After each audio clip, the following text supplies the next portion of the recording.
City of Sorcery, by Thomas K. Carpenter. Book 5 in the 100 Halls. Copyright 2018 by Thomas K. Carpenter. Cover design copyright 2018 by Raven. This is a digitally narrated audiobook. Chapter 1. The choking jungle air stunk of rotting vegetation and fresh blood. Panting and out of breath, Mags desperately wanted to take a break after escaping the two-headed constrictor, but there was no time for fear if she wanted her choice of halls. It was a top score or nothing for Mags. Thankfully, the claustrophobic jungle was behind her, and she hadn't yet used any of the items they'd given her for the first phase of the proving grounds. Mags pulled her rune-covered arm across her forehead, wiping away the sweat and grime from tumbling down the hill. After a short jog across a spongy peat bog, she reached a doorway that led to a square room covered in silvery tiles with a single rune on each. Reflexively, she rubbed the rune tattoos on her arm as she studied the challenge. Certainly, she had to get past the area and reach the doorway on other side, but what was the puzzle? There were 38 different common runic languages that were suggested studying material for passing the trials, but at a glance, Mags saw examples of the more obscure pictographs, which indicated there was more to the puzzle than memorization. Mags checked her palm for the time. She'd put a modified rainbow skin spell on her hand, which would slowly transform the color of her pale skin over the course of an hour. The center of her palm, up to the calluses, was purple and blue, which meant she'd been in the proving grounds for 20 minutes. The top time so far was 23 minutes. Dealing with the snake had cost her time, but if she could avoid using her items, she'd get bonuses, which would put her in the lead going into day 2. Assuming, of course, she could finish the trial within the next 10 minutes. Come on, Mags. What's the solution? The room was 40 feet long and 20 feet wide, with each tile at a square foot. Examples of at least 10 of the common runic languages were displayed on the tiles. The tiles were a metallic silver, which put a stone in Mag's gut, for reasons she couldn't quite qualify. She checked her palm again, annoyed by the way the blue was turning green at the base of her fingers. Why these languages and not the others? She asked as she scanned the board for clues. There's the first 5 symbols for the astral runes, there's the Sumerian ones, wait, they're in order. Mags tried to find a series that led across the room, but it was hard to see the runes further out due to the angle. She really needed to step onto the board to see, but if she took the wrong path, would she be punished for a misstep? In the end, Mags picked the Mongolian rune set because it reached the farthest across. As she stepped onto the first rune, Horseman, she nearly fell due to the mud caked onto the soles of her sneakers. Mags ripped them off, then her socks, and wiped her feet on her thighs using the yoga tree pose. Once they were clean, she hopped over 3 tiles to land on Moon Harvest, but skidded forward until her toes crossed the threshold onto an astral rune, Doorway. A painful shock slammed into her toes, cramping her foot, making her stumble towards the rune behind her. She barely managed to keep her balance. After teetering for a bit, she spotted the 3rd rune and made the short jump, landing cleanly in the center. She paused, remembering the jar of ointment that they'd given her in the beginning. It had the property of turning into a hard shell when spread on a surface. Her journey across the room would be much easier if she used it, but that felt like a trap to her. The proving grounds were meant to reward creativity and knowledge, not blindly accepting what was already there, so she decided not to use the ointment. Mags was readying to move to the 4th tile when the room started to tilt. She made the jump, but landing was already becoming difficult.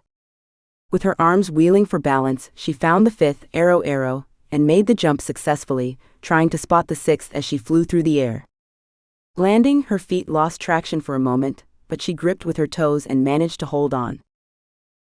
The next jump wasn't as clear-cut, as she spotted 2 runes that looked similar to the 7th, Spirit Breath. With no time to waste, she made the leap, realizing she'd chosen the wrong rune as she flew through the air. The shocking impact knocked her off her feet, and as she slid down the slope towards a chute at the end, she was shocked again and again, until she felt like popcorn on a hot plate.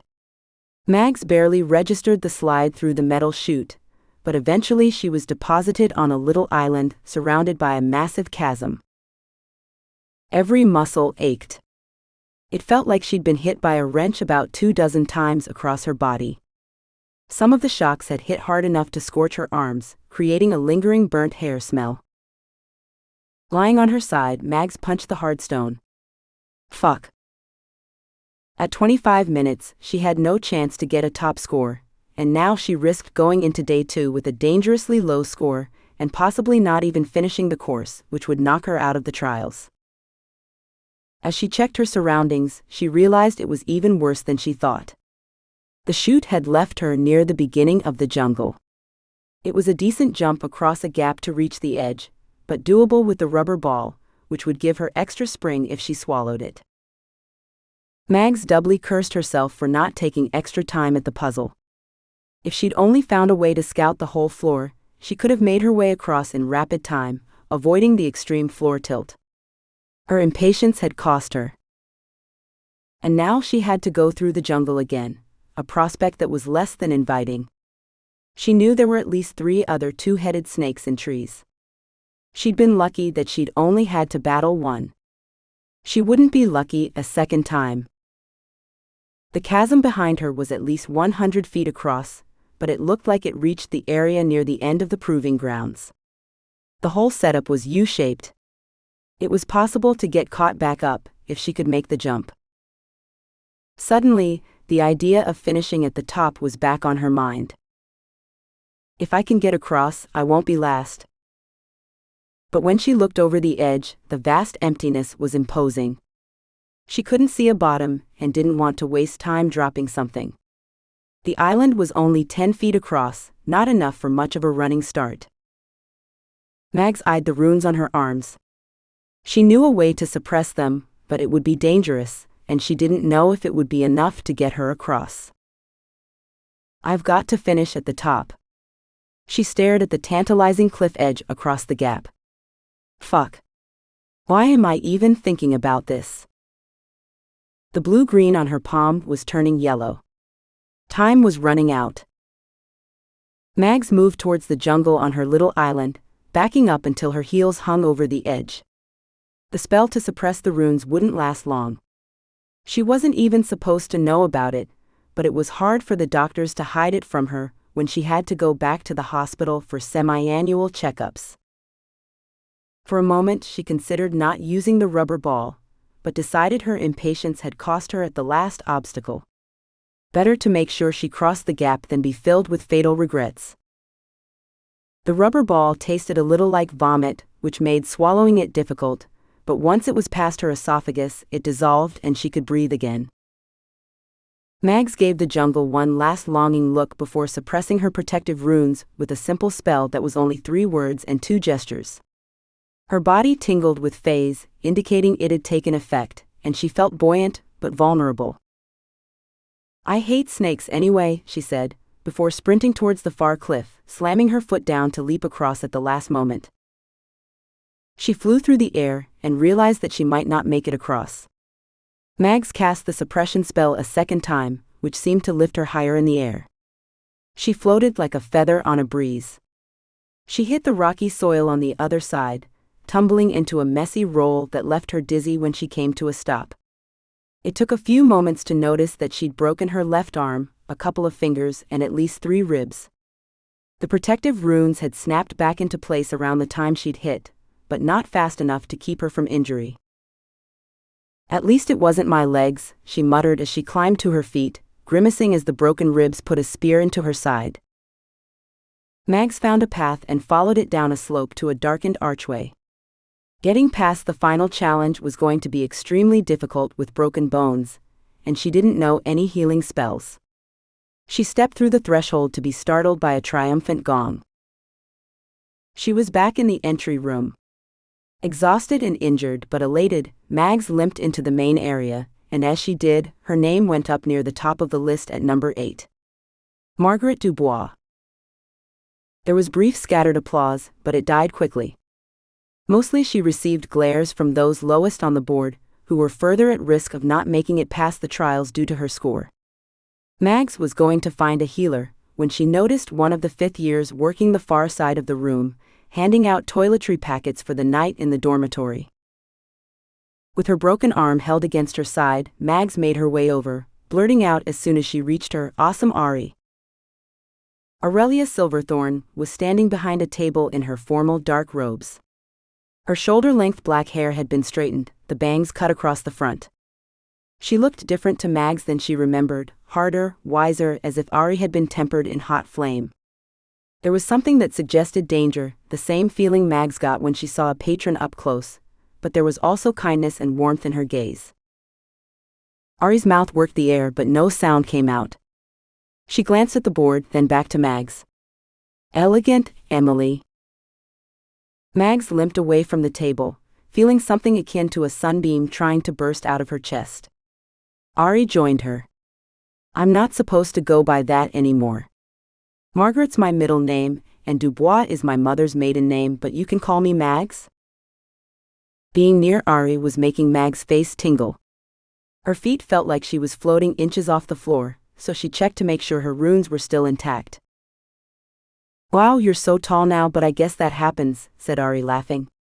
She checked behind her to make sure no one was listening. "So I guess they're being cautious about the name, hey? Congrats. That's a great score." She gave Mags a hug until she yelped. "Are you okay?" "Nothing the healers can't fix." Aurie's face wrinkled with confusion, so Mags added, "The item, it fixed the curse, but my bones were too brittle and light by that time. They're like a hummingbird's bones. So I have these runes to keep me safe from injury." Aurie rummaged through her robes and handed Mags a vial of golden liquid. "Here, they give us these in case the healers are too busy. It'll help you for now, but you'll still need to catch up with them." The golden liquid tasted like watery honey going down, and a warm glow followed as her bones knitted together. There was an awkward silence, and despite having dreamed about this day for years, Mags didn't know what to say. "Thank you for saving me," Mags blurted out. "I've been dreaming of this day for 4 years." "I didn't do anything," said Aurie, cheeks flushing. "The Lichwood tea was only delaying the inevitable." Mags leaned close and whispered, "I know it was you. About the item, the artifact. It had to be. I know all about your parents. You finished their work.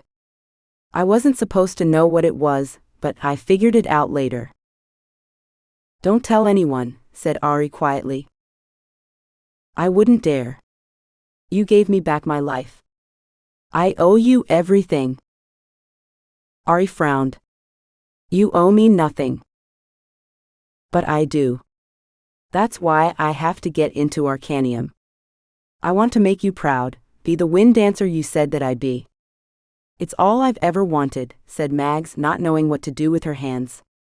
Her broken fingers still ached from the healing potion, so she picked at the hem of her shirt.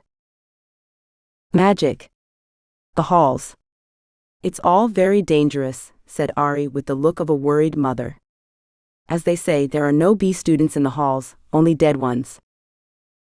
The disapproval wounded Mags. "I know," she said a little too forcefully, then pulled back. "I've been working hard. I don't do anything but study." "It's more than studying." Aurie shook her head. "I'm sorry. When I was your age, I wanted nothing more than to be in the halls. I shouldn't judge you.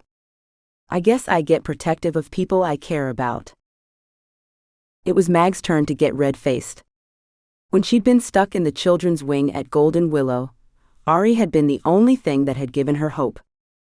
She wanted to tell Aurie about the dozens of pictures that she'd colored of her, still had pinned to her wall, along with the newspaper articles from when the Harpers won the second-year contest, the trial of magic, the accident at the Dragon Well, and any other time that she had appeared in the Herald of the Halls. But she knew that Aurie didn't have time for a fawning, aspiring first year, what with all the important things she had to do.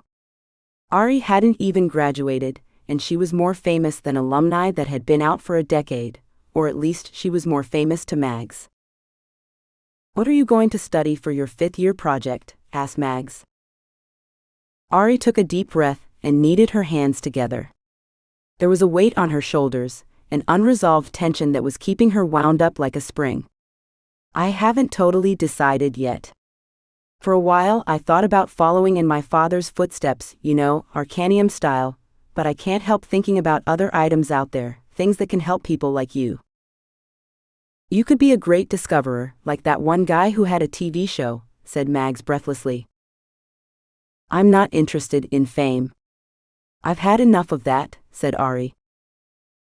Mags almost blurted out that she'd been following Aurie and her sister's exploits in the Herald of the Halls for years, and that she was an inspiration, but the look on her face convinced Mags to change her argument. I know you don't want to believe it, said Mags, but you saved me and so many other people too. I bet there are things out there more awesome than the rod. Mags threw her hand over her mouth. Oops, than the item? And more dangerous, said Aurie. Then don't get those. Aurie gave her the squint eye, then followed it with a grin. You sure have appeared at an opportune time, but I don't know. Sometimes having too many options is worse than none at all. But you're so much like your mother, the way you rush into danger, fearlessly battling demons or saving people that no one cares about. It's like when she killed that escaped red-eyed horror with only her scarf and a piece of string, and only in her second year. I figured it was a no-brainer that you'd follow in her footsteps. Aurie looked taken aback. I didn't even know that about my mom. How did you learn that? I'm sorry. I guess I got a little too. I'm really sorry, said Mags, wanting to crawl under a rock. Aurie put her hand on her shoulder, chuckling. It's okay. I'm really glad you told me about that. It might just be that you've tipped the scales with your enthusiasm. Really? Aurie smiled, nodding. Oh my word. That's the best thing ever. Mags clapped her hands and threw her arms around Aurie. This time she hugged her back, squeezing. When they pulled away, Aurie said, I should get back to work and you need to get some rest. It only gets harder. I'm not worried, said Mags, even though she was. You'll see, I'll get into Arcanium. I'll make you proud. Aurie put her hand on Mag's shoulder.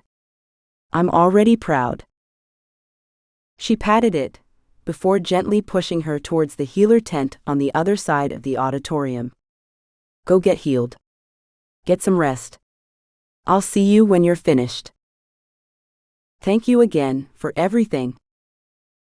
Aurie smiled and waved. When Mags spun around, she almost fell over her bare feet, and a giggle escaped from her lips. She felt like her runes weren't working and she might float away, a soap bubble drifting into the warm heavens. Mags threw her arms around her midsection, giving herself a squeeze. There's no way they're going to keep me out of Arcanium now, she yelled as she neared the healer tent, eliciting stares from the mages and her fellow students, but she didn't care. Even if it were only a little thing, she'd given something back to Aurelia Silverthorn, and that was before she'd gotten into the halls. Mags couldn't wait until she was a member of Arcanium. Chapter 2. The salty sea air burned in Pi's nose as seagulls cried overhead. The ocean was choppy with sharp white tips on the waves. She blocked the sun with her forearm as she gazed upon her destination, a haze upon the horizon, a little island beyond the outer banks. She'd eaten a bowl of clam chowder in Ashbury Park, which sat in her stomach like a ball of lead, and she was sleepy from the long drive up the coast road. No one answered when she knocked on the yellow door, so she walked down to the beach. A man was throwing a ball for a brown long-haired dog. When her shoes hit the sand, the dog veered towards her in a loping happy stride. The mutt dropped the ball in the sand and shoved its head into her thigh. Pi crouched down and dug her fingers into the dog's wet fur, scratching as it panted. The owner came running up. He had gray hair, a salt and pepper beard, and leathery tan skin that suggested a long life outdoors. Tasker, really, you can't just expect everyone to pet you, he said upon approach. With a grin splitting her face, Pi said, It's okay. He's a sweetie. Are you Malcolm? He nodded, and spoke in a New Jersey accent. You must be Pythia then. She reached out and shook his outstretched hand. Pi is good. Malcolm snatched up the ball and launched it in a high arc. It splashed into the leading edge of the waves, and Tasker went bounding after it. Malcolm wrinkled his face. You sure you want to do this? The people I normally take on are typically more desperate. You look like the opposite of desperate. A seagull went soaring overhead. I need answers, she said, handing over the paperwork that she'd been required to bring. After reading the papers, he gave a little sigh, as if he'd given this speech 1,000 times before, only to see it ignored. You know, even if you get your answer, you'll never be allowed to leave. You won't want to leave. That's how this works. I am aware, said Pi. Then I have to give you this disclaimer before I take you to her. At the end, I'll need your arcane mark, so everyone knows you asked for this. He took a little in-breath, drew a symbol in his palm, and exhaled over it. I, Malcolm Rollins, of the Federal Bureau of Supernatural Creatures, will take Pythia Silverthorn to Euphony Island to visit the supernatural creature known as Alcyone. Alcyone is a Class 5 SN, which means no rescue attempts will be allowed. If you can't leave of your own volition, you aren't leaving. Do you understand and accept these dangers? After a series of hand gestures from Malcolm, a glowing box appeared in the air between them. Pi added her arcane mark, and the glyph disappeared with an audible pop. When the dog returned, Malcolm threw the ball for him, but it didn't seem like his heart was in it. So what now? Where's your boat? Asked Pi. Malcolm pulled a cell phone from his pocket and tapped on it, before shoving it back in. The boat will be here in a few minutes. While we wait, I need to remind you that you cannot have any magical trinkets, enchantments, or technology on you. Alcyone will not see you if she can smell even a whiff of magic or electronics. Pi nodded. I left them in my rental. She hated not having her leather jacket or her cell phone, but if she wanted answers, she needed to follow the rules. You really have to do this? You seem like a nice young lady with her whole life ahead of her. No one leaves her island, and I mean no one. The people I normally take are dying and want to know the answers to something important to them before the end. Is there something wrong with you that I can't see? I'm sorry to pry, but it bothers me to take such a healthy-looking person to the island. I'm perfectly healthy, and I know what I'm doing, she said. And you know what Alcyone is? What she does. If you hear her voice, you'll never want to do anything else. Eat, drink, or leave. Those that hear her eventually die. The sadness in his eyes warmed her heart, but didn't do anything to diminish the knots in her stomach. Your funeral. While they waited, Malcolm let her throw the ball for Tasker. He kept glancing at her and shaking his head. Eventually, an unmanned boat beached itself below them. There's your ride, he said. Climb in and it'll take you to the island. You're coming with me? Oh hell no.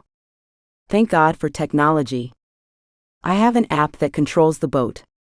If by some miracle you survive, stand on the beach and wave, and I'll come get you. I'll keep watch until evening. If you're not free by then, you ain't never leaving, and I'll notify your next of kin. Pi ran back up the little rise and grabbed the backpack she'd left in the weeds. What's in the bag? He asked. Nothing magical. Don't worry, she said, but she was worried. After giving Tasker a good ear rub, Pi leapt into the small boat.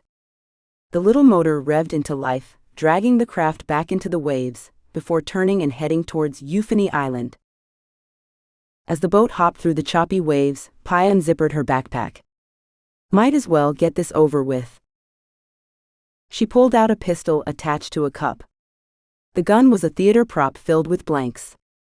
Before placing it to her ear, she considered applying a pain-blocking spell, but decided against it, in case the creature could detect it. With her finger resting on the trigger and the cup attached to the gun against her ear, Pi took a deep breath and squeezed. The explosion knocked her into the gunnel. It felt like the right side of her head had been hit with a bat. She checked around to make sure she hadn't dropped the pistol into the water. Without the pistol, she'd be a goner. She had a moment of panic, but calmed down when she found the pistol under the seat. Blood ran from her ear, and she heard nothing but a steady buzzing. It felt like someone was digging a screwdriver into her head. The discharge from the blank had flash burned the side of her cheek. Before she could lose her nerve, Pi placed the cup on her left ear and pulled the trigger. The pain was worse the second time. When she was finished, she snapped her fingers and yelled to make sure her eardrums were completely ruptured.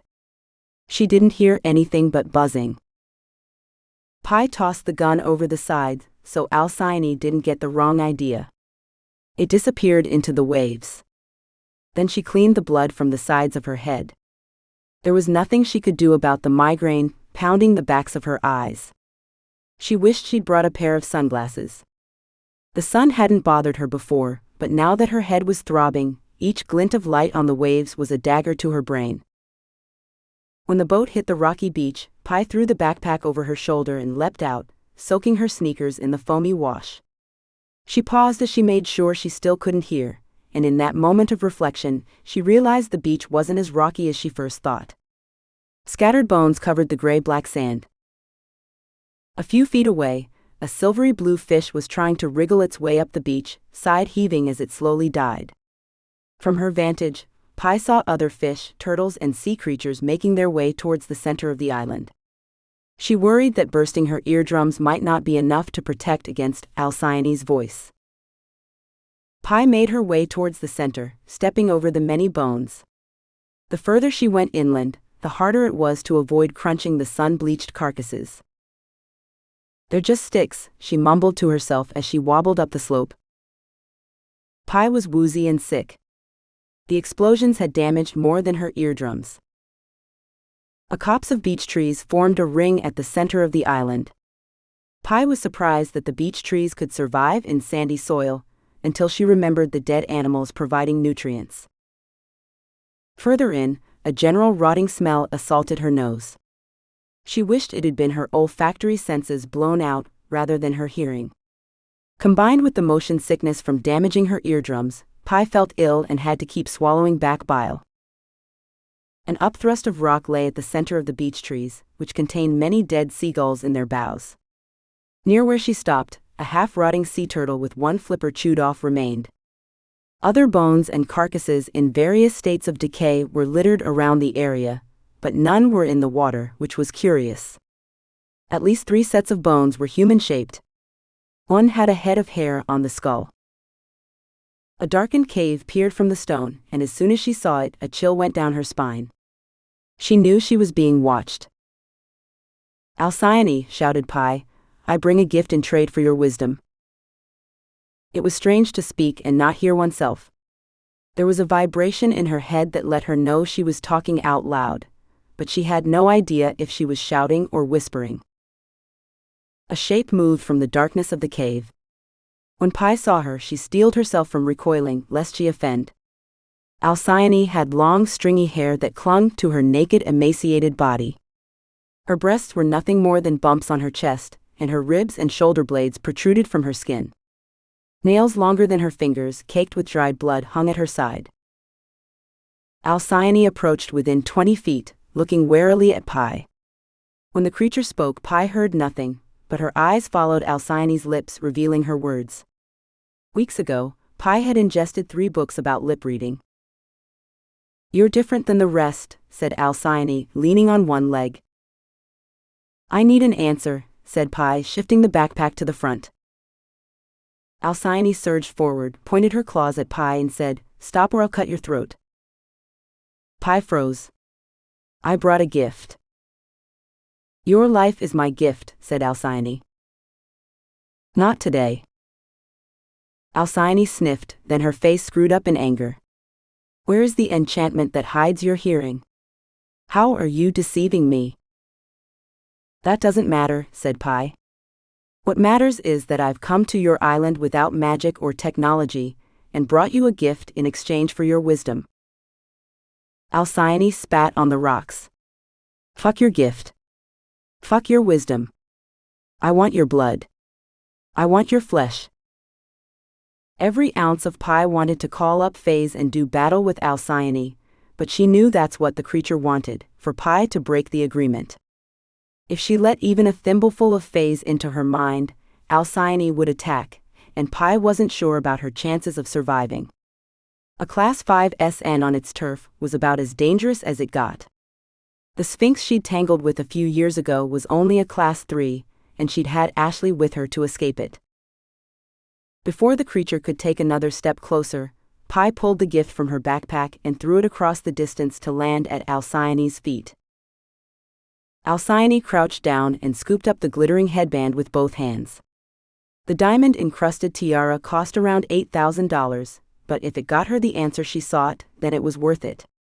The creature examined the item, rolling it over in her hands, before staring suspiciously back. "It's real," said Pi. "If it's not, I'll hunt you down and make a necklace of your bones." Pi knew it was a bluff, but nodded anyway. "May I ask my question?" Alcyone cradled the tiara as she rocked in her crouch. "Ask. But you only get one. All anyone gets is one." This was the part Pi was concerned about. She'd been ready to visit the island for weeks, but worried that her question wouldn't be up to the task. When she'd met Invictus, or at least the facsimile of Invictus, in Semyon's mind last year, he'd left her with a riddle. Pi was certain it was a clue about how to get into the spire, but her investigations had come up well short of the goal. Visiting Alcyone was a desperate measure. "Tell me the answer to this riddle. When the error of the quarter-arc you shall know, then through the thresholds you shall flow." A sneer formed on Alcyone's mottled lips. Even though Pi couldn't hear, the disdain was evident in Alcyone's expression as she spoke. "That's not how this works. You cannot ask that." "It's a question with an answer," said Pi. "I brought a gift and followed the rules. You owe me an answer." Alcyone picked at her yellowed teeth with a long fingernail. A crazed smile surfaced, followed by a blackened tongue that licked the edges of her teeth. Alcyone looked ready to discard tradition. Pi kept her magic on a hair trigger, and her gaze focused on the creature's lips. "Very well," said Alcyone. "I accept your gift and I owe you an answer. You're right, I do know this one, and even why it's so important to you. The best part is that I know you're destined to fail." "The answer, Alcyone," said Pi, suddenly wanting to get as far away from the island as she could. With a lazy-eyed wink, Alcyone turned her head so Pi couldn't see her lips anymore, and spoke. The creature's jaw moved, but Pi couldn't tell what was being said. When Alcyone was finished, she faced Pi again and grinned. "You cheated," said Pi. "You didn't give me your answer. I only cheated as much as you did. If you heal your ears, I'll tell you again. I'll even give you permission to use magic." "Does that sound like a deal?" asked Alcyone. Pi grunted in frustration. She'd been planning this visit for over a month.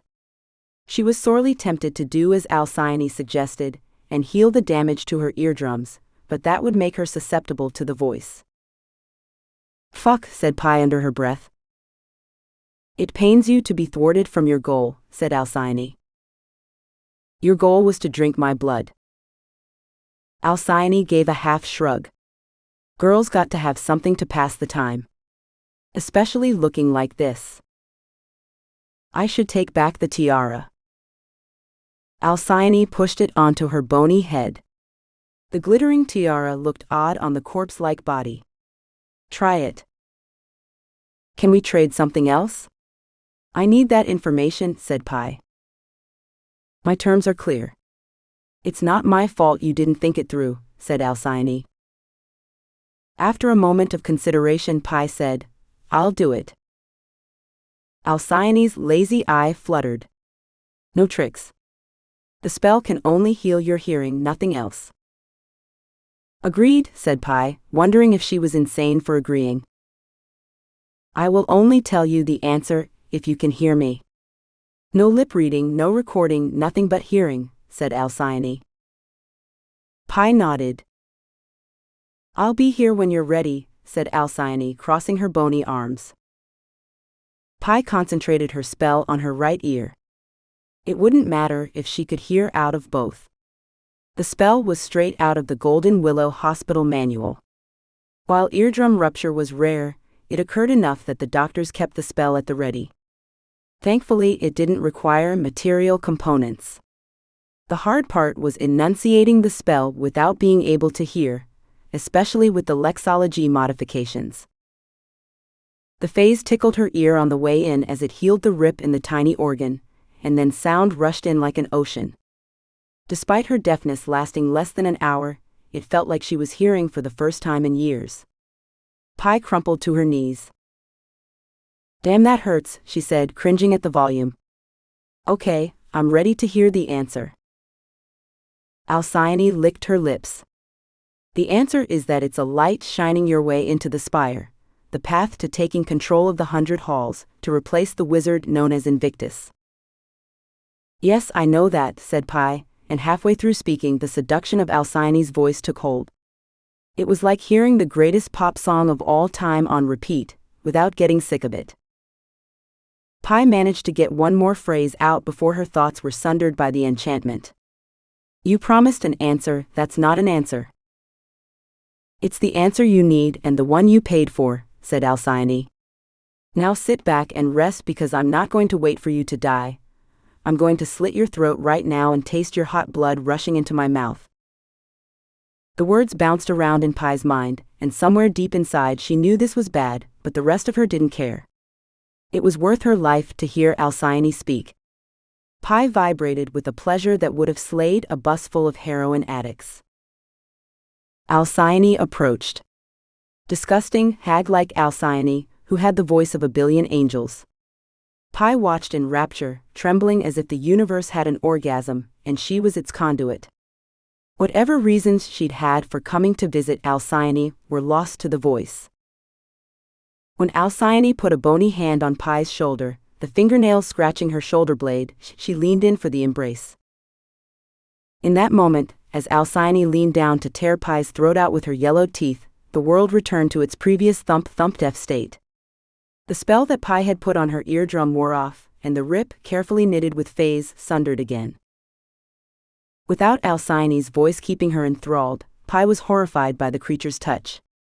As Alcyone's teeth brushed her neck, Pi thrust her away. The surprised Alcyone fell backwards over the rocks. Pi wasted no time. She sprung the other way, sprinting between the beech trees and leaping over broken skeletons with their marrow sucked clean. Without hearing, she couldn't know if Alcyone was following or screaming in rage. At every step, Pi felt the promise of sharp nails on her back. When she hit the rocky beach, Pi kept going, wading into the waves. She spared a glance backwards to see the hag stumbling after her. The waves slammed into Pi, choking her with foamy brine. She threw herself into the ocean, not caring to wait for Malcolm's boat. When she made it past the crashing waves, Pi saw that Alcyone had stopped on the rocky shore and was pursuing no longer. But now Pi was fighting with an unruly ocean that suddenly seemed as eager as Alcyone to kill her. Her jeans and sneakers formed an anchor on her legs, making it hard to swim. Just when Pi feared the water would claim her, the remote-controlled boat appeared. Pi pulled herself over the gunwale, collapsing into the bottom to rest after the harrowing escape. When she caught her breath, Pi dared to peek over the bow to see Alcyone still standing on the beach. At this distance, she looked like a skeleton with hair, except for the glittering of her brow. To assuage her frustration about Alcyone's trickery with the answer, Pi flipped her off. Then she climbed onto the bench for the ride back to shore. Despite not getting the answer she'd hoped for, Pi counted herself lucky that she was alive. And though she still didn't know the answer to the riddle, she knew for sure that it was a way into the spire and to take control of the 100 halls. Chapter 3. When Aurie had first received the note from Semyon indicating where they were to meet, she'd been confused because the address was a house in the First Ward, not far from where Malden Antarist, the patron of the coterie of mages, lived. The massive mansions with their security guards and protective enchantments made her skin tingle as she strolled down the sidewalk. Not a leaf or blade of grass was out of place. The whole neighborhood looked like a picture in an architectural magazine. Semyon waited for her, on a park bench beneath a gazebo, in a little common area park. The grass was softer than a mattress and bounced at each step. Semyon wore a tan corduroy flat cap and was reading from a tablet. "Not the location you were expecting," said Semyon, resting the tablet on his crossed knee. "There are stranger places, but no, not what I was expecting," said Aurie, glancing around. "I don't feel like we're allowed here." "Of course we are," said Semyon. "Despite the hall politics and the events of last year, this is a functioning university with rules and expectations of decorum." Her experiences said otherwise, but she wasn't about to argue with him. "Do you have any idea why we're here?" he asked. "At first I thought I might be studying under you for my 5th year, but then I realized if that were the case, we would have met in your office, so no, I have no idea," she said. "Do you know who Sam Arlington is?" he asked. I vaguely remembered the name. "Didn't he have some TV show where he discovered artifacts or other ancient magical items?" asked Aurie. "Arlington's artifact hunters," said Semyon. Memories flooded in from her childhood. "I remember him now. He was trading in stolen artifacts, items looted from graves and other protected places. I don't remember much, but I remember the scandal. Mom wouldn't let us watch that show after the trial." "Your mother worked with him," said Semyon. "Your father too. They came out of the halls at the same time. They were good friends." "What? That can't be right. I remember them telling us how wrong it was what he did," said Aurie. "What parents tell young children can sometimes be at odds with the realities of the world. Their work was complicated, and those are difficult subjects to get across to a 10-year-old. Her stomach sunk with the realization that he was telling her the truth. If it were coming from anyone else, she wouldn't have believed them, or wouldn't have allowed herself to believe it. "Is this part of my lessons? Teaching me my parents aren't as awesome as I thought?" said Aurie, crossing her arms. His eyes sparkled with mirth. "Your parents were as awesome as you remember. They were special people and I miss them dearly, but the world requires difficult choices. And now you will have to make one too." "Are you suggesting that I work with Arlington on my 5th-year studies?" asked Aurie, who almost couldn't believe it. "If you truly want to study artifacts, there is no other person in the world more qualified than Sam. In addition, he knows a lot about your parents. I believe he has a number of their diaries and notes." "What? Why didn't Pi and I get those when they died?" Semyon squeezed his lips together. "That is the unfortunate side of work for hire. When they worked with Sam, they worked under contract, which included, due to the sensitive nature of the work, that they couldn't take their notes with them. Not an uncommon thing in the artifact hunting business. But as far as that industry goes, Sam wasn't too bad. He didn't require a memory wipe or anything severe like that. He trusted them and they trusted him." "But isn't he coterie?" "Yes, he is coterie, but that doesn't mean that you can't work with him." "Really?" asked Aurie, her voice rising. "Isn't there someone in Arcanium?" "This isn't only about studying or books. Class time in Arcanium isn't enough for what you want to do. Sam has real-world experience." Aurie squeezed the bridge of her nose between her fingers. "A coterie alumnus with a criminal history? I'm so sorry, Patron Gray. I know you're trying to help." She took a deep breath and looked him right in the eyes. "But I am concerned about Mr. Arlington. They charged him with felonies, like federal ones. Is it wise for me to work with him?" "Possibly not," said Semyon. Sam has never seen the rules as firm lines, but rather as just suggestions. But your parents were able to work with him, and I mean it when I say that there is no one better than him. Plus, he has all the notes and diaries from your parents' expeditions. If you're truly going to study artifacts, then it's going to have to be Sam. The idea that she would learn more about her parents was too big of an opportunity to pass up. After long consideration, she said, "I accept." "Good," said Semyon. "I believe you won't regret it." "Well, I hope so. Look, you don't have to decide right now.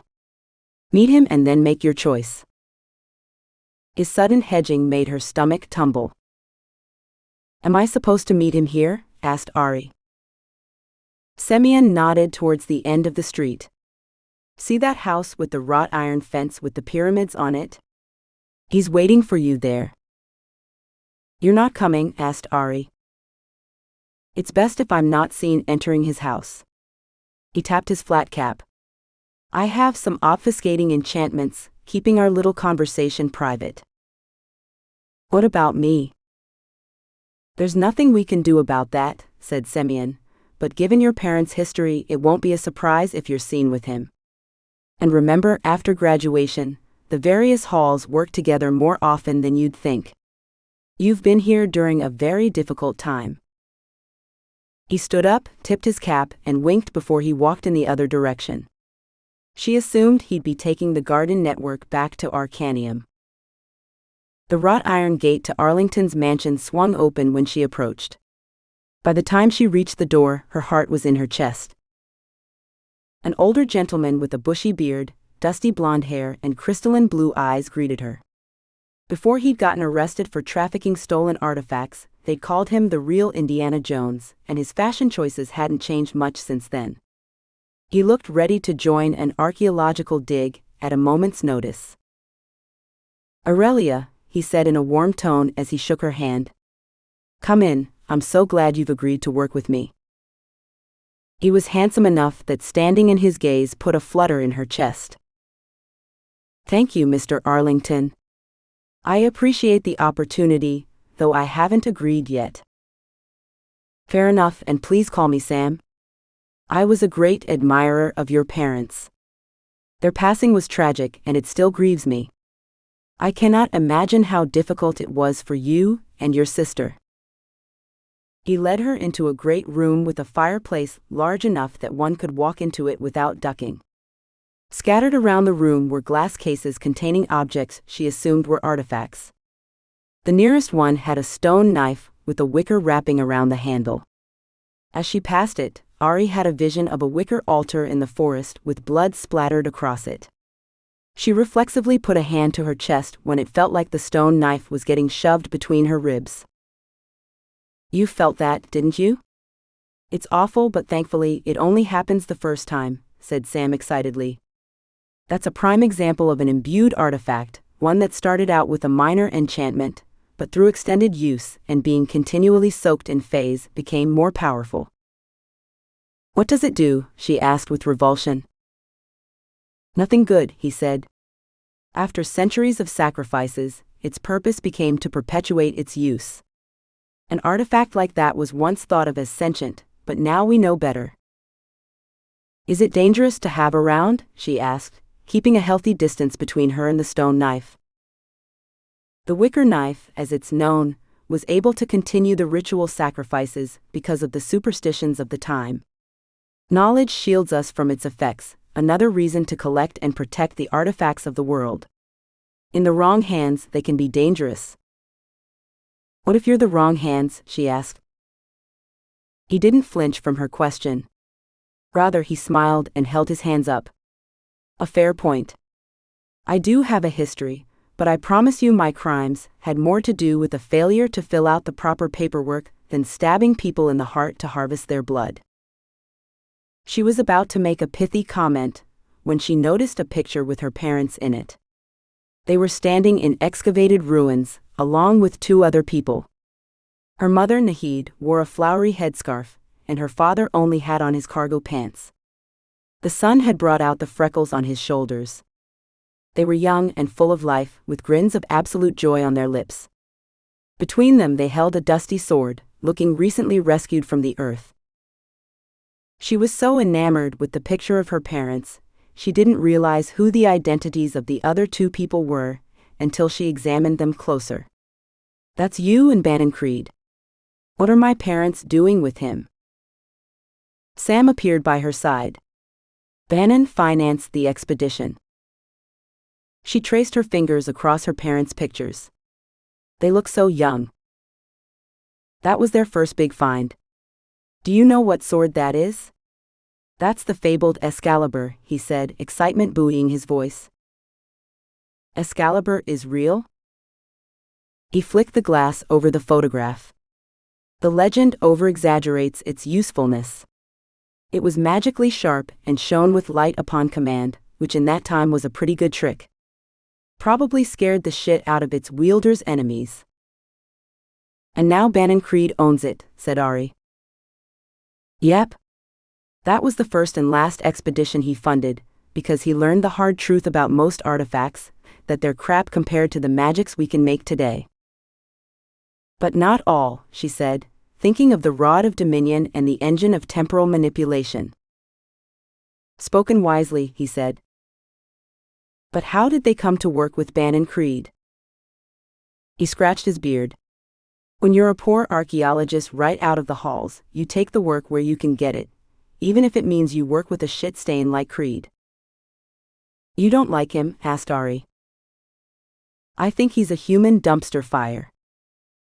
But you'd work with him again on the right project. He held his hands up again. You got me there. I would. Is that what's bothering you? Are you worried that I'll ask you to compromise your morals? Something like that, she said. Well, I probably will, he said. But that'll be up to you to decide. I can't make you do anything. That's on you. I appreciate your honesty, she said, almost as a question. Look, when I heard that the eldest daughter of Nahid and Kieran was looking to get into artifacts, I was excited. I may operate in gray areas at times, it's hard not to in this business, but I loved working with your parents. They were good people, and it's a damn shame they're not alive anymore. The world was a better place with them in it. To be honest, their friendship meant a lot to me, especially after I had a falling out with my grandfather after failing to meet his expectations. If you want to work with me, I promise I'll give you access to their writings. What I ask in return is for your help with a project I've been stuck on for quite some time. So what do you say? He offered his hand, which Aurie didn't take right away. She stared at it as if it were a poisonous snake, but Sam didn't retract it. He seemed ready to let it hang there until she decided. Her heart desperately wanted her to say yes to the offer. A chance to learn more about her parents was a dream come true. The work on the artifacts was a bonus, and not because she needed it to graduate, but because for the first time it felt like something she could enjoy doing. Despite the tumultuous first 4 years of her time in the halls, the danger had given her purpose. Maybe this was what she was meant to do. And if he asked her to violate her principles, she would decline. It was that simple. She couldn't control him, but she could control herself. When her palm touched his and they squeezed them together, a massive grin formed on his face. This is going to be a great partnership, said Sam, blue eyes twinkling. You won't regret it. But as he clapped her on the back to show her the other artifacts he'd collected, regret eased its way into her shoulders and hung in the back of her mind like a stormy cloud. Chapter 4. Pi had her nose buried in the text of Draper's diagrams. Hugh Draper had lived in the 1500s, and after being accused of sorcery, he'd been thrown into the Tower of London, where he carved elaborate diagrams into the stone wall before his eventual escape. She was thinking about having the carvings from the book blown up so she could study them more easily, when she heard a clearing of the throat. Her sister was standing in the doorway of their apartment in Arcanium, hair in a high ponytail, wearing jeans and a Garbage King's t-shirt. I live here too, you know, said Aurie, gesturing towards the piles of books and the papers stuck to the walls. And I'm actually a student in Arcanium. Where am I going to get my project work done? Pi had been so deep into research, she hadn't really paid attention to the state of the apartment. Every inch of wall space, even the windows, had papers hanging on it. Piles of books formed hallways through the room. In your room? Suggested Pi, with an exaggerated smile on her lips. Sorry, sis. I've been ordering books on the internet by the truckload, anything I can find that Invictus might have been interested in, and a couple of shipments arrived today. That would explain the mess of cardboard boxes in the hallway. Can you do this in your room? Asked Aurie. Not really. It's full. Plus the light is better in here. Aurie raised an eyebrow, pointing to the maps of ancient Sumeria covering the window. Was better in here? Aurie rolled her eyes, made her way to the couch, and plopped down next to Pi, pulling her knees to her chest. I'll deal. Making progress at least? Pi examined her work thus far. The piles of books, sketches on the walls, and diagrams combined to make her look like she was trying to find a historical serial killer, or was an inbred lunatic who never left her room. Invictus had a fascination with the wizards and witches of history. I wish I could have talked to him more than that one time, but at least the books and things from the cottage were still there. Maybe this means nothing, like a burly construction guy who also collects toy race cars, or maybe it's a clue to how to get into his realm in the spire. You already have that clue, said Aurie. When the error of the quarter-arc you shall know, then through the thresholds you shall flow, said Pi. But what the fuck is a quarter-arc? And why is there more than one threshold? None of these books have given me the slightest idea. An archway is an entrance. I thought it could be the place in the statue, but why do I care about the error? Is it a secret lever you push? It doesn't seem like something that important would rely on randomly jabbing the wall until you hit a button. Sucks that salty ocean hag didn't give you anything usable, said Aurie. I've come to the conclusion her whole shtick is a lie. Who's going to call her on it? Once they hear her voice, they can't do anything else, and she kills them. She probably started the rumor that she had secret knowledge, so she never had to worry about finding food. The food comes straight to her. I wish I'd figured that out before I risked my life trying to ask her a stupid question. Pi bent the page to mark her place and set the closed book on her lap. What about you? How's Sam Arlington? The stony expression that etched itself onto her sister's face was one of quiet despair. September is nearly over, and we haven't done anything yet. September? When did it get to be September? Pi shook her head. Never mind. Continue. Aurie gave a double-shoulder shrug with a frown on her lips. I've been over there 3 times, and all he does is talk about himself, his adventures, and the things he's collected. He won't let me see Mom and Dad's diaries yet, and he hasn't told me about his secret project either. My 5th year is a bust so far. At least it's not as hectic as, well, like any of the last 4 years. Enjoy it while it lasts, said Pi. Error of the quarter-arc, mumbled Aurie. Think it could be a famous arch? Like the Arc de Triomphe, or the one in St. Louis. There are dozens of arches around the world. But they're full arches or half, I'm not sure how that works, said Pi. I thought about natural arches, there are versions in Utah or Kazakhstan, but those don't feel right either. A rainbow is an arch, said Aurie. Pi sat up straight. A shiver went down her spine. It is. Then the reality of what a rainbow was came to her, and she slumped back into the couch. But how do you navigate it? The riddle says you have to go across the threshold, which means to go through it. You can't ever reach a rainbow, just like you can't find the pot of gold at the end. It's just an idea, said Aurie, setting her chin onto her bent knee. It's a good one. Better than I've gotten so far. I'll do some research on spells related to rainbows. Maybe there's a wizard from history that likes rainbows. Are you sure you're on the right track? Why does it have to be related to the books he was reading? Because why else did I see him that one time and then never again? I think he left that memory in their subconscious before he died, and to keep them from finding it, he hid the clues in the room. What about his history? Asked Aurie. What history? As far as anyone is concerned, he walked out of the woods one day and started the halls. No one really knows where he came from. I guess Oba did, but we don't know where he's at either. Trust me, if what's commonly known about him was a clue, the entrance to his realm would already have been found. There's a whole industry built by people who think he left the clue in something he did. I wouldn't be surprised if the Cabal patrons are funding research teams to find it. Pi slapped the book on her lap.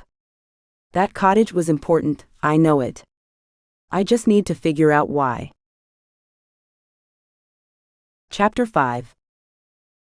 Standing before massive double doors covered in runes, Aurie felt knots form in her shoulder blades as she waited for Professor Chopra.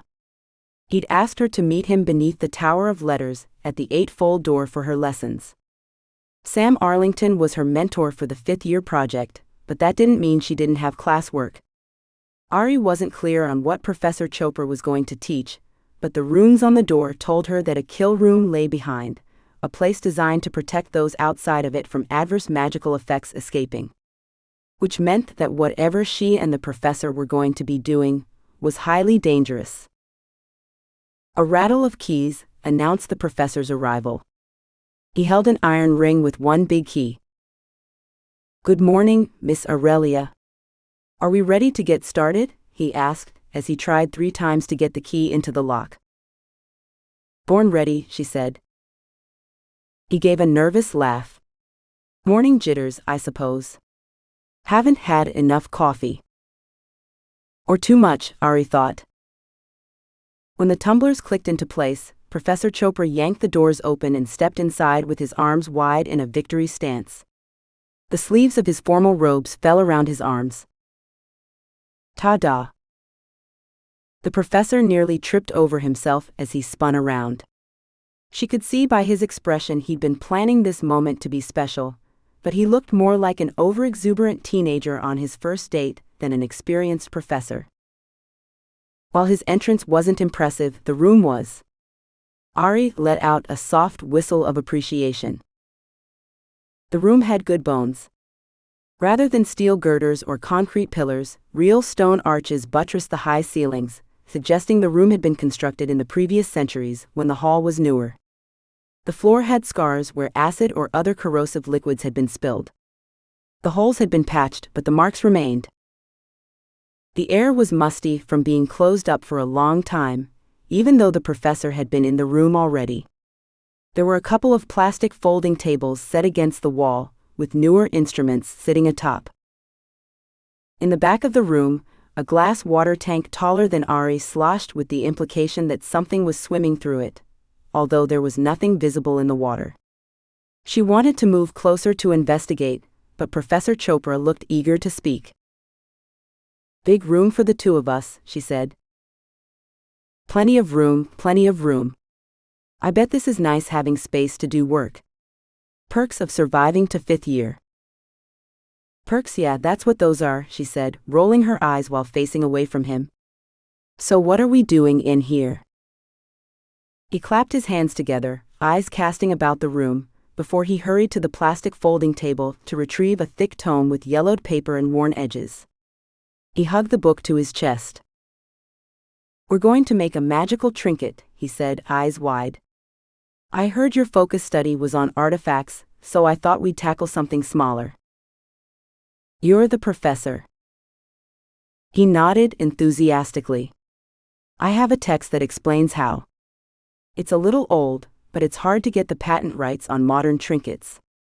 If those damn corporations didn't use Patentgeist to sniff out unauthorized versions, we could make one, purely for educational purposes." Aurie chewed on her lower lip. She realized his excitement wasn't about her, but about this project. While she was interested in artifacts, she wasn't really interested in making them, even smaller versions like trinkets. The process was usually extremely dangerous. History was littered with horror stories of city blocks being wiped out, or all nearby flesh being reduced to goo when a partially made trinket exploded. Isn't this dangerous? He turned up his nose. I wouldn't present this project to you if I wasn't confident we could do it. This won't be an artifact like the Destiny Stone, the Helmsman of the Plains, or Charlemagne's Chalice. We're going to make something more intimate, but meaningful. She wanted to retort that students didn't make them, because there were laws for safety, and generally mages didn't have that big of a death wish, especially when spells or technology could usually do the same things, only cheaper. Great. Professor Chopra clapped his hands against the cover of the book. Don't you want to know what it is? The thing that's going to get us killed? Sure, she said. He took her comment with a nervous laugh. That's the spirit, a little gallows humor to take the edge off. He presented the tome to her, first upside down, then the correct way so she could read it. The Magical Works of Henry Galveston Lipton, Aurie read out loud. Professor Chopra peeled the cover back along with a quarter of the book, revealing pages with a dense scrawl across them. Notated diagrams with footnotes filled the bottom half of each page. Aurie read the title of the section out loud. The Hearthring of Grace? That's it? That's what we're going to make? Impressive, isn't it? Ridiculous was what she thought, but she didn't want to curb his enthusiasm, so she made a non-committal noise in her throat that could have been interpreted as positive. What does it do? She asked. It has many uses. Clears bad air, cures joint pain, other afflictions too numerous to name here. Okay, so I should take this back to my room and study it for a few days before we begin? Asked Aurie hopefully. He yanked the tome out of her arms, cradled it against his chest. No. We're going to start right away. It took me some time to prepare this first activity, we should start right away. Before she could say otherwise, he marched towards the glass tank, a look of rapture on his face. What's in the tank? He asked. The surface of the water shifted back and forth with tiny waves, suggesting movement from a source. She stared at it for a few minutes, trying to catch what it was that was causing it. It didn't help that she was feeling a little rushed. Normally, professors had them extensively study the material before starting the first lesson, so no mistakes were made. Water. Professor Chopra nodded as if she'd said something profound. Very good. But what's in the water? Take your time. You may use spells if you wish, but they're not necessary. Aurie knew a lot of lore about water creatures. The 5 elements formed the basis of all magic, so it was useful to go beyond the spells and understand why they worked, and what supernatural creatures were related to that element. The most common spirits were called undines, but they had corporal bodies that could be seen and touched. When she tapped on the glass, the water shifted away, as if she'd startled a creature. The creature itself wasn't invisible, since that would have displaced the water, making the outline easy to see. Which meant that the creature was made of water. The tank had no lid, but it wasn't trying to escape. Aurie cast a revealing spell on the glass tank, to which Professor Chopra made a noise of appreciation, again a little overdone for the result. Ghostly runes formed across the 4 sides. The protective magics had none of the watery markers that she expected.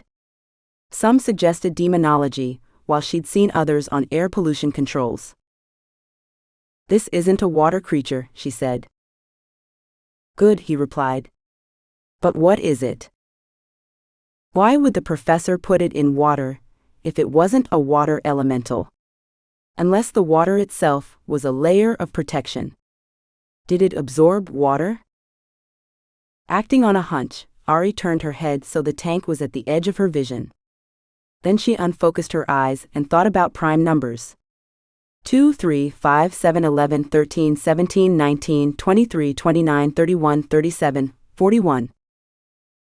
Right as she hit 41, the hazy shape of a creature formed. It looked like a psychedelic jellyfish with a bad case of acne. A pustule on the dome of the ghostly creature burst, sending out a dollop of yellow-brown gas into the water that was quickly absorbed. Are you crazy? That's an Ethiopian death cloud. He didn't seem dissuaded by her outburst. Quite remarkable, isn't it? It took me a week to summon it into the tank. It has perfect camouflage, and the gases it exhales can eat through anything, steel, concrete, whatever, and the adults are immune to most magics. The gas is fatal to everything at fractions. If that gets out, it could kill thousands before it's recaptured or destroyed, said Aurie. Well then, we'll have to be careful. No one said being a mage was easy or safe. Are you willing to give up so soon? He asked. No, of course not. When she'd seen her class schedule included Professor Chopra, she'd thought they'd be working on dry texts or mixing exotic runic inks, not summoning dangerous invisible supernatural creatures. So what is it for? Asked Aurie, knowing in her gut she wasn't going to like the answer. We need to collect its gaseous fumes. And how does one do that? She asked. One of us, he said, nodding towards Aurie, clearly indicating who the one of us meant, will have to enter the tank with the creature and collect it using this syringe, properly warded of course. I didn't bring my suit, said Aurie. Not necessary. I prepared a Winston's wet ward.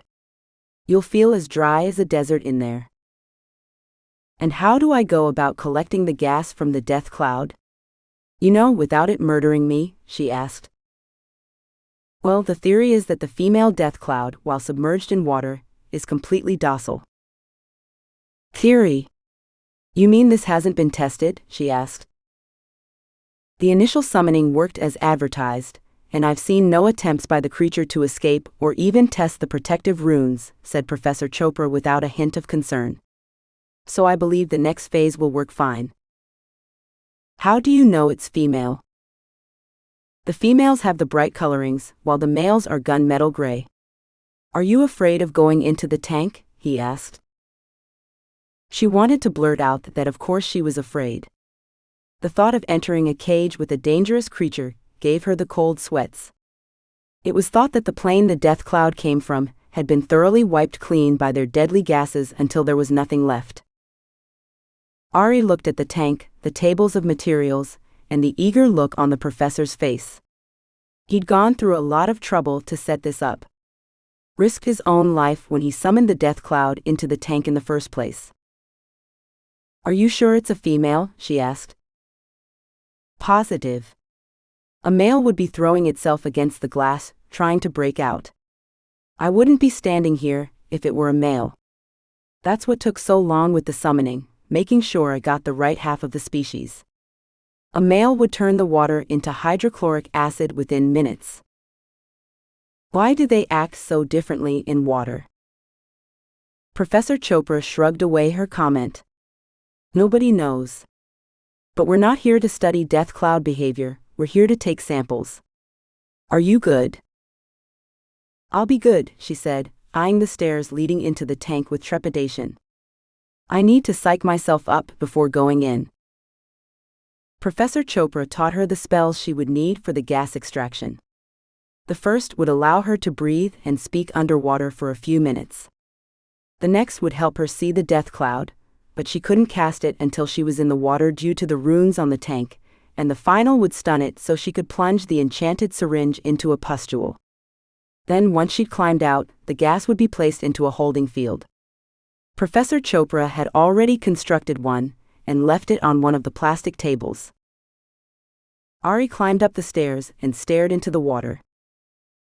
Everything okay up there? Asked Professor Chopra. Oh yeah, real good, she said sarcastically. He beamed a smile and gave her a thumbs up.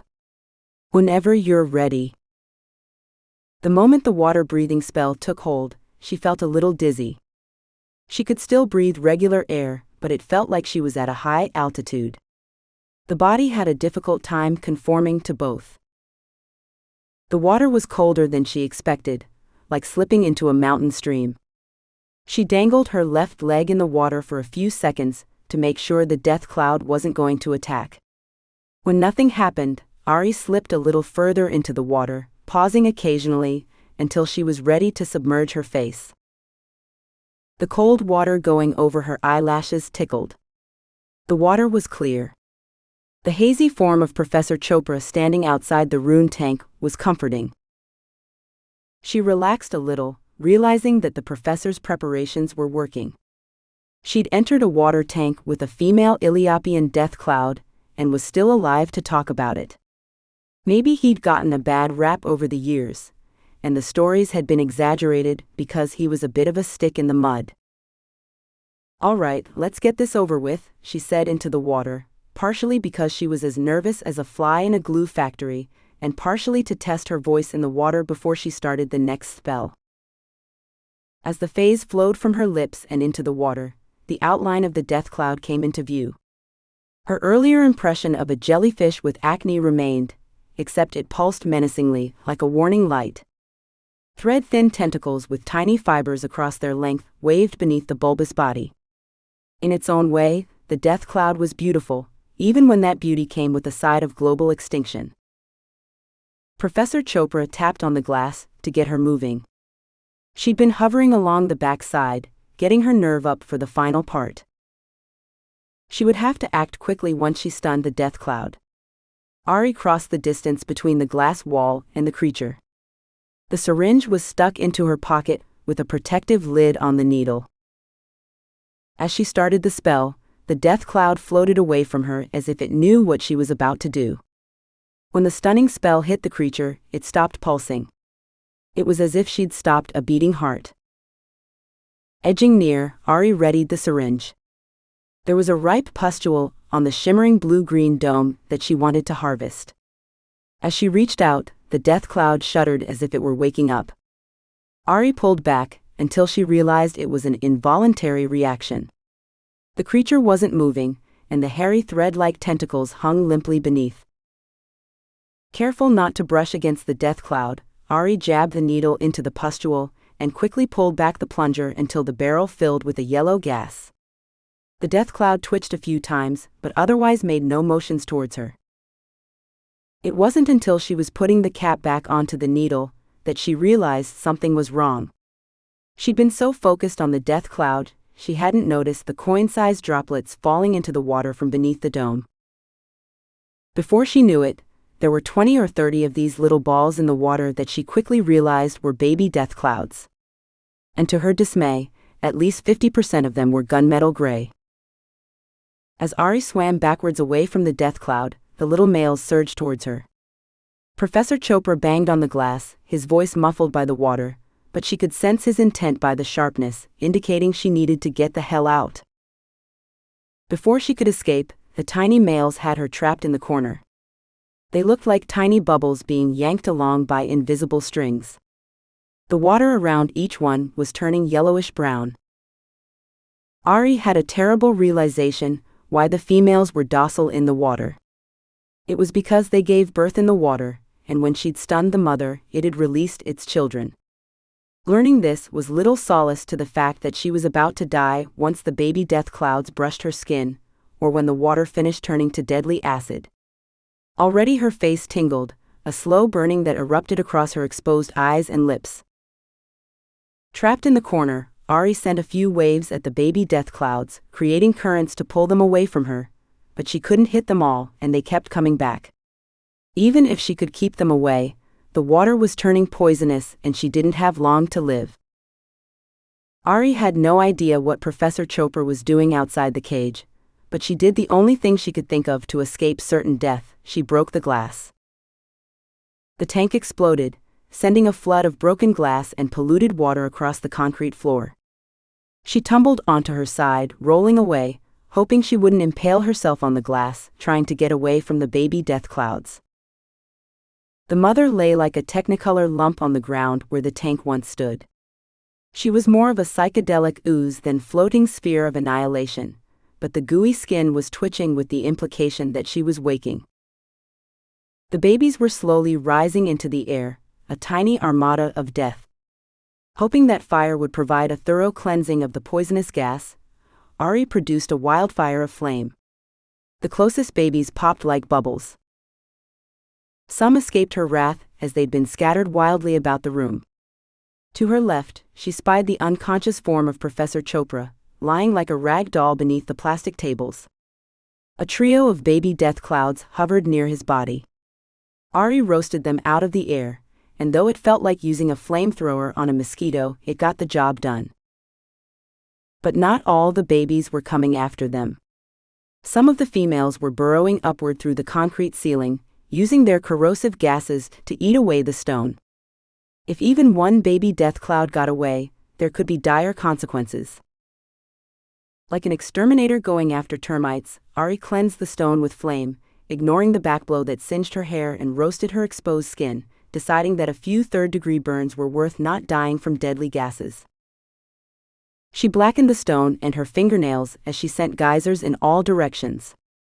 Around the time she began to think she might have destroyed all the baby death clouds, she noticed that the mother had awoken and was floating midway between the high arched ceiling and the floor, little pustules of gas exploding off its glistening skin. Aurie was well aware that she'd just spent the last few minutes eradicating this Ethiopian death cloud's brood with extreme prejudice. "Hi," she said. "You're not mad about that, are you?" When the creature pulsed crimson and surged towards Aurie, she knew she was in trouble. She twisted fire into a mini tornado to do battle with the death cloud, but it shrugged it off. She could banish it, but she didn't have the time, nor did she know the proper spells to make it happen. Only Professor Chopra knew those, and he was unconscious. "Chopra! Get up!" She backed away, using her magic to keep the death cloud from reaching her, and to destroy the gases emanating from its bulbous skin, but eventually it would get through. "Chopra!" The professor stirred, climbing to his knees as she launched fire spears. "The death cloud. You have to get rid of it." He stumbled to his feet, palm pressed against the side of his head. He looked around the room, dumbfounded. "Where is it?" "Merde." He couldn't see it, because he hadn't cast the spell like she had.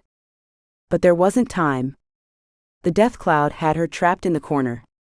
As it hovered near a supporting arch, the gases melted the stone, like an eon's worth of water damage in seconds. She sensed the gases floating towards her, and when the first particles reached her lips and went into her lungs, she'd die. Aurie readied a final spell. If it was going to kill her, at least she could destroy the death cloud in the process. She planned on activating the runes on the front door, the ones that would annihilate everything and everyone in the room, rendering it completely sterile, as if it had been dipped into the surface of the sun. As the trigger words reached her lips, she heard Professor Chopra cry out in a loud voice, "Mors horrida noobs deducer ex regno tuo." At first, Aurie thought it wasn't going to work, but then the floating jellyfish shimmered like heat on a desert highway and faded away, returning to its realm. Aurie followed it up with a blast of flame to burn away the remaining gases. Then she continued her search for escaping babies, blackening the stone. Professor Chopra joined her in the cleansing, until her eyes were sore from the heat and the room was filled with smoke. After an air-purifying spell, they met back at the plastic tables, amid the shattered glass and stained concrete. Professor Chopra cleared his throat and spoke as if nothing had happened. "Well now, it didn't go exactly to plan, but you got the gas, right?" The syringe had fallen out of her pocket. Aurie retrieved it and held it up for inspection. The yellowish gas billowed within the barrel. "Great," he said, snatching it out of her hand. "I'll go prepare this in the alchemy lab while you clean up in here." "Good job. We're on the right track." Professor Chopra snatched up the tome and marched out of the room, leaving Aurie to lean against the wall and wipe the sweat from her forehead. "I'm sure it'll get better after this. I mean, it can't get any worse, right?" Chapter 6. Big Dave's town was exactly as Pi remembered it. It had only been 4 months, but it felt like a lifetime. After Jade's betrayal, she hadn't felt much like coming back to visit. The neon sign for the Devil's Lipstick oozed artificial light into the cavern. I can't believe you lived here, said Aurie. Her sister wore jeans and a black hoodie, with her hair pulled back into a tight ponytail that yanked her eyebrows upward. I spent most of my time at the Misfits Island, or up there, Pi said, nodding towards the apartment door above the bar. She'd been up and down those faded white steps dozens of times in the last year. Before we head into the backcountry, said Pi, I need to do something. Aurie gave her a quizzical look, but said nothing. Pi jogged to the twin bathroom doors outside the restaurant. The light flickered on when she hit the switch. Oops, she said when she noticed the urinals on the wall. Pi pulled a compass out, flipped it over and set it on the counter, and with a purple paint pen, she sketched a trio of runes on the copper backing. When she breathed phase on the runes, the paint crystallized, and she heard a tiny crack. Pi held the compass flat, and the needle pointed to the east. Thankfully, the exit from the cavern in that direction did not go past the lake, so she wouldn't be tempted to visit Jade's grave. Back outside the restroom, Aurie arched an eyebrow questioningly. Pi tapped on the side of her head.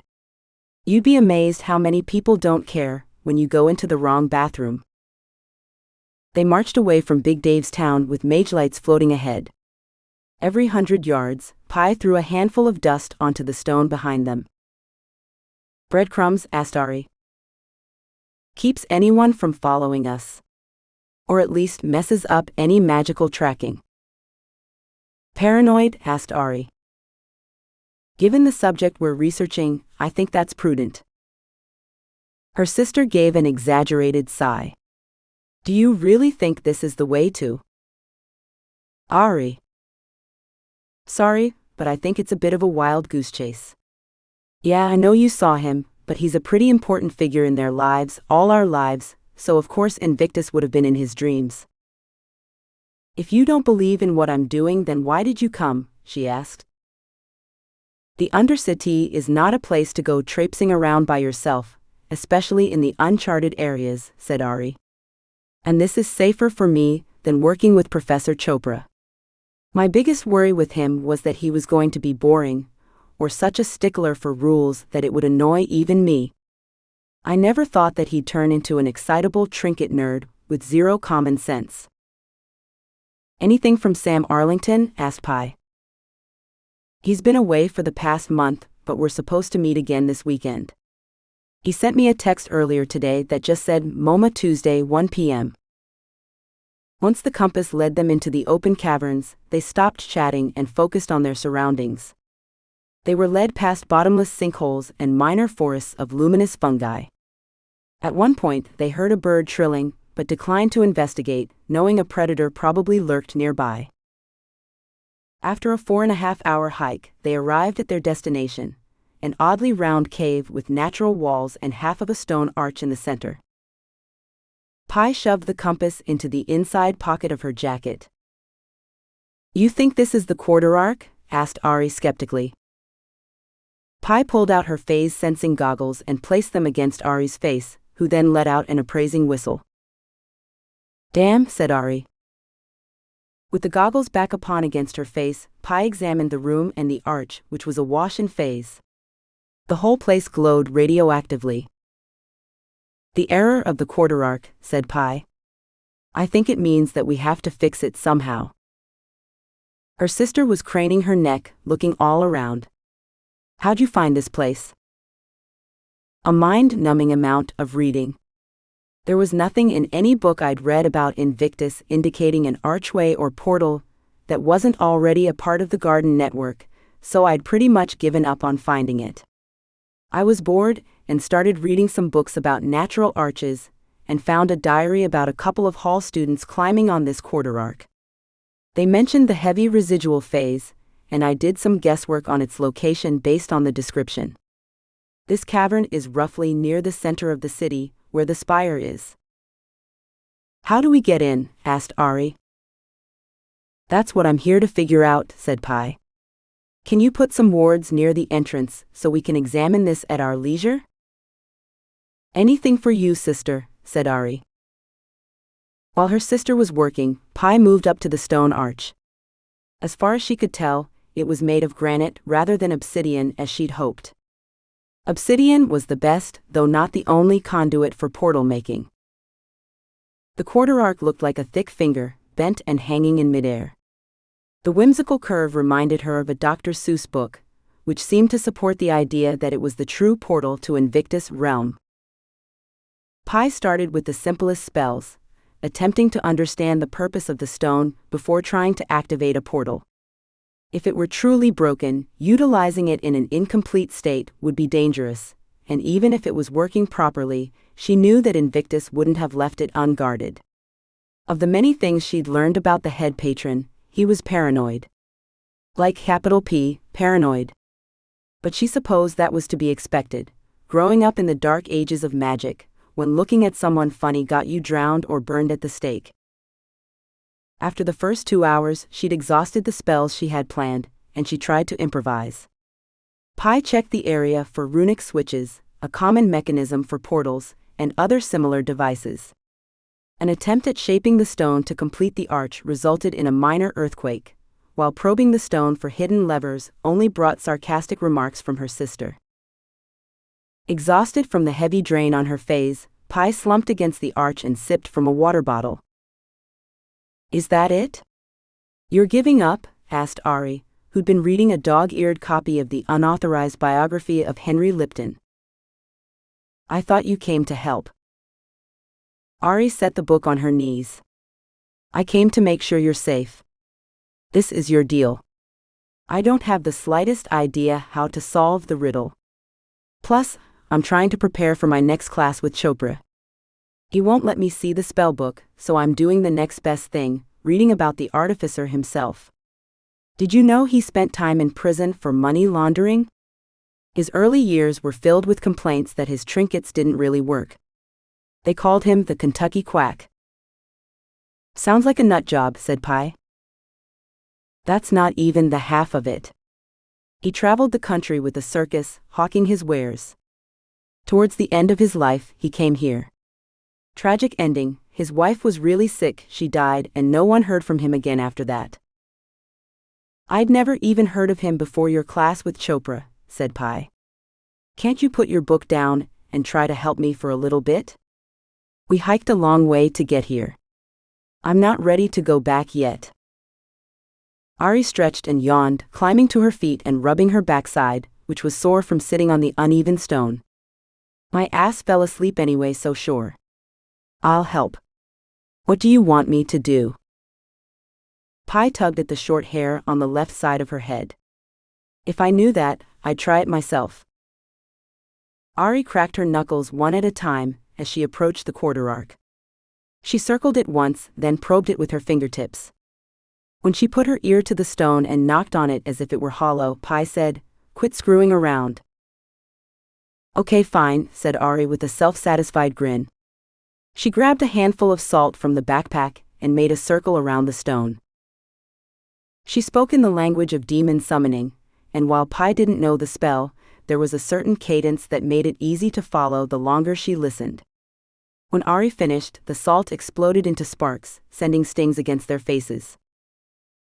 "What was that?" asked Pi, knocking the salt from her hair. "It's not an archway to Invictus realm." "How can you know that?" "I've been here for hours while you only tried one thing," said Pi. "Easy. Rather than trying to prove what it is, I proved what it is not. It's definitely not a portal." Pi looked back to the charred remains of the salt circle. She could tell by her sister's smug look that she expected Pi to figure it out for herself.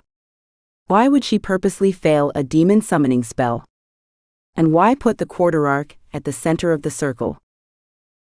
Was that a slither summoning? Aurie nodded. Finally, Pi saw the reason. "I'm an idiot, sis. I see what you did. Using portals creates a residue of pure gallium, which is a summoning component of a slither demon. No gallium means no portal." Pi squeezed her face in her hands. "And I thought I was so close. I guess I should have realized when I found this place through Instagram that Invictus wouldn't have hidden it in such an obvious place." What if he didn't hide it in a specific place at all? Asked Aurie. What does that mean? Aurie gave a shrug that barely moved her muscles. Dunno. It just seems like an Invictus kind of thing to do. Like if he hid it in a rainbow, said Pi. But which rainbow? And how do you go through it? Aurie lowered her chin and spoke in her deepest voice. When the error of the quarter arc you shall know, then through the thresholds you shall flow. As her sister said the word error, a quiver went through Pi's belly. Say that again. She sat up, every nerve tingling with anticipation. That, said Aurie, winking. No. The riddle. Say it again, she said, worried that whatever it was that she'd heard was a mirage. Aurie spoke again, but without the accent. When the error of the quarter arc you shall know, then through the thresholds you shall flow.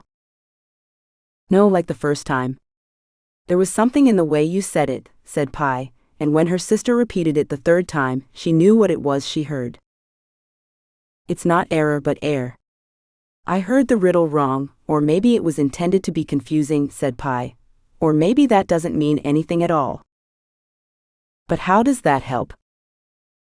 Anxious and feeling like she couldn't sit still, Pi paced across the stone. When the heir of the quarter arc, you shall know. The heir as in the person who inherits, or maybe owns it. Whoever owns the quarter arc. Which means it's not something we have to go through, it's something we have to collect. Pi slapped her forehead. I've been going after this all wrong. The words and ideas tumbled through her head, things she'd read that made more sense now. She felt like she was on the cusp of a breakthrough. Alcyone's words trickled back into her head. Alcyone told me that answer is a light shining my way into the spire. What if she wasn't lying to me? A light? What is light but a rainbow? By the look on Aurie's face, Pi knew she'd hit close to the mark. Fuck yeah, I knew it was a rainbow, said Aurie. We don't know for certain. And we're back to the same problem. How do you own a rainbow? And why only a quarter of it? A rainbow is full of colors. What if you only need some of the colors? Merlin's tits. I think I know what it is. Pi checked around the cavern to make sure no one was there but her sister. In the cottage there were many items, games, books, all sorts of things. One of them was an azure glass about the size of a bowling ball. Yeah, so? I've seen one before, I just didn't realize it until now. You've seen it too. Aurie frowned suspiciously. I have? Freeport Games. There's an indigo glass ball inside Hemistad's case, the one by the cash register. It's in there with the dice and other stuff. I always thought it was a prop, like a crystal ball. Why would it be sitting in a case in Freeport Games? Asked Aurie. Invictus and Hemistad were friends. Maybe he asked him to hold on to it. Or didn't tell him anything. But it fits with what I know about Invictus. He loved games, and he was fascinated with the wizards of literature. There's the wizard's rainbow from King, or the Palantir from Tolkien. This has got to be it. I know it. There's an easy way to find out, said Aurie. Though I'm not sure he'd give it to us. I don't think he's ever forgiven us for what happened our third year.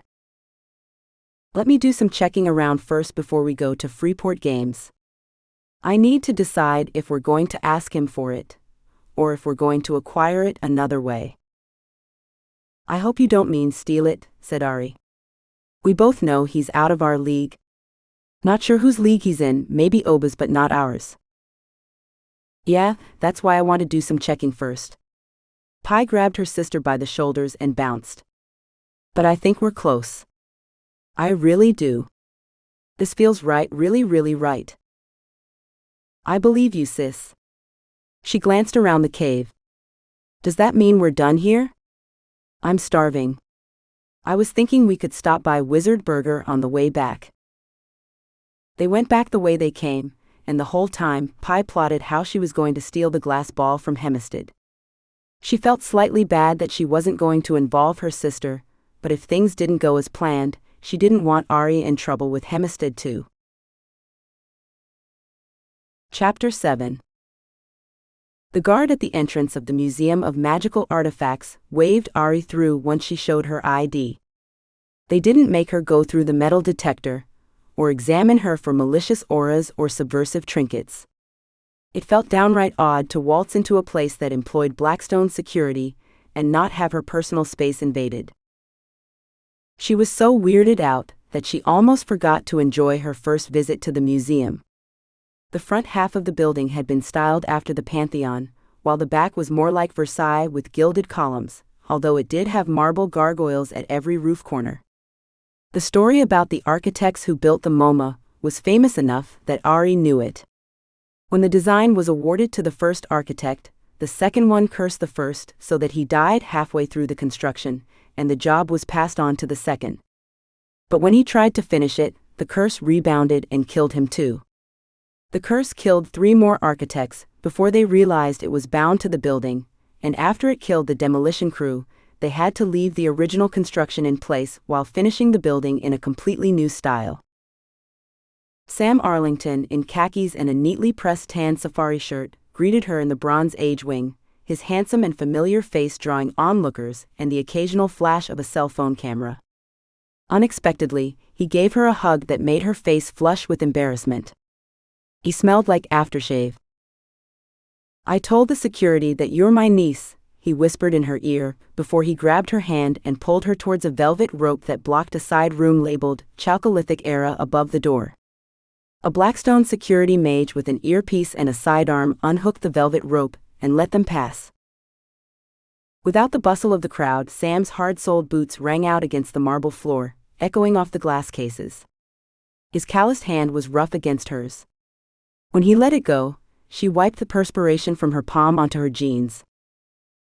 Before he spoke, he took out a black box about the size of a cigarette case and set it on a glass case containing a colorful ceramic bowl.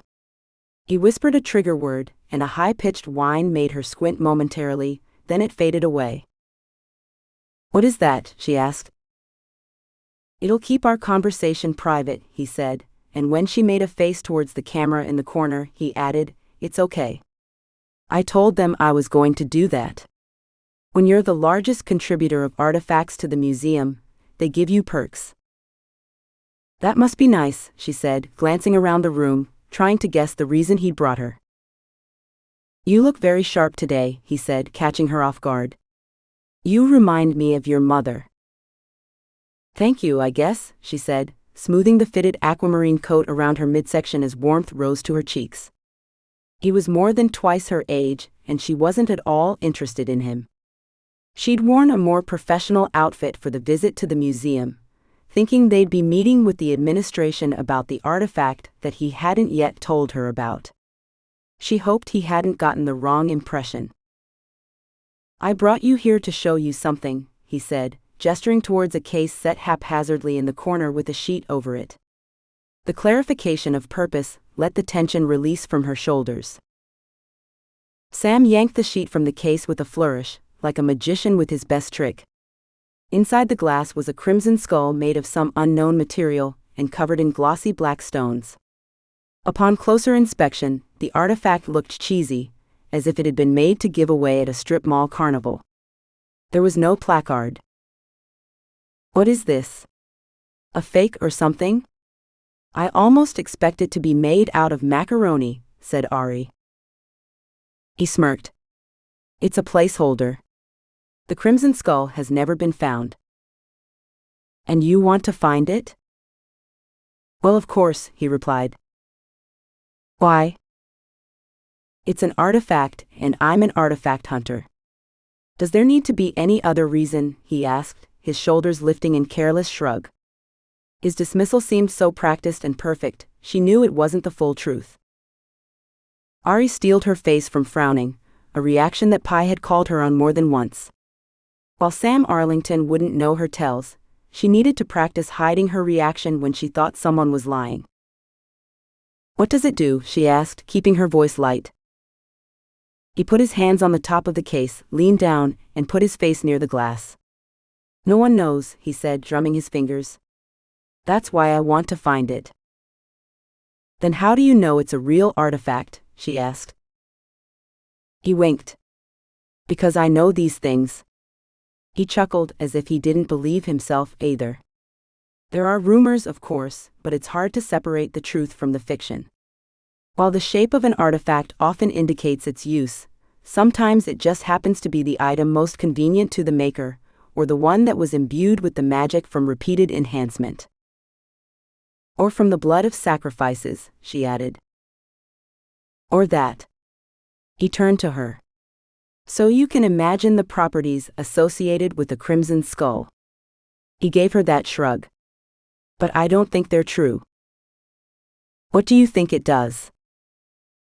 See, he said, holding up a single finger as if he were testing the wind direction. These kinds of things are fun to do, to speculate, to guess, maybe even bet, but it is not productive for the professional artifact hunter. It's a good way to die when it turns out the artifact doesn't do what you think it will do. Aurie sensed he was telling the truth. It was logical the way he explained it. Especially given the number of artifacts that might be cursed. But it could also be a convenient truth, necessary to shield her from what he really thought. She wasn't sure, though. This is the project you're stuck on? He nodded. What's the catch? This feels like something that's going to be highly illegal. Not illegal per se, not yet anyway, he said. Mr. Arlington. Please call me Sam. Fine, Sam. If we're going to work together, you need to start being straight with me right away. You keep holding back and it's making me not trust you. A devilish smile rose to his lips. You are so much your mother's daughter. She wouldn't put up with my shit either. I wish she could see you now. Don't try to distract me with sentimentality, she said sternly. Fair enough, he said, steepling his fingers and pacing across the floor like a professor about to give a lecture. In the mid-part of last century, when the length and breadth of magic was really becoming clearer to the public, there were a lot of laws that were passed regarding magic, and especially artifacts. While many of these laws have been repealed, some are still on the books, only because there's no constituency to convince a politician to champion their elimination. So the Crimson Skull is illegal? She asked. Extremely, he said. So much so that the museum was asked to remove their fake version, so people weren't reminded about its existence and try to go after it. Exactly what you're trying to do, she said. He held his hands up. I knew about the Crimson Skull long before this. It was my coterie fifth-year project. If you didn't find it, then how did you pass? He gave her a sly wink. A story for another time.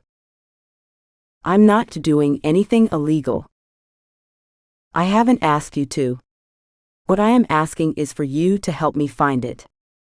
Once its location is known, then I can work on getting the laws changed so I can retrieve it and bring it back to the museum. How is finding it going to help get the law changed?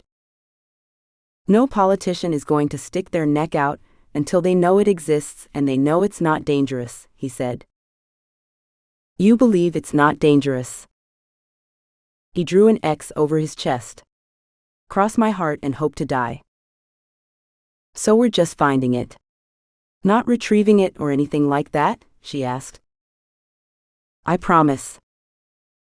It sounded truthful, but Aurie still didn't trust him. Ah, he said, reaching into his back pocket. I almost forgot. The reward. In his hand was a tattered leather notebook with dirt-streaked yellowed pages, half of which had slipped their bindings. Her hands betrayed her, and reached for the diary before she could pull them back. You don't have to pull back, he said. I'm giving this to you as a gift. Mostly for listening to me babble about adventures when you came to my house. I'm a sucker for a charming young lady, and I was afraid you wouldn't think I was impressive enough. You used to have your own TV show. His eyes twinkled with memory and a hint of darkness, and though the wrinkles on his face had been smoothed away by magic or drugs, he carried the weight of his years and something else of which Aurie only got a glimpse. It doesn't feel like that was me anymore. But go ahead and take it. It's yours. The first one's free, said Aurie, staring at the diary as if it were water and she were dying of thirst. He shoved it towards her. Take it. I insist. It was your mother's, but of course, you know that. Just looking at the worn diary made her heart ache. Reading it would be like hearing her mother's voice again, like feeling the caress of her hand across her hair. Nahid would want you to have it, he said. Reluctantly, she took the diary, then squeezed it against her chest as if she were hugging her mother. What are you asking for in return? I have more diaries, more notes, some from Kieran, but mostly from her. All I ask is that you help me find the Crimson Skull. Only that. The rest is up to me. If we find it, I get them all? Most of them. There are some. All or nothing, said Aurie, her jaw pulsing with intensity. I won't be able to take knowing there's more without being able to read them. All or nothing. He studied her face, thoughts passing across his blue eyes like a flock of birds. Then he gave her a slow nod. When he opened his mouth to speak, she turned her back on him and slowly peeled open the diary. The crusty bindings shifted, sending yellow-brown dust to the tile floor.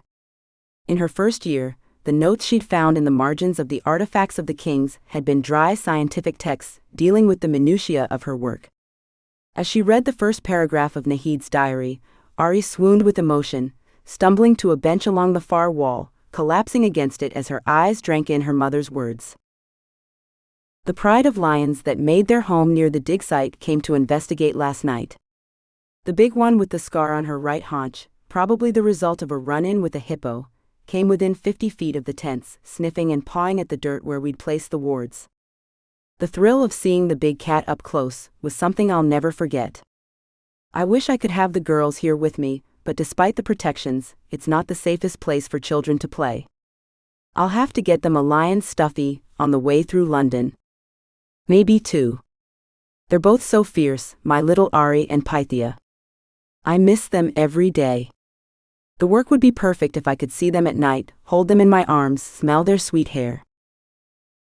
Aurie didn't have the strength to turn the page, she was sniffling, wiping her eyes with the back of her aquamarine sleeve.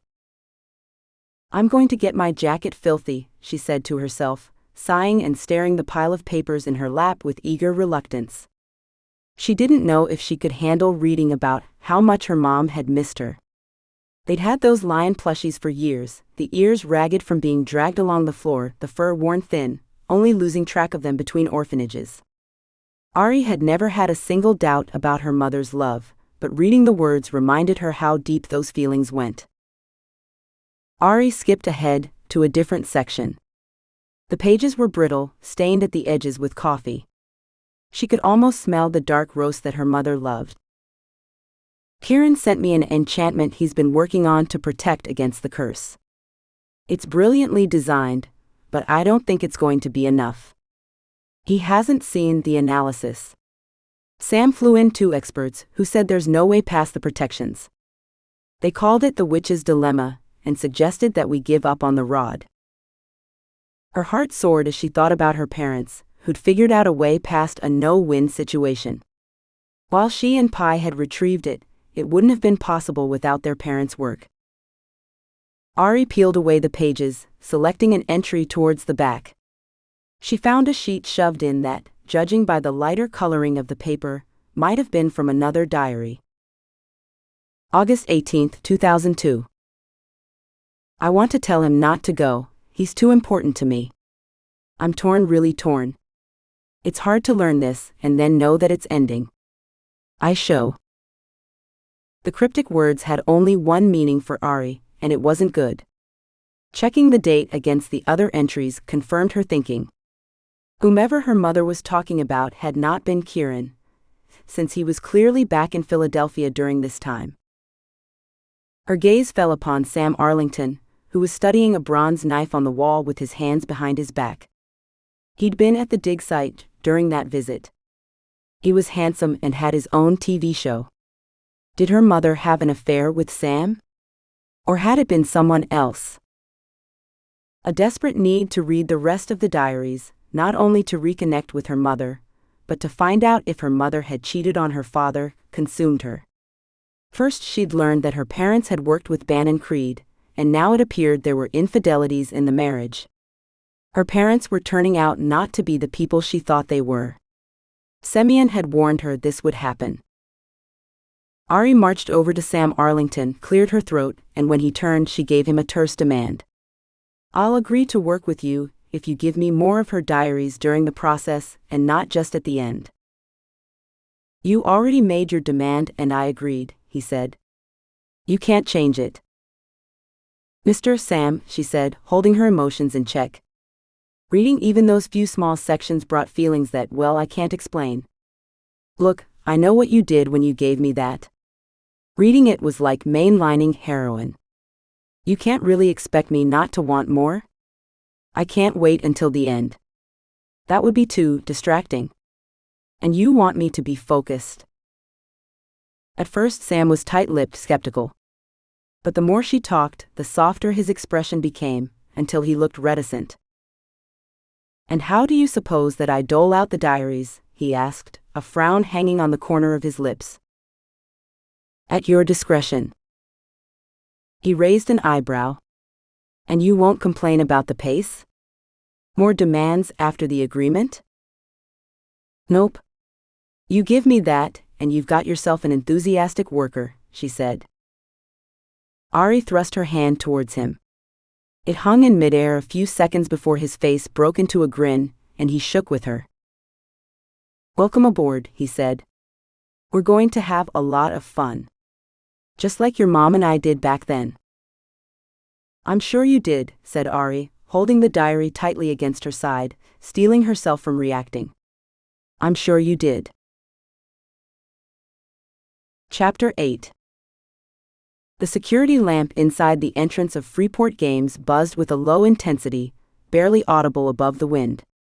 A nor'easter had come down from New England and was battering the coast, too warm for snow, but cold enough to make the rain sting. Pi's black leather jacket kept the worst of the elements off her, but the weather wasn't why she was worried. 2 years ago they'd accused Hempstead of being the soul thief, and it had turned out that they were wrong. The real villain had been Liam. Since then, on the rare occasions they'd had time to visit Freeport Games for a gaming session with Hannah, Hempstead had been aloof, barely acknowledging their existence and finding reasons to be in the back while she and Aurie were in the store. Pi gathered that he was not a man, if he was a man at all, that was used to forgiving others. Time would have to heal their friendship, which was why Pi had decided to break into Freeport Games, rather than talk to him directly. She wasn't willing to take no for an answer, so she didn't think it was fair to ask him. Terrible reasoning for sure, she knew, but it was how she felt. The security itself was laughable, but Pi knew it was only a pretense to keep foolish thieves from forcing Hempstead's hand. He was the real danger. With a collection of soul fragments at her mental fingertips, it wasn't hard to find the right spells to get inside. The cyber magic soul gave her the runes that would temporarily disable the door alarm. She wrote them in erasable marker, so she could wipe them away when she left if the sleeting rain hadn't taken care of them by then. Before she went in, Pi turned off her cell phone to keep it from spoiling her stealth. Hearing the door click behind her as she slipped inside was a subtle reminder that if she took the indigo glass ball, she would pass a line with Hempstead she probably couldn't recover from. Seeing the darkened gaming area, tables wiped clean, board games stacked neatly on the shelves on the wall, and huge cardboard cutouts of the latest characters from the anime Hellion halls, reflecting the pink glow from the neon magic, the gathering sign in back put pause in her plans. It was a reminder that despite the hunger and the other dangers about Hempstead, he'd created this space for kids to come and relax and game, and most importantly, be safe. Maybe she would just investigate the glass ball, figure out if it was truly a clue left behind by Invictus, and if it was, talk to Hempstead about its importance. The lamp on the front counter seemed abnormally bright when she clicked it on. The glass case filled with trays of dice, collectible figurines, and a few rare collectible cards was protected with a secondary lock, a metal bar that slipped between the panes, keeping the sliding door from being opened without the key. The indigo glass ball in the corner of the case almost seemed like an afterthought, and looking at it brought both pangs of regret and shivers of anticipation. After slipping phase viewing welder goggles from her jacket and then over her head, adjusting the strap so it didn't bind her ears, Pi reviewed the area for the presence of magic. As she expected, the indigo glass ball glowed, but only faintly. She crouched beside the case, pressing the goggles against the glass, and examined the phase signature. The amount of magic was light, no more than would be required to protect the ball from accidental breakage. The longer she studied it, the more her heart sank. If this truly were a clue from Invictus, wouldn't it put off more phase? Or was it all that was necessary, and if she could activate it, she would discover some vital information that would lead her to his hidden realm? Pi jimmied the lock and opened the case. She stuck her head inside to confirm that the window wasn't modifying her view. Much to her disappointment, the level of phase didn't change. The reason she'd broken into his store felt more foolish the longer she stared at the glass ball, followed by a rising miasma of guilt. Pi glanced down the darkened hallway, the one that led to Hemistad's apartment above the store. She thought about leaving, and coming back later and explaining everything she'd done. But she worried about the consequences of that conversation, and that she was being naive. The one thing she'd learned above everything else about Invictus was that he loved games. That was evident from how the 100 halls were structured, from the trials that prospective students had to pass to enter, to the second-year games. There'd been other larger-scale activities in the history of the 100 halls, back when he'd been alive: mock battles across the city, magical puzzle competitions, scavenger hunts in the Undercity. And while the games were intended to teach and reward a combination of cleverness, magical ability, and bravery, they came with considerable danger. Even though the second-year games had technically been danger-free, the psychological impact of being killed repeatedly had driven some students out of the halls. And what better game than to try and find his realm? These thoughts left Pi biting her lower lip as she stared at the indigo glass ball. Was it a clue? Or was it a trap? Or was it both? "It's probably nothing," she muttered under her breath. The indigo swirls on the glass were ordinary. From 20 inches away, the ball looked like she could break it with a good punch. But from 20 inches away, it was hard to see the phase up close. Maybe she could learn something if she could hold it in her hands, press it against the goggles. "A brief examination," she said. "I'll only look at it for a moment, then I'll put it back." Before she reached in, Pi swept the area for alarms, magical or technological. She even checked beneath the glass case to make sure there weren't proximity sensors. Nothing. Crouched down, prepared to slip her hand past the rows of figurines with swords and battle axes, she noticed that the other items in the case had price stickers. Pi went around front and confirmed that the glass ball did not. It probably wasn't significant, but a tremor in her belly was trying to convince her that it was. Years ago when she worked in the store, she'd never had anyone ask about the glass ball, and as she thought about it, she'd never wondered why it was there in the first place. This more than anything convinced her that she had to examine it, if only to satisfy her curiosity. "As they say," she said, reaching into the case to grab the indigo glass ball, "curiosity killed the cat." The smooth ball came away from the velvet cushion easily. It was light, sturdy. Pi stood up, prepared to examine the surface closer, but she noticed a faint line of phase trailing away from the bottom of the ball. Sparkles of energy passed down the line, heading away from the case, towards the darkened hallway at a slight angle upward to the apartments. "Oh shit." The roar that followed turned her insides to liquid. It had an ancient, haunting quality, like the sound of men being butchered on a battlefield, or the hard earth being ground beneath massive churning machines. When she moved to put the ball back into the case, it glowed more fiercely. The earlier light phase had either been camouflage, or it hadn't been triggered yet. With the ball back on the cushion, she pulled away, only to find it stuck to her fingers. A second roar, followed by a crash, which sounded like a door frame was being ripped off, reverberated through the empty store. Realizing that she couldn't hide her thievery, Pi made her stand in the middle of the store, hoping to quiet his rage, to explain what she'd done before he attacked. But when the ceiling-scraping shape moved out of the hallway, thundering forward like an avalanche made of shadows and claws, the idea that reason would work with Hempstead vanished like smoke, replaced with the grim realization that she would have to defend herself. The impression Pi had, as Hempstead scattered the tables and chairs, was of a prehistoric bear with claws like knives. Except he wasn't a bear, because bears didn't exhale darkness and smell like fresh slaughter. She tried to set aside the glass ball so she could protect herself, but it had adhered to her fingers, interfering with the gestural procedures of the spell. Her admiration for the cunningness of the trap was no match for her horror as she realized there was nothing she could do to stop him. Hempstead cut through Pi's wards and protections as if they were wet paper. A mottled fist of 4-inch claws slammed into her gut, lifting her into the air and slamming her against the ceiling. She couldn't scream. Nothing came out but a few spittles of blood. He threw her across the room. A shelf of board games collapsed beneath her, cushioning her fall. Her gut was a mess of mangled flesh that stunk like a sewer. If she didn't get a healing spell on it soon, she'd bleed out, or get sepsis from the piercing of her bowels. As the beast that was Hempstead crushed a table beneath his massive paw, not realizing where he'd thrown her, a wave of energy and pain blockers rose through Pi. After last year's experience, she never went anywhere without first renewing her rejuvenating wards. The most dangerous moment was right after you'd been injured. This was when the killing was done. So she'd spelled herself so that at first wound, the spell would release, hiding the agony and giving her a dose of strength and speed. But no enchantment would help her battle Hempstead in this form. She could see him on the vast grassy steppes of Asia hunting mammoth or whole tribes of early men. Pi threw down a smoke charge that quickly flooded into the room, obscuring sight to a few feet.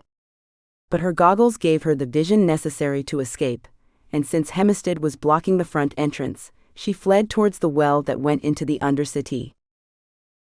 Knowing she wouldn't have enough time to use the platform and winch, Pi pulled a feather from an inside pocket.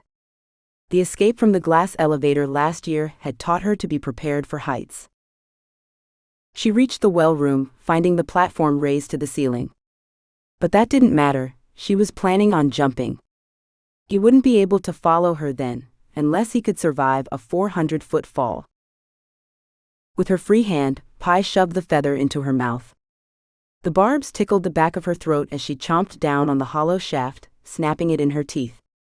Half the feather was shoved into her mouth when the massive shape burst out of the smoke. Hempstead's shoulder charged her, knocking Pi backwards through the fence and into the hole that led into the Undercity. The impact caused a Heimlich maneuver, and she spat the feather from her mouth. The pale gray light of the well room faded quickly as she fell through the hole, the wind rushing up around her, caressing her before she hit the ground. Chapter 9. The last message Aurie had received from her sister was days ago. She tried not to be worried, but she knew her sister and her propensity to get into trouble. On the other hand, Pi frequently went offline for days at a time while she was doing research into Invictus, mostly due to her paranoia that someone might be tracking her, and she'd leave her cell phone in a train locker while she was off the grid. "I'm sure it's nothing," she said, though her heart said otherwise. It wasn't like she had time to spare. Between classes, work with Sam Arlington, and studying, she barely had time to breathe. Checking her phone, she realized she was late for Professor Chopper's next class. At least this time they weren't meeting in the eightfold room, which meant that the work wasn't going to be inherently dangerous, or at least that's what she hoped. He was standing at a polishing station in the metallurgical lab, hunched over a spinning disc that smoothed metal samples to an even finish so they could then be examined with a microscope. Aurie had used the equipment before. Imbuing metals with spells required the right substructure to hold them, and that could only be accomplished with traditional metallurgical methods. "Aurelia," said Professor Chopra, lifting the little blue puck from the polishing station and switching the unit off. "I was testing some samples. It looks like we're ready to go." He wore a white lab coat over a light blue button-down shirt. She hoped the lack of visible protections meant the day's activity would be less life-threatening than normal. "I have everything set up in the other room," he said. The room beyond the polishing room had metal cabinets on every wall, granite tables, and chemistry glassware collected on shelves. A large glass cylinder the size of a paint can and set on its side took up the central table. Next to it were various rubber hoses, titration tubes, and a blue plastic bucket. The magical works of Henry Galveston Lipton tome lay on a separate table away from the work area. Seeing it put an ache into her neck. After reading the unauthorized biography of Henry Lipton, she was skeptical about the potential success of the project. Today's task is to reduce iron ore to its proper state, then refine it. If we're looking for quality iron or steel, we can order it off the internet. Chopra's face reddened with heat. "I'm well aware, but this metal must be specially prepared. Henry," he said the inventor's name as if they were old friends, "has specific instructions for construction of the rings. After we reduce the ore, we have to add gold dust and a few other precious metals before sintering it with the proper transmutation spell." "Gold dust," said Aurie, letting the words trail off her lips. Lipton's unauthorized autobiography had detailed the many scams that he'd pulled off in his time. The addition of gold dust seemed like a good way to enrich one's pockets in that time.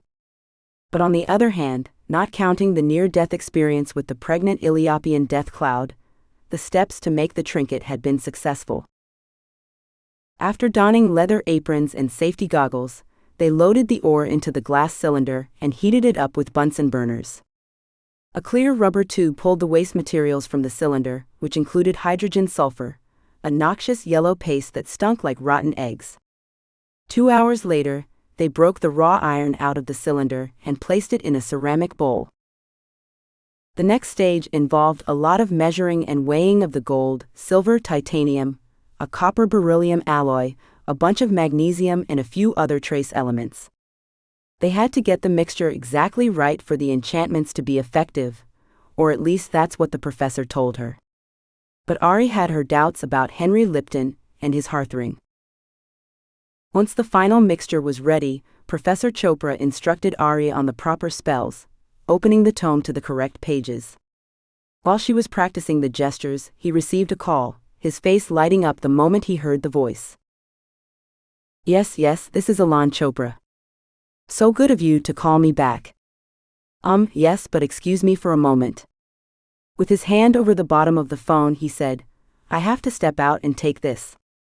Practice as you must, but wait for me before you cast the spell, and whatever you do, do not turn to any other pages. Actually, do not touch the book at all." "Why not?" she asked. He grew cross. "Just do as I say. I don't have time for explanations." He elbowed his way through the door and disappeared down the hallway. The moment he was gone, Aurie eyed the tome, checking to make sure he hadn't returned yet. Why doesn't he want me to read ahead? She marched over to the book, hooked a fingernail under the right-hand page, and went to flip it over, only to receive a painful shock. "Ow fuck," she said, sucking on her fingers. After checking through the little window on the door, Aurie examined the tome again. She'd never heard of a book that shocked people, unless it was an abjuration spell that Chopra had put on it to ward away her curiosity. "Don't want me getting into you, eh?" she asked, cracking her knuckles. The second attempt ended as soon as her fingertips neared the slope of pages. A shock jumped across the distance, making an audible pop as it stabbed her fingers. Aurie cradled her hand against her chest. Aurie donned a thick leather glove and carefully touched the book at the center of the page. The shock hit her a good 6 inches above the tome, going right through the leather glove and knocking her arm back. She flipped off the book while thinking about a way around the ward. If she had Pi's phase-seeing goggles, she could decipher the enchantment and counter it appropriately. But she didn't. And she wanted to know what was in the tome that was so important to hide. Searching through the cabinets, she found what she needed beneath the sink. She clipped a long piece of wire from a copper reel on the workbench and back, wrapped it around the ground wire that was connected to the pipes, and then dropped the other end onto the tome. When the lights flickered, Aurie knew that either she dissipated the stored energy or added more to the ward. It would not end well if it was the latter. Aurie slapped her hand on the right page before she could lose her nerve, relaxing when it didn't blow her across the room. With the trap spent, she flipped through the pages to find the spell. After she saw the runes placed carefully at the four corners of each page, she realized the shocks were not Chopper's doing, but Henry Lipton's, which at the very least reduced her anxiety about the motives of her professor. The pages leading up to the spell read more like a diary than an instruction manual.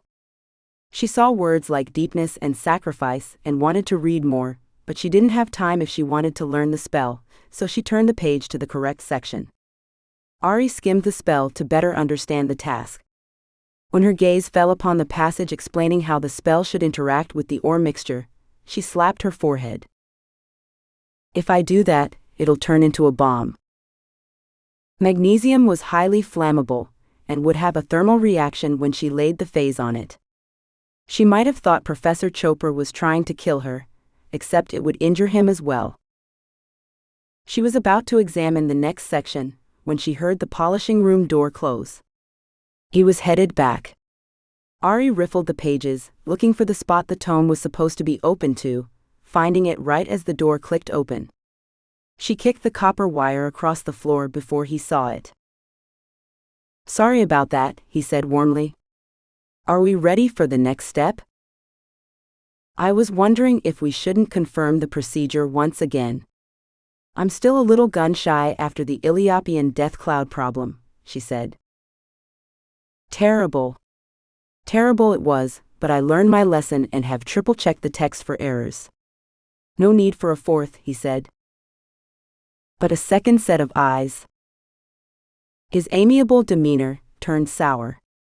I told you it was fine. Please start the procedure. Remember, at the end of the year, it is my word that passes you, no other. But you have to trust me. She felt like she was going to throw up. She looked back to the tome and thought about telling him what she'd done, but decided that wouldn't turn out well. Maybe if she faked an injury, tripped over her own feet, and smashed her head into the desk, that would get her out of it? Professor Chopra crossed his arms. I'm waiting. And know that I will be checking you for the proper gestures. I will not tolerate sloppiness. Except in your own work, she wanted to say back. But then she thought of a solution, but it would only work if he couldn't see that she'd modified the spell, which would be tricky in the small lab. Aurie started the spell. The professor moved to the side to watch her gestures, mumbling encouragement as she formed them precisely. As Aurie modified the spell, she stepped to the side, blocking his view with her back, then as he tried to move to observe, she went right back to her previous position. As the phase poured out of her and into the ore mixture, it sizzled but did not explode. He clapped his hands. Well done, though I'll have to take points off for that little doosey-doo in the middle. Why did you do that? It seemed entirely unnecessary. Aurie rubbed the back of her neck. My underwear was cramping my style? He held his hands up. I see. No need to explain further. The rest of the afternoon went as expected. When they were finished, she had made a ring of iron alloy thick enough to wrap her hand around, and wide enough to put her fist through but not her head. But despite the success, the only thing she could think about was how the tome had been wrong, and that another section might be even more dangerous. It appeared that Henry Galveston Lipton hadn't been a fraud, knowingly, but hadn't been a genius artificer either. If she couldn't get a hold of the book before their next meeting, she was in grave danger. Chapter 10. The shadows from the headlamp played across the rough stone, the edges refracting until they faded to midnight blue. There were other colors reflected across the glistening stone, from chips of granite, faint purplish moss that glowed in complete darkness, and the tiny red eyes of an insect before it scurried into a hole, but the man-child loved blue best. Ernie had never been in the Undercity before, had always been told to avoid it, stay away, it's too dangerous, but when the voice had echoed in his head, he'd had no choice. In some ways, he hated the voice, hated that his Opa, the man who had once cared for him, had used him like a vessel. The using wasn't done either. Ernie could no more refuse the summons than not breathe or defy gravity. He felt like an automaton, a robot of flesh and fears, bereft of his free will. This was worse than when he was Echo, when moments were lost to the pattern, annihilated by the wings of a butterfly, because he was aware of his every move, his every step. His only act of defiance was not to run, not to rush forward headlong to whatever destination the compulsion was sending him. It wasn't much, but it was something. When claws scuffed the rock beyond his vision, he felt his insides twist and squeeze. Would the compulsion let him defend himself? Even if it did, could he do it? He summoned flame in his right hand, a 3-inch calcifer with eyes and little orangish red arms, and held it high like a lantern. The flame was real enough, would burn him if he ran his hand over it, but he couldn't throw it or use it against anyone. Ernie hoped the demonstration of magic would be enough to dissuade whatever was stalking him. "Hello?" he asked, hearing the childishness in his own voice, then trying again, hoping it sounded meaner. "Hello?" It was worse the second time. Even though he wasn't Echo anymore, they treated him like he was at New Horizons. "I'm not Echo," he told the thing that was lurking out of sight. While he stared into the darkness, his headlamp wavering and the flame in his hand casting shadows across the stalactites, the scrape of claws retreated. Pride welled in his chest at making his voice angry enough to scare away a predator. "Thanks, Calcifer," he told the flame, then he made it disappear. He couldn't make it talk to him, not that he thought it was real, but he wanted it to be like a ventriloquism puppet. The younger residents loved it when he summoned the flame, but he was always careful to keep his distance in case they tried to touch it. He wasn't supposed to use magic at New Horizons. Along the way, he found a yellowish-gray moss that rippled when he put his hand near, so he scraped a sample using the runed blade he'd won in the second-year contest. The whole time he was removing it from the rock, the urge to run pushed him in the back and tugged him forward, but he ignored it. He placed the moss in a plastic bag, gently folded it into a bright pink fanny pack wrapped around his midsection, and then let the compulsion pull him forward like a trolley train. Ernie's lower lip trembled whenever he thought about what was waiting for him ahead. He worried that the patron, the woman who was everyone that he'd met that fateful day when he stopped being Echo, had figured out a way to bring the wish back. This made him drag his feet wherever he could. At least until he tripped and slammed his knee on the stone floor. Then he gave up trying to hold back. He knew he shouldn't be worried.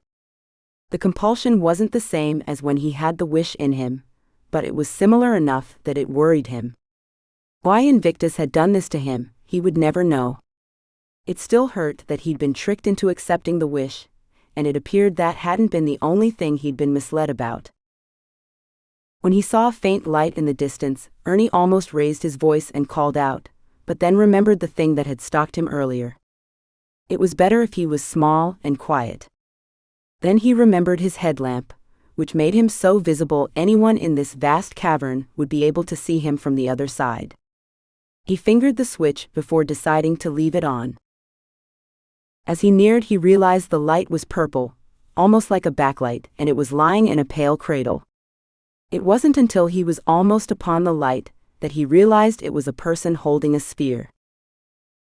When the headlamp revealed the face of the fallen, he cried out, "Pythia," only to cringe at the echo. He threw himself down, ignoring the crack of his knees against the stone, and put his cheek down to her lips to feel if she was breathing.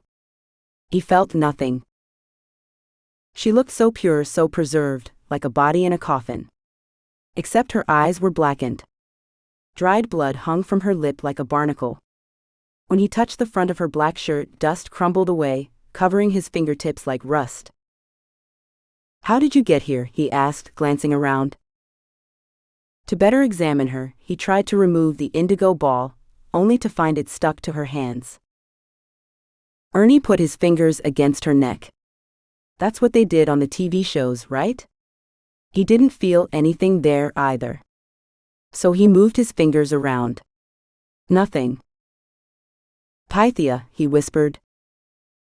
Is this why he was compelled? He paled at the realization that he was going to have to tell Ms. Aurelia what happened. That he hadn't gotten here fast enough. He cursed himself for delaying. He wouldn't have if he would have known. Why couldn't he save Pythia, just like he had her sister? Tears formed in his eyes and ran down his cheeks. He wiped them off with a flat hand. "I came too late, didn't I? I didn't know I was supposed to hurry. I'm sorry, Pythia. I'm so sorry." Chapter 11. The letter was addressed from New York, but with no name. Aurie turned it over a few times before slipping her glossy, chipped fingernail under the leading edge and prying it open. It had been a long time since she'd received a real letter. Everyone sent email these days. She hoped it was from Pi, even though she knew that it was unlikely. Pi barely wrote on paper when she was forced to in school, let alone as an act of communication. Even the investigation into Invictus life was done with pictures or notes in her phone. The piles of books surrounding her in the apartment had been memorized by her sister to an annoying level of detail. Aurie glanced to the end of the letter to see who it was from. Hempstead. Her mouth went dry. She crinkled the paper as she squeezed it tight. It only got worse as she read what he'd written. Aurelia. I have no words for what I'm about to tell you, but I feel it is my duty. Know above all that I did not want to do it, but Invictus spelled me unknowingly, thus I was at the mercy of his cruel intentions. Your sister found something in the shop. Maybe you know what it was. I fear to say exactly. He must have tied this item to my curse, and when Pythia picked the item up, I'm sorry, I know this is difficult to read, but I knocked her into the hole that leads to the Undercity. Once the item was out of my shop, I was in control of myself again, but by then it was too late. In grief and horror, I fled by another way. I'm sorry, but I'm certain that your sister is dead by my hand. Hempstead. Hand to her mouth, Aurie stumbled to her knees. The world seesawed around her, a contradiction of agony and shock. She read the letter again, hoping against hope that she'd read it wrong. She punched a nearby pile of books. They crashed over the coffee table, bouncing off the couch. She picked up a book and threw it at the wall, breaking its binding. Her mouth opened as she tried to scream, "Fuck," but nothing came out. Air had been rendered to dust. Numbly she stood, surrounded by the efforts of her sister. Her only sister. The only member of her family she had left. Aurie's world closed around her, the edges fraying until they were blackened, like the crisp ends of burnt paper. Her heart, her chest constricted, in a last-second attempt to keep her sister's death from being a reality.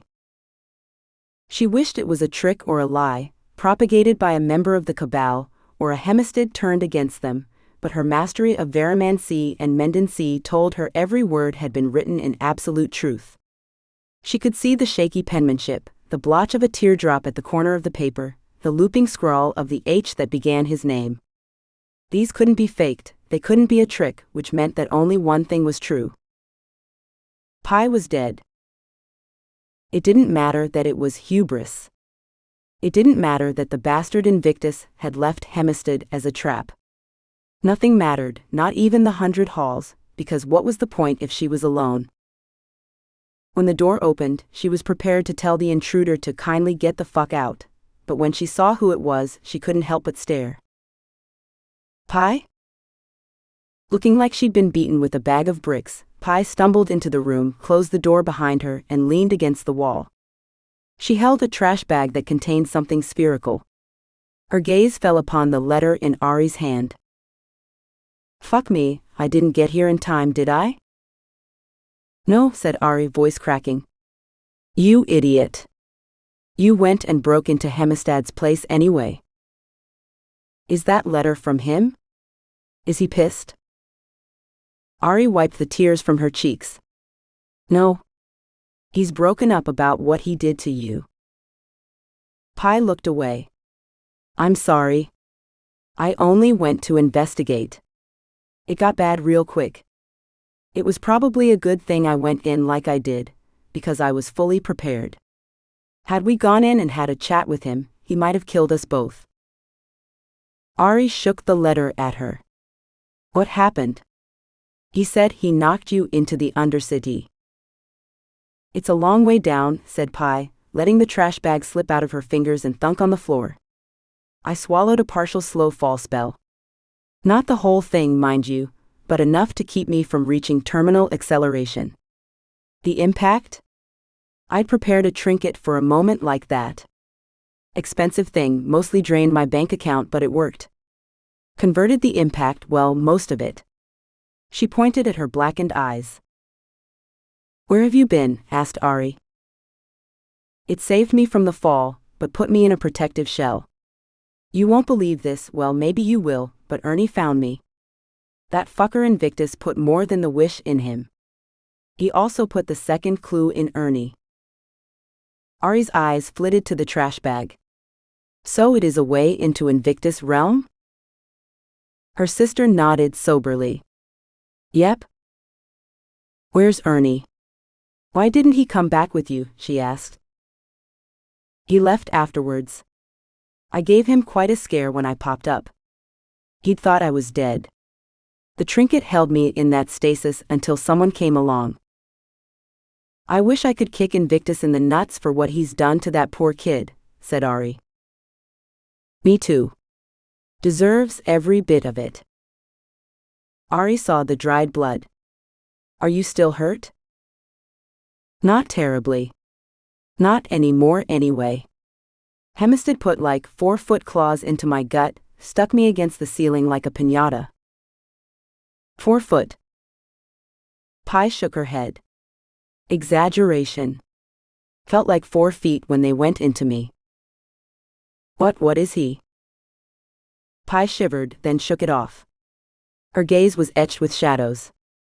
It looked like reliving that moment was painful by the whiteness of her pressed lips. I don't know. Something feral, primal. Whatever he was he's tasted blood, lots of it. I can't imagine standing against him, not even with you and the original 5 patrons at my side. Without another word, Aurie pulled Pi into her arms, careful not to squeeze too hard, crumpling the letter against her back. She held her younger sister for a long time before pulling away and knocking a strand of hair from her face. Doucette Duram. You've got to start trusting me, sis. Wide-eyed, Pi nodded. You don't have to remind me after that. Whatever game Invictus set up, he's playing for keeps. But I guess I should have expected that. This is for the whole shebang. For control of the 100 halls. Excitement bubbled up in Aurie's chest, making her a little delirious after thinking she'd lost her sister. Holy balls, Pi. You were right about the clue, which means we're on the path to finding a way into Invictus' realm. And nobody else knows about it. Think about it, the patrons have been trying to trick their way into it for decades, but now we've got the jump on them. Pi gave her a feverish smile. I guess we do. Buoyed by the idea, Aurie danced around her sister. And not only that, but you've got the second clue. I've got more than the second clue, Pi said cryptically. I think I know what it is and how to find it. What's the clue? Before speaking, her sister pulled a miniature phonograph from her leather jacket. The tiny speaker looked like a cornucopia. Pi set it on a nearby stack of books and breathed phase into it. There, that should keep anyone from hearing us. I know no one knows, but I'd like to keep it that way, said Pi. The second clue is... She cleared her throat and leaned her head back, clearly repeating it from memory. When through the looking glass you see. Backwards amid the giants you'll be. To follow the rainbow and pay the fee. 2 makes 1 and that is key. Then 4 more and you'll see. Only through their unity. Aurie raised an eyebrow. That shit makes sense to you? The rainbow is the glass balls. I've got the indigo and I need 1 more. That's what the quarter arc means. You have to find 2 of them. 2 makes 1 and that is the key. That's the fee, the price for getting into his realm. But what about the giants and the looking glass? Asked Aurie. Or the parts after that? Pi sighed and scratched the side of her head, where the hair was growing back in. That's what I'm less sure about.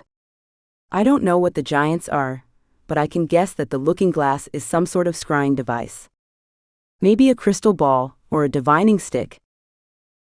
Seems sort of vague. What's the next step? I'm going to talk to Radislav. He trades in stuff like that, so he might know where to find one. Plus, I haven't checked in with him in a while, and I'm sure he's not happy with me. He does sort of own me right now. Yet you signed up for more time, said Aurie. He makes the mob look like a bunch of pansies. He's not as bad as you think, said Pi. I know, you've told me, but I don't trust him. Not that it matters, since you're the one going to see him. So you approve of me going to see him? Asked Pi. As dangerous as he is, it's nothing compared to waiting around and letting the Cabal figure out how to get into Invictus realm before we do. You go talk to Radislav. I've got some things I need to do now anyway, namely a little trip down south. You do? Yeah, I found some information on the Crimson Skull for Sam. We think it indicates a place in Peru, not far from Lima. We're going to head down there and check it out. Wow, said Pi. I can't believe you're actually working with him. He's not as bad as you think, said Aurie, laughing when Pi raised an eyebrow. Sounds familiar. Before Pi left for the showers, Aurie thought about telling her sister about her suspicion that their mom had an affair with Sam, but decided against it until she had proof. She figured Pi would take it better than she had, but didn't want to burden her while she had more important things on her mind. Chapter 12. A trumpet cried a haunting melody on the speakers at the Glass Cabaret. The place was pretty empty. Pi went in through the front door and chatted with Dagon the bouncer about his latest girlfriend troubles for a few minutes before seeking out Radislav. For being a thick neck, he was a rather sweet guy, though she'd seen him break a guy's arm when he wouldn't leave the club, so she knew he could turn mean.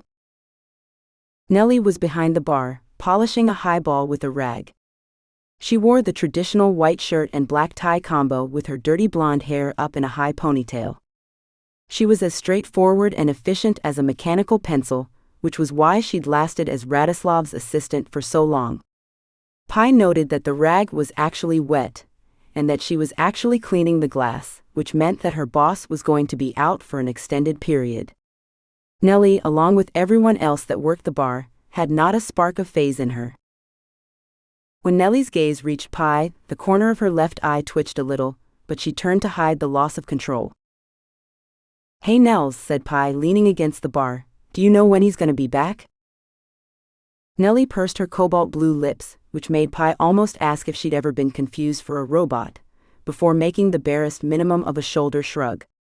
He didn't say. You're the keeper of the calendar, could you check? I wouldn't ask if it wasn't important, said Pi. If it had been in there, I would have told you, said Nellie. Gotcha, sorry. I know you're busy and all, I just thought, since we both worked for him, that you'd help me out, said Pi. She thought about lying and telling Nellie that Radislav wanted her to know, but decided against that because he'd be pissed if he found out, and despite her rigid exterior, Pi actually liked Nellie. Nellie glanced around the nearly empty room, then gave the tiniest of exasperated sighs and a quivering of an eyelash before saying, I'll check the computer. Pi wasn't about to lie, but she wasn't about to trust Nellie either, so she threw a little metallic burr that stuck onto the back of her shirt as she went into the back room. Pi brought out her cell phone and tapped on a little program she'd written. After a few keystrokes, the front of her phone showed the calendar that was on Nellie's computer. Her boss hadn't left a record of where he was going. "Sorry, Pi," Nellie said when she came back in. "He's out. I don't know when he'll be back." She paused. "Which usually means a couple of weeks or more." "Damn. Thanks for checking," she said. On the way out, with her fists shoved into the pockets of her leather jacket, she told Dagan, "Good luck with your lady friend." "You okay?" he asked, arching his eyebrow. "I need to talk to Rads, but he's not around. Sounds like he went somewhere far away." "Nah. He's in the city," said Dagan. "Really? If he leaves, he has me feed his cat." "He hasn't asked," said Dagan. "Any idea where he went?" He shook his head. "Not a clue." Not wanting to give up so easily, she went and checked on his warehouses in the 13th district. She'd learned he had a few near where she'd summoned Pazuzu so many years ago. It didn't even feel like it had happened anymore. From Al-Anon Avenue, she spied her warehouse, with its broken windows and graffiti-laden walls. Partial sunlight reflected against the few panes of glass remaining. The towering oak that had snapped during a storm stood sentinel over the rear of the place. Pi could only see the top of it from the street, but the rest of it was a vivid memory to her. Further down the cracked pavement, Pi reached Radislav's warehouse cluster. A line of 6 black SUVs with the kind of heavily tinted windows that said "Don't fuck with me" sat out front. Pi crept along the sidewalk, craning her neck in all directions. Vehicles like that usually came with soldiers in ruined armor and mage-killing bullets. In her gut, she knew Radislav wasn't going to like her skulking around his business, but she'd come all the way out to the 13th Ward, and she wanted to make sure that he was there before she wasted her time waiting. When she heard the whine of an electric charge, Pi tensed and immediately put her hands up. A little red dot formed on the right breast of her leather jacket. A man with a shaved head and bushy beard stepped out of the shadows, runes glimmering into existence as the enchantment faded. He was 10 feet away with a pistol trained on her. He spoke in Russian into a radio on his shoulder. "Fuck," she muttered under her breath, anticipating the inevitable disappointment from Radislav. "Don't move," said the man in a thick Russian accent. "I wasn't planning on it." "Are you spy?" asked the man. "No," she said. "I work for Radislav.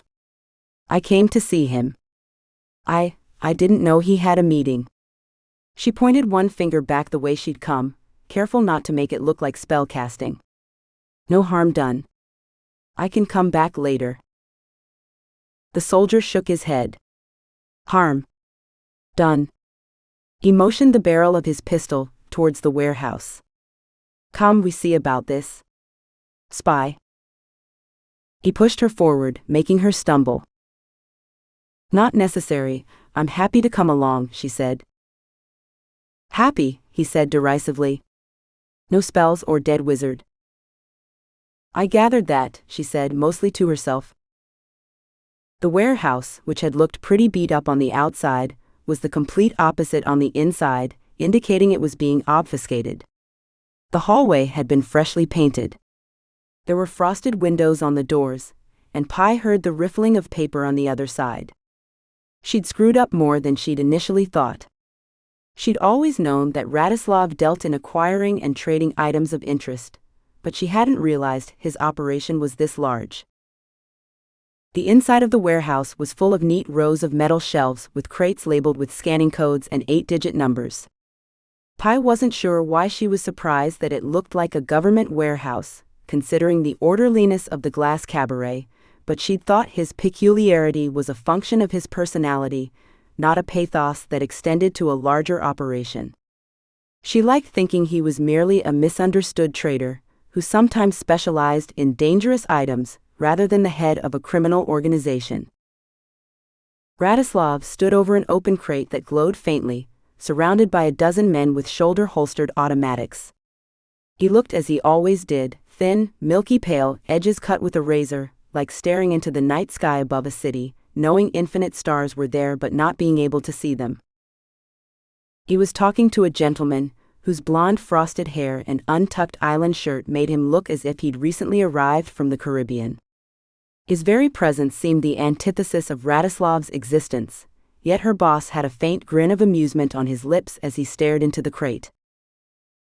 The contents, which Pi could not see, had a transcendent effect on Radislav. Always he carried with him the sins of his past, a weight held like armor and a curse at the same time, but for this moment he was different, almost youthful without scars or regrets. This air of gaiety shattered the moment he laid his eyes upon her. Soul-crushing disappointment followed, and as Radislav turned his attention towards her, she had to fight the urge to throw herself on his mercy, begging at the hem of his crisp black designer pants. "Who the fuck is this Rada?" asked the guy in the island shirt, dispelling the notion that he wasn't as Russian as the guards with his even thicker accent. "You know her, don't you?" "I'm sorry," she said. "I didn't know you had business. I was only coming to see you." Without taking his eyes off her, he closed the crate with a resounding thud. Knowing what she did about him, that he'd been created to enact genocide on his people, a fate that he'd mostly avoided by coming to her world, had given her an appreciation for Radislav. That made it harder to withstand the thin line of disappointment squeezed from his lips. Before the guy in the island shirt could take one step forward, Radislav said, "Ivan, no." Ivan ignored Radislav, moved near her close enough she could smell his cologne, and gave her a once-over that evoked shivers. "Yet? I say nothing. I know you. The answer is no." Suddenly, the congenial atmosphere turned dark. While Pi appreciated her boss's protectiveness, she didn't think the pair of them could survive against a dozen men with mage-killing bullets. Pi was certain the guy with a pistol against her ribs could do the job alone. "I only want to know her name," said Ivan. Radislav gave her a nod. "Pythia." "Pythia," he said, exaggerating each syllable. His smile reached everywhere on his face except his eyes. "Pythia. You are Mage Pythia?" "Yes." "A good one?" "No," she said. "Ha," said Ivan. "You would not work for Rada if you weren't the best. Or did you lose a bet with him? Maybe this is trade?" "Yes. You could do much better than him. I could use someone of your talents." "Yes." Without breaking eye contact with him, she said, "No?" He reached out and touched the dark blue highlights in her hair, brushed the shoulder of her jacket. "I did not fucking ask you." He turned to Radislav. "I want her in the deal." He gave the crate a pained look. Shook his head softly. "No."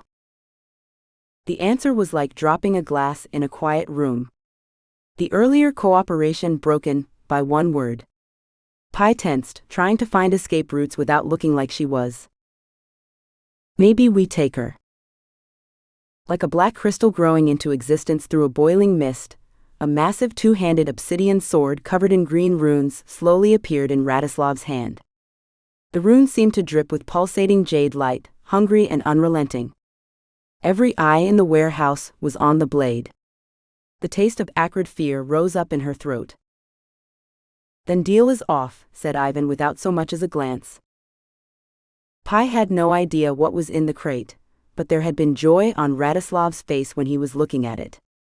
The expression had seemed almost alien.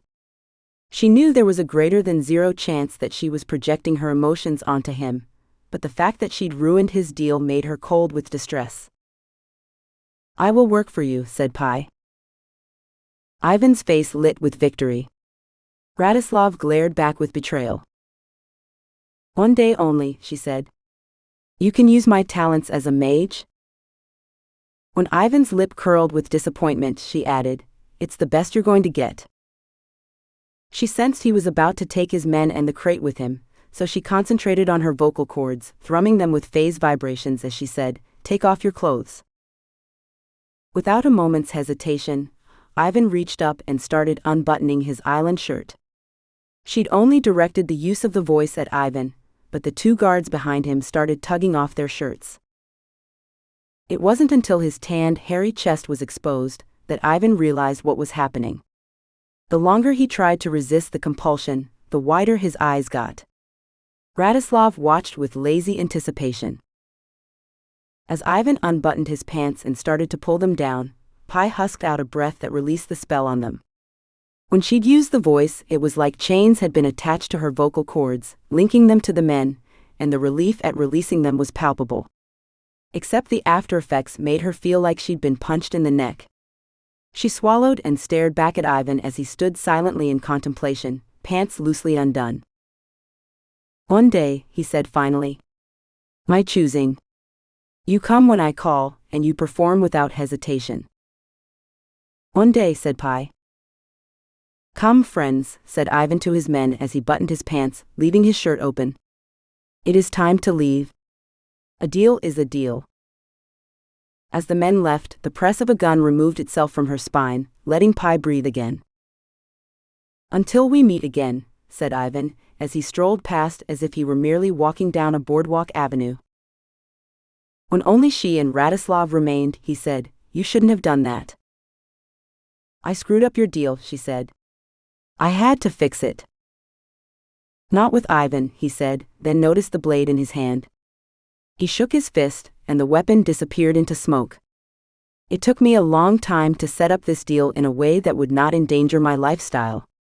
One day will be a lifetime." The news that being entangled with Ivan had worried Radislav was not good. "What if I don't do what he asks?" She wasn't entirely sure if Radislav had shaken his head, or if his eyes had indicated that it would be unwise, but his whole demeanor flashed a big black no at her. "He would kill everyone you know, everyone you cared about. He doesn't care about collateral damage." Pi had a moment of insight about her boss.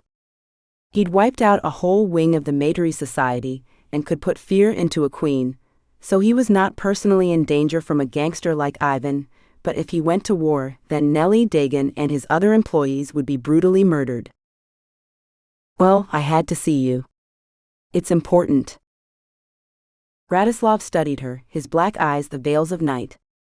"Your talents grow with each year. What doesn't kill you makes you stronger. Or leaves you a cripple," he replied. "Or indebted." "True." His gaze softened slightly, if granite could soften. "Speak your mind." "I'm looking for something, but I can't tell you why, or what it's for. I don't really know exactly what it is either, but you acquire things, so I need to find a looking glass. I assume it's a scrying device of some kind. Something like a crystal ball." "That's a rather large net," he said, and though he was answering her, his focus was on the wooden crate. That it was the size of a desk suggested that the contents could be almost anything. "It's in the city, and it's probably protected somehow." "No, definitely protected." "I'm guessing that it's hiding in plain sight," said Pi. The last bit caught Radislav's interest, and he turned his head slightly, eyes narrowing. "Give me a few days and I should be able to provide a list, suggestions on where to look," said Radislav, fingertips caressing the crate. "But that's all I can do. I'm leaving for a while on business. I'm afraid I will be unreachable for some time. Will that be acceptable?" "Yes," said Pi, heart pounding against her chest with anticipation. "That would be awesome. What do I owe you?" "Nothing."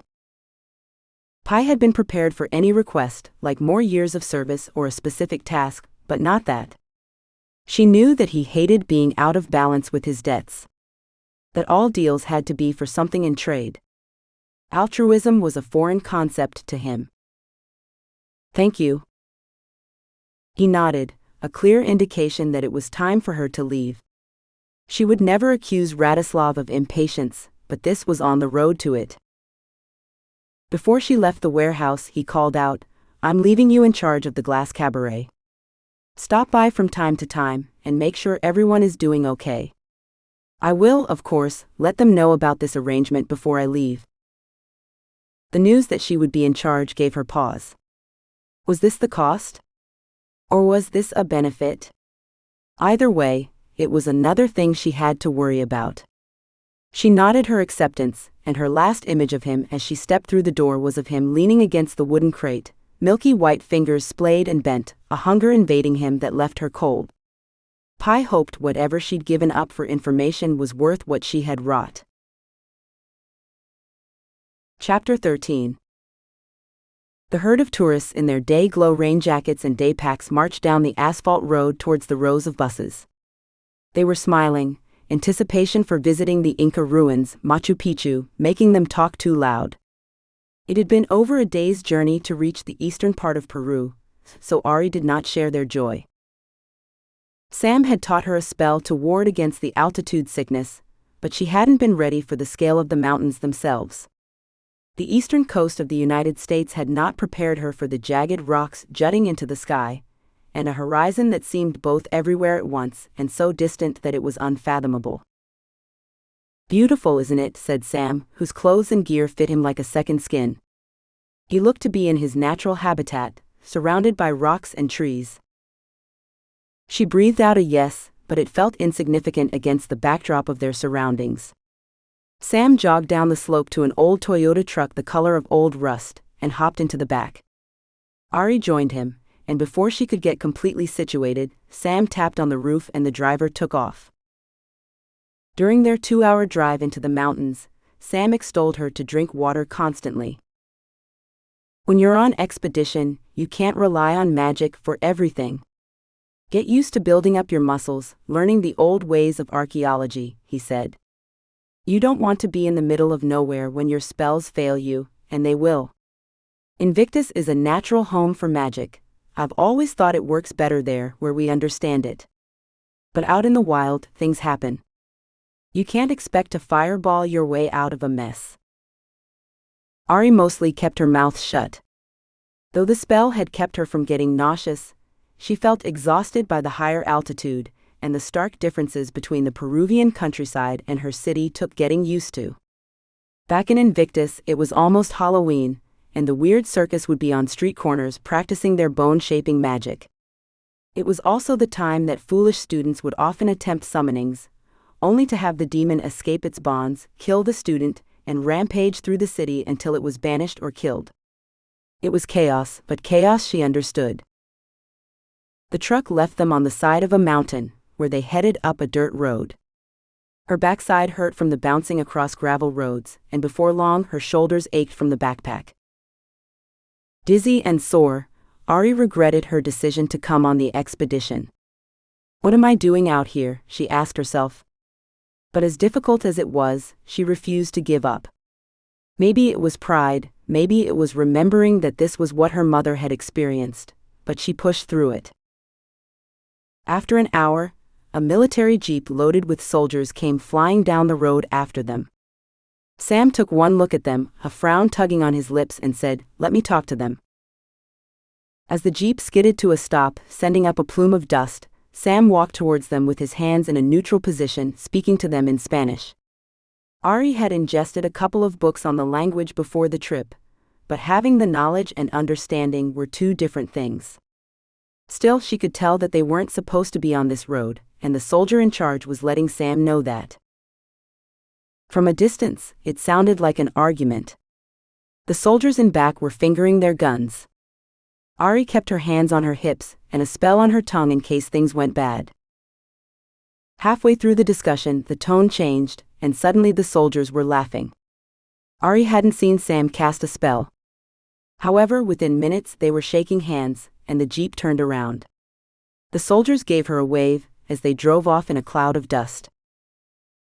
"How did you do that?" she asked. "How did I do what?" She wrinkled her nose. "You charmed them. A spell. I'm sure of it. But I never saw anything." He had a grin the size of a mountain. "I told you, you can't rely on magic for everything. We chatted, and I explained that we were on an expedition. Mostly I empathized with them about the poor pay and long hours they have to work. It sounded like the truth, even though Aurie didn't want to believe him. They stopped for lunch after that, refilling water in a mountain stream. Sam repacked her gear, showing her how to organize her things, like putting her sleeping bag on the bottom so it padded her lower back. By evening, she had blisters on her right foot, and could only mumble a tepid response whenever he asked her a question.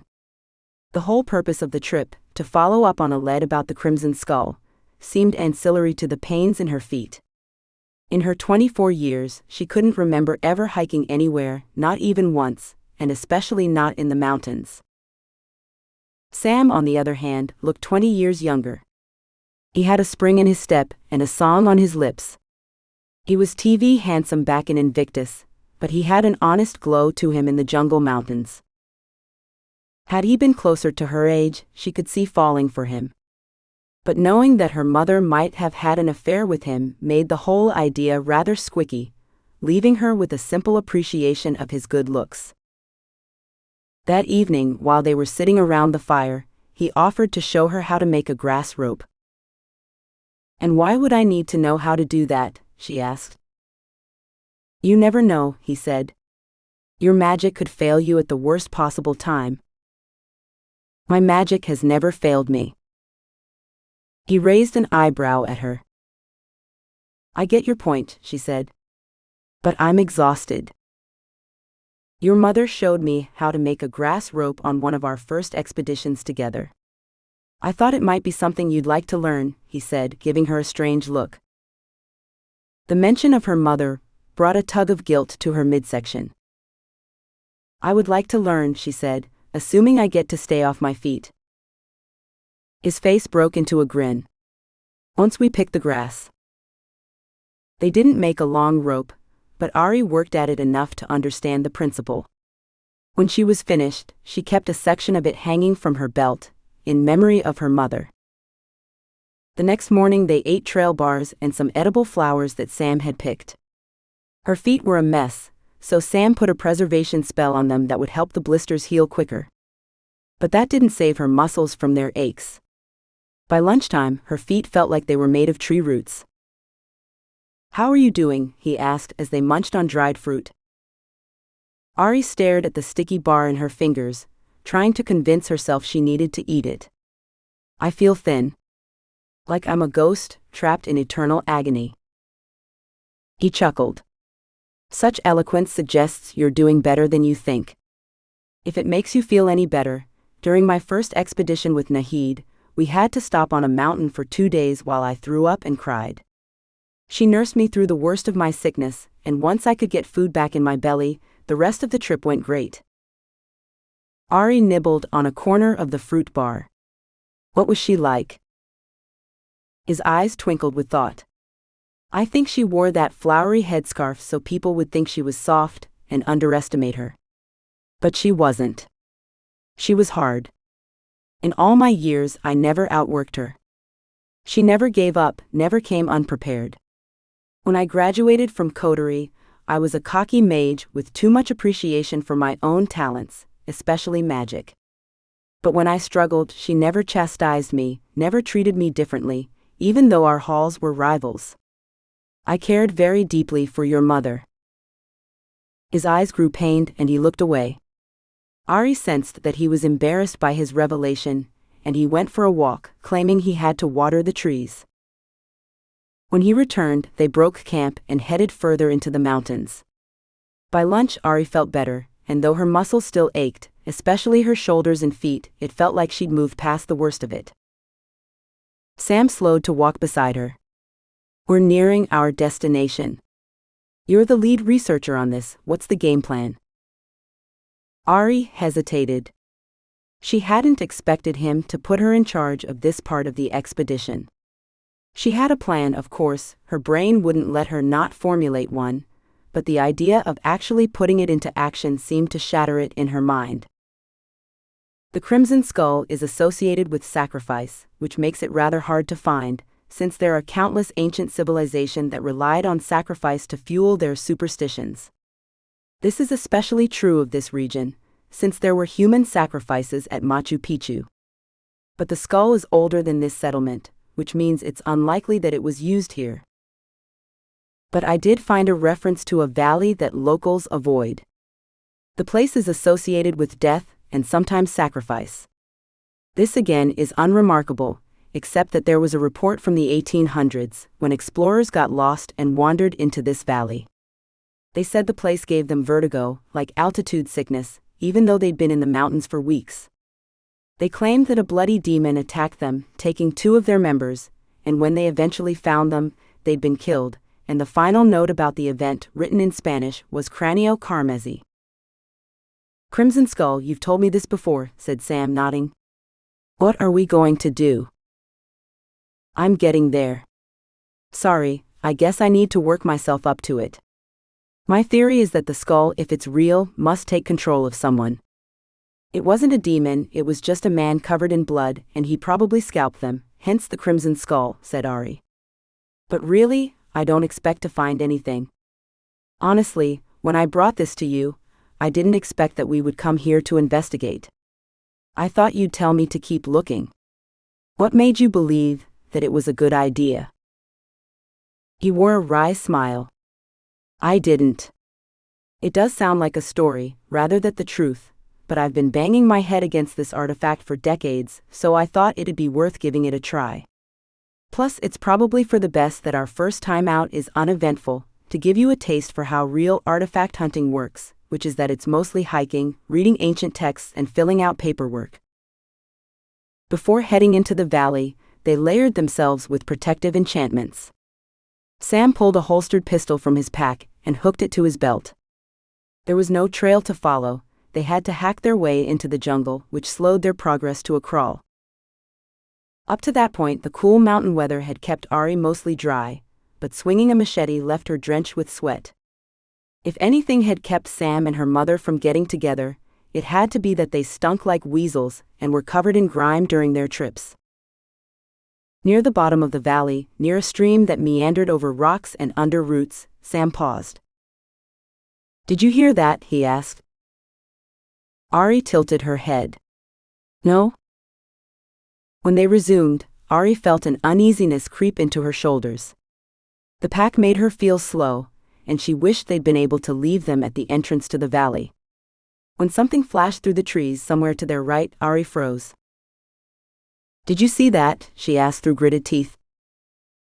Yes, he said softly. That was too fast. When they came over a ridge, something crimson came flying up and over them. Aurie fired a force bolt into the trees, sending up a plume of leaves. A colorful parrot soared over them, noisily accosting them for its fright. Aurie and Sam broke into laughter. He leaned against a tree, wiping his forehead with the back of his hand. She reached for her water bottle and pressed it hungrily against her lips. Nothing like a little mistaken identity for a good. His words were lost when the forest rose up around him, enveloping him like a hungry maw. The thing made of the jungle had Sam by the midsection. He screamed, a hoarse raw sound that pierced her ears.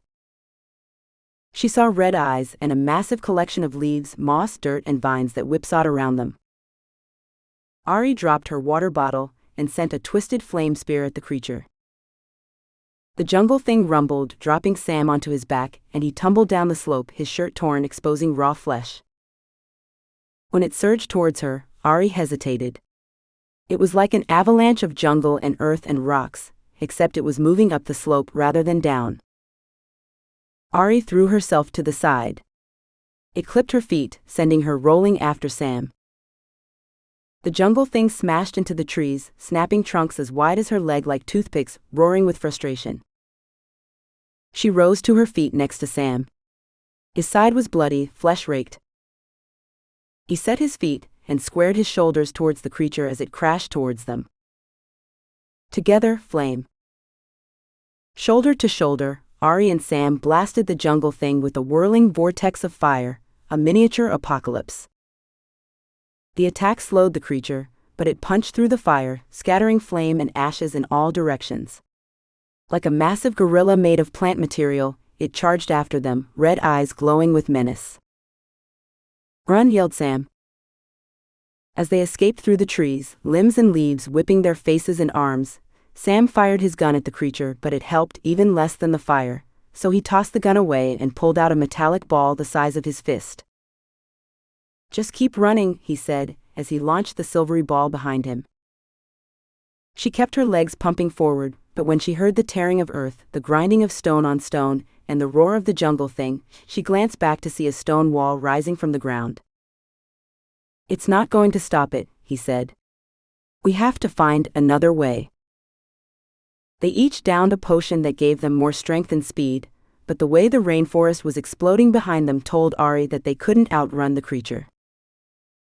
When they broke into a clearing, Aurie thought they had a chance to escape until she saw the massive tree at the center. Its trunk was as wide as 2 cars front to back. The canopy created a tent over the wide clearing, while massive vines hung like curling ropes to the moss-covered floor. The vines weren't the only things hanging in the tree.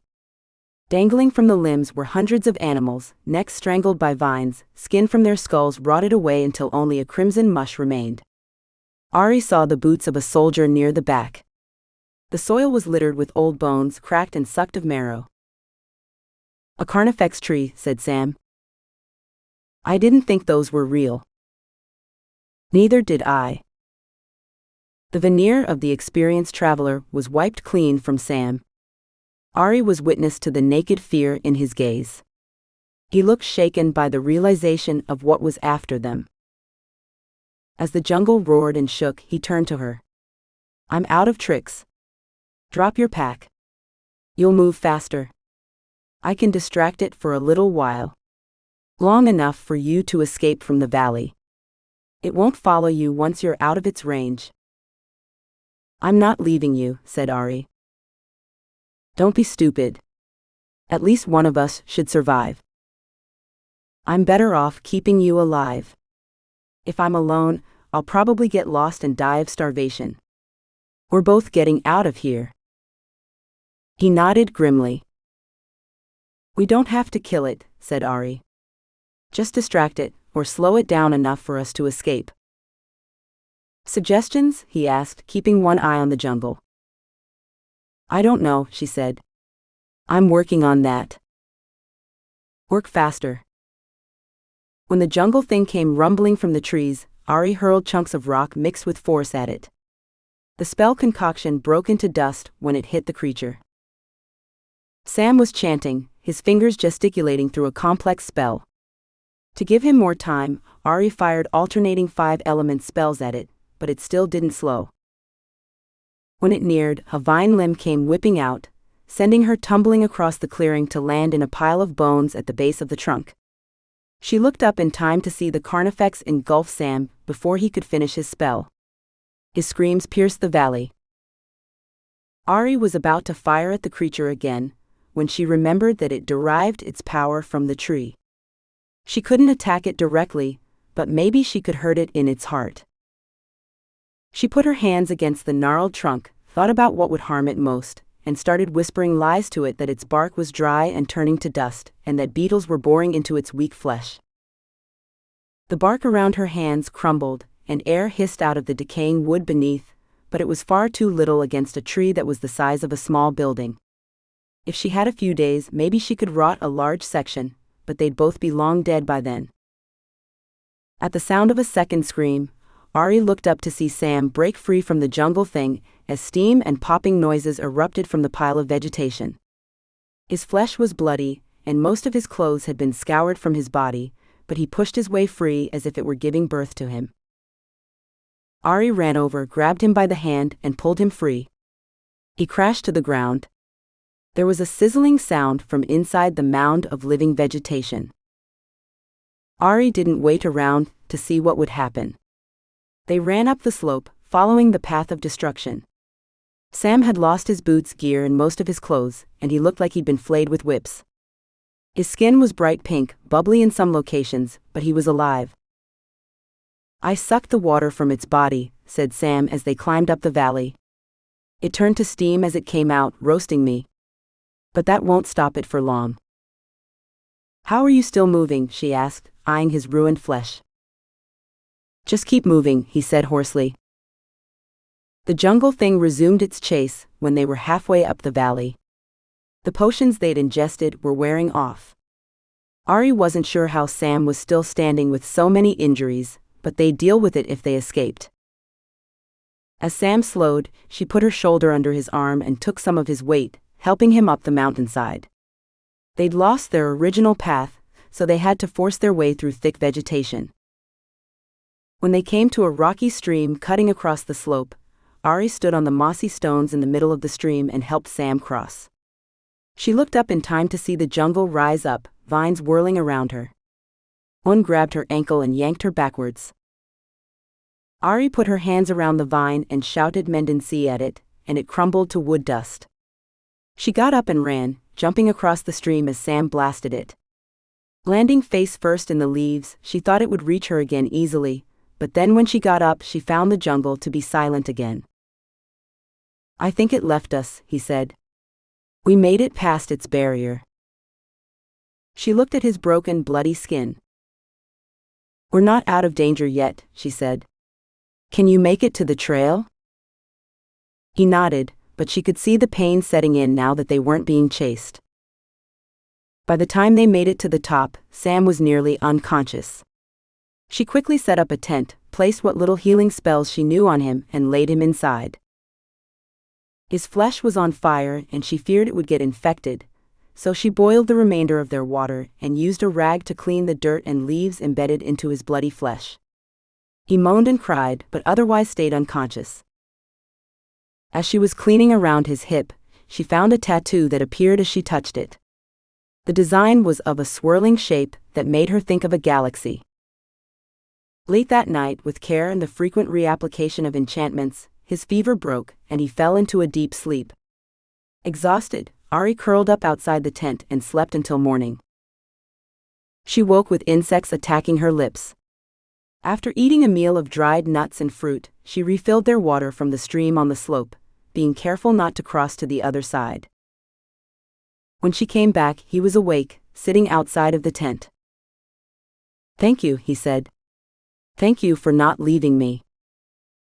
Of course, she said. Are you okay? I'm through the worst of it. I look worse than I am. When we get back to Lima, I know a healer who will fix me up right. What was that tattoo on your hip? It appeared when I was cleaning your wounds but disappeared later, she said.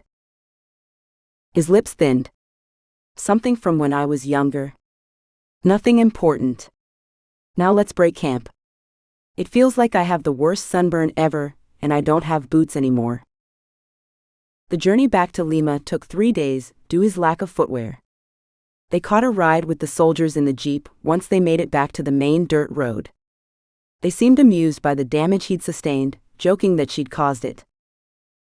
By the time they were on a plane back to Invictus, Aurie realized she'd learned a couple of things. She knew he was lying about the hidden tattoo, though she didn't know why. She also knew that Sam had been in love with her mother. Whether or not those feelings were reciprocated, she didn't yet know. And finally, Aurie knew, without a doubt, that despite their near-death experience, she'd loved every moment and couldn't wait to go on her next expedition. Chapter 14.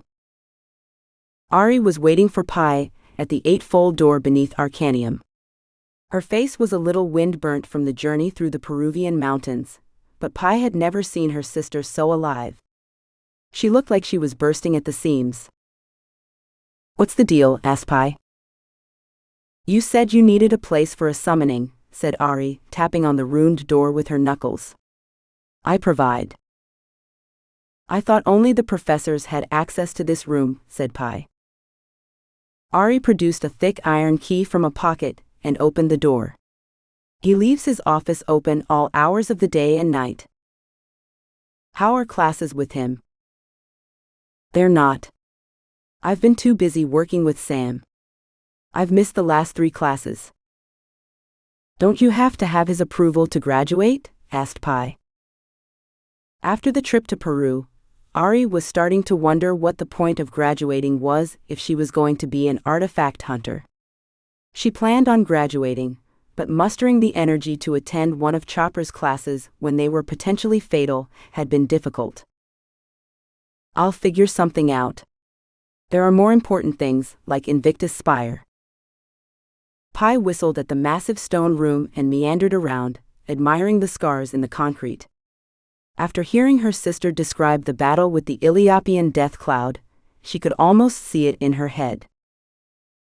"If you've got other things to do," Pi called to her sister as she made her way back to the front, "you can head out and I'll lock up after I'm done." To her surprise, Pi found Aurie in the center of the room with a container of Morton's salt in her hands. "What do you need to summon?" Pi bit her lower lip. Her sister wasn't a fan of summoning demons. The only reason Pi had asked her sister about a space was that finding a place outside of Arcanium that was safe enough for the summoning and protected from scrying was nearly impossible. She didn't want to go through the trouble of talking to a demon if someone could overhear them. "I need answers." Radislav was no help. He gave me leads on a couple of scrying devices, but they were well known and had no similarities to the indigo ball. "I'm out of ideas." "What about the ball itself?" "Found nothing there?" asked Aurie. "It has a slight phase signature, like a frequency, but I don't know what it means or what it's for." "Let me do the summoning," said Aurie resolutely. "Really?" asked Pi. "I mean, Black Bart was one thing, but I need real answers, answers I can't find with a simple hair. Are you sure you want to be in on that?" Her sister looked almost eager. "I get it. I can be overprotective. But this is important, and I know if there was an easier way, you would have taken it. Let me shoulder some of the burden. You're already in debt with Radislav and Black Bart, and who knows who or what else." Pi looked away. "Yeah, there is that. And speaking of debts, I've been meaning to tell you about one. An unexpected complication from when I went to see Radislav." When Aurie arched an eyebrow, Pi explained, laying out the situation in perfect detail. When she was finished, she waited for the inevitable condemnation from her sister. There was a moment Pi thought Aurie was going to rebuke her, but her face screwed up, and she switched to a determined stare. "That sucks, Pi." "I'm sorry," said Aurie. "Thanks, I appreciate that," said Pi, hooking her thumbs in her jeans pockets. "We both know, of course, that Ivan's day will come at the worst possible time." "Naturally. So where's the spell? Do you have a tome hidden around here?" Pi grimaced and pulled a crumpled piece of paper from her front pocket. "I have it mostly memorized. I brought this for luck." After her sister read through the summoning a few times, she said, "I think I've got it. Not that difficult, well, at least the summoning part." They shared a worried glance. "You still good with doing this?" "It's a doozy. Not going to be pleasant by any means." "What's the worst that can happen?" asked Aurie as she poured the salt into a circle, then took out a penknife, pricked her palm and dripped blood at 5 points. Pi hated watching her sister perform the ritual, not because she was worried about her making any mistakes, but because she wasn't the one doing it. The needle-tight attention to detail required, while full of tension, left no mental space to be worried or nervous. Pi was practically chewing her fingers off, watching Aurie gesture through the complex finger motions and chant the pseudo-Latin phrases that would call the demon through the thin layer that separated their two realities. "Sidious. Sidious. Sidious. Hear my call and answer me," said Aurie. There was no peal of lightning or brimstone-laden smoke erupting from the center of the circle, yet Pi knew the summoning had worked. The smell of phase was thick, like there'd been an electrical fire. A bulb of white grease paint emerged from the stone, expanding like a balloon until it was as large as a head. A tuft of bright red hair popped out the top, while ears and a nose grew. The nose was covered in bloody grease paint. Thick finger-painted arches formed on the eye ridges. Pi held her breath as she watched the clown figure expand into the space, growing taller and taller. It was larger than either of them.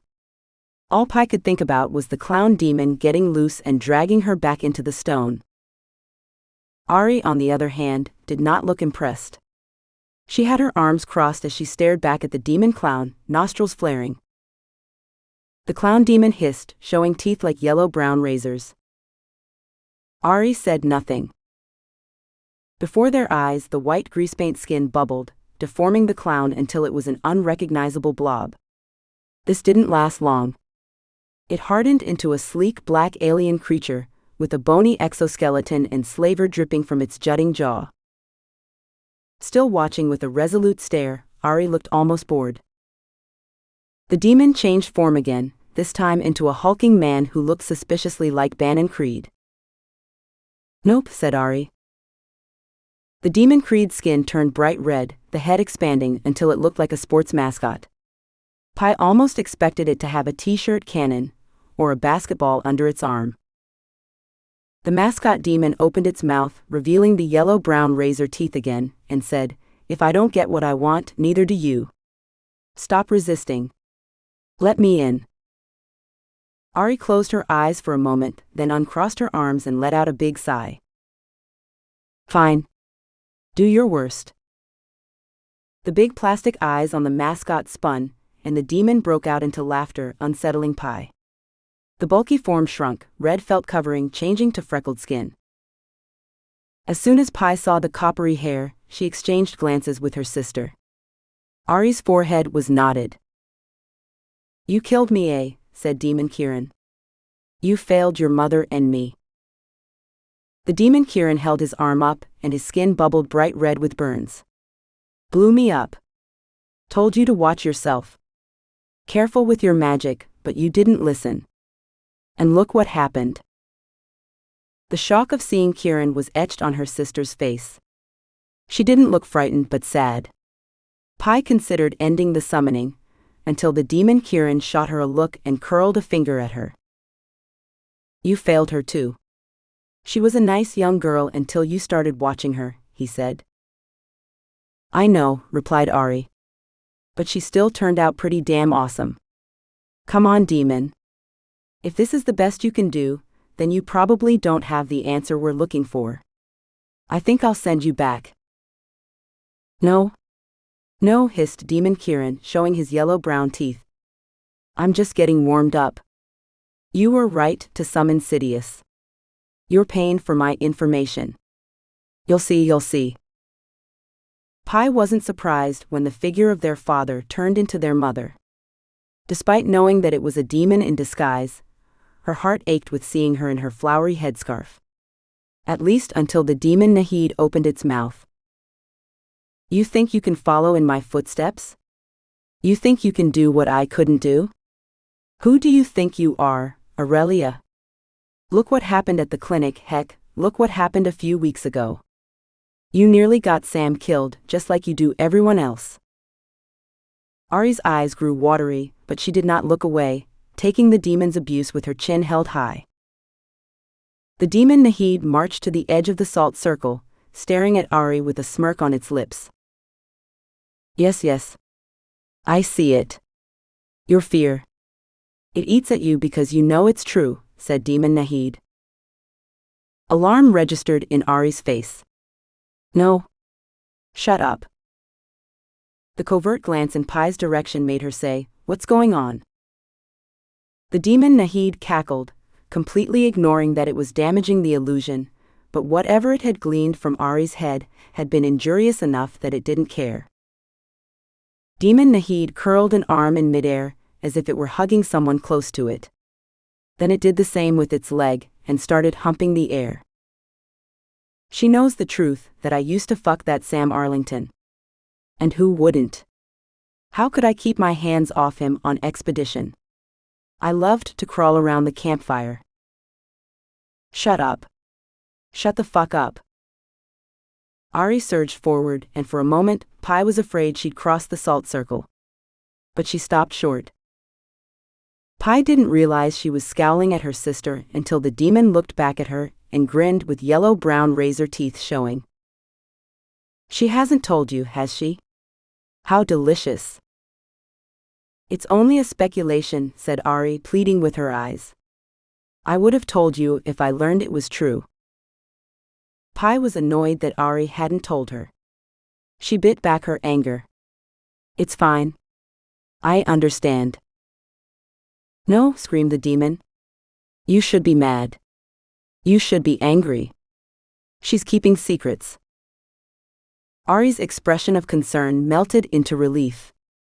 We're not a soap opera, stupid demon. We're not going to hate each other just so you can feast on it. Then you're not getting any secrets, said Demon Nahid. You owe me, demon, Aurie shouted back. Tell us what the looking glass is.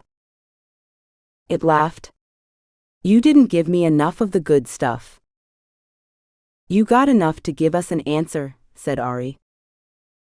Fuck you, said Demon Nahid as it flipped Aurie off and blew a wet raspberry. When it had finished, it snapped its fingers and disappeared in a puff of smoke.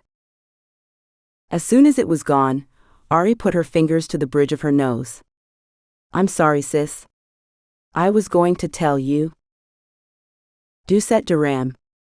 You don't have to apologize. Not for that. Stupid demon. I didn't get the answer, said Aurie, throwing up her arms. We're running out of options.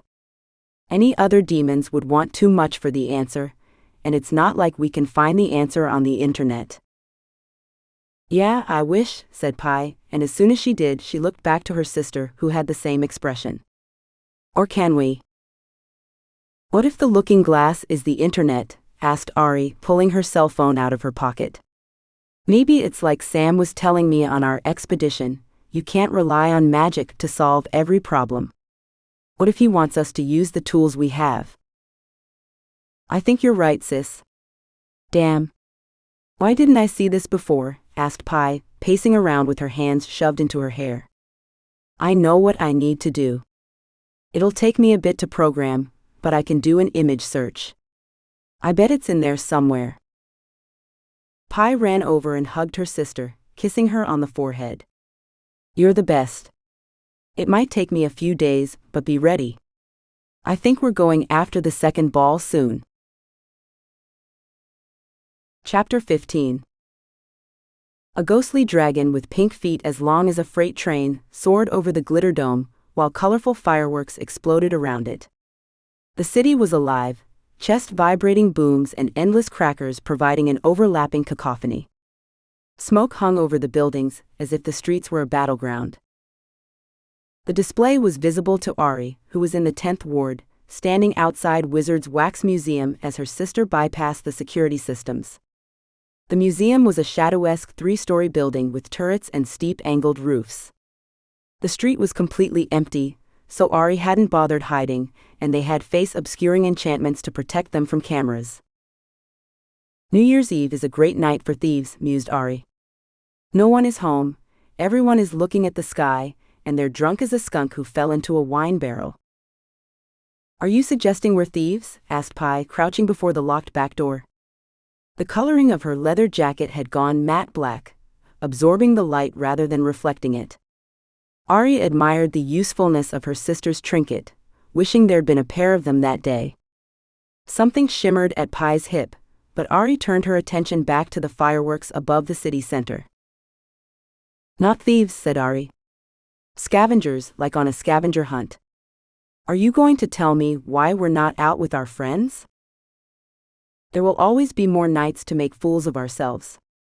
Think of it this way. I'm saving you from a lifetime of regret after you make out with the bartender for another free shot. Sometimes I wonder what it'd be like to have a normal life, said Aurie. Not me, said Pi. No interest. I don't want that to be me, said Aurie. I just wonder what it's like. The door wheezed open, revealing a dark opening. That was a little tougher than I thought it was going to be. That mix of technology and magic is a bitch to bypass. After sweeping the entrance for security enchantments, they went inside. Before Aurie's eyes adjusted, she nearly bumped into a figure standing near the entrance. "Merde, that's creepy," she said, raising her hand and sending a floating mage light into the museum. It cast moving shadows across the motionless figures, giving them a semblance of motion. The wax figure before her was a man in a woolen robe, with a rough hemp belt and a scraggly mustache and beard. A painted wooden rosary hung from his fist. The plaque at his feet read St. Francis of Assisi. Aurie whistled softly. I bet the Pope wasn't happy about this wax figure. The black with gold letter sign hanging from the ceiling said, Historical figures suspected of being mages. You still haven't told me what we're looking for, said Aurie. Or have you already found the second glass ball, and want to show off? Pi stood before a map of the museum that listed the various sections. Famous modern mages, fictional mages, the infamous, wizards of history, historical figures suspected of being mages and fictional or real. She flashed a sly grin at Aurie, before jabbing her finger into the map at fictional or real. Aurie caught the intensity in her sister's gaze. You think you know where it is, but you haven't retrieved it yet. I don't want a repeat of last time, said Pi. And my gut tells me that Invictus game can't be completed solo. His whole history with the halls suggests his preference to teamwork and family. A dysfunctional family, said Aurie, thinking about her suspicions of her mother's infidelity. She hadn't talked to Sam since the trip to Peru, partially because he'd been away on business, but mostly because they didn't know where to look next. The mage light floated ahead, revealing the checkerboard wooden floor winding through the museum until they reached wide beige carpeted steps. The place smelled like fresh paint, Aurie guessed from the frequent touch-ups to ensure the wax figures looked real. The fictional or real section had around 20 dioramas, featuring the wax mages. An ancient Chinese man named Wu Yang reclining on a daybed was the first one they passed. He wore voluminous light turquoise robes, and a fan made of crane feathers dangled from his hand. Before Aurie could read the inscription, Pi dragged her through the maze of pathways until they reached a diorama in the back that resembled a cave resplendent with crystals that glittered as the mage light approached. Merlin Ambrosius, said Pi breathlessly. The depiction of the literary figure was a mixture of myth and history. Aurie was no expert in the fashion of that time, but the heavy woolen robes dyed a faded purple seemed realistic. He had a classic wizard complexion with a wrinkled expression of distaste, and a white beard that grew wispy at the ends. 3 different brass displays explained the possible links to historical figures that might have inspired the literary legend. You think this is where the second is hidden? Asked Aurie. Pi nodded, then spoke. When through the looking glass, you see. Backwards amid the giants, you'll be. To follow the rainbow and pay the fee. 2 makes 1 and that is key. Then 4 more and you'll see. Only through their unity. It took a moment, but Aurie got it when she repeated the clue. Backwards amid the giants. The giants are the old wizards and backwards indicates Merlin, who the legend says lived backwards through time. Exactly, said Pi. I'm sure this is it. I even found old articles about how Invictus liked to visit this museum during off hours. They didn't say which wax figures he stopped at, but I think Merlin was one of them. It fits with what I've read about him.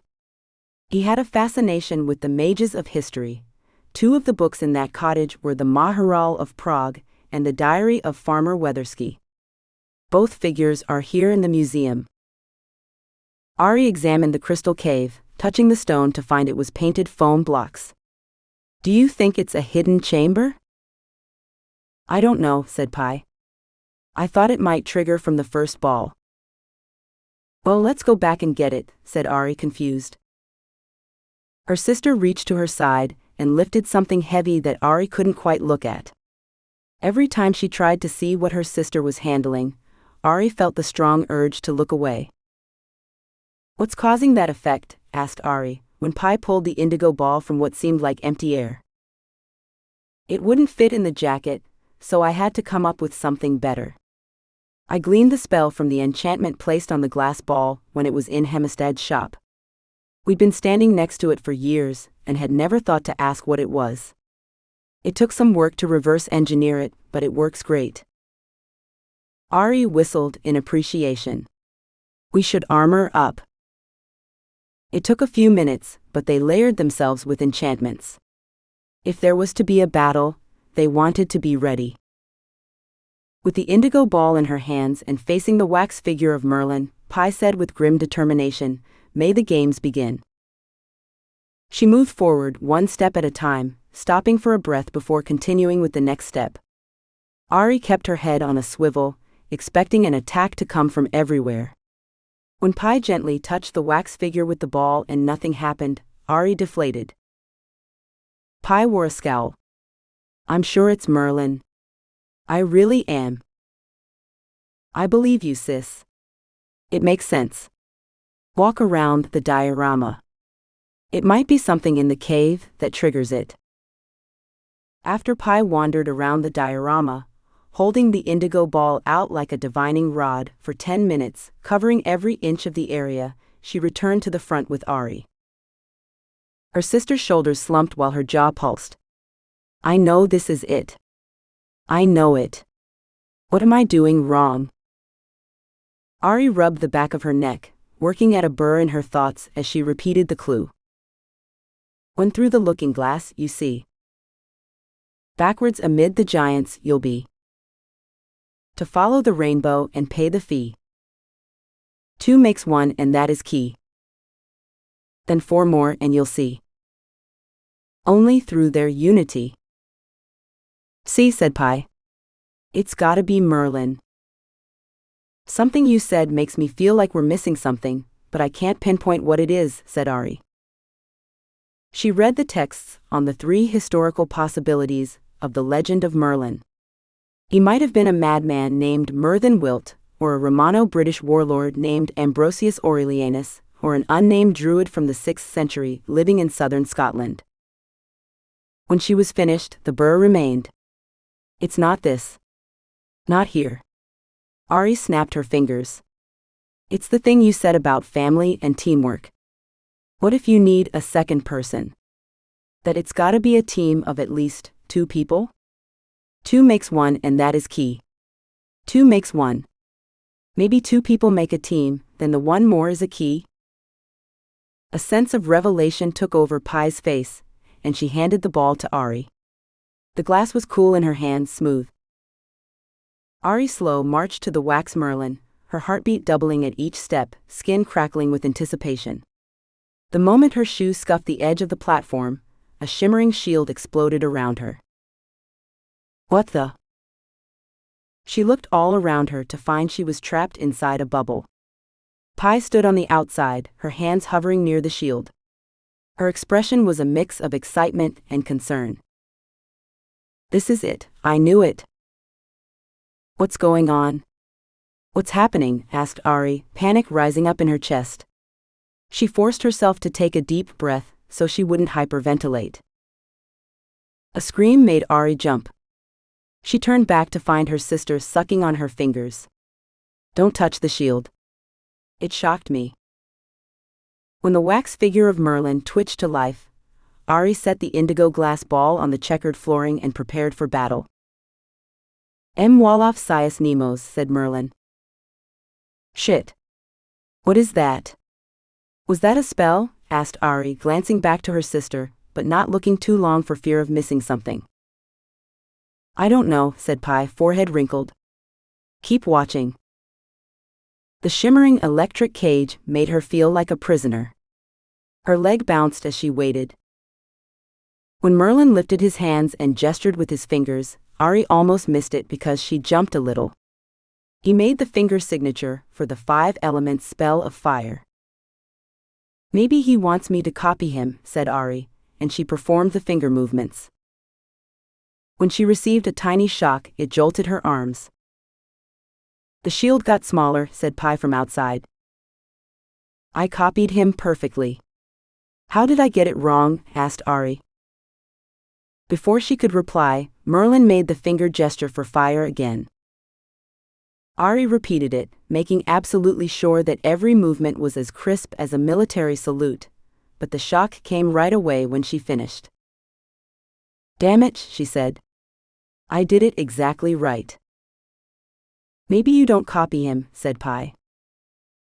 "What did he say at the beginning again?" she asked. "I'm woolly or something," said Pi. Aurie pulled on her ponytail in frustration. Merlin gave her the fire gesture a third time. "Try the counter," said Pi. The 5-element spell for water was the easiest. The motions were smooth, suggesting waviness. When the shock slammed into her, it took her breath away. "That one hurt a lot?" "The shield is smaller again. You've lost about 30% of your space. You don't have that many wrong answers left." Aurie checked behind her. The shield had cut the distance behind her in half, and the section above her head was only a foot above. A few more wrong and she'd have to duck. Fire again from Merlin. Tightness constricted her chest. It frustrated her that she wasn't getting it. She was good at puzzles. Why hadn't she figured this one out? Aurie thought back to what Merlin had said at the beginning. "Wait. I got it. Merlin lives backwards in time. I think he said something about Simon Says." "Yes," said Pi. "Simon says follow me." That's what it was.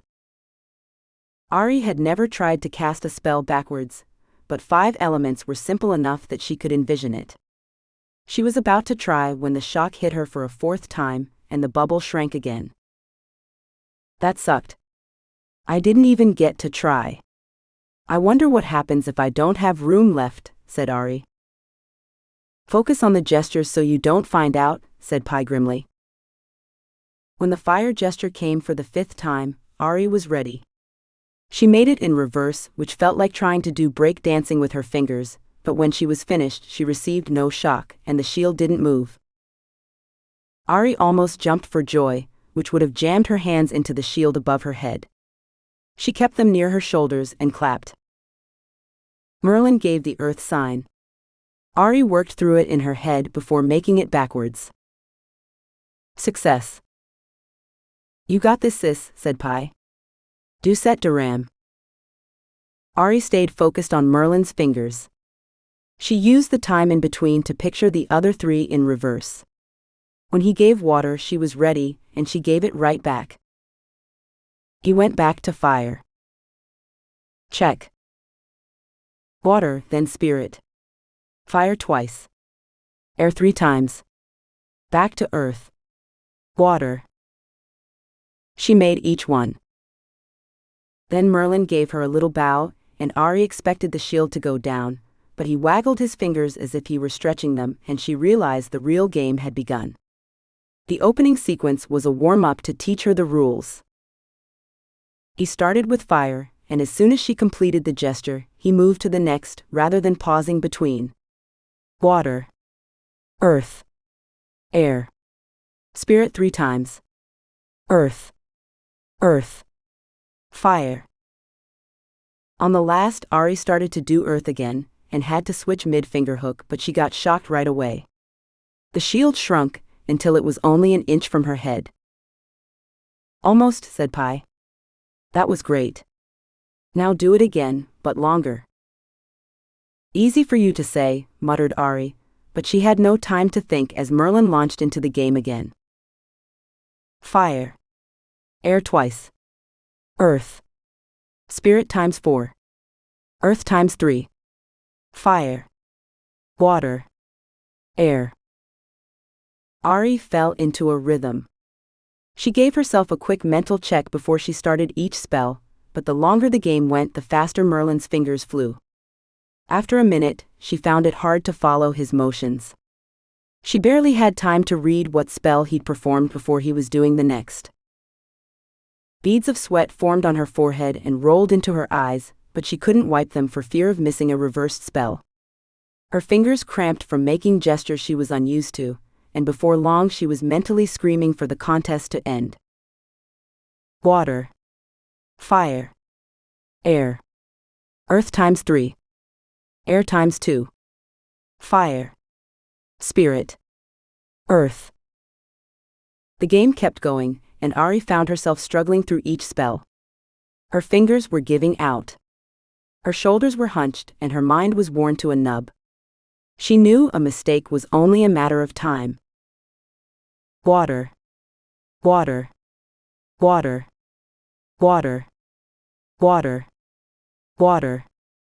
Fire. She almost missed the fire, falling into the rhythm of water. Earth. Spirit times 2. Fire. Fire. Spirit. When Merlin's fingers moved no longer, Aurie didn't even know what to do. She feared to look away in case there was a third stage to the game. His arms hovered before him, as if he were balancing a rod across his forearms. Then at long last, he lowered his arms. Pi squealed from behind her, but she didn't feel like she was out of the woods yet, because the shield remained. Merlin reached towards his robe, which shifted as if it were cloth and not wax. A bright yellow glass ball appeared in his hand, and he handed it to Aurie. The moment she touched it, a quiver of excitement went through her midsection. Once it was in her grip, Merlin's hands returned to their original position by his side, and the shield disappeared. Pi was hugging her before she could even turn around. "You did it. You did it. That was so awesome. I can't believe you made it to the end. I was so sure you'd fumble a gesture when it got so fast."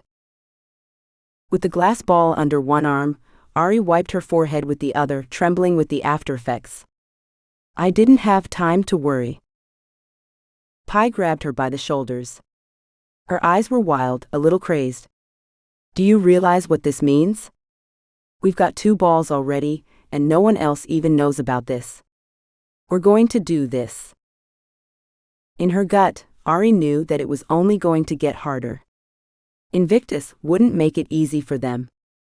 But she wasn't about to bring that up. "We are. We totally are. And all because of you. You figured out the first one," said Aurie. "And you got the second. I wonder what the next clue is," asked Pi. When she picked up the yellow ball, a warmth grew on Aurie's wrist. Before her eyes, a tattoo of the yellow ball the size of a quarter appeared right below her palm. Pi held her arm out. She had one as well, though the color of her ball. "Was that the clue?" asked Aurie. "I guess we'll have to figure it out." Aurie gave her sister a side squeeze since they were carrying the glass balls. "Let's get out of here before someone finds us," said Aurie. When they exited the Wizard's Wax Museum, the fireworks had ended, which meant the new year had begun. Fresh off their victory of finding the second clue, Aurie felt like a new era was dawning in the 100 Halls. Chapter 16. The city was a giant slushy, as a warm Atlantic wind melted the January snows. Car tires cut through the muck, sending brownish-gray half-frozen water flying. Pi didn't bother dodging the spray like the rest of the pedestrians on the sidewalk. The icy mixture avoided her black jeans as if they had a force field around them. It wasn't just the trust in her magic that kept her from reacting, but the conundrum about the missing third clue that had her attention elsewhere. It had been nearly a month since she and Aurie had conquered the Wax Merlin for the second glass ball, and they'd gotten no further. At first, she'd been content that no one else knew about their existence, but the lack of progress left her frustrated. She was on her way to Freeport Games to see if Hempstead had returned, so she could question him further. The concern that she'd missed something was burning a hole in her gut. Pi had her hands in her jacket pockets, charging forward, not another soul on the sidewalk daring to get in her way, when someone grabbed her arm. Her first reaction was to pull a length of twine from her pocket, the spell to ensnare her attacker about to fly from her lips, but then she recognized the thick limbs and dusty brown hair of Ernie, who's rarely seen the light of day, skin flushed blotchy red. "Merlin's tits, Ernie. I almost tied you in a knot." A spark of hope filled her chest like a balloon. "Please tell me you have another clue." The look on his face told her the news would be the exact opposite. In fact, he looked like he had to tell her that he'd run over her cat, or some other horrific news, based on the fear in his eyes and the way he was swallowing nervously. Pythia. Pi.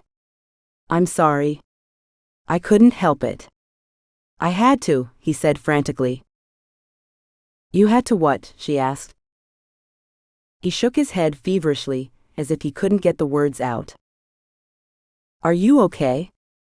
Is this another thing that you know who did? She asked. He grimaced but nodded feverishly. I have to. It's in my head. It won't go away. Pi tousled his hair to let him know that it was going to be fine. She grabbed his sweaty hand and pulled him into the pyromancing shop. The logo had a man in robes pulling a fresh pie from an oven with flames all around him. The line for pie was halfway to the door. The smell of fresh baked crusts with custom fillings washed over her, but she ignored her grumbling stomach and tugged him into an open booth, ignoring the leftover napkins and drink cups still on the table.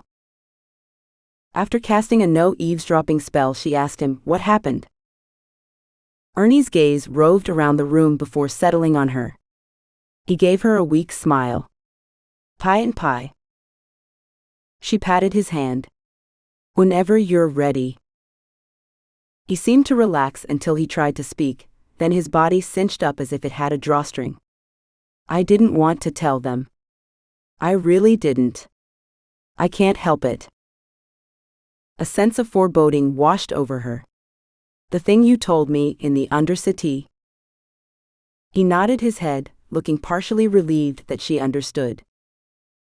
Pi grabbed his trembling hands. This is not your fault, Ernie. You didn't do this. He did. Don't you feel bad for doing his bidding? You can't help it. He spelled you this way. When he took a quivering breath, she thought he was going to break into tears. He blubbered out a thank you and closed his eyes with relief. Pi retrieved some fresh napkins and let him blow his nose so he could continue. Others have figured out the clues? He nodded. How many? 12? She pushed back against the booth. 12? The words were hollow in her mouth. 12 teams had figured out the first clue. Some of them might be past the second or more. All their secrecy had been undone somehow.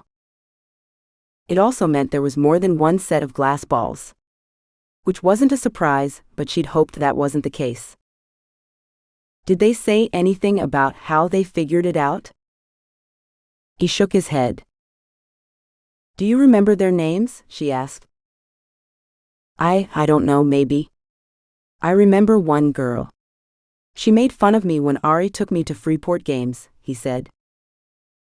Violet? Asked Pi, but he shook his head, which brought relief. If she'd been at the clues without telling them, she might have thought Violet had gone back to the Cabal. One of her friends. Former friends, said Pi. Alchemist's Hall. Do you know her name? No. Any others? I think they all in halls like you, like Miss Aurelia. That seemed significant to Pi, but she didn't know how. She was about to ask further questions when she saw a familiar face pass Pi romancing. 2 familiar faces, in fact. A feeling that she'd been followed hollowed out her gut. Wait here, said Pi. Don't come out no matter what. Even if it gets dangerous. In fact, she dug a few bills out of her pocket. Get yourself a pie. My treat. It was the least she could do. Ernie didn't deserve what Invictus had done to him, and if he'd been alive, she would have slapped the ancient bastard for it. While Ernie joined the line, Pi marched out the door, straight at Alton Lockwood and Sunil Kapoor, who were walking the other way. Alton looked like he was ready to ski down the slopes in Aspen, while Sunil was wearing a jean jacket over a black shirt. Hey assholes, she said. They spun around, hands moving to gesture, a look of fear on their faces. Don't think about it, she said without flinching. I took on the 6 of you. I'll take the both of you here without lifting a finger. Fuck you, said Sunil. I always knew you had the vocabulary of a cheese sandwich, she said. He sneered back, but she wasn't too worried about him. Alton watched her carefully, like a lion scouting a gazelle from the bushes. The selective amnesia she'd forced on him during her first year looked like it had been worn away, because his stare spoke volumes. I remember you, he said, nodding slowly. I remember it all. Good, she said. Remember what happened to you when you messed with me? To his credit, he stayed silent, but she didn't feel great about it. What do you want? Asked Sunil. For you two to stop following me, she said. We're not following. Alton put his hand on Sunil's chest, silencing him. She knows. I also know why you're following me, though I can't imagine how you two idiots figured it out, she said. It helps to have friends in the right places, said Alton. Salty friends, said Sunil, smirking at a private joke. Salty? She didn't quite get it, until she noticed Alton almost hit Sunil again. What would be salty and know about the... Alcyone told you, said Pi, feeling the color drain from her skin. And not just you but others. That spiteful hag. How'd you listen to her without getting your face eaten off? If she'd known how much trouble the hag was going to cause her, Pi might have fought. Class 5 designation be damned. Pi assumed she was mad that her meal had gotten away. The only thing keeping it from being worse was that Alcyone could only give a person one answer. I was sitting in the hot tub with a few ladies when my cell phone went off, said Alton. I didn't believe her at first until she told me a few things that nobody knows. The quality of those secrets looked like they'd unnerved him by his near shivers. She'd always known she wasn't the only one that he'd messed with. And now you're following me, hoping to learn something new. Do you ever do anything yourself? Or do you spend your life sponging off other people's efforts? If they're stupid enough to let me, then I'll take it, said Alton smugly. I'm not worried, said Pi. There's no way you'll get far. With a grin that would have made a nun give the sign of the cross, he slowly pulled back his coat sleeve to reveal a tattoo, the same one that marked her arm. When Sunil did the same, her heart sank. Before she could say anything, Alton grabbed Sunil's arm and tugged him down the street. Come on. No need to follow her any longer. Now we know we're ahead of her. And when we take control of the halls, she and her sister will wish they never fucked with me. Chapter 17. Aurie sat in a plush leather high-back chair with a mahogany armrest in Sam Arlington's mansion, quietly rubbing the yellow tattoo on her wrist. The year and their chance to save the halls was rapidly disappearing. After the news that the secret had been leaked by the siren Alcyone, they doubled their efforts to figure out the next clue, but to no avail. She'd been skipping her classes with Chopra, and she wasn't sure if it was because she was too busy trying to figure out the next clue, or she was afraid that they were too late, and it wouldn't matter if she finished out the year in Arcanium. A big book with pages stuffed into it landed on the table, startling her. A little tense. You look ready to break in half, said Sam, grinning, in his I'm only a plane ride away from adventure outfit. Classes, she muttered. I've never thought of you as someone who gets rattled by classes, especially after you saved my rear in Peru, he said. Something else troubling you? She mustered a smile to keep him from prying. It's nothing, and I'm here to help you, not the other way around. Aurie, he said, and there was a pleading in his eyes. I was very close with Nahid and your father. If there's something you need help with, please let me know. The way he said it almost sounded like he was asking for something specifically.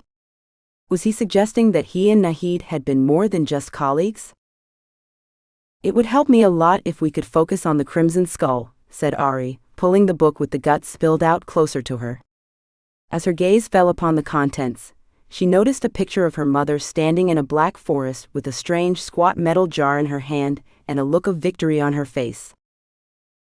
Wait, this book isn't about the skull? she asked, opening the book while he looked on with a grin on his lips. There were hundreds of pictures, not all involving her mother, but she was in enough of them that she couldn't stop turning the pages to find more.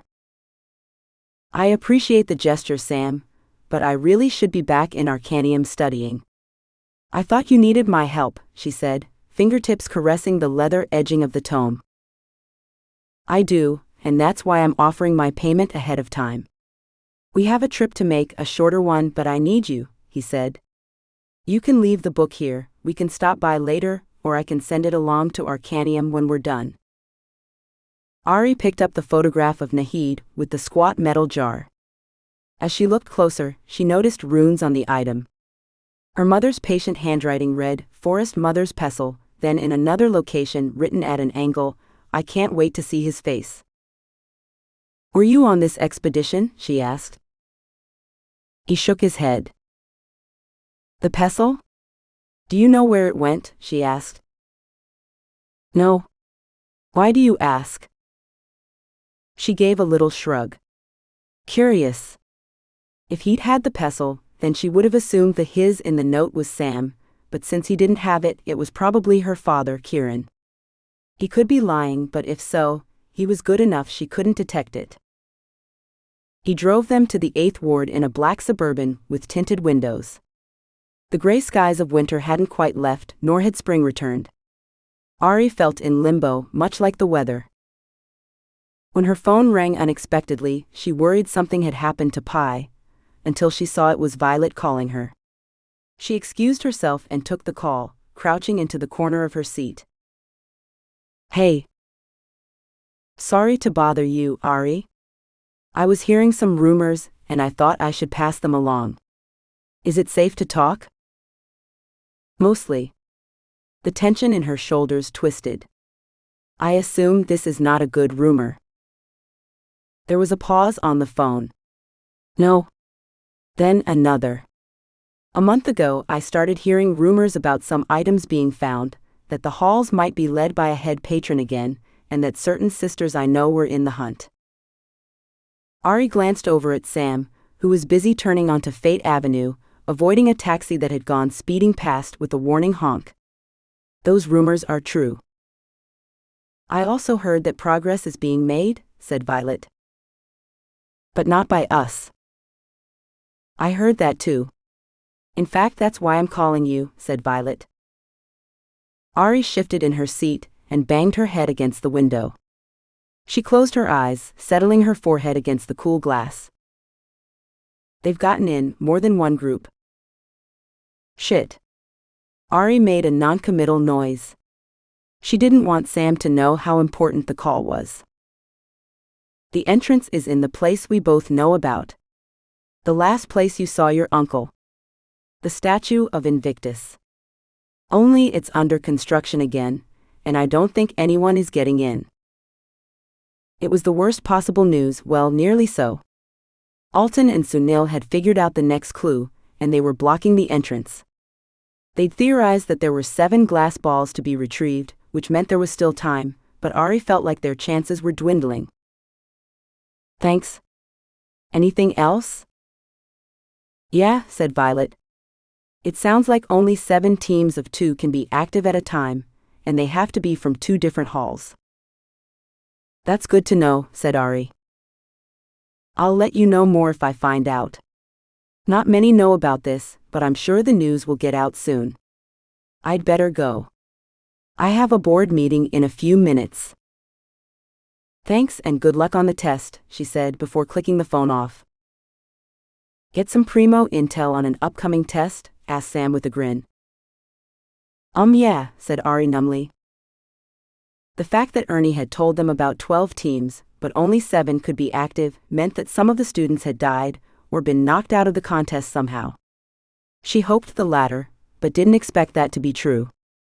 Invictus was a clever bastard, but a bastard nonetheless. Sam parked the Suburban next to a combination Korean grocery and barbecue. The sweet, slightly burnt tang of meat wafted from the open door, along with laughter and the sizzle of multiple grills. The sidewalks were wide, with pressed concrete showcasing rounded Hangul characters.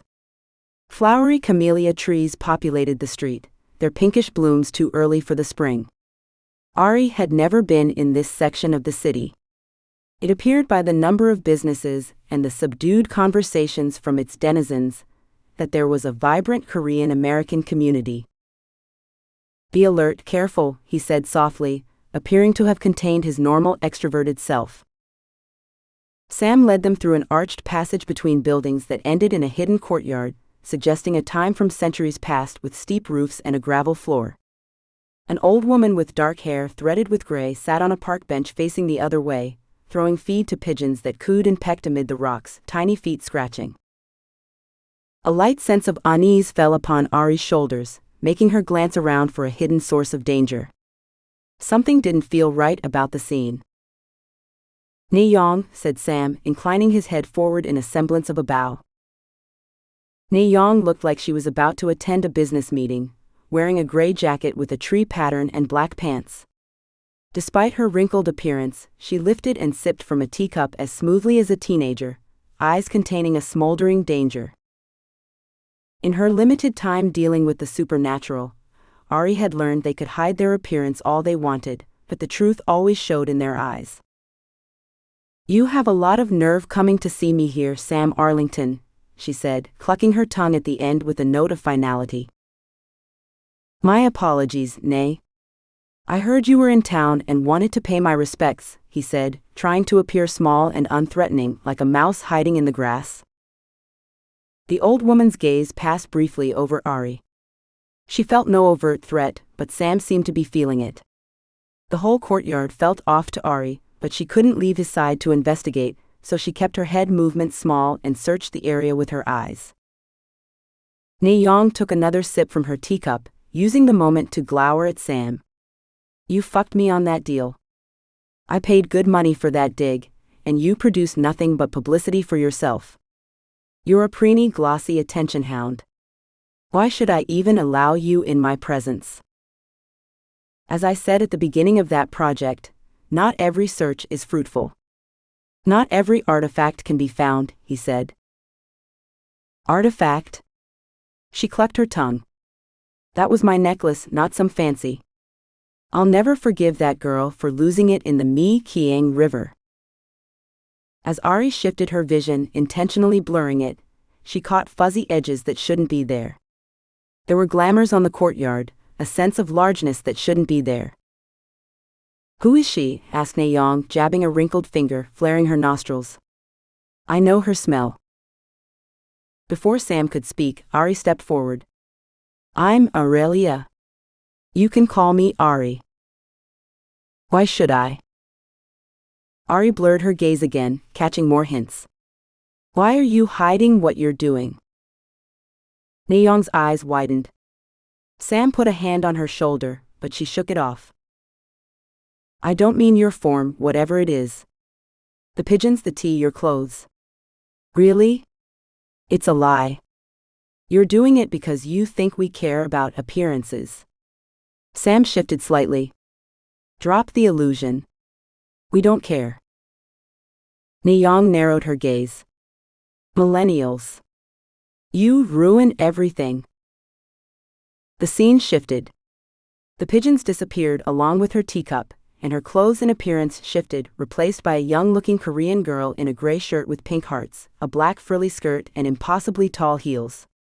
She wore red glasses and her hair was a soft, wavy brown. On her lap was her cell phone, open to a game with bright beads that shifted on the screen. An energy drink replaced the teacup. "Happy now?" asked Ne-yong. The new appearance seemed to bother Sam, who didn't know how to process it. "Either they fear you or want to have sex with you," said Ne-yong, whose voice had shifted higher to match the appearance, though not enough to fool Aurie. "If you live long enough, you either become an unbearable twit, never satisfied, or you don't give a shit and let it all go." "And which one are you?" asked Aurie, receiving a raised eyebrow for her question. "Neither. I'm striking out in new directions." She looked at Sam.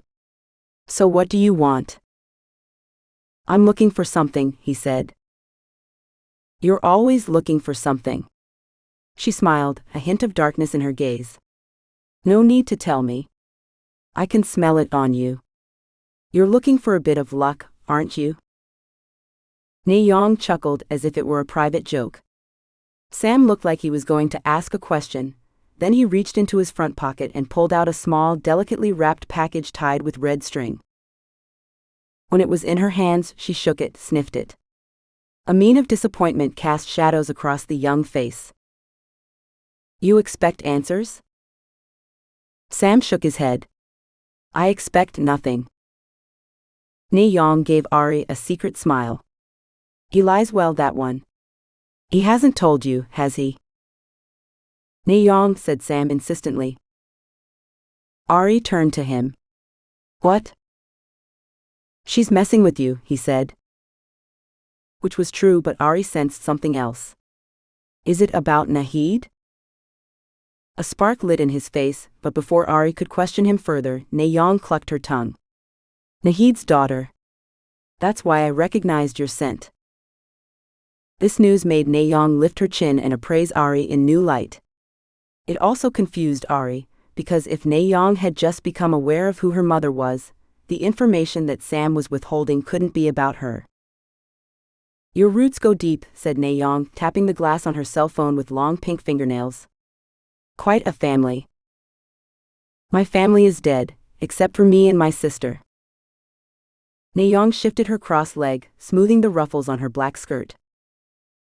Can you help or not? Asked Sam. You know better than to pressure me, said Ne Yong.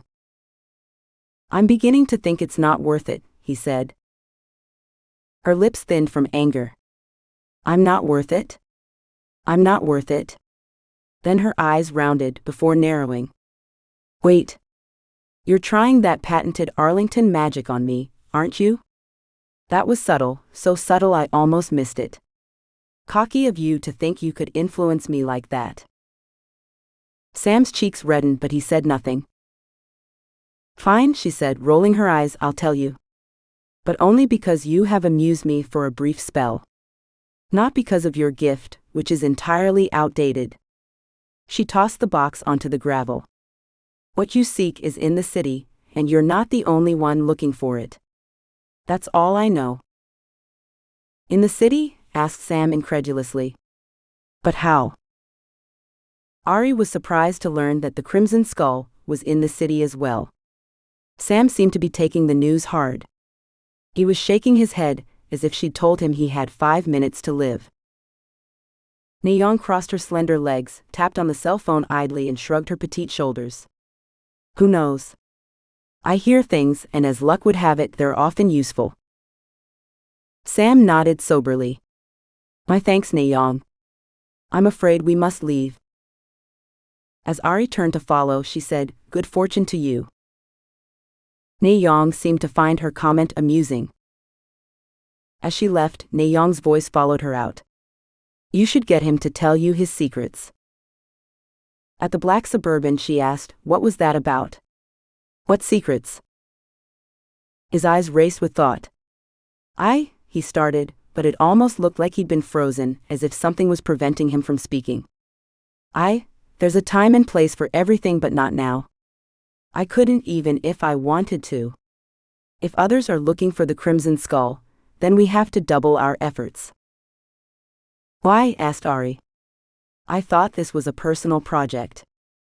Something to burnish your artifact hunting credentials. This sounds like something more. Sam looked like he wanted to say something. The muscles in his face and jaw were fraught, as if they were rebelling from the act of speaking.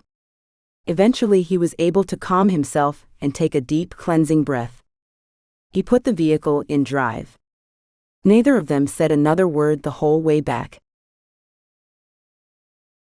Chapter 18. The book of photographs was spilled across Aurie's bed, scattered around the indigo and yellow glass balls like water around a pair of islands. The sight of the stupid glass balls gave Pi a low-level migraine every time she looked at them. They'd performed every sort of investigative magic they, or anyone else in Arcanium, could think of, to no avail. The only thing they ever got was a faint phase signature, almost like a frequency. Each ball had a different one, but they couldn't figure out if it was important. Pi was picking through the pictures to pass the time. In this time of trouble, it was comforting to see her mom and dad. "Have you talked to him since?" Pi asked. Aurie was sulking in the corner, knees against her chest, arms wrapped around her knees. "Nope. He won't tell me his secret, or why he lied about the importance of the Crimson Skull. He keeps telling me that he can't, but he won't say why. He can go rot in his mansion for all I care." There was frustration in her sister's voice. Pi knew it well. She'd been feeling that way since Violet had called them a week ago to tell them Alton and Sunil had figured out the key and had entered the portal in the statue. Once the secret to the third clue had been uncovered, 4 other Cabal teams followed.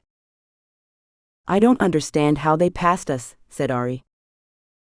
"Besides having the resources of the Cabal behind them, everyone in Arcanium has been helpful, but it's one haul against many. We don't stand a chance," said Pi. Realizing how she sounded, she added, "I'm not giving up, but I don't know where to look next." "Agreed, and neither do I," said Aurie, chin resting on her knee. She looked up. "Maybe we'll get lucky, and the remaining puzzles will finish Alton and Sunil for us." "I prefer to do it myself," said Pi. "Just to make sure. They're like a fungus that won't go away, needs to be burned out." "Ever wonder what it'd be like to have Mom and Dad around?" asked Aurie suddenly.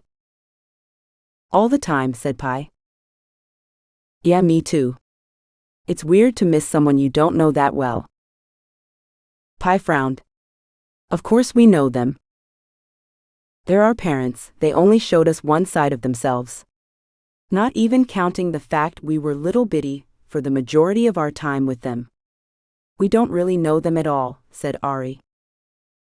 "I know how much they loved us. That I know for sure," said Pi resolutely.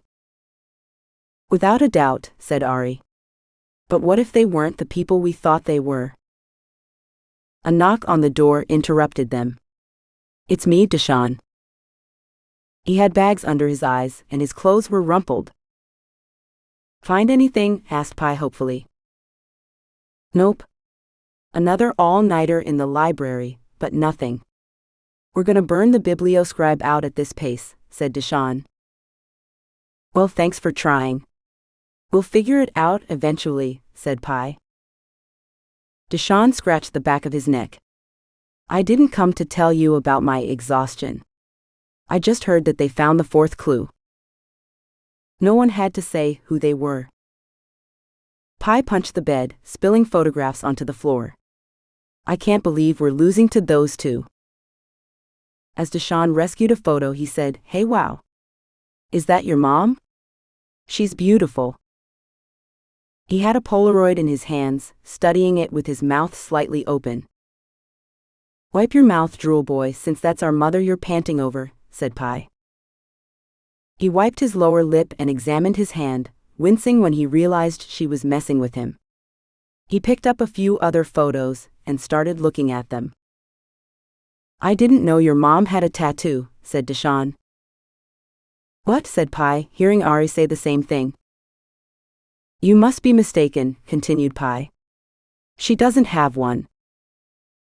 Deshawn shook a picture at her. "Take a look for yourself." Drawn by the intrigue, Aurie joined her as they examined the photo. The scene was at a camp with olive canvas tents. 3 men were holding a dead alligator in their arms. The one on the right had a rifle slung over his shoulder. His neon orange shirt suggested the early 1990s. "She's not in this picture," said Aurie from beside her. Deshawn jabbed the photo with his forefinger, not at the 3 men with the alligator, but at a woman in the background facing the other way. She wasn't wearing her headscarf, and a man had his arm around her waist, absently tugging the shirt high enough to reveal a tattoo. "That's Mom," said Pi. "Who's the guy?" In a flat voice her sister answered, "Sam." Pi studied the photo again, noting the familiar way they were touching each other. It looked like more than coworkers. "Whoa," said Deshawn, holding his hands up. "I didn't do anything, did I?" You both suddenly went a little intense. "Not you," said Aurie. We're learning some things about our parents that we didn't know before. Processing it is all.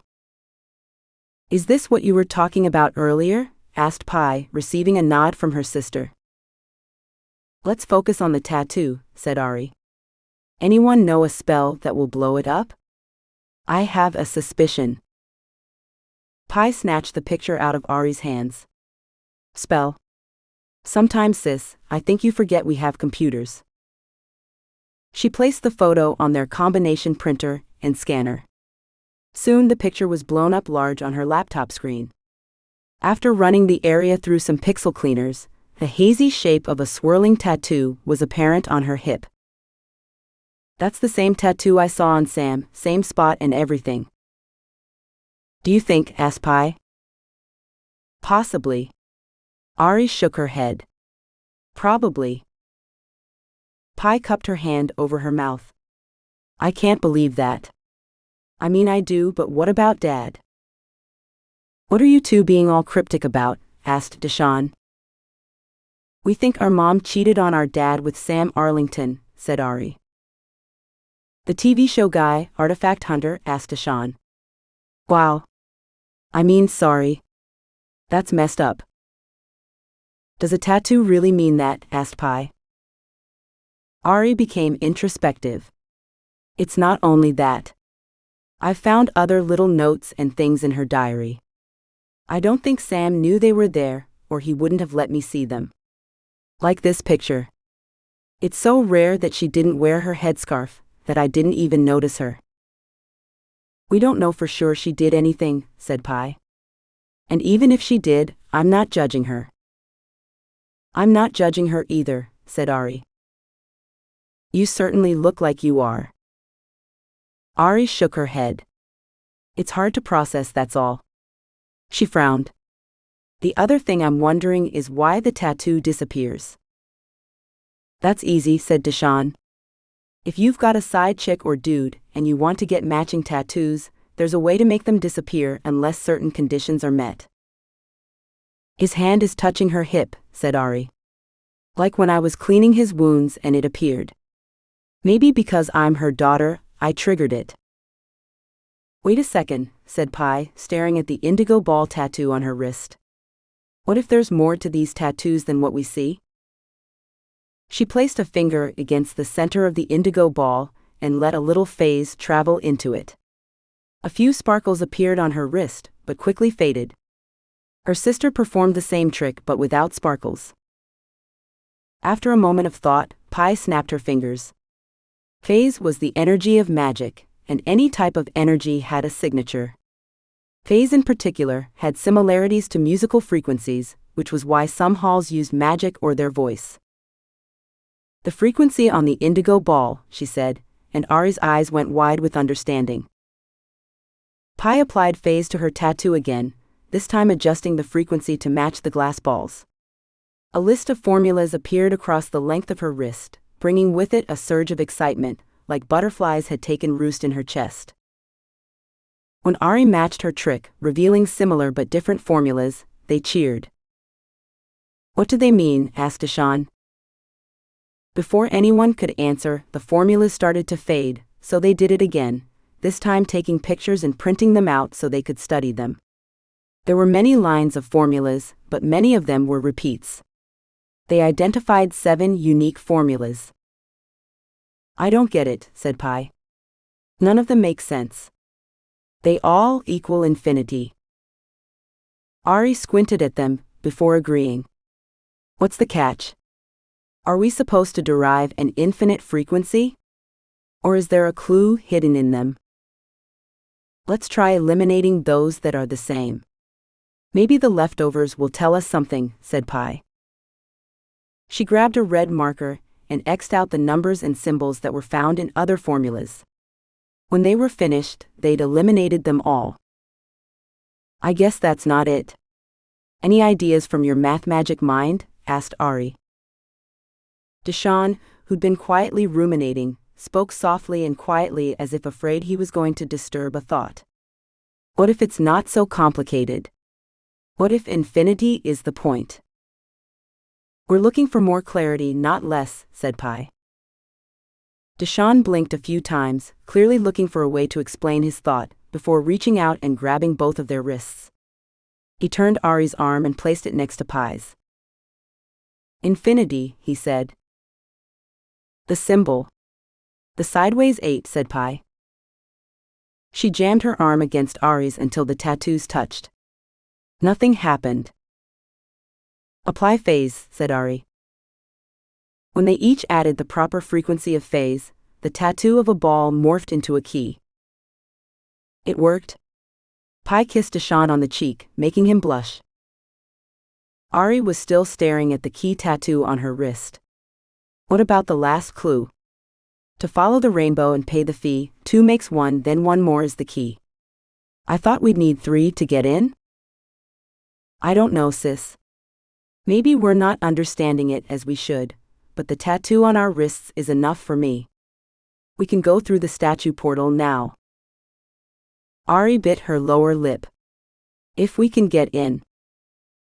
If we can get in. Chapter 19.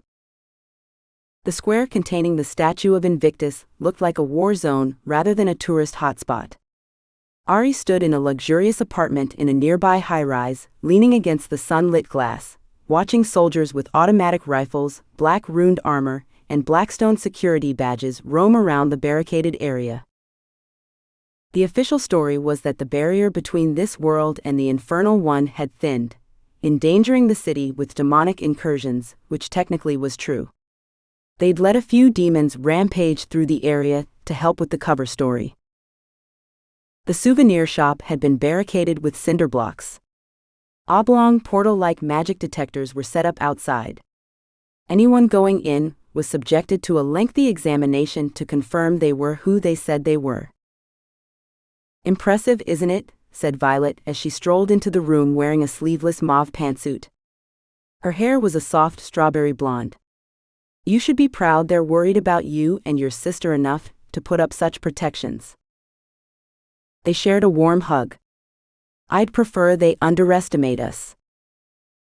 It would make it easier, mused Violet. Her pocket buzzed. She pulled out her phone and stared at it distastefully before silencing it. You look tired, said Aurie. Violet had little red marks at the corner of her eyes where she'd clearly been rubbing them. Running a company while finishing your classes and helping your friends break into a heavily guarded statue is hell on sleep. You're finishing your studies in Arcanium? I kinda thought you dropped out once you took over the Herald, said Aurie. Oh hell no. The hall work is probably one of the few things that I really enjoy, and Semyon let me design a curriculum to help keep me safe from those sycophants on the board. But enough about that. What else do you need besides this apartment? Asked Violet. Thanks again for this, said Aurie. We couldn't scout the statue without it. It's ultra exclusive, so as long as everyone uses the private elevator and only my transport in and out of the garage, you'll be fine, said Violet. Speaking of, said Aurie as the door opened. Pi and 3 other girls stepped into the apartment. The girl with the loose afro, Sasha, if Aurie remembered correctly, gave a low whistle. This is some serious rich shit here, said Sasha, running her fingers across the polished copper with gilded leaf backing on the couch.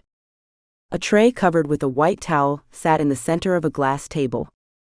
The newcomers eyed it, but didn't move to peek under the towel as Aurie expected them to. Hey Violet, said Pi. Thanks for letting us use your digs. They made introductions. The other girls were Yoko and Bethany, friends of Pi's from when she lived in the Undercity. Yoko had a quiet intensity about her, while Bethany rubbed her arm absently.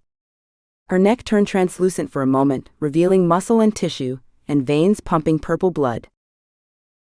Only 3, asked Aurie. I thought you said 5.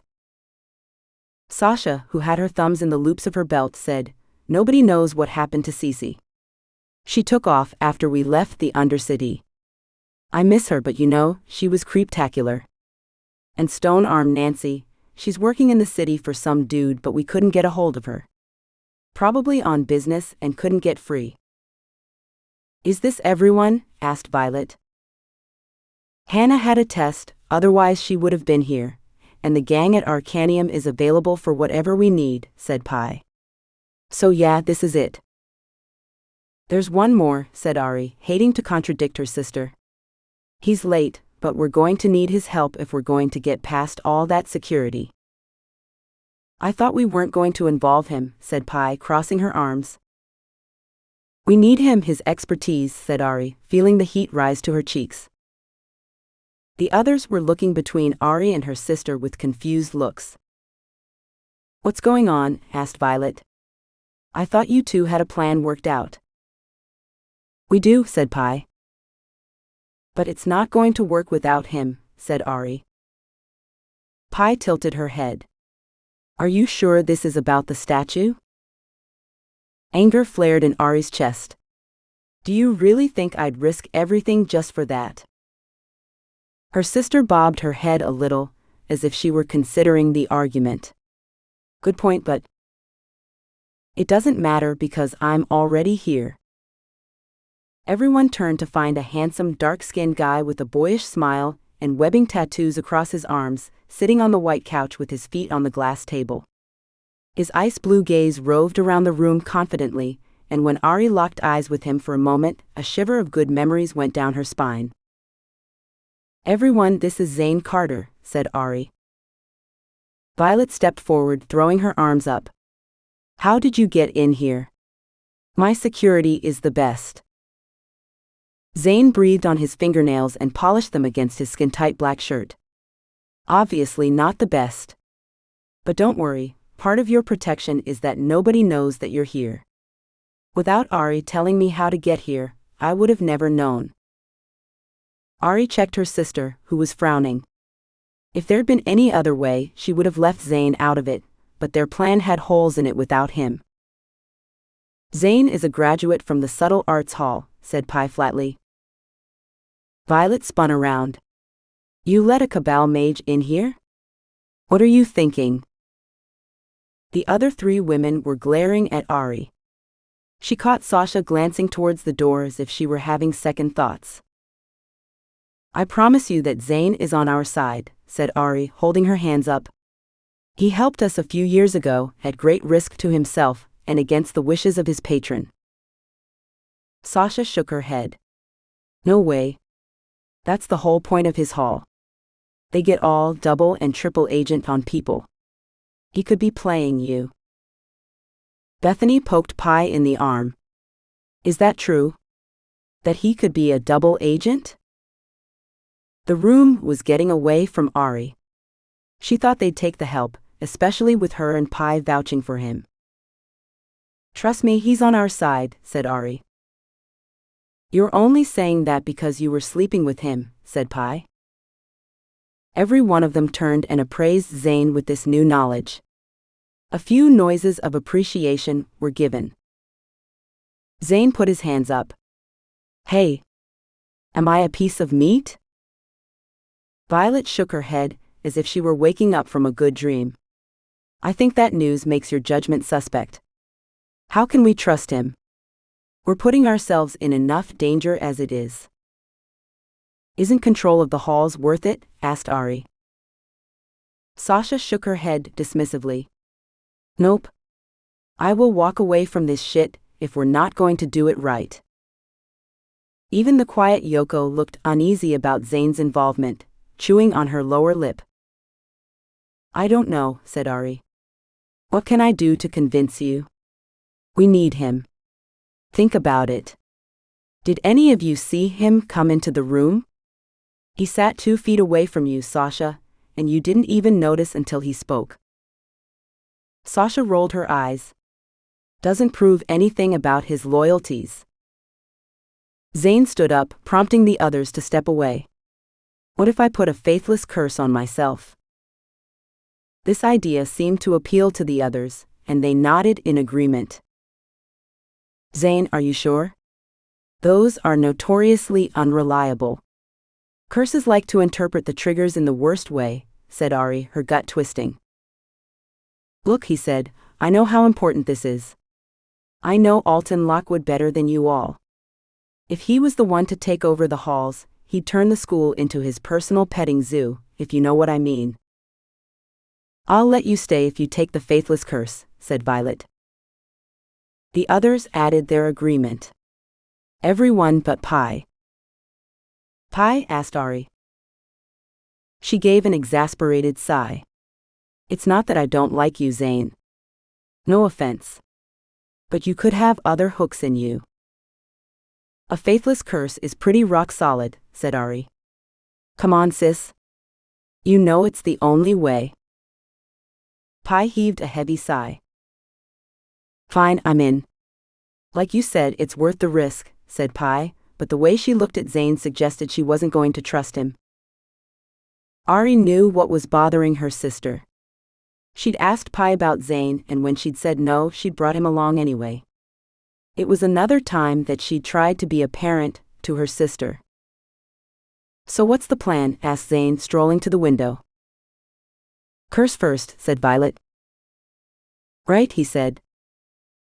Zane rubbed his hands together and winked at Pi, who stuck her tongue out semi-playfully. It appeared Pi wasn't going to hold his haul against him. A light metallic taste hit the back of Aurie's throat as Zane summoned Faze into his arms, giving them a warm glow. If I betray the Silverthorn sisters or their friends while helping them get into the portal inside the statue of Invictus, cross my heart, and may I die before I wake again.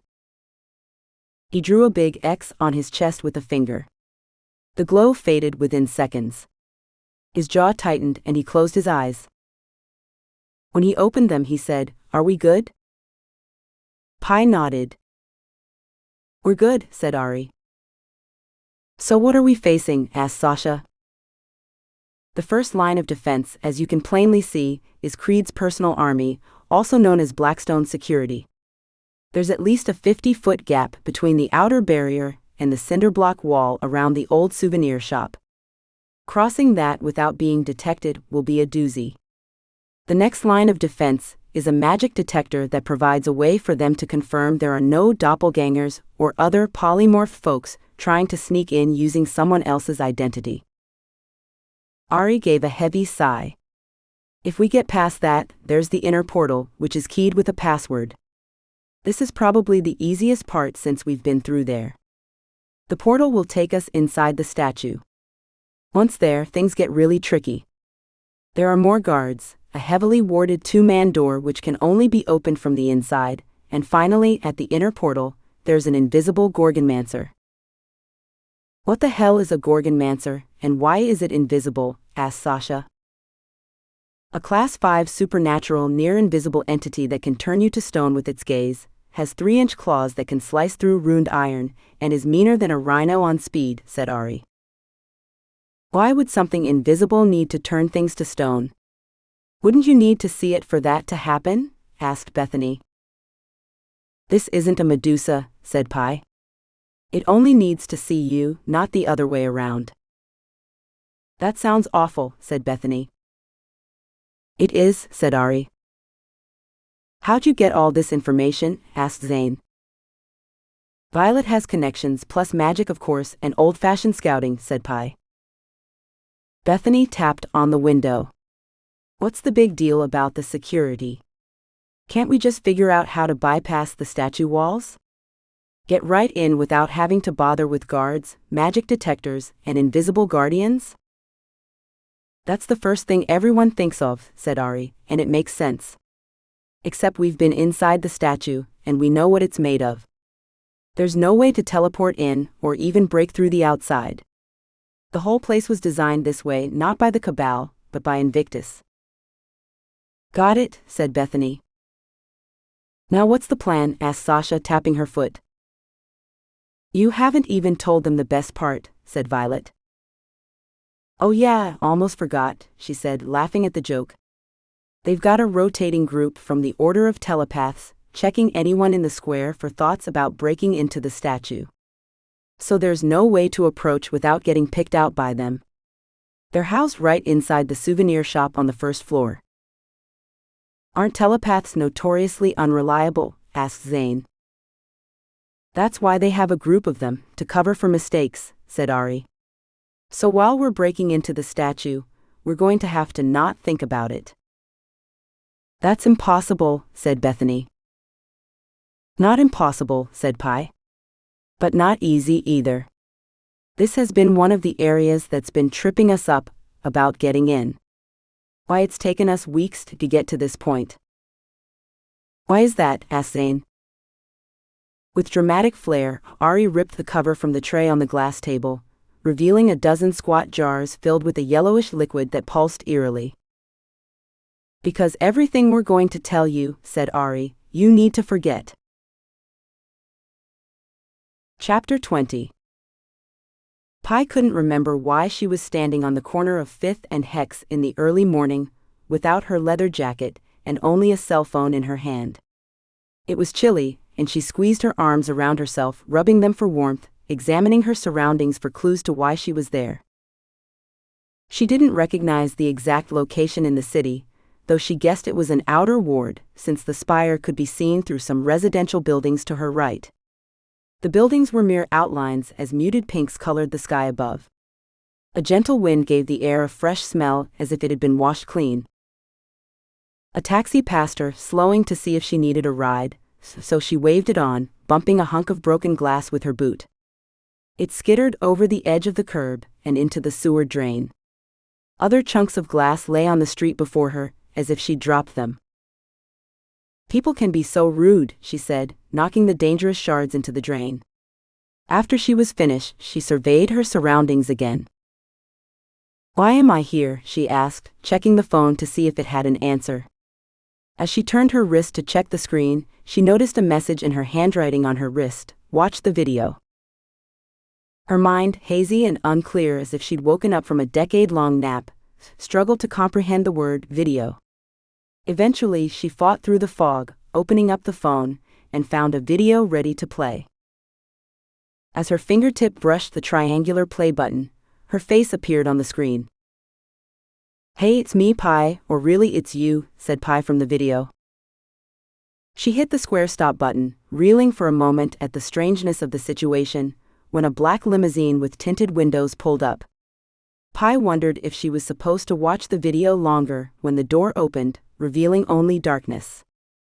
A whiff of heavy cologne assaulted her nose. Get in, came a familiar voice with a thick accent. When she hesitated, a darkened window lowered until she could see a pale man. Her mind strained to recognize him, but it only gave her a headache. It's me, Ivan. Get in, Pi, he said, laughing at himself. It's time to pay the bills. Even though she couldn't remember him, why was everything in her head so blank? And she sensed he was extremely dangerous. She didn't sense that he was dangerous at this moment. Or maybe that it'd be more dangerous not to get in. He knew who she was anyway, and hadn't attacked her from the get-go. It seemed safer to get in and find out who he was, and why he thought she needed to pay bills.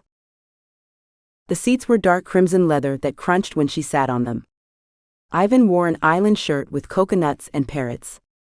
His cologne was at near gag levels. Where is leather jacket? A good look for you, he said. He gave a whimsical one-shoulder shrug. What do you want, Ivan? She asked, his name feeling unfamiliar to her lips. She felt like if she knew him, she didn't know him well. It's been quite challenging to find you. For a week I have my pet mages searching for you. No one can find you. Not anywhere. It like you disappear from city. Then Orlando wake me up, tell me you showed up. Right here. So I come see you before you disappear again.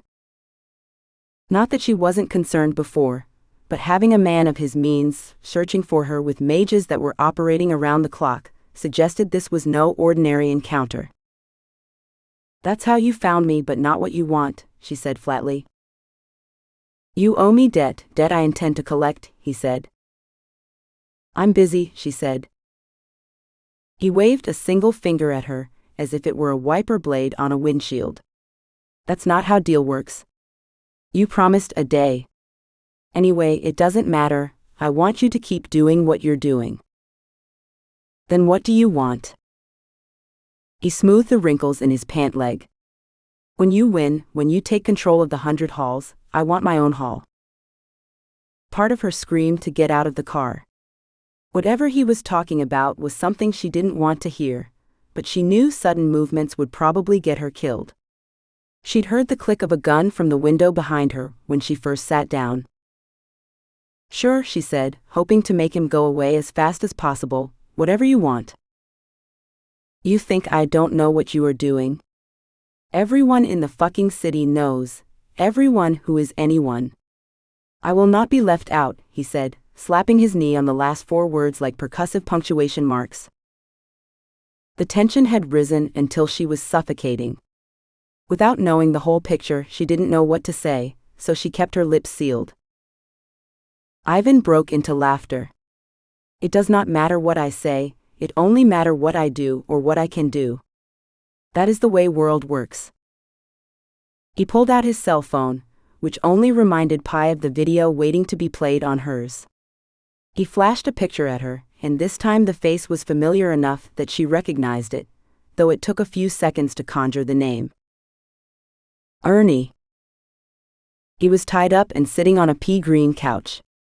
Fear had contorted his face, and his eyes were swollen and blotchy from crying. Rage welled up in her chest. Very good, Pythia, he said. If you cannot deliver for me, then you can kiss your friend goodbye.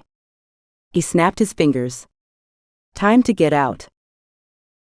Swallowing her pride, Pi scrambled out of the limo as fast as she could, as if it were contagious with the Black Plague. The vehicle sped away, wheels squelching, as if it were as concerned about maintaining a safe distance. Standing on the sidewalk on the corner of 5th and Hex, Pi's mind whirled with confusion and anger. A growing sense of understanding was forming, mirroring the light on the horizon, but she knew, unlike the sunrise, that this was not a good thing, even if she didn't know why. To quell her curious thoughts, Pi pulled out her phone and hit the play button. It was worse than she thought. Chapter 21. The little blue dot on the map blinked in and out, hopping 2 streets over before returning to the south side of the canal. Bethany banged on the side of her cell phone, growling at it to behave.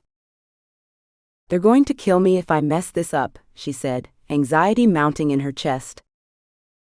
When Aurie and Pi had laid out the plans to get inside the statue, Bethany had been perturbed that she'd been given a minor role, mostly because her sometimes translucent skin made her conspicuous. Now that she couldn't find the damn place she was supposed to go, she felt like they'd been right all along. Bethany craned her head back and forth, trying to figure out which way to go. This little section of the 7th Ward was dubbed Little Venice because an enterprising businessman had put in canals around a 3-square-block section filled with bars and restaurants. The stone-lined canals were empty of the narrow boat taxis that shuttled people around the area. Old wrappers and cigarette butts floated in the brackish water. She'd been in the area once at night, and it had been glorious, with mage lights casting an enchanting glow on the colorful boats and moss-covered willows as men and women chatted softly and floated along the canal. She thought it had looked like the realms of Fae. But now, in the chilly early morning, the spells that had given the place its appeal had worn off, and it was a little depressing. Why does this asshole have to live in such a confusing place, she asked, jogging up the sidewalk and crossing a curved wooden bridge to find the cross street. The white signs with black lettering read Sprite and Holly. With 2 fingers, Bethany expanded the map to find where her target lived. Gotcha, she said, and as if the dot was done messing with her, it jumped back to the original location. Time was short, so she sprinted up the street to her destination, only to find herself blocked by a canal with no bridge in sight. A door shutting alerted her to the man in dark pants, a dark jacket and a ruined Kevlar vest, leaving his 3-story shotgun-style house. The street across from the canal was a line of trendy buildings. Mercenary work seemed to pay well. Great, she said, looking for a quick way across. She was supposed to be walking past his house at the moment he left, not staring at him from 100 feet away. Bethany, you're so stupid, this is why they didn't give you a more important job, she muttered. You can't even get across a stupid canal, 30 feet wide. She checked her wrist for her swimming charm, only to remember that Pi had lost it last year getting into Arcanium through the moat. The water looked over her head, and even if she could swim well, she'd be soaking wet. The Blackstone guard had locked his door and was headed the other way. At least he wasn't getting into a car, or she'd be screwed. She had to get to him, or the Silverthorn sisters would never get into the inner chamber of the statue. When she checked her watch, the skin on her arm went translucent, revealing muscle tissue and pumping veins. She was so used to seeing the inside of her flesh that it normally didn't register, but in that moment, it was a reminder of the curse that Alton had laid upon her, and the fear that had led her to leave Coterie of Mages after a single year. She had regretted that decision, regretted it every day of her life since. Bethany wished she had stayed, even if it had meant they'd have killed her, rather than leave and be left with that feeling of missing out that plagued her every moment. The Blackstone guard was turning the corner. Bethany stared at her phone, wishing she could call the others, tell them not to go into the statue. But she couldn't. Not that she didn't have their number, but they'd all taken forgetful potions and wouldn't even remember why they were going into the statue. It was the only way to get around the order of telepath mages. A confusing cocktail of rage, frustration, anger, and despair racked her limbs until she was shaking her fists. Tears squeezed from the corner of her eyes. "No," she said, "I'm not screwing this up." Bethany leapt into the water, forgetting her phone, her fears, and the fact that she couldn't swim for shit. The impact jarred her, sent water up her nose. A dead bug went into her mouth, and when she spat it out, more water went in. She immediately regretted not taking off her shoes and jacket. The weight of her clothes and the acid of rage in her muscles contributed to dragging her down.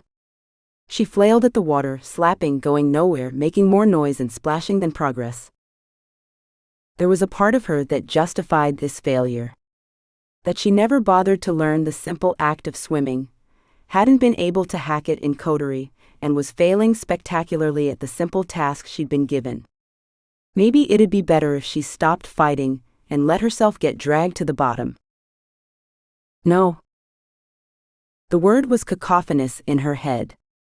She let loose again in her mind. No. Bethany kept repeating it, like a mantra of defiance, pulling herself to the surface, stroking her arms forward, until her fingers jammed into the stone wall on the other side of the canal. A fingernail tore off. The exposed flesh stung, but she ignored it and pulled herself up the sloped wall. At the top, she threw herself onto the sidewalk like a drowned rat. She got up and started running down the street, ignoring the horrified stares of the couple in neon running clothing pushing a stroller on the other side of the street. Bethany pulled the antidote from her pocket and threw it into her mouth, nearly spitting it back out based on the rotten milk taste, but swallowed it down. Now all she had to do was dose him with the suggestion spray that Violet had given her. When Bethany hit the corner, she saw the guard standing halfway down the block, thumbing through his phone. Bethany ran towards him, and when he looked up, she waved at him. "Hello. Can you help me?" He had a light brown beard and hard eyes. His hand went to the holster on his hip. "Stop." Bethany froze, holding her hands up. He searched her with his eyes. "Hey, whoa, I'm sorry," she said, praying that her skin wouldn't turn translucent, making him more suspicious. "I need help." "I don't help," he said, carefully unclipping the cover on his pistol. "Look," said Bethany, hoping he was interpreting the quivering in her voice as weakness as she kept walking forward. "I got really drunk last night at the hunt. I dropped my scarf into the canal, and when I tried to lean over the edge and get it with a stick, I fell in. My phone is toast. I just need to call my friend to pick me up." "Not my problem," he said in a tone of voice that would have normally made her turn and run. The corners of his eyes narrowed as she kept walking. She was 10 feet away, too far away to use the spray. "Stay right there," he said, pulling his pistol out, but keeping it pointed at the concrete. "Please," she said, edging forward with little steps. "I'm freezing and I just want to go home and throw up in the privacy of my own bathroom." He shook his head. Something ain't right about you, so I suggest you stay right there, or I'll put you down and claim it was self-defense, and I might just be right about that. At the far end of the street, a black SUV with tinted windows turned the corner. Your ride's here, she said, but he didn't look away. Please, before you go, just a call. He stared her down. I ain't looking. She was only about 8 feet away. The SUV was pulling up to the curb. The moment his attention turned, she surged forward, pulling the squeeze mister from her pocket and cupping it in her hand. Bethany grabbed his arm, and using the motion to hide her other hand, sprayed the mist upward. Get the fuck away, he said, pushing her back and leaping away. He pointed the pistol at her. You make one more step towards me and you'll breathe through your chest. When the SUV stopped, a window rolled down. Everything okay? This crazy bitch keeps coming, he said. Can you help me? I just need to call my friend, she said, then buried her face in her right hand, careful to keep the one with the squeeze spray in her left and behind her leg. We don't have time for this, Jake. Get in. We're already late for our shift, said the voice in the SUV. After holstering his gun, giving Bethany dirty looks the whole time, Jake got into the SUV and they drove away. Only then did Bethany take a breath, half collapsing onto the curb, burying her face in her hands because she didn't know if she'd hit the guard with enough suggestion spray. Chapter 22. The video ended, and Yoko hit the pause button, keeping her face on the screen so she could study it. As far as she could tell, that had been her.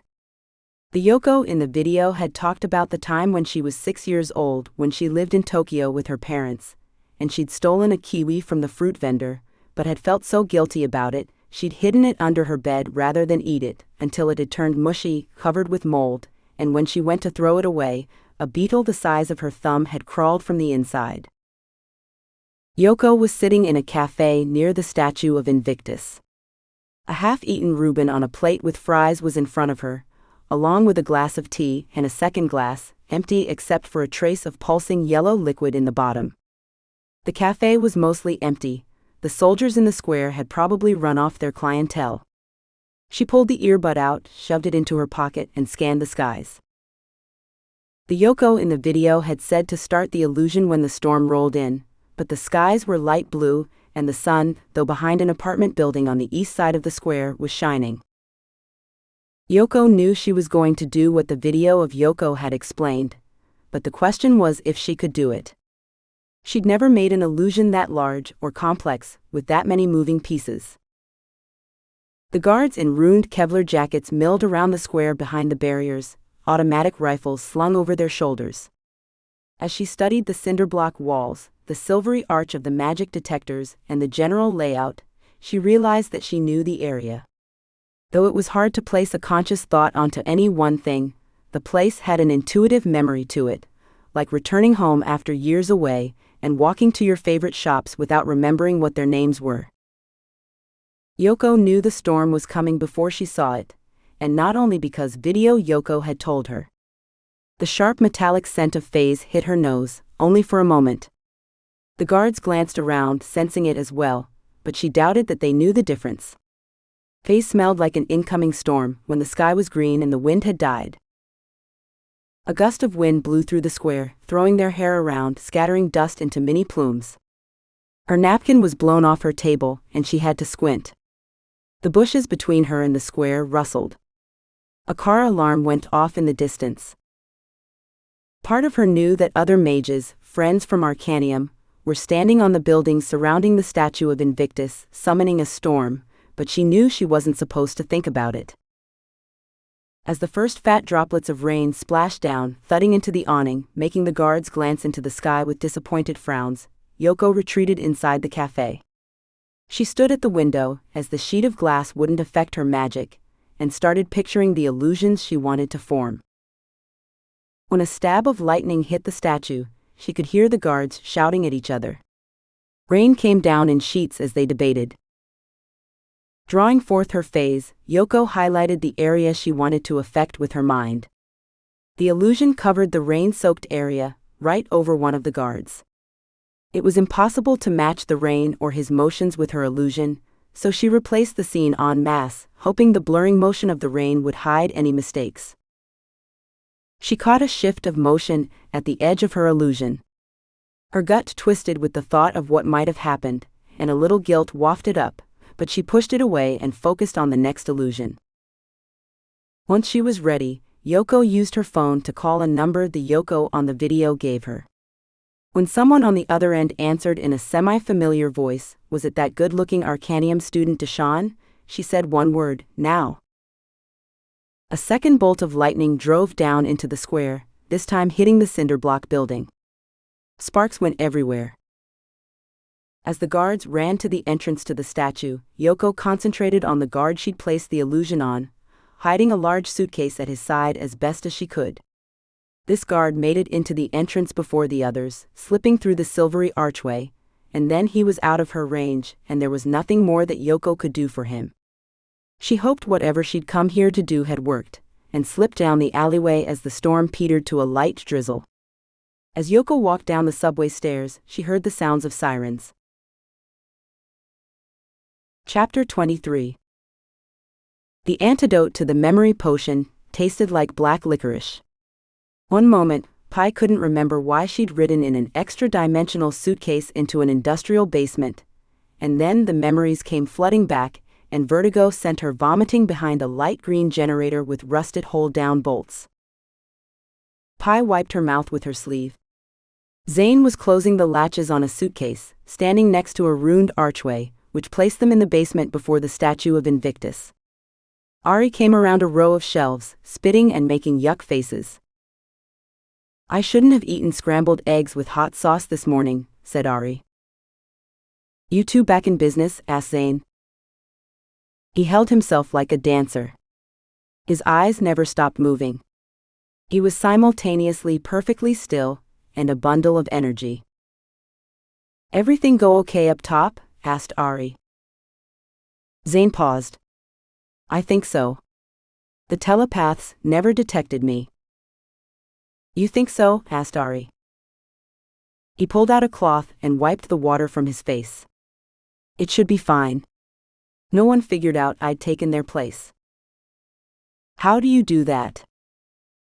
Secret of the hall. He winked. Her sister's concern sparked a memory for Pi, of climbing in a black limousine and seeing Ernie's face on a cell phone. She didn't know what to do about that, except keep going forward. You good? Aurie asked her. Pi thought about telling her sister about the encounter with Ivan, but decided it was a complication better left for later. Let's get moving, before those telepaths look beneath them and send up the alarm.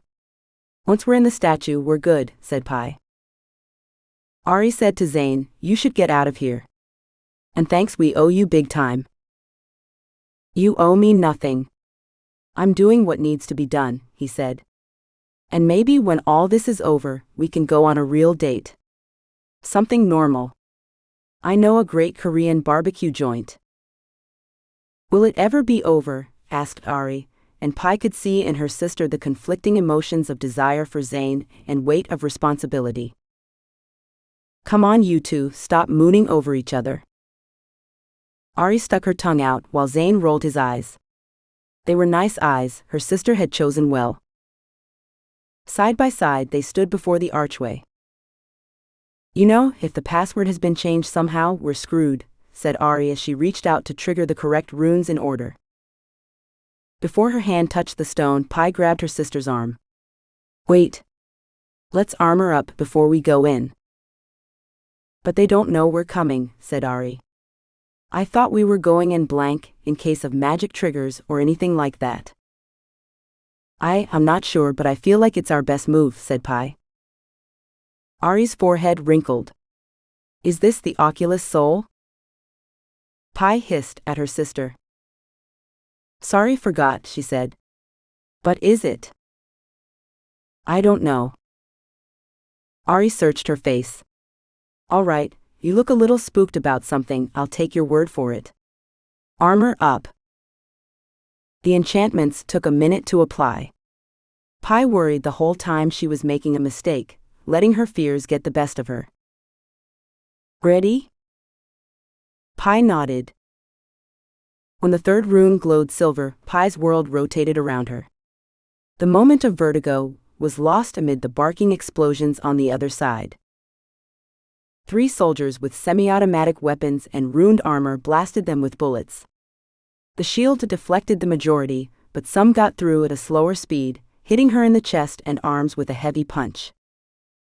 Pi was pushed against the stone wall, held there by the repeating fire of 3 semi-automatics. Eventually, her shield would fail, and the bullets would rip her apart. The gestures for a force bolt kept getting interrupted by the impacts. If one bullet, even slow, hit her in the neck or face, she'd be out.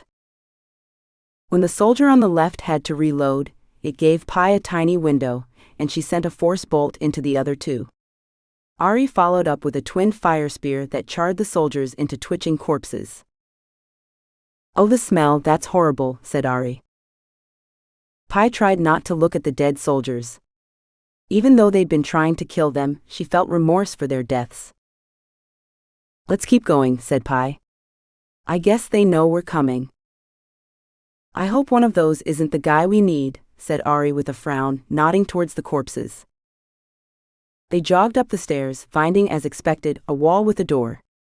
This door wasn't in the statue the first time they'd come here years ago, and from Violet's reports, they knew they wouldn't get through it easily.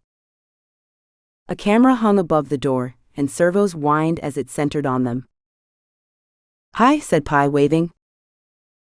A voice came through a speaker. "Surrender. You can't get through the wall, and reinforcements are coming." Pi shared a glance with her sister. "I hope this works." Then she faced the speaker and, she hoped, a microphone. "Jake Aarons, open the door," said Pi, adding a touch of the voice, but not too much or she wouldn't be able to talk afterwards.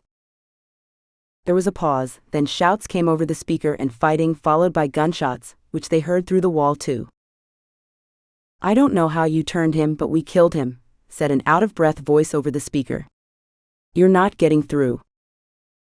Aurie turned to her. "Ideas?" Pi didn't get to answer before they heard footsteps coming up the stairs. They both turned and blasted the soldier running up, nearly vaporizing him with force bolt and fire spear. This was followed by shouts from below. The soldiers from outside were gathering. "Turned him," whispered Pi, realizing that they didn't understand the danger, that it had been her voice that had gotten to Jake, not blackmail. Pi faced the door and poured phase into her vocal cords. "The Gorgonmancer is loose. Open the door and we'll save you." When the door swung open, Pi almost couldn't believe it. Pi went in, incapacitating the 2 remaining soldiers by sending them to sleep, and Aurie followed her. The third man lay against the wall with a bloody hole in his face.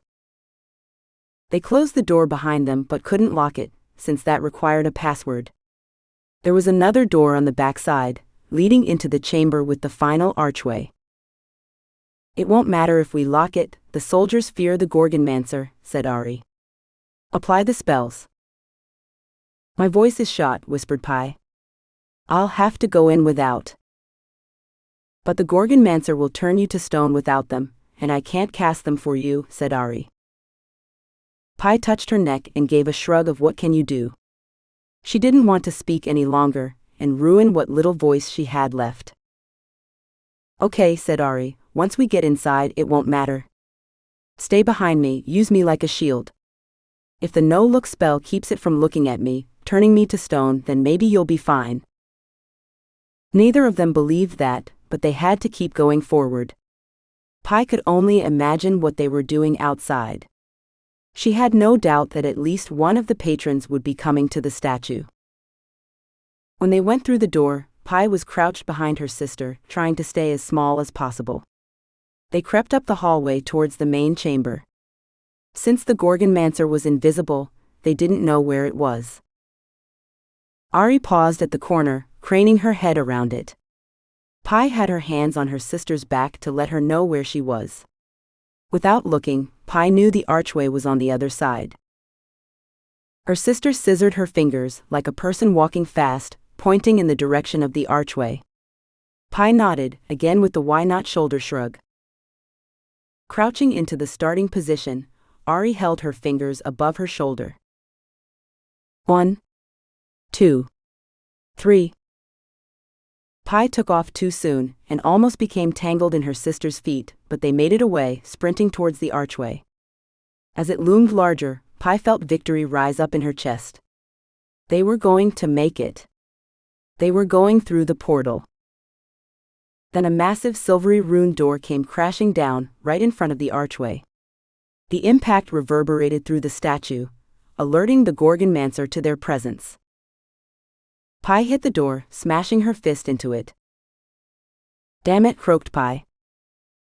"We're not getting through that," said Aurie. "Not without a few hours' work." The words in Pi's throat died at the sound of claws clicking on stone from somewhere behind them. Chapter 24. "Get behind me now," whispered Aurie. The claws of the Gorgonmancer echoed through the interior of the statue. Aurie didn't know where the Gorgonmancer was coming from, because the oddly shaped walls confused the origins of the sound. Her sister's grip on the back of her shirt cinched it around her middle. They were trapped. Aurie wasn't 100% certain, but it sounded like the Gorgonmancer was coming from the hallway. It had probably taken up residence in the rooms in this half of the statue. Aurie cursed herself for not preparing a spell that could see invisibility, but they hadn't expected to fight the creature, only avoid it and go through the portal. Only the no-look enchantment was keeping it from turning her to stone, but that kind of spell wouldn't last forever, and if they did something overly obvious, the no-look spell wouldn't be enough, which meant she really couldn't cast any spells that required verbal components. Turning her head, she tried to locate the Gorgonmancer. Maybe she could hit it with a lucky fire spear, killing it before it looked at her. That was probably the only spell she could cast fast enough that wouldn't draw its attention. There was one other spell she knew that could help, which was completely non-verbal. It was a spell that created mist along the floor. Deshawn had used at the spring formal last year to give the place a little ambience, and she thought she remembered how to cast it. Using stirring motions as if she were a witch at a cauldron, Aurie channeled phase, then she blew out, opening her arms and pushing. Like in a graveyard at midnight, mist formed along the ground, rising up around their ankles. Aurie watched for signs of movement, but either the Gorgonmancer had frozen or it masked its motions within the swirls of the rising mist. After half a minute, Aurie wondered if it had left, returned to its lair, thinking that the chamber was empty. But then she heard the soft click of a claw not 15 feet from their location. Aurie held her breath, searching the area for signs, ready to strike with a fire spear. A door opening in the other part of the statue brought a breeze, disturbing the mist and making it impossible to find the Gorgonmancer. Then she saw the hint of a shape, the curve of a misshapen leg outlined by the mist, and blasted the fire spear in its direction. The elemental spell hit. The Gorgonmancer cried out, a hoarse yell that sent shivers down her spine. Aurie readied a second fire spear, but knew she was too late. She hadn't killed it. There was no way it wouldn't see her before she could loose the second spell. Then it appeared, a grotesque beast with an oversized head like a buffalo with a man-like body and clawed bare feet. The Gorgonmancer was facing perpendicular to her, and the blade of a knife stuck from its back. It fell forward, face first into the swirling mist. Zane stepped around the corner, a second knife in his fist. "Good thing you brought the mist," he said. "I had no idea where it was." "What are you doing here?" "You were supposed to get out," said Aurie. He winked, giving her a smile that made her heart thrum. "And miss out on a chance to save you? Think about how much you owe me now." "Sicko," croaked Pi. The realization of what he'd said reverberated across his face. He held his hands out. "No, wait. That's not what I meant. I wanted to help." Aurie chuckled, winking back. "It's okay. But let's focus on getting out of here." "Yeah," said Zane, "about that." I heard Bannon was on his way, probably here by now. Any chance you can get through that? Aurie shook her head. Not without more time and preparation. I guess they added another layer of protection. We need to get out. Shouts came from the hallway. The soldiers were massing on the other side. Probably waiting for mage backup. Thoughts? Asked Zane. Aurie pointed to the tower at the center of the statue. There's a hole we can slip through up there. It'll take us down to the bottom of the statue, might get us past the soldiers. Zane leapt into action, climbing up the wall as if he were a spider. When he reached the top, he sent down a rope. Boosted by spells, Aurie and her sister made the climb. A large metallic ball connected to a thick braid of wires was at the top. The three of them slipped through the gap in the wire, into the chamber at the top of the tower. The inner walls had bits of old yellowed foam from when Aurie had come through this place the first time. When they reached the bottom, they found a door protected like the area above. They wouldn't have been able to come through this way from below, but they could leave easily. The short sprint down the stairs to the archway was adrenaline-filled. They made it back to the basement of the souvenir shop, hearing voices coming down the stairs when they arrived. The three of them hid behind the generators. Zane put a spell on them to keep them hidden, which allowed them to safely watch Bannon Creed and half a dozen mages go through the portal. How do we get out? Whispered Aurie. Zane tapped on the suitcase, which was waiting behind them. Same way we got in. What about the telepaths? I'll put you to sleep, he said. If you're not thinking, they can't detect you. Aurie turned to her sister. A heavy sadness was thick in her sister's eyes, as if someone close to her had died. You okay? She asked. Pi motioned towards the suitcase and croaked out, we go. Probably she was frustrated by their failure. If it weren't for the danger and the adrenaline, Aurie would be too, but that would come later, once they'd had a chance to regroup. Then she knew it would hit her, that they'd given it their best shot, their best attempt to get into the portal, but they'd been undone by one little protection they hadn't known about. Aurie had no doubt, if they'd had forewarning, they could have gotten through the door quickly. But they hadn't, and so they had failed. Aurie climbed into the suitcase, lying on her back. Pi joined her and they lay side by side. When Zane peered over the edge, he looked like a giant with ice blue eyes. He waved his hand over them. Sleep. Chapter 25. Back in Violet's luxury apartment, Pi tumbled out of the suitcase onto the pristine white carpet. Her head was in a fog, her joints stiff from lying like a board in a box. Aurie was standing in the kitchen amid designer cast iron hanging pots, drinking from a steaming mug. I made coffee. Pi staggered into the kitchen and accepted a mug from her sister. The dark aroma tickled her senses awake. The coffee burnt her lips on the way down, but provided her with a boost of energy. Where's Zane? Whispered Pi, throat sore from using the voice. Gone, said Aurie, staring out the window wistfully. Left a note. Said to contact him if we needed help again. I guess I'm not getting that date anytime soon. There's a lot of things we're not getting anytime soon, like into that statue, said Pi, looking down at the mass of guards in the square. Both Bannon Creed and Celeste D'Agostine were below, talking with the mercenaries. So close, said Aurie, so damned close. It took us weeks to prepare that attempt, it'll take months for the next.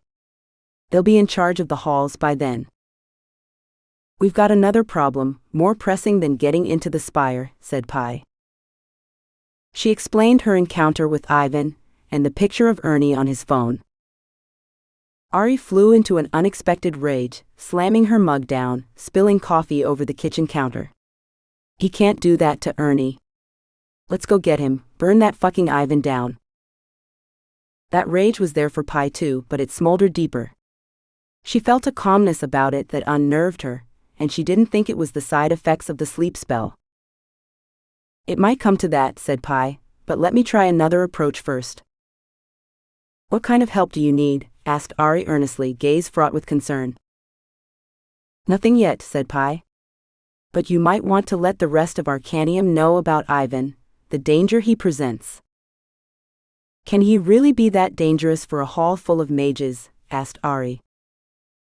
Bratislav gave him a healthy respect, and that's enough for me, said Pi, the feeling coming back into her vocal cords. How can the Black Butcher be afraid of anyone? Asked Aurie. He's not afraid for himself, but for the people that work for him, said Pi. That news sunk into her sister, who was clearly contemplating everyone that Ivan could hurt. We should deal with this together, said Aurie. I don't want to involve you yet, said Pi. Let me try first, and then if something goes wrong, you can help. Aurie had a flat expression. I guess. She set down her mug. I'm going back to Arcanium to thank everyone for their help. Then I don't know. Take a bath or something. They hugged. Afterwards, Pi retrieved her phone, then started carefully calling and texting people about Ivan. She didn't want him to know she was trying to find out where he was keeping Ernie. The connections she'd gained from working for Bratislav would hopefully pay off. Hey Nels, said Pi on her phone. What do you want, Pythia? Came Nellie's reply, direct and to the point. Even though Pi couldn't see her, she imagined Nellie at the bar in her pristine white shirt and black tie, rubbing the bar down with a marine's precision. I need information, said Pi. Then use the internet. Not the kind of info you can find there, said Pi. I need a number from Radislav's private list. No, said Nellie without a trace of remorse. Otherwise, it wouldn't be a private list. Pi paced across the carpet. He left me in charge. Of the bar, not his business, said Nellie. This is about the bar, said Pi. I seriously doubt it, came the reply. Pi paused. Nellie was right. Not only was this not about Radislav's business, but if it got back to Ivan how she'd acquired his number, it would put the Glass Cabaret and its employees at risk. Nels, I need the number, she said, squeezing her eyes closed. That's an order. If Radislav disagrees when he returns, then it's on my ass. After a moment of silence, Nellie said, Fine? Pi heard the phone being set down. While she waited, she listened to the cascading notes of jazz being played over the speakers, and worried that she was making a mistake. But she couldn't leave Ernie with that monster. When Nellie returned, she had Ivan's number. Pi memorized it rather than leave it in her phone. Even knowing the number felt like owning a piece of radioactive material. Thanks, Nels. The call ended without a reply from the other side. At least Dagan likes me, she said to no one in particular. Wearing her leather jacket, Pi left the apartment, heading a few blocks away to an internet cafe called Coffee and Cats that had photos of famous cat memes covering the walls. While she was waiting for her iced coffee, a soothing treat for her throat, and logging into a loaner computer, Pi overheard other customers talking about what happened at the statue of Invictus. They had the story all wrong, that another demon had gotten out and had killed a dozen soldiers in ruined armor before being put down, but the fact that something had happened was spreading. It was possible that Ivan might still think they'd gotten through the portal, but news that they hadn't would reach him, and that would put Ernie in danger. Eventually, she would be forced to call him and try to make a deal, but that would likely only make things worse. Ivan held all the cards. After an hour of fruitless searching, an unknown call came over her phone. Pi? Came a voice in a hushed whisper. Yeah? Responded Pi. It's your friend with the stone arm. Nancy. Sasha had said she was working for someone in the city. It's been too long. Everything okay? There was a long pause. I work for a guy who likes island shirts. Ivan. Pi's heartbeat thrummed into gear. Shit. Do you? Yeah, whispered Nancy. Your friend is here. I'm not with him, but he's in the complex. Is it safe to talk? Don't worry, it's a burner. Just don't use any names. Can you tell me where you are? Asked Pi. We're in the 10th Ward, 112 Brimstone Avenue, 3rd floor, said Nancy. But you don't have much time, he's been moving him around the city. They could be gone by this evening. Thanks, said Pi. I owe you. After Nancy hung up, Pi called her sister but no one answered. She was probably asleep, or still in the bath. Getting to Arcanium, then back over to the 10th Ward would take too much time. It was already early afternoon. She hired a ghost taxi. Driverless cars were all the rage, but she knew they had ways of tracking credit cards and passenger names, and she wanted to travel incognito. A ghost taxi could only be paid with gold coins, of which she kept a couple in her jacket for this reason. The last thing Pi was expecting was an office building at 112 Brimstone. Nancy had said Ernie was on the 3rd floor. But it wasn't like she could waltz in and ask for Ernie. Pi headed into the parking garage next to the office building, looking for black SUVs with tinted windows. There were 4 of them in a row. She scanned them for wards, finding a couple that were easy to disarm. She broke into the SUV nearest to the elevators and searched the backseat to find hooks in the floor and door for connecting restraints. 3 big black duffel bags filled with semi-automatics were in back. Pi removed the guns from one bag and put them in back of the next SUV. She locked the axles up on the other 3 SUVs by heating them up until they bent. When she was finished, she layered enchantments over herself and climbed into the empty duffel bag, leaving it partly unzipped so she could keep watch. She didn't have to wait long. Ernie's entourage came out the elevators 30 minutes after she'd finished. There were 10 men with semi-automatics, 2 with nothing in their hands, mages she assumed, and Ernie who trudged forward with his head down. Cocooned within the duffel bag, Pi kept as still as possible. The back of the SUV opened, and for a moment she feared they would open her bag, but they threw something heavy on top of her. Once they'd cuffed Ernie to the seat and the engine started, Pi slowly unzipped the bag. The gangsters were chatting about a football game, completely oblivious to her presence in back. There were 3 of them. The one in back with Ernie was a mage and 2 others were in the front. The SUV backed out of the parking spot, then started moving forward. As soon as it cleared the other 3 SUVs, Pi put a spell on the man in back, putting him to sleep. He slumped against the seat. The other SUVs had yet to back out of their spots. A voice came over a walkie-talkie alerting the first SUV that there was a problem.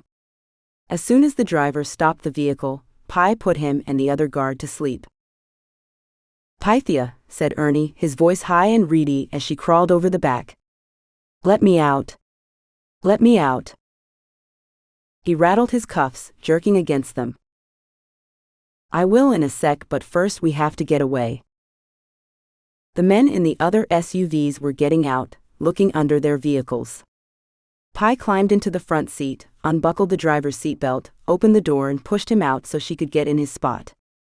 The moment she did, the others were alerted.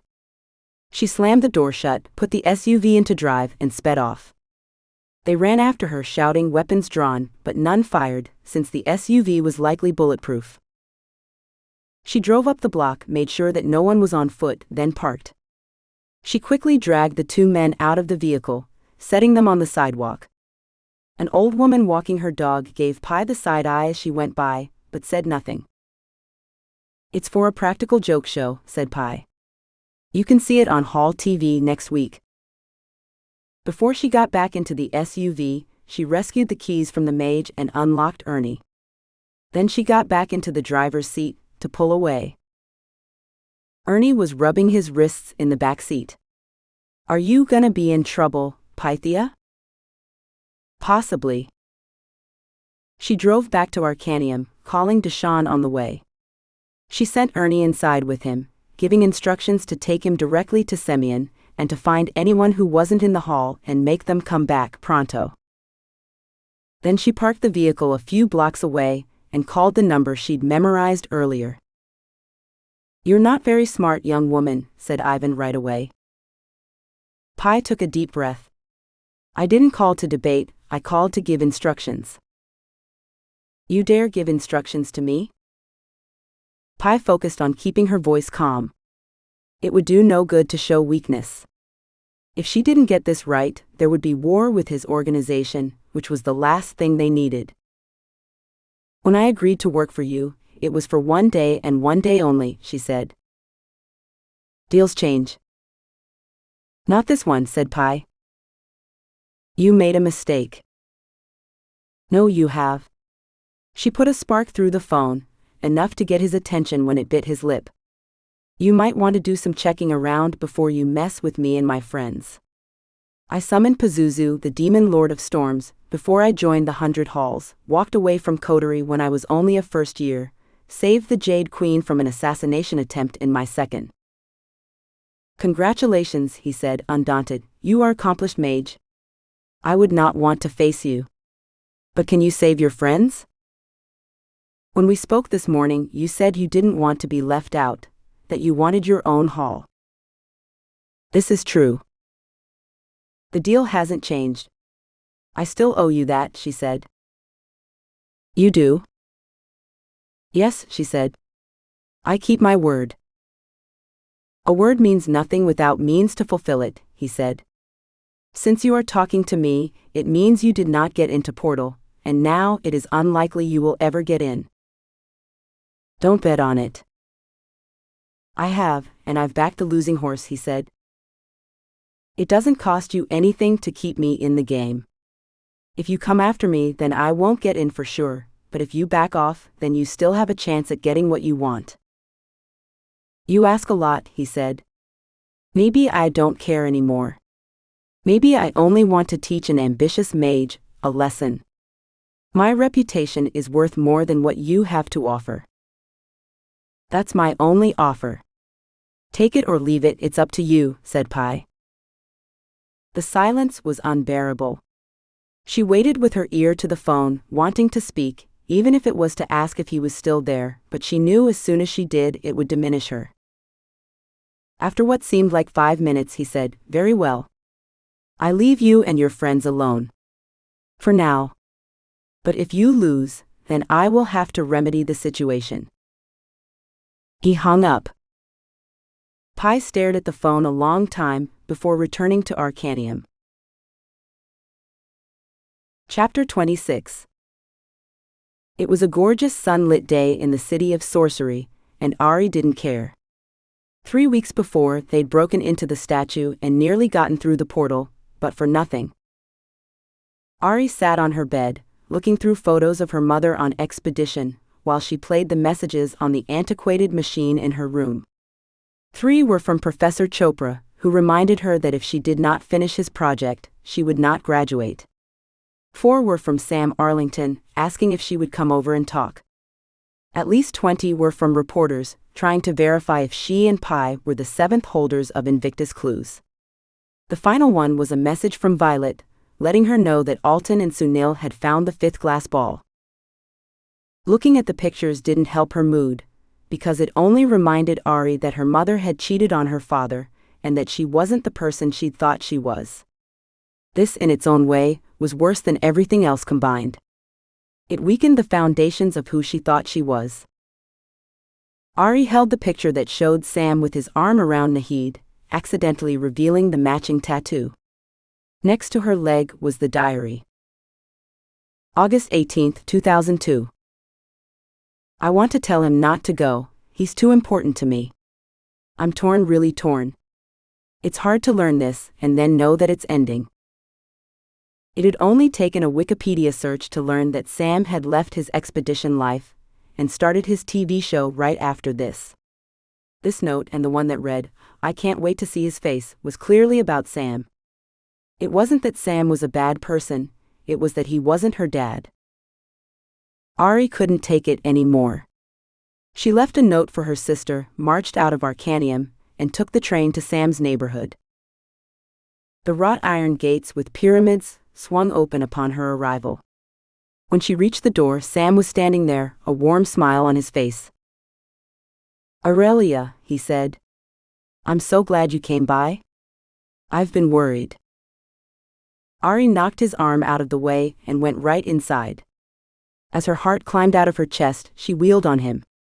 She'd been practicing what she was going to say the whole way over, but as she stood there in his house, staring at him, she blurted it out.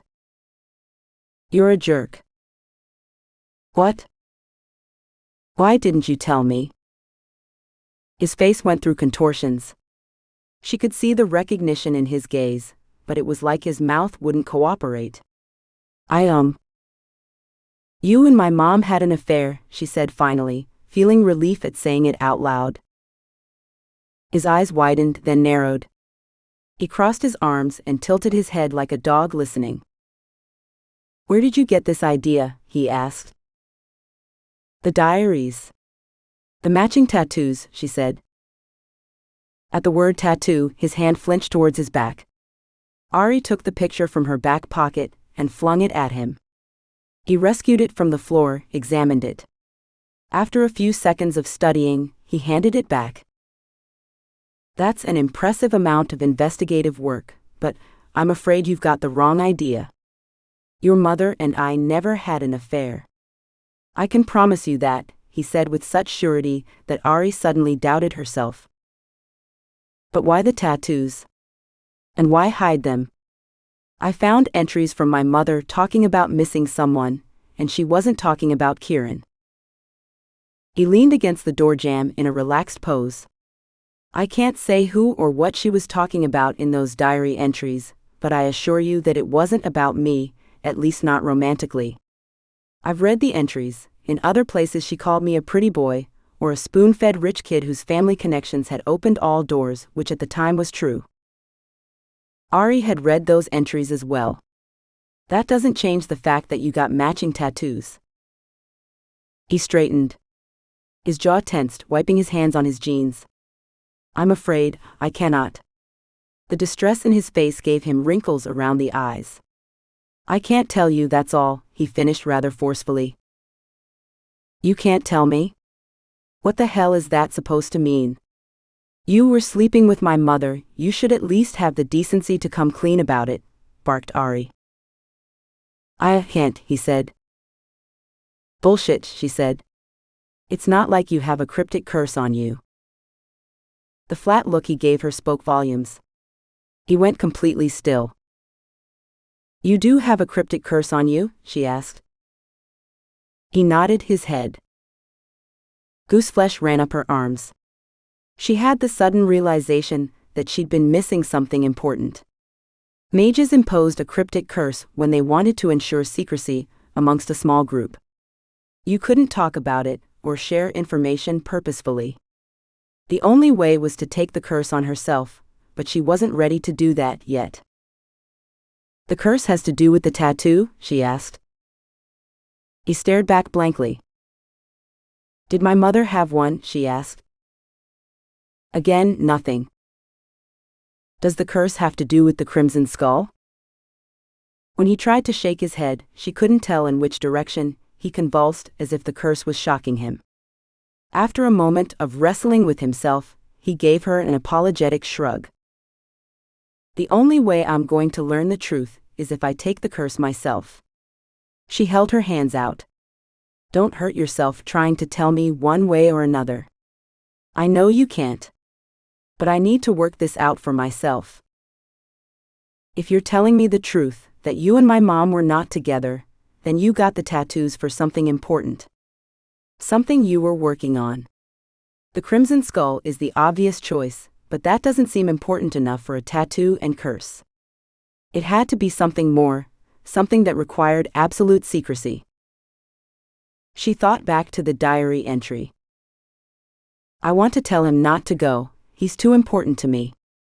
I'm torn, really torn. It's hard to learn this and then know that it's ending. That was the year before Sam started his TV show, but it was also the year before Invictus died. For the second time, gooseflesh rippled across her arms, leaving her with a shiver. It was about Invictus. They must have known how he died, sworn themselves to secrecy while they figured out the truth, or something like that. She didn't have it worked out. Let me take the curse, she said. He hesitated. Are you sure? It can be quite limiting. You won't be able to tell Pi. That would be a problem if she needed to convince her sister to help. Go over there, she told him, waving at the massive fireplace in the next room. I have to do something first.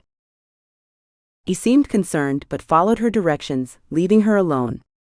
She sent her sister a text. When I get back, take the cryptic curse from me, I'll explain everything. Do set Duram. Her finger hovered over send before she added, and so you know it's really me, Augustus and the Stone Beetle, and you talk in your sleep, especially after you've eaten too much Moose Tracks ice cream.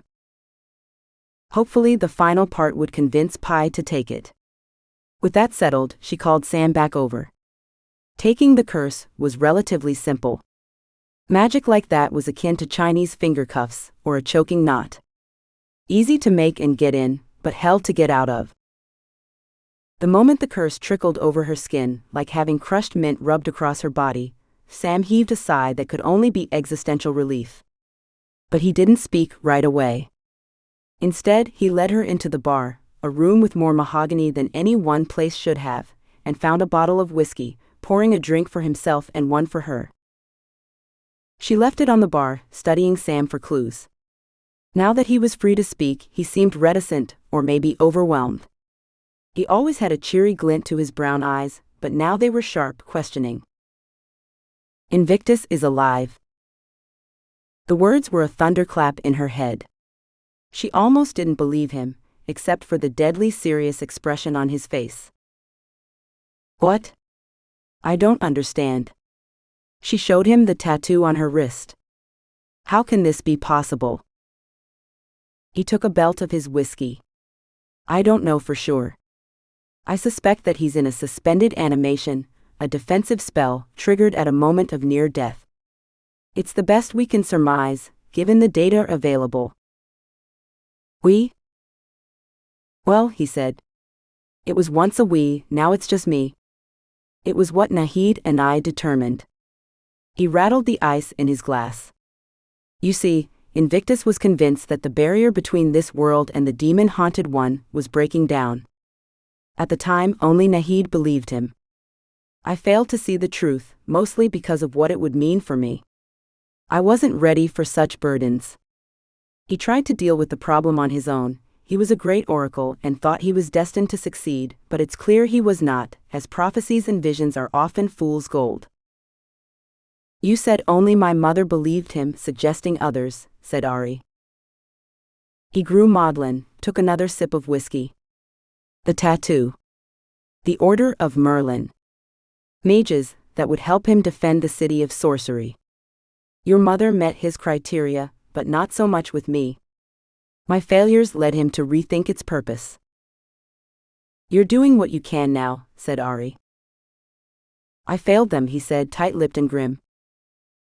Are any others left? Sam shook his head, a tightly coiled motion as if too much movement would summon his regrets. He had survivor's guilt. A feeling Aurie knew all too much about. Cursed to secrecy, alone and without a way to find help. That sounds awful, she said. So you can see why I was excited to have Nahid's daughter join me in my quest. Quest? What does the Crimson Skull have to do with Invictus? Or my mother? She asked. I lied when I told you I didn't know what the skull did. I know exactly what it does. It has the power to heal almost anything for a price. You wanted to find it and use it to heal Invictus, she said. Exactly, he said. We knew whatever had taken him down had to be powerful, which meant only the most powerful artifacts would work. But we couldn't find the skull, or a way into his realm. And it appears we would have never been able to get in, since we know it has to be a current student. The Rod of Dominion. That's why my parents were looking for it. Not to heal just anyone but Invictus, she said. The rod would have worked as well. Pity retrieving it was impossible, he said wistfully, pouring more whiskey into his glass. It wasn't impossible, said Aurie. Not with Pi's help and my parents' notes. But it nearly killed us both. What? You found it? When? 4 years ago, when we first came to the halls. It's been at a private hospital since, healing those that need it, she said. Oh, he replied, crestfallen. The rod would only have worked if it was at full strength. If Invictus is in the state we believe he's in, then only a fresh rod of dominion would have worked. How can you be so sure? How do you know what state he's in? She asked, though she suspected he was right about the rod. Golden Willow used its powers sparingly, because they recharge slowly. For 2 reasons, he said. The first is that he's the one that put these tattoos on us. If he would have died, then they would have gone away. But on the other hand, the glass balls would never have worked unless he was dead. He said the word dead, with air quotes around it. What was he doing anyway? You said he was saving us from a demon-haunted world? The city of Sorcery is built on wells of power. The 4 wells, dragon, griffin, mermaid, centaur, along with the statue, form the structure of the barrier that keeps that world from crumbling into ours. Its proximity is why this place has always been a magnet for magic and magical beings. But these barriers are breaking down, and Invictus was going to stop it. How? Sam gave a noncommittal shrug. By going to the other side and closing it from there, or something crazy like that. He was never clear. If you'd met him, you'd understand. He's, I don't know, a genius asshole? She thought of what he'd done to Ernie and nodded, understanding. What happens if someone else wins the contest? She asked. I assume that once they arrive in his private realm, either he'll die right away without the stasis to preserve him, or they'll be free to kill him at their leisure and take his place. If anyone can. So we need to find the Crimson Skull and reach his realm before the others, she said. I'm sorry, he said. I wish it were easier, that our prospects were more optimistic. But they are, don't you see? He looked at her incredulously. You can't be serious? Things have never been worse. Through my sources at Coterie, I heard there's only 2 balls left, and you and your sister have no way to get into the statue now. My sources tell me at least one of the patrons stays on location at all times, and they constantly change the defenses so they can't be planned around. Yes, said Aurie, but now we have you on our side. And though you may not agree with why Invictus picked you, the fact that he picked you and that my mother trusted you is enough for me. How can you be so buoyant at a time like this? He asked. One part of it was knowing her mother hadn't had an affair, and a second was knowing Invictus was alive. Somehow that fact made their efforts more concrete, more salient. And there was a third thing, a thought that had been percolating in her head since the day they'd met Ne Yang. Because I think I know where to find the Crimson Skull. Chapter 27. The hallways in the first-year wing seemed small to Pi, even though she knew they were the same size as the ones near her apartment. Or maybe she was feeling confined by the hall, a place that wasn't really her home. Beside her, her sister seemed to bounce at each step, as if she'd been filled with champagne bubbles. I'm not sure what you're so happy about, said Pi. We're still not getting into the statue. You know as well as I do why I'm happy, said Aurie. There's a chance we can fix this, all of it. It won't bring Mom and Dad back, said Pi, feeling guilty for bringing them up when Aurie flinched. No, she said. But maybe we can finish what they started. Pi was still trying to wrap her head around the fact that Invictus was alive, or dead, or something in between like Schrodinger's cat. You really think the location of the Crimson Skull is in that nutjob's book? She asked. There's only one way to find out. After a knock, Professor Chopra welcomed them into his office, a room filled with miscellaneous cabinets and walls of towering shelves. Aurie? Pythia. I wasn't expecting to see you, he said, setting down a notebook he'd been scribbling in. I assumed you'd given up on graduating. Pi readied her opinion about the importance of graduation when the halls were at risk of being run by a psychopath, but Aurie stepped forward before she could speak. "I came to finish the Hearthring," Aurie said. Professor Chopra was taken aback by the announcement. He wrinkled his face up as if he smelled something rotten. "Why? Under the present circumstances in the city, I didn't think it would be a priority," he said. I still want to graduate," said Aurie. Pi knew the hesitation was because of the cryptic curse. Since the magical works of Henry Galveston Lipton was tied to Invictus through the Crimson Skull, neither of them could explain why they needed it. "I'm quite busy at the moment," said Professor Chopra, sighing. "But we could schedule something for next week. There's only a few more steps needed to finish the Hearthring." "That's great," said Aurie. "Could I see the tome, study it in the meantime?" Professor Chopra grew unexpectedly cross. "No, you may not. I've told you that already. Please stop asking." The intensity of his response made Pi suspicious. He'd been passive before that, congenial. Aurie opened her mouth to argue, but Pi stopped her by tugging on her shirt. "Next week would be great," said Pi, giving her sister a forced smile. At first Aurie didn't understand, and then she unlocked her jaw. "I'm sorry, Professor Chopra. It's rude of me to ask. Next week would be great." "Good," he said, picking up his pen to indicate that they should leave. "I'll send you an email to let you know when I'm available." Down the hall, Aurie turned on Pi.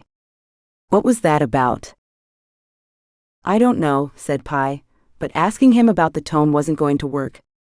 He went from casual to crazy in a millisecond once you asked him.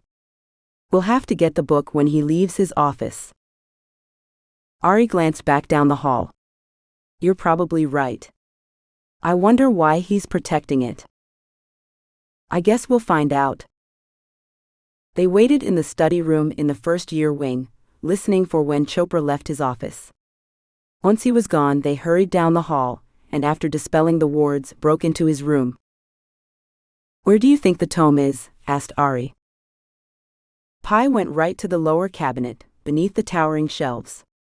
She popped the door open with a screwdriver, and pointed to the spine reading the magical works of Henry Galveston Lipton facing them. "His eyes gave it away," said Pi. "Don't touch it," said Aurie.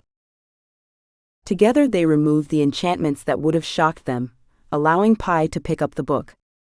They took it back to their apartment, and sat side by side on the couch, spreading the tome open on the common area table. Pi opened it to the early pages, skimming for the proper section. Almost as soon as she'd started, Aurie yanked the book away angrily. "It's my class and my book." Unexpected anger rose in Pi's chest. She was ready to snatch the tome out of her sister's hands when she remembered the way Professor Chopra had reacted. "Wait," said Pi, feeling the anger swirl around in her chest. "There must be another enchantment on it that makes us not want to share. It might explain why Chopra got so pissy when you asked him about it." Aurie's anger deflated with self-reflection. "I think you're right. And I just thought Professor Chopra was a dick." A bit of magical sleuthing brought out a clever abjuration woven into the ink, designed to make the reader possessive of the tome. Countering it was easy once they knew it was there. "Why would you enchant your own book like this?" asked Aurie. The shock alone would have deterred most readers. But then to make them not want to share. Wouldn't that defeat the purpose? Maybe he was afraid of being charmed into giving it up? Pi suggested. Starting at the beginning, they paged through the tome, skimming for content and understanding of Henry Lipton.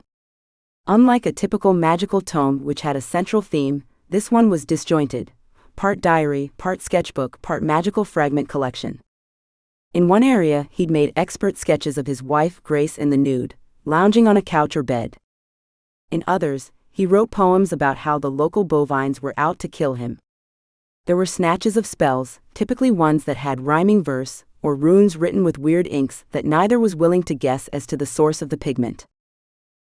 "He's much different than I expected from what I read in the unauthorized biography," said Aurie. "He was a madman," said Pi. "He loved his wife, that's for sure, but he was a madman." Aurie read aloud a section. "Dearest Grace, I swear to you that I will not be deterred, not by man, not by beast, not by the secrets of the Magi, in my quest to find a way to cure you. You, an angel on earth, have been my salvation, made me a better man. It is only fair and right that I, a Magi of uncommon ability, must save you from God's curses." The words hung in the air, the logic of Henry Lipton drawing threads that led them to dive back into the book, reading voraciously, until they came upon a section that discussed the various artifacts that might be capable of healing Grace. "He doesn't name the Crimson Skull," said Aurie, "but the phrases like the blood mists and death's bargain were common in my research."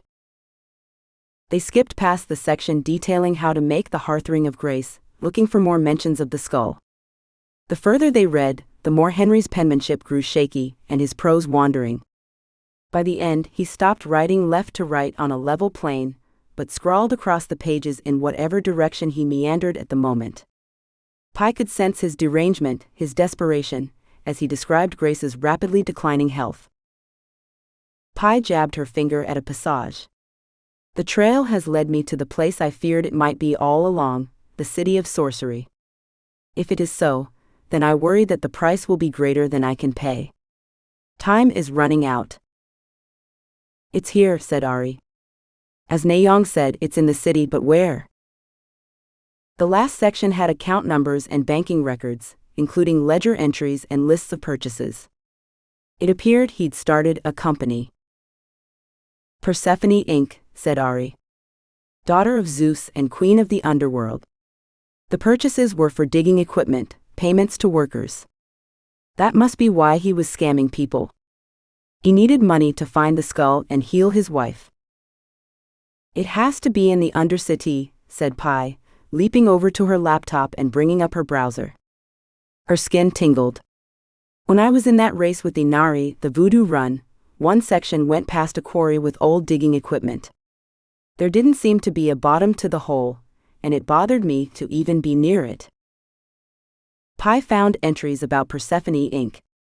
The company had few records, mostly from historians trying to determine what it had been founded for, and why its mysterious owner disappeared in 1934.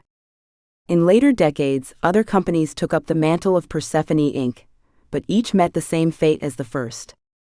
Workers would die in tragic accidents, equipment would unexpectedly break down, and eventually no one was willing to continue the digging, especially not knowing what the prize would be. "They all believed there was something valuable in the hole and kept digging," said Aurie. "But I don't think it's really valuable, not in the way they expected." "But doesn't it have the power of healing, like the Rod of Dominion?" asked Pi. The look on her sister's face worried her. There was an unsettled stillness, like standing in the dark and trying not to be noticed. Legends of the Crimson Skull are filled with descriptions of death. Yes, there are claims of extraordinary healing, but those are few and do not seem to result in happiness. Instead, they describe the artifact as bittersweet. Chapter 28. The goblin's rump smelled like old beer and stale air. Peanut shells crunched beneath Aurie's boots. She noted the nod of familiarity from the bouncer in Pi's direction as they entered the spiral staircase that led into the Undercity. The bouncer's gaze lingered on Sam Arlington as he passed, a moment of recognition, or at least a sense that a man of his obvious wealth did not belong. Aurie tightened the straps on her backpack as they marched down the endless stairs. While she had imbued herself with enchantments, the straps bit into her shoulders. When they crossed through Big Dave's town, they put up their hoods as not to draw attention. Aurie saw the way Pi glanced longingly at a faded white door at the top of wooden stairs above the Devil's Lipstick. Once they were traveling the uneven passageways, a mage light floating ahead casting sharp shadows across the rock, Pi remarked, "I can't believe I used to be afraid of this place. Now when I'm back in the Undercity, I feel like I've come home." "Not me," said Aurie. This place always gives me the creeps. It always feels like death could be right around the corner. Sam, who was quieter than usual, remarked, "Death is around the corner. The legends of the Crimson Skull are filled with the corpses of foolhardy seekers. Let us not become one of them." Pi, who was walking next to Aurie, gave an expert eye roll. "What's the deal with the Order of Merlin?" Pi asked, after a few minutes of silent travel. From the lead position, Sam glanced back, forehead furrowed. "As I told your sister, we are tasked to protect the city of Sorcery." He seemed to be carrying an extra weight on his shoulders. Aurie had never seen him so despondent.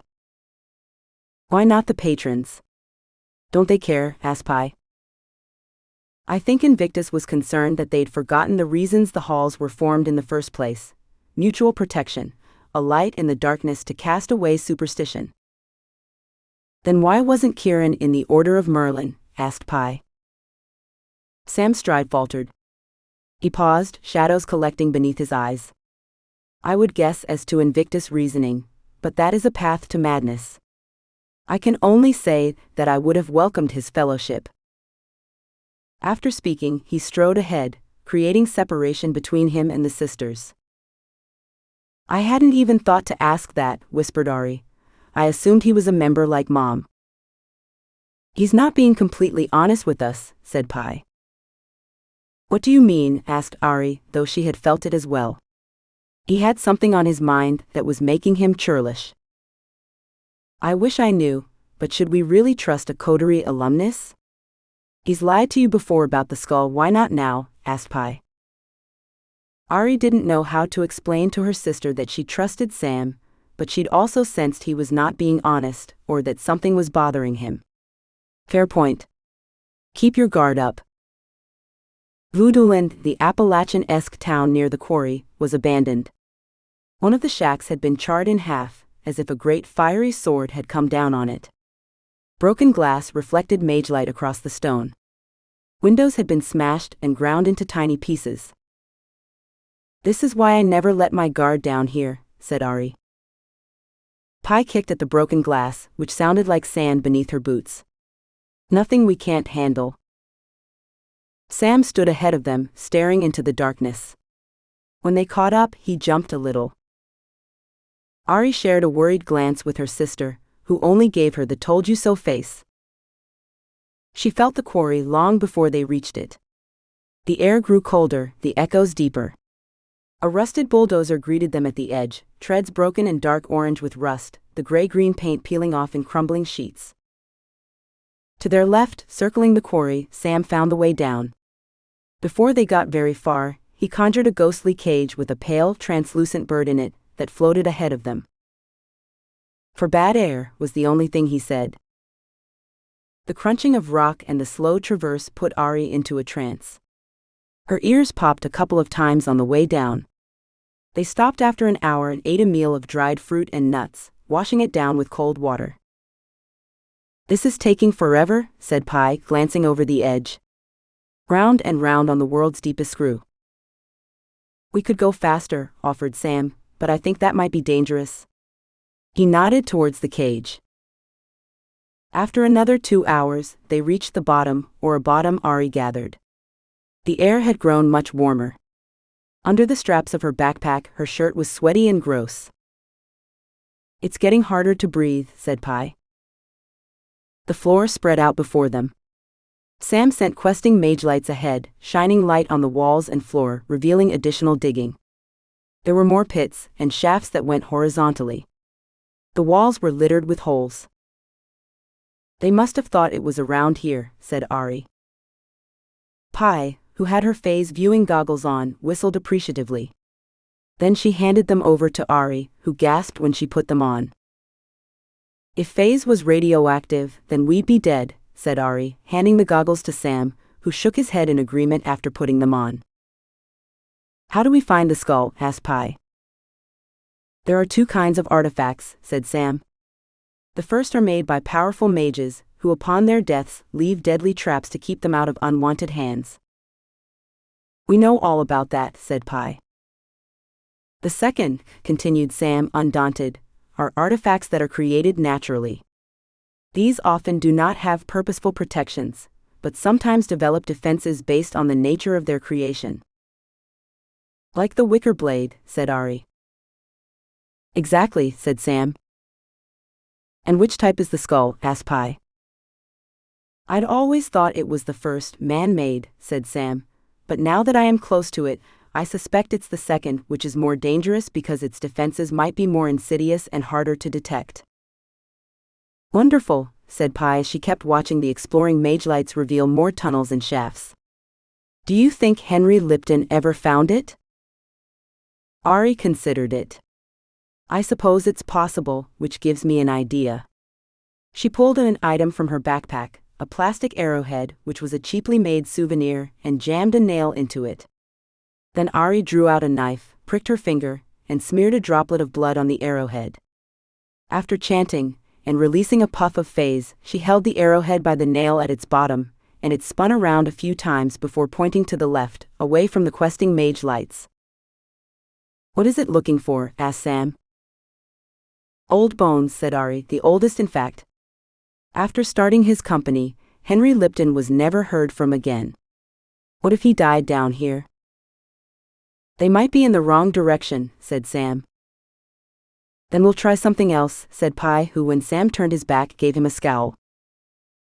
Aurie was expecting her sister to make a comment, but she strode off in the direction of the arrowhead. After 100 yards, they came to a wall of rock. There are bones somewhere beyond that, said Aurie. Sam ran his hand over the rock. It appears that it caved in a long time ago. The digging from above filled in the rocks, making it appear to be a wall. I bet there's a passage behind it. Are you certain? Asked Aurie. I've been on countless digs. I know a real stone wall when I see one, and this isn't it, he said. And we're a ways from the center. Pi had her goggles on. The phase is less dense along the wall. No one probably thought to check here. Using a series of snap-together rods, Sam formed an archway in front of the rock wall. He sung a spell, quiet and haunting, while he gently pressed the rod into the stone. The metal rods sunk into the wall as if it were made of butter. When he was finished, he pulled out 3 collapsible mini shovels. The stone will come out easily, but try not to hit the rods or it'll collapse again, he said. After a half-hour of digging, a tunnel was exposed. Sam sent a mage light into it, which disappeared around a corner after a short distance. This appears to be it, he said, gaze heavy. Before they set off into the passage, Pi grabbed Sam by the arm. You loved Nahid, didn't you? The surprise question revealed the truth in his expression, before he tried to tamp it down, giving up when he saw their faces. Yes, he said, but not in the way that you think. I knew it, said Pi, anger on her brow as she glanced at Aurie. This whole thing is about your guilt. You feel guilty because you loved our mother and wanted her for yourself, so you clued Professor Augustus in about the rod, hoping he'd take out our father, but it backfired and you got them both killed. What? No, he said, his face racked with anguish. A vast pit opened inside of Aurie. Was this true? Had it really been Sam Arlington this whole time? You and Augustus would have been at Coterie around the same time, said Aurie, seeing connections form like a spidery web. Pi nodded grimly. It's been bothering me this whole trip, but I didn't put it together until I saw him make the archway. It reminded me of the portal, the one into the Tomb of Kings. Sam held his hands up, palms forward. No. You've got it all wrong. I had nothing to do with the rod. And what's this about Augie Trebleton? Phase worked its way into Aurie's mind. Sensing trouble, she squared off with Sam. Pi shook her finger at him. He's lying. He had the motive and opportunity. It's not about Invictus or saving the halls. He's an artifact hunter, a glory hound. He cares about nothing but himself. All this Order of Merlin stuff is bullshit. A battle was brewing. Aurie sensed it in her sister's demeanor, but Sam looked like he wanted no part of it. His face was wrecked, his eyes rounded with sadness. "I swear to you I would never do that to Nahid or Kieran," he said. "Yes, I loved Nahid, but not as Kieran did. I loved her because she was family." Both sisters exclaimed, "What?" Pi punched Sam right in the arm, hard enough to make him flinch. "You're a rich white guy who got in coterie based on his family connections. Your grandfather is a coterie alumnus. He owned a shipping company. How can we be related?" "All true," said Sam. "When my grandfather did business in what then was the Ottoman Empire, he fell in love with Rosanna, your mother's grandmother. They had a child together, my father Charles. When the war broke out, Charles was sent to the States. My grandmother, bless her soul, accepted him without question. And then I came along." "But you don't look like us," said Pi. "So? We're still family, maybe like third cousins, but I never had brothers and sisters, so learning about Nahid was like finding a sister," said Sam. Aurie shared a look with her sister. She could see it in Pi's face, the same feeling she had. They both wanted this to be true, even though neither felt they could take his word for it. After Uncle Liam, they were both wary. "You had nothing to do with Augustus Trebleton?" asked Aurie. His gaze bounced between them. "I only know he disappeared a few years ago." "We killed him," said Pi defiantly. "What?" "He tried to take the Rod of Dominion," said Aurie, trying to reduce the tension. "He followed us into the Tomb of Kings, nearly killing us both. Then the tomb curse backfired on him. We also think he might have killed our mom and dad." His hand went to his mouth in horror. Aurie watched his reaction closely.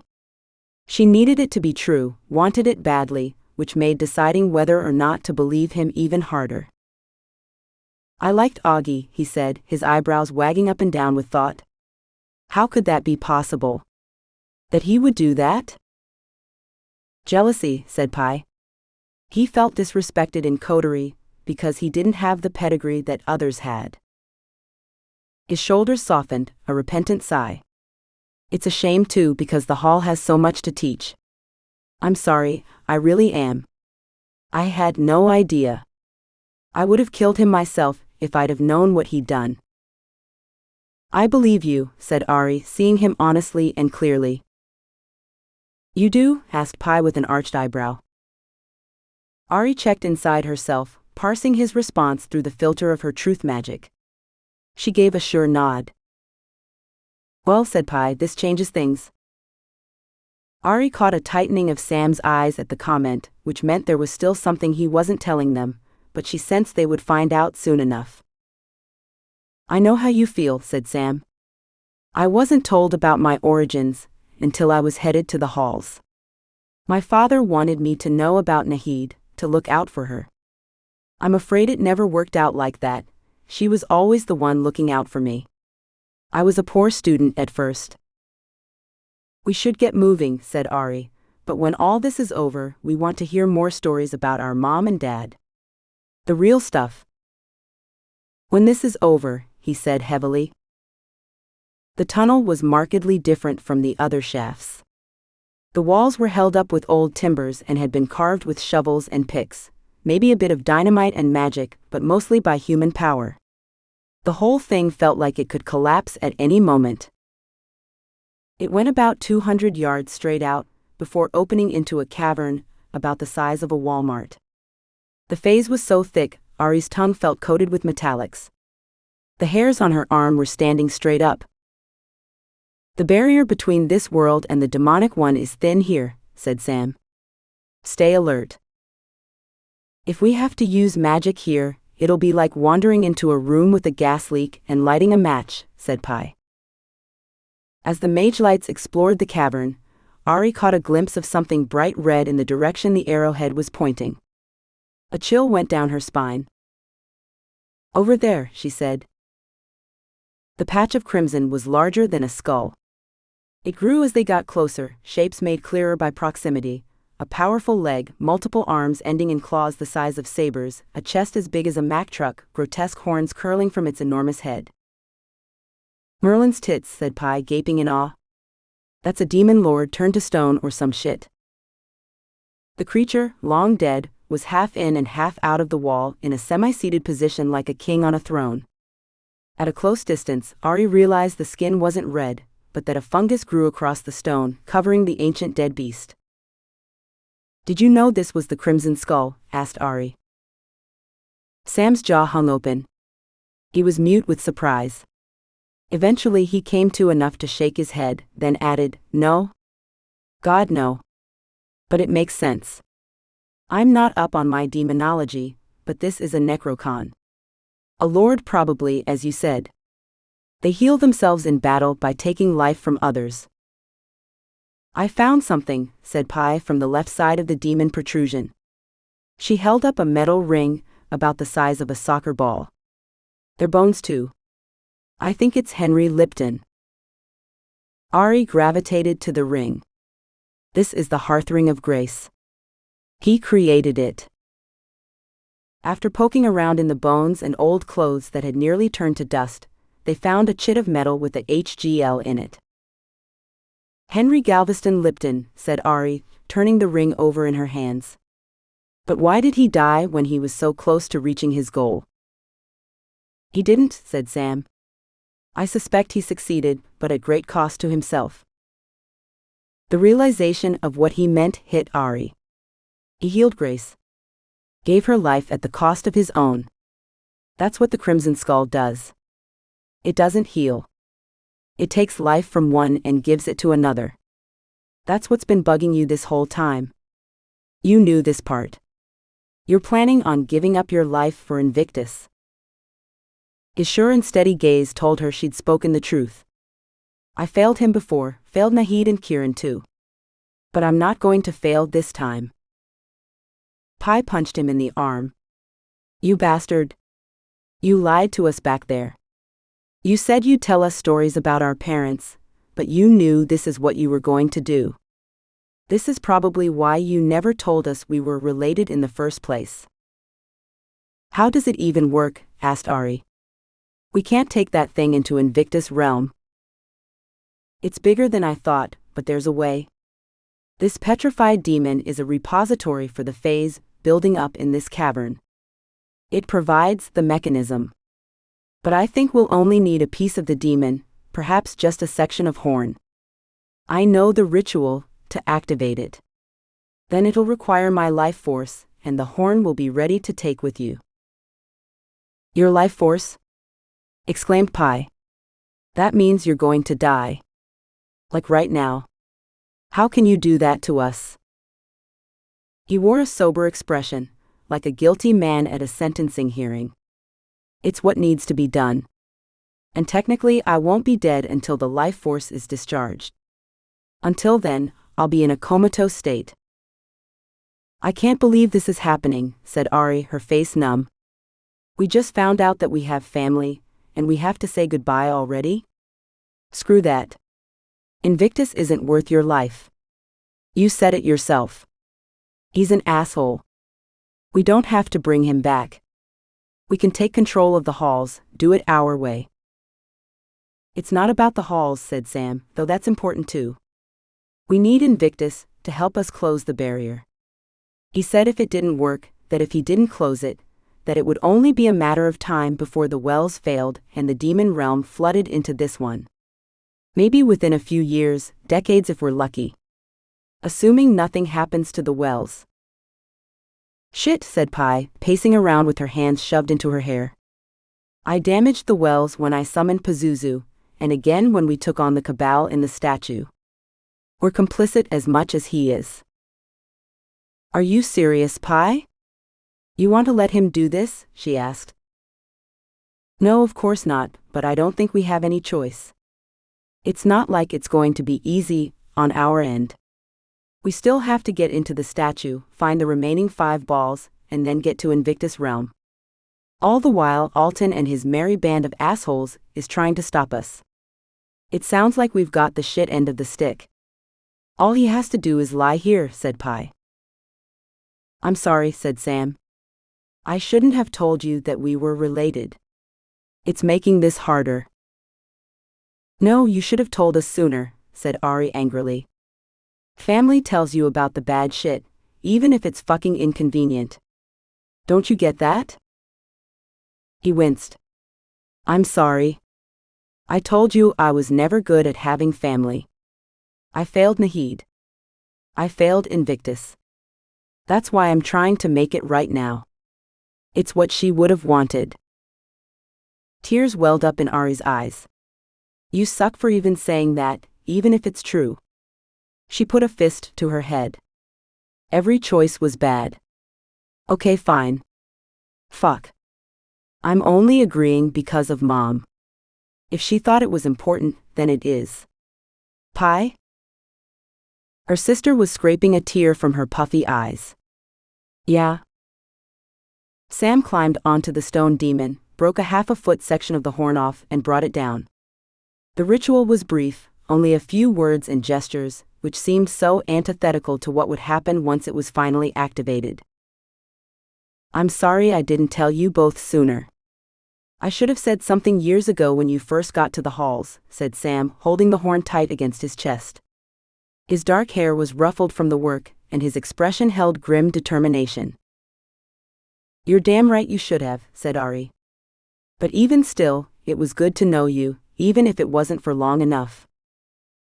Aurie stepped forward and gave him a long hug. She thought she heard him sniffle, but he'd composed himself by the time she pulled away. Pi gave him a shorter hug, then punched him in the arm, softer this time. Why am I always destined to lose my family? Asked Pi as she stepped away. With her heart in her throat, Aurie watched Sam activate the trigger for the ritual. One moment he was gazing back at her, the next he fell to the stone as if his strings had been cut. Aurie fought with her tears before attending to his body.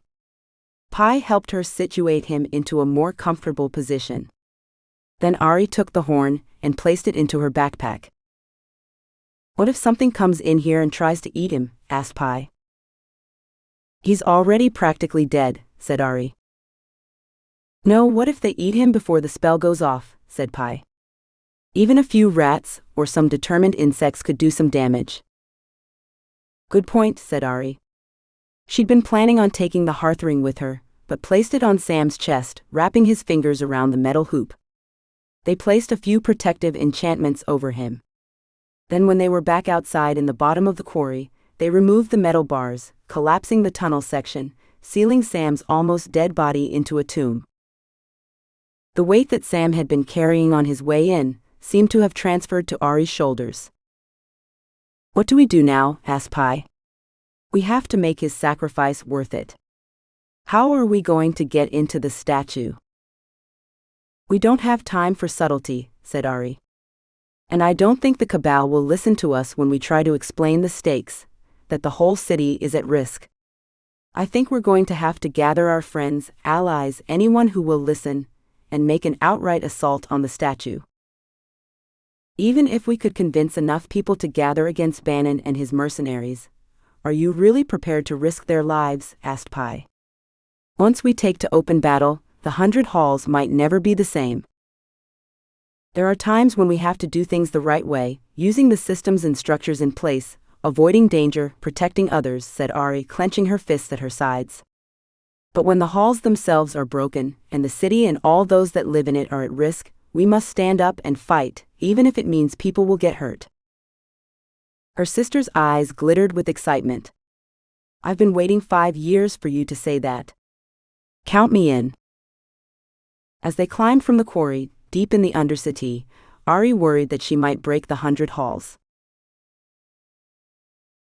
Chapter 29. The meeting place was 3 blocks from the statue of Invictus, outside a comic book shop called Ink Dreams. The top of the statue peaked above an office building. Pi heard her sister come up from behind. I thought your jacket would look like a general's outfit or something. Pi checked the magical leather jacket to find it in the state that she'd found it. Maybe it's telling me this is who I am. Beautiful day for a battle, said Hannah, coming out of the shop with a thin plastic bag sagging with comics. When the sisters raised eyebrows, she replied, "It's buy one get two free day. How can I pass that up?" As more of their friends showed up, about 30 mages from Arcanium, the remaining misfits, and a half dozen from other smaller halls, Pi fidgeted with energy. The soul fragments were restless, as if they sensed they would be put into action. Aurie kept checking her phone for the time. Where are the others? Deshawn had his hands shoved deep into his pockets. The others should be here. Everyone planned to come, even the bookish students that probably aren't much good in a battle. Violet got the word out to the smaller halls, said Pi, frustrated as she looked around at the empty streets. I thought we'd get more support, but I guess they don't see this as their fight. What about Semyon? Asked Deshawn. Aurie shook her head. He said he couldn't get involved.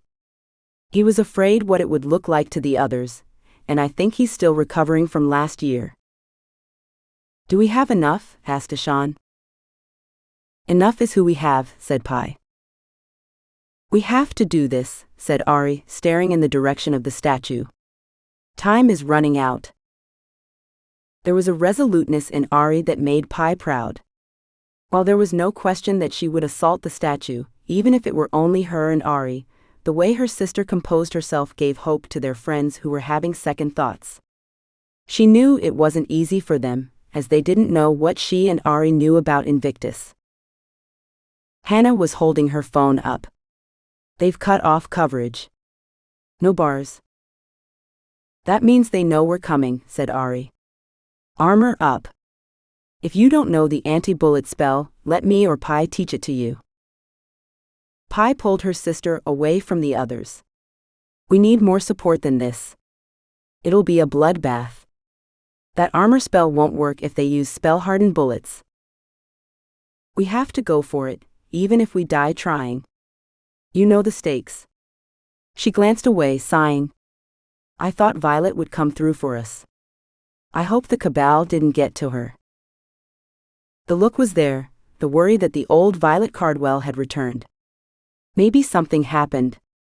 They cut off our cell service after all. Aurie frowned. They can't cut off the whole city, and we talked with her this morning. She's not coming. The others were restless. The younger mages glanced back the other way. We'd better go now, said Pi, though she had a heavy heart. They marched down the street in a pack. There was no traffic. Bannon probably had the streets around the statue blocked off to minimize collateral damage. A lot of things could happen, but the halls couldn't be seen in open warfare, or the rest of the world might turn against them. The soldiers in ruined armor were ready for them when they arrived, huddled behind barriers, guns resting against their shoulders. The towering figure of Bannon Creed in ghostly armor called out orders as they approached, giving permission to fire if offensive magic was used. His force shield hung on his left arm, an impenetrable barrier that he could expand at will. Celeste D'Agostine stood on top of the cinder block wall, surveying the area. Pi didn't see Priyanka, but knew she couldn't be far away. Only Malden's whereabouts were a mystery, since he usually stayed out of personal interventions. If they were lucky, he was watching from the obelisk. 3 patrons, dozens of mercenaries with mage-killing bullets, and another 50 mages from the Cabal, all upperclassmen by her reckoning. Standing on balconies around the statue were another 100 Cabal mages ready to attack. At the current odds, they wouldn't place one toe into the square before getting annihilated by metal and magic.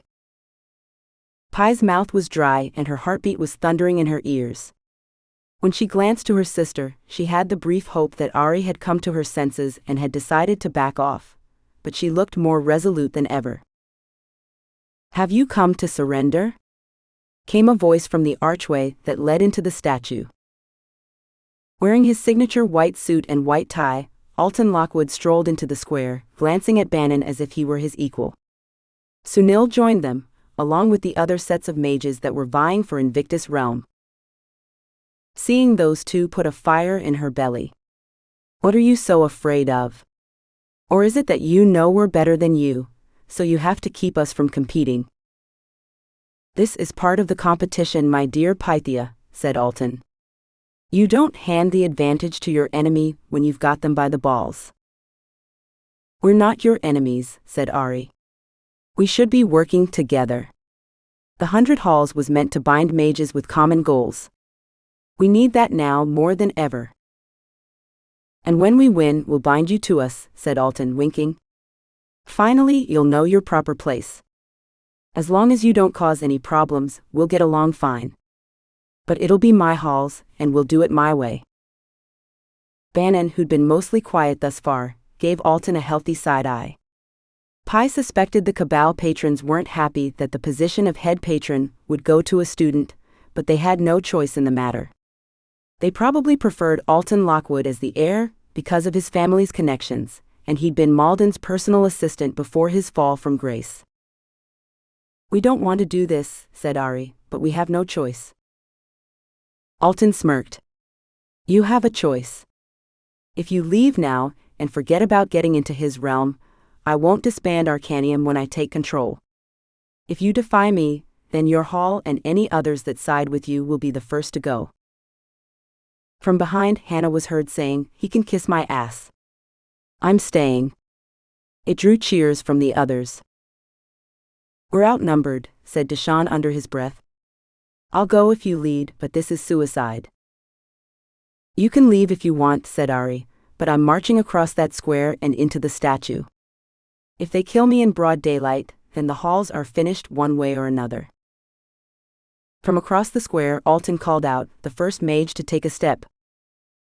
Before he could finish his statement, Pi took 3 long strides forward, lifted her fist, and gave Alton the finger. Another cheer went up.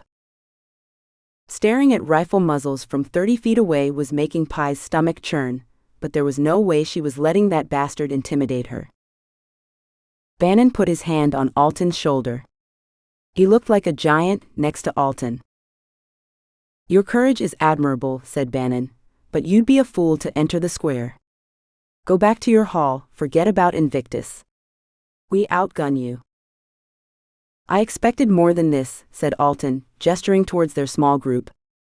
"This hasn't been worth my time thus far." "We're just getting started," yelled Bethany from behind them. "And so am I," he said, shooting Bannon a nasty look as his grin deepened. "If the cavalry was any later, they'd miss all the fun." "Sirens," said someone from behind. "They've probably got the whole police HQ on the way." "I hear choppers," said someone else. They were already outnumbered.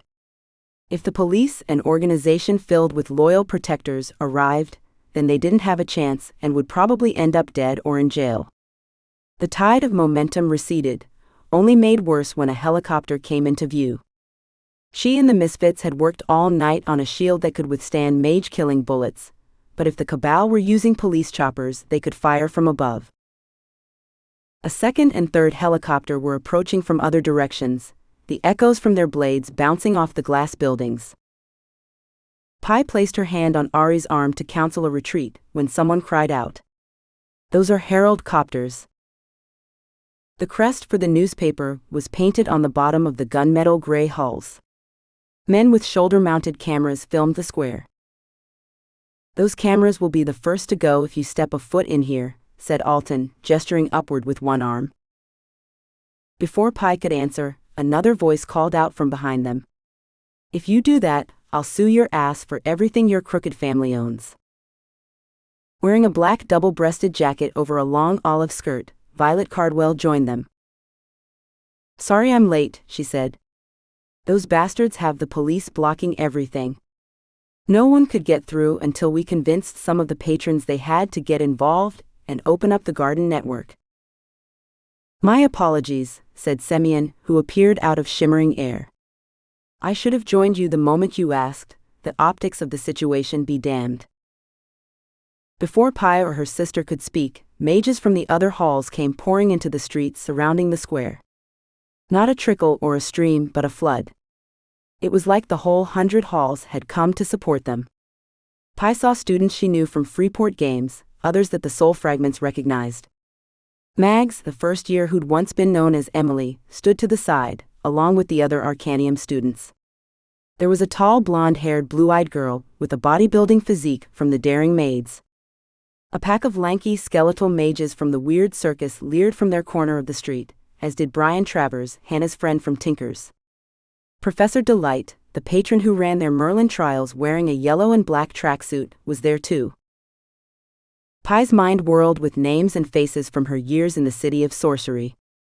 Her skin tingled with pride as she saw how many students and patrons had joined them. Even the tiny halls with fewer than a handful of students had braved the Cabal's threats. The sirens grew louder as dozens of police sedans and SUVs arrived, skidding to a stop. The men and women of Invictus HQ poured out, hands on their holsters. They surrounded the students, who'd surrounded the square, creating a double ring. They looked to Bannon, who shook his head, indicating not to take action. "You have to let them through," said Violet. "If you don't, or if you lay even one finger on them, I'll publish the information about what's happening here to the world. The protections the halls receive will be rescinded. They'll know we're too dangerous." "A pathetic attempt," said Alton, puffing up his chest. "But you're still not getting in. We hold the statue. It's ours." During his outburst, Celeste joined Bannon. The two conversed for a couple of minutes, waving Alton away when he tried to join them. He glowered from a distance. When they were finished, Celeste stepped forward. "The Silverthorn sisters may enter the statue unmolested," she said, glancing up at the helicopters with cameras. "We wish you good luck on your endeavors." Alton barked at them. "No. We will not let them in. We don't have to bow to public opinion. We make public opinion. It's about time the world understands who is in charge." Celeste wheeled on Alton, and though they were a good 100 feet away, Pi heard every word. "You dolt. It'll poison our victory if we let this turn into a battle. And besides, you only need the last ball to claim the prize. Why risk it for pride? Let them enter. You've got 6 of the 7. Hurry up and win the damn thing while they're screwing around. Or are you afraid?" "You'll regret using that tone with me when I become head patron," said Alton. "God help us all," said Celeste, throwing her hands up as she turned away. Pi grabbed her sister's hand. "We should go before they change their minds." "Wait," said Violet, handing her a scroll small enough to fit in her pocket. "This might help you inside. It's the best I could do." Pi held the slender scroll as if it were made of gold. "You're the best, Violet," said Aurie. Violet's eyes crinkled with thought. "I appreciate that, even if it's not true," she said. When Pi and Aurie moved towards the barrier, a small group, Sasha, Bethany, Deshawn, Yoko and Hannah, stepped forward as their designated escort. They climbed over the barrier and marched across the square towards the silvery arch. Alton looked like he was gagging on his tongue in anger, his lips white as his suit. As they approached, Celeste, who wore Milan Fashion Runway's version of war attire, gave them a somber appraisal. "For what it's worth, good luck, though I don't think it's going to matter." The conciliatory attitude seemed genuine, and not just a sideswipe at Alton. Celeste watched them go by with one eyebrow raised. Bannon Creed was his normal, impenetrable self. Pi didn't waste her time looking at him, because she knew what went on behind closed doors. She could at least pretend to like Celeste, but Bannon, no matter how sensible he was being, would always be a slime to her. They were careful to take a wide berth around Alton and the other mages. Pi hurried her walk, tugging on her sister's shirt to get her to move faster. The closer she got to the archway that led into the statue, the more concerned she was that something would go wrong. There were too many mages, soldiers, and patrons in one area. It was like playing with sparklers in a room filled with loose gunpowder. The sooner they were through the portal, the better for everyone. When she was steps away from the entrance, she knew something was wrong by the way the sharp scent of phase struck her nose. There were foot scuffs, a yell from across the square. Pi turned in time to see Alton pulling a handgun the size of a cannon from a temporal pocket in his white coat. Time slowed. Concerned shouts filled the air, too far away, too late. Even from 30 feet away, the barrel looked like a train tunnel. She knew in an instant this was a heavily enchanted gun with custom bullets that would rip through her wards and any spells thrown in the way. The world shifted. Aurie grabbed her arm. Pi tried to move, wanted to fly through the archway, but she could barely turn away. When the gun fired, a cacophonous blast that seemed to shake the city filled the air, and Pi thought she was dead, until she saw someone leaping into the way, skull and neck translucent for a moment before the bullet ripped them apart. The shot was like a spark in a gas factory, and the square exploded with magic. Aurie dragged her into the cinderblock-reinforced building, through the dusty souvenir aisles, and down the stairs to the ruined archway. Pi. We have to keep going. Otherwise her sacrifice will be for nothing, said Aurie. Pi was numb, but not numb enough to dim the sounds of chaos breaking out above. This isn't good. No, it isn't, said her sister. Come on. Aurie touched the runes in the correct order. They went through. Pi hardly noticed the vertigo. She checked herself for blood on the other side, but found none. It was better that way. The walls had been taken down. There were no monsters blocking their path. The monster was outside in a white suit. Mostly she regretted ever letting Alton live. She should have killed him when she had the chance. The portal, said Aurie. Let's go before someone stops us. Pi seemed to wake from her bad dream. Was Bethany really dead? It wasn't right and it wasn't fair. Especially not by Alton's hand. He'd been the one to curse her in coterie, changing her life forever. That he'd been the one to take her life was downright cruel. Bethany had only wanted to belong, and now she was dead. Yeah, She bit her lower lip. I'll survive. Let's do this. Doucet de Ram, she said, though her heart wasn't in it. Doucet de Ram. They went through the portal. Chapter 30. Getting through the portal and the statue should have tasted like victory, but instead it tasted like ash. Aurie put a hand on her sister's arm in comfort.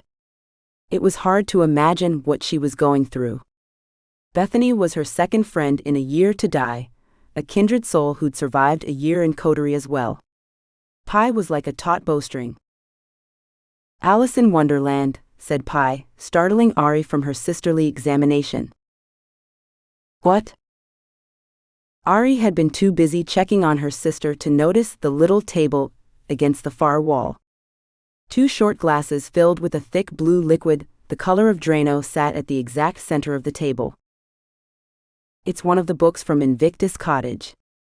It was sitting by his bed, as if he liked to read it before bedtime, said Pi. We should drink them, said Aurie, stepping forward, but Pi grabbed her arm. Pi produced a miniature scroll from a pocket. Violet gave this to me before we left. Aurie huddled next to her sister to read the scroll as she unrolled it. A and P. I learned a few things about the trials that you'll face. I hope these help, but take them with a grain of salt. I'm not 100% sure that they didn't purposely feed me misleading information. Orange, a knowledge of history might help. Violet, the hardest, it took them the longest to figure out using all their resources. Green, don't use magic. Blue, a speed run of your second-year contest. The red is the last, but nobody knows where it is. Everyone assumes the portal and the spire is where you go once you have the 7th, but that could be a false lead. Good luck. Love you both. V. She didn't mention anything about the potions, said Pi. Does that mean they're safe? Probably, said Aurie, examining the walls for clues. This reminds me of the trials of magic from our first year. We have to survive the proving grounds all over. Except this time the whole 100 halls are at stake, said Pi. The whole world if you count the impending demonic invasion. I wish Invictus wouldn't have required that stupid cryptic curse. This would be a whole lot easier if we could tell them Invictus is alive. They wouldn't have believed us even if we could, said Aurie. I think they've grown to resent him over the centuries. Bottoms up? Armor up first, said Aurie. We don't know what happens afterwards. When it was time to drink, they clinked glasses and took a sniff. Smells like what blueberry paint would smell like, said Pi. Aurie threw the thick liquid back. The potion tasted like sugar-sweetened glue. She turned to check on her sister's reaction when the room slipped past her. The walls and ceiling soared upward. She could no longer hold the glass, which tumbled from her grip. She felt empty, as if every meal she'd ever eaten had disappeared from her memory. Aurie thought she was shrinking until she realized she was sinking into the floor, leaving her clothes, the indigo glass ball, and trinkets behind. Within the span of a few seconds, she'd fallen through the ceiling into a new room, drifting until she hit the floor, finding it solid. The floor was chilly against her legs, and Aurie realized she was naked. So was her sister, who somehow managed to land on her feet and was retrieving a gray robe hanging on the wall. That was a neat trick, said Pi. The room they were in had 4 doors, each one a different color: orange, green, blue, and violet. The robe was warm and fit snugly around her. We left everything up there, said Aurie. Our spells are gone too. Keeps anyone from having an unfair advantage. My leather jacket's up there. You wouldn't believe what I keep in it, said Pi. A duffel bag of extra-large condoms and a sock full of butter, said Aurie. I can't take you anywhere, said Pi, allowing a grin to color the corner of her mouth. Aurie marked that up as a minor victory, getting her sister to halfway smile. Which door is Pi? I think we should save the violet door for last, said Aurie. What about the speed run? We know that one since we won it. I'm not ready for that one. Not yet, anyway. Okay, said Aurie. The green door says don't use magic. Hopefully it's a puzzle that you can solve because of your Invictus research. We could do the easiest first. I doubt it'll be easy. The Cabal took 4 months to make it through these, and they had 6 teams trying, more than that since some of them died, said Pi, frowning. Thanks for the pep talk, said Aurie. Her sister sighed. Sorry. I'm, still trying to wrap my head around what happened to Bethany. Beating Alton to the 7th ball would be sweet revenge, said Aurie. Pi's gaze turned murderous. Us winning will be the least of his problems. Wanting to change the subject, Aurie pointed to her left. Green door. Sure. Aurie didn't know what to expect, but it certainly wasn't a circular room with the green glass ball sitting on a velvet pillow on the far side. Painted onto the floor was a map of the city of Invictus, detailed down to the streets and buildings. The 3rd ball is right there, said Pi. But I suppose it's not going to be as easy as walking across. A brass plaque set into the floor read, "Sticks together to get across." Sticks together to get across, repeated Aurie. Why did he spell the first word wrong? It's a puzzle, obviously.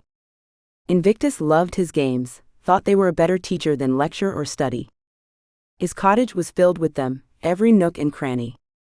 The misspelled word is a clue to solving it. We have to get through the city, said Aurie as she tapped on her lower lip. Do we walk along the path of the streets, or the train lines? The map is too small for walking along the streets, said Pi. I could be across in 5 strides.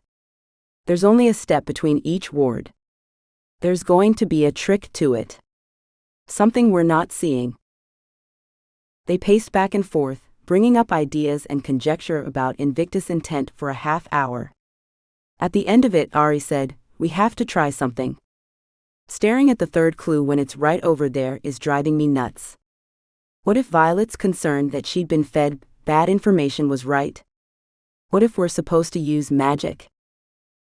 Her sister, arms crossed, shook her head softly while saying, "Not so sure about that. This feels like a puzzle you can solve without magic." "Then how?" Pi gave a one-shoulder shrug while squinting. "Dunno. But Invictus puzzles normally involve magic. We're mages. Shouldn't we be using what makes us special?" "Let me try one thing," said Aurie. "I know a levitation spell. I can bring it across that way." "It's worth a try, but I don't think it's going to work," said Pi, standing back. Aurie stood at the edge of the map, legs spread. She rubbed her hands together to warm them. The room was chilly, and the robe, while comfortable against her skin, let drafts in around her legs. The spell was quick and easy. If it worked, she'd pull the green glass ball towards her as if it were on a string. The moment she reached out with a touch of phase, a painful shock slammed into her midsection, knocking her sprawling across the floor. "Ow, fuck, that hurt," said Aurie, holding her stomach to catch her breath. "I hope you're okay because we've got a new problem now," said Pi, heavy concern in her tone. "Do I want to know?" Aurie said, eyes still closed. "There's a timer on the far wall, and it's counting down. 10 minutes, less now, I guess." Aurie struggled to her feet. It felt like she'd finished 500 sit-ups. "Lesson learned," said Aurie. Pi was scratching the back of her neck. "What do you think happens if we reach 0? "Let's not find out," said Aurie. "We can't afford to fail. If you have an idea, talk it out." "Okay, so what do we know?" 1. No magic. 2. The misspelling of sticks is important. 3. Something about the city is important. A clue about the wards, or streets or something. "What about the wards?" asked Aurie, looking down at the map. The inner ring that separated the middle 4 wards from the outer 9 was the Baba Yaga Ring Road. Extra wide avenues separated the wards like spokes on a wheel, the middle ones radiating from the spire. "Do you think we could step through them in order?" "Too simple," said Pi. "Doesn't explain the sticks together part." "What if we're supposed to make the journey together, hand in hand, like in The Wizard of Oz when they start off on the yellow brick road?" said Aurie. "Then again, that sounds pretty stupid." "I think you've got something," said Pi. "That's not it, but we're close." The timer was down to 7 minutes, and Aurie didn't feel any closer than she had when it started. "Sticks together," said Pi. "Sticks together. Like glue? Maple syrup?" Invictus always designed his games to teach a lesson. Like the second-year contest. He wanted the halls to work together, said Aurie. "Keep going," said Pi when she paused. I don't know. I don't have anything more. Except that the whole purpose of the halls was to keep us from killing each other," she said. "But we can't use magic, so most of my ideas are out." "Only 5.5 minutes," said Pi, "so keep talking." Aurie shared a worried glance with her sister, who gave her the motion for more. I don't know. So we're supposed to stick together. But we have a map. A map is the city, and the city is the 100 halls. We have to use all of them to get across. Maybe not in the numerical order, but in some other way. As soon as she said it, Pi's eyes widened. Yes, that's it. But what's the order? Keep going, you're on a roll." Pi made a sideways stirring action with her forefinger. Aurie paced back and forth, hands shoved into her hair, making the strands dance around her face. The gray robe swung and bumped against her legs. 3 minutes, said Pi after a while. "Just talk, you were doing great." "Fine. Yeah. The wards. We need the wards." But Aurie snapped her fingers, "Sticks together. That's our clue. It's spelled wrong for a reason." Before that, Pi had been watching her, but now she was focused on the brass plaque. She clapped her hands together once. "Sticks together. I should have seen it before. The grammar is wrong. I mean, that's not what I saw. But that helped me figure it out. It's a misdirection. Sticks together to get across. Not as an action, but that we have to use the words sticks together. But how? Out of the corner of her eye, Aurie saw the timer slip past the 2-minute mark, but kept her focus on the plaque. Wait, sticks together is 13 letters like the words. The letters are a map, said Aurie. Pi caught onto her conclusion, her face alit with excitement. 1, 2, 3, 4, 5, 6, 7, 8, 9, 10, 11, 12, 13. I think we used the name, but I'm not sure that gets us all the letters. Aurie drew the letters on her palm. When she was working through a problem, it helped her to make a tactile representation. No, it's not that. We need different letters. First, second, third, fourth, etc. What's the order? Asked Pi, bouncing on her heels. Less than a minute. They were running out of time. We're going to have to solve this on the fly. Take my hand. We have to jump to the 7th ward. Pi pulled her back. What about the others that have an S? We need the first and second for other letters, and we definitely need the 6th for the X, said Aurie. Leaping together was challenging, but they landed on the 7th ward and nothing negative happened. What now? Asked Pi. Aurie had worked it out in her head, but she'd had to go so fast she wasn't sure she'd gotten them right. 10th for T, they leapt. Now 9th for I. When the timer crossed the 30-second mark, Aurie stopped explaining and only yelled out the ward they had to jump to. 6th. 2nd. 13th. 1st. 8th. She paused, deciding between the 5th and the 11th for the letter E. Not only did she have to get them in order, but they had to be able to leap across. They could leap 2 wards, but they couldn't go from 12 to 8 or 6 to 10. 10 seconds, yelled Pi. 5th. 12th. 3rd. 11th. 4th. After landing in the final ward, they hurried to the velvet cache and simultaneously touched the green ball as the timer froze on 0:02. As soon as her fingertips brushed the 3rd clue, a tingling sensation etched across her wrist where the other tattoos were. There were 3 little balls, green, indigo, and yellow. Aurie moved to grab the green ball when a chute opened and it disappeared from view. The original door that they'd come through swung open. 3 down, 4 to go, said Aurie. I'll take a big guess and say that it'll be waiting for us with our stuff when we leave. Pi gave her a knowing nod. If we leave. They walked back into the main room. The green door closed behind them and faded until only a wall remained. Which door? Your choice, said Aurie. Orange, a knowledge of history will help, said Pi, motioning towards the door. You first, age before beauty. Chapter 31. Pi walked through the door right behind her sister, but when the door closed, Aurie was gone. No sound or visual cue announced her sudden departure. The room was rectangular with white walls, as plain as a vanilla wafer. Aurie, she shouted, spinning around, looking for signs of her sister or what the challenge might be. Aurie. Ollie Ollie oxen free.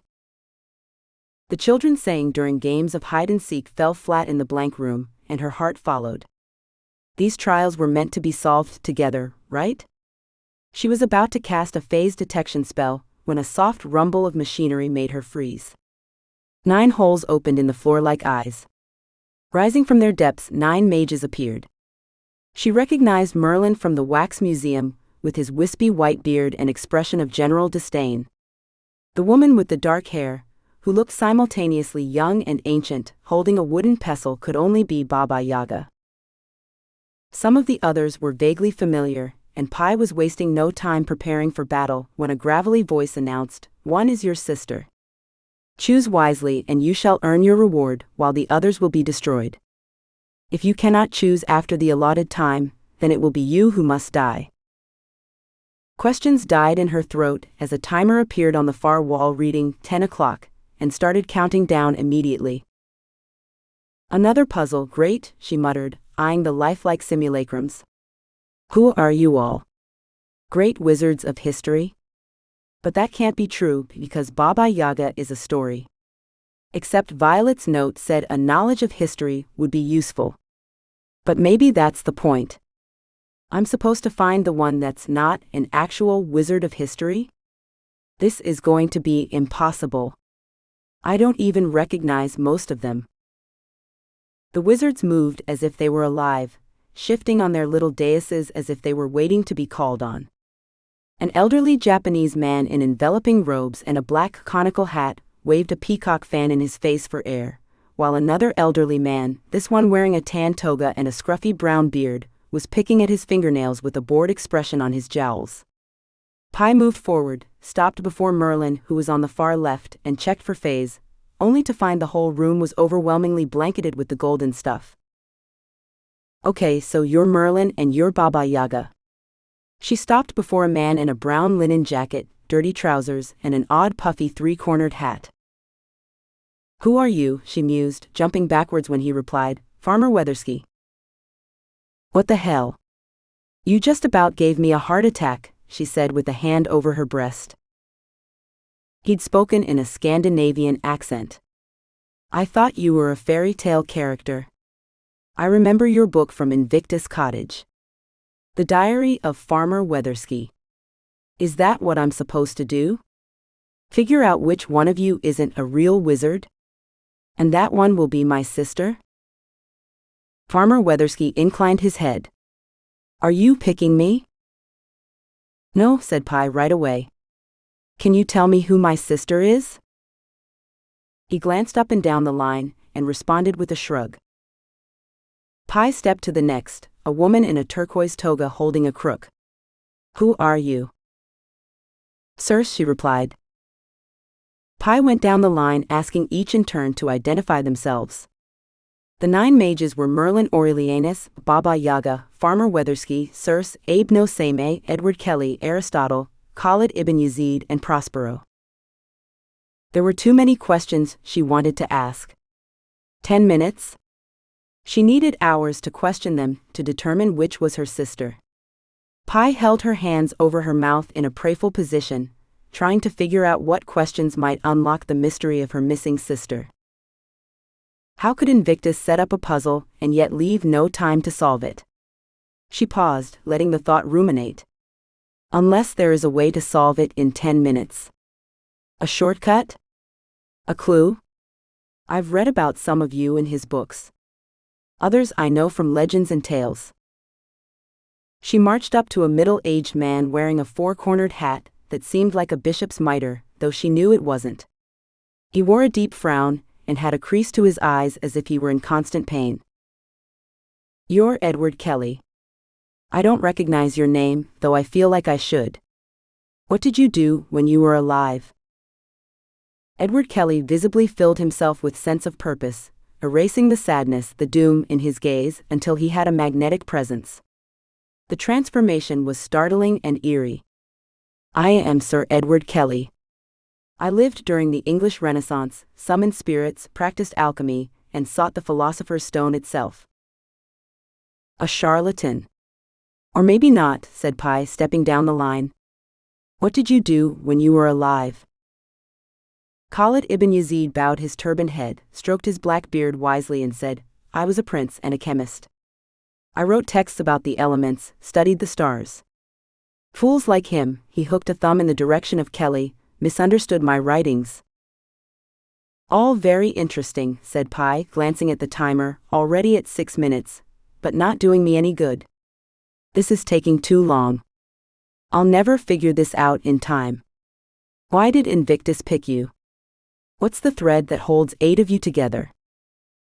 Except for their connection to magic, Pi could determine no other commonality between them. Aristotle was a philosopher who also had mentored Alexander the Great. Prospero was a wizard from The Tempest, a Shakespearean play. To her knowledge, at least 3 of them had been real people: Abe no Seimei, Edward Kelly, and Aristotle. At least 3 of them had been written into fairy tales: Baba Yaga, Farmer Weathersky, and Circe. She knew about the fuzziness of Merlin's existence, that it could have been based on a real person, or an amalgamation of 2. Prospero had been made up completely, or so she thought. It wasn't inconceivable that Shakespeare had based him on a real wizard from his time. Pi jogged down to Merlin, asked him, "Are you a real person?" And before he could answer, she shifted to Baba Yaga and did the same, going down the line in order while keeping her senses tuned for the answer. All 9 answered yes, so she repeated the process with other questions. "Can you do magic?" "Yes." "Are you still alive?" "No." "Are you my sister?" "No." Answer. "Did you know any of the other mages in real life?" "No." "What is your connection to the others?" "No." Answer. When she was finished, the timer was at 2.5 minutes. "Which one of you is Aurie?" she asked, hearing the desperation in her own voice. "I guess there's a 1 in 9 chance I pick right? We face worse odds." Her stomach turned over. Pi wanted to vomit. She marched up to Edward Kelly and tried to push him, but he didn't budge. She lowered her shoulder and hit him again, only to bounce off as if he were a trampoline. Then she shot him with a spit of fire from a 5-element spell. He rubbed his arm where he was burnt, glaring at her with distaste. "You're a rude child," he said. Pi went up and down the line, hitting them each with a little burst of flame. She received threats and insults, but none of them acted on them. When she was finished, she knew nothing more than she had when she'd started. With less than a minute, Pi stood before them, scanning back and forth, looking for some clue that might tell her which one was her sister. The illusions were perfect and tactile. They were maddeningly obtuse. 30 seconds left. Did she take a chance and pick one? If she did and was wrong, then her sister died and she lived. If Pi didn't pick any of them, then she died. "There's close to a 90% chance you die if I pick," said Pi, "but you live for sure if I don't. I'd rather give up my life than take yours on a foolish chance." She watched the final countdown with relief and dread. Relief that she'd made her decision and was happy with it, and dread, for fear that the end would be painful. 10. 9. Pi wiped her eyes, wishing she'd gotten to say goodbye to her sister one last time. 7. Doucette de Ram, older sister. Thank you for always looking out for me. 5. I hope you find a way to finish this without me. 3. 2. 1. Her whole body tensed as the countdown hit zeros. The wizards who had remained their bored selves faded away, the illusion revealed at last. Standing on the other side of the place where the wizards had been only moments before, looking equally confused and distraught, was her sister, Aurie. Neither wasted a moment more, rushing across the space to throw themselves into each other's arms. "I thought I was dead," said Pi. "Me too," said Aurie. "I couldn't do it. I couldn't pick." "Me neither. But I don't understand. We were each given a trial? But the wizards are gone. Is the contest broken?" Aurie never had a chance to answer, as the sound of grinding machinery rumbled from below, and the floor irised open, revealing a pedestal bearing an orange glass ball rising. Stunned, they released each other, watched until the pedestal clicked into place, and approached apprehensively.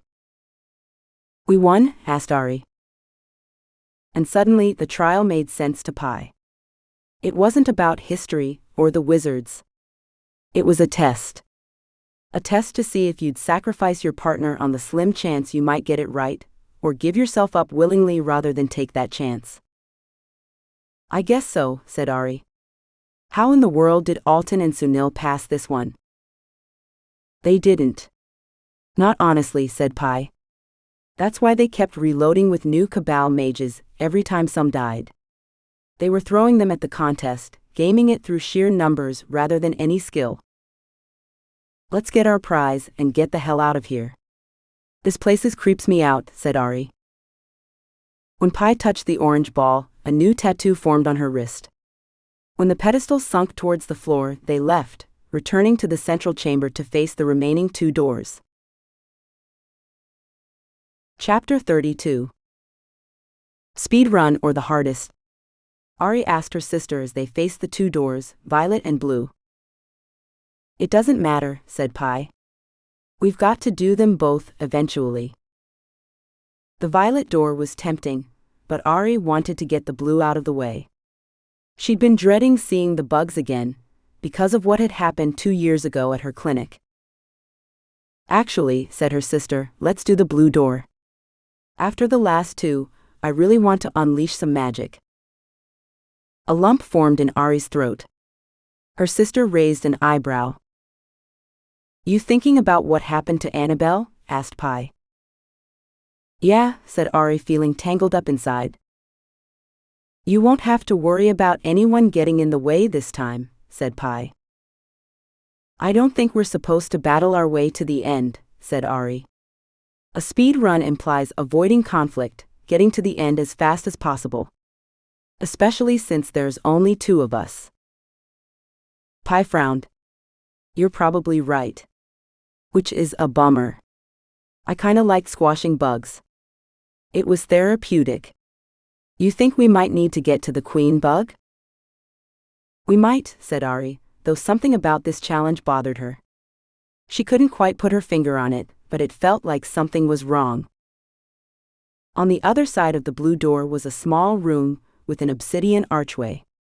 2 tan expedition outfits hung on pegs. The boots and everything fit snugly as if they'd been custom made. "Let's kill the ground bugs near the flowers first, then ignore the rest. We can head straight into the jungle without disturbing any more," said Aurie.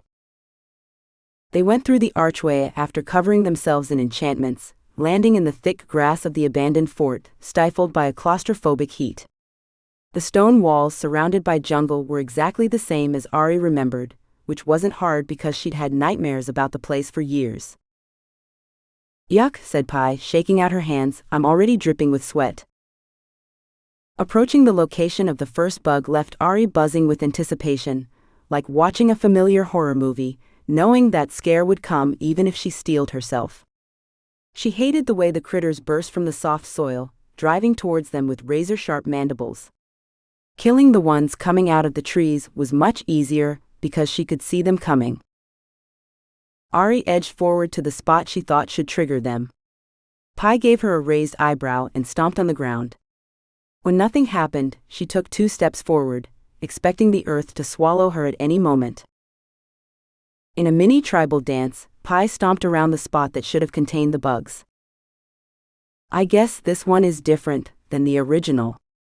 Let's motor before the others arrive." "Flowers first," said Aurie, motioning towards the purple-dotted bushes. Without gloves, the sharp ends of the branches scraped up their hands, but they managed to collect fistfuls of flowers, shoving extras into their pockets, before scurrying through the gap in the west wall. Halfway across the clearing, Pi caught sight of a bug coming out of the jungle, and they sprinted to a hiding spot before they were seen. "That was close," whispered Aurie, crouched next to her sister in the bushes as flies landed on her head and buzzed in her ears. "It's only 3 bugs," replied Pi. "No first wave. This is way different than last time." The 3 bugs ambled by on blade-like legs, angular heads bobbing against their gait. Their dark green carapaces glistened in the naked sun. Aurie felt her sister pull away, deeper into the jungle. "Wait," she hissed. "I want to see what they're doing." "Speed run," said Pi, elongating the word speed, which suggests actually moving. The earlier nagging feeling that she was missing something had increased. "I want to see this. And I want to get out of this place. I can't count the number of times we got murdered by those damn things in this fort," said Pi, angrily waving at a black-winged fly that was dive-bombing her face. The 3 giant bugs meandered around the fort.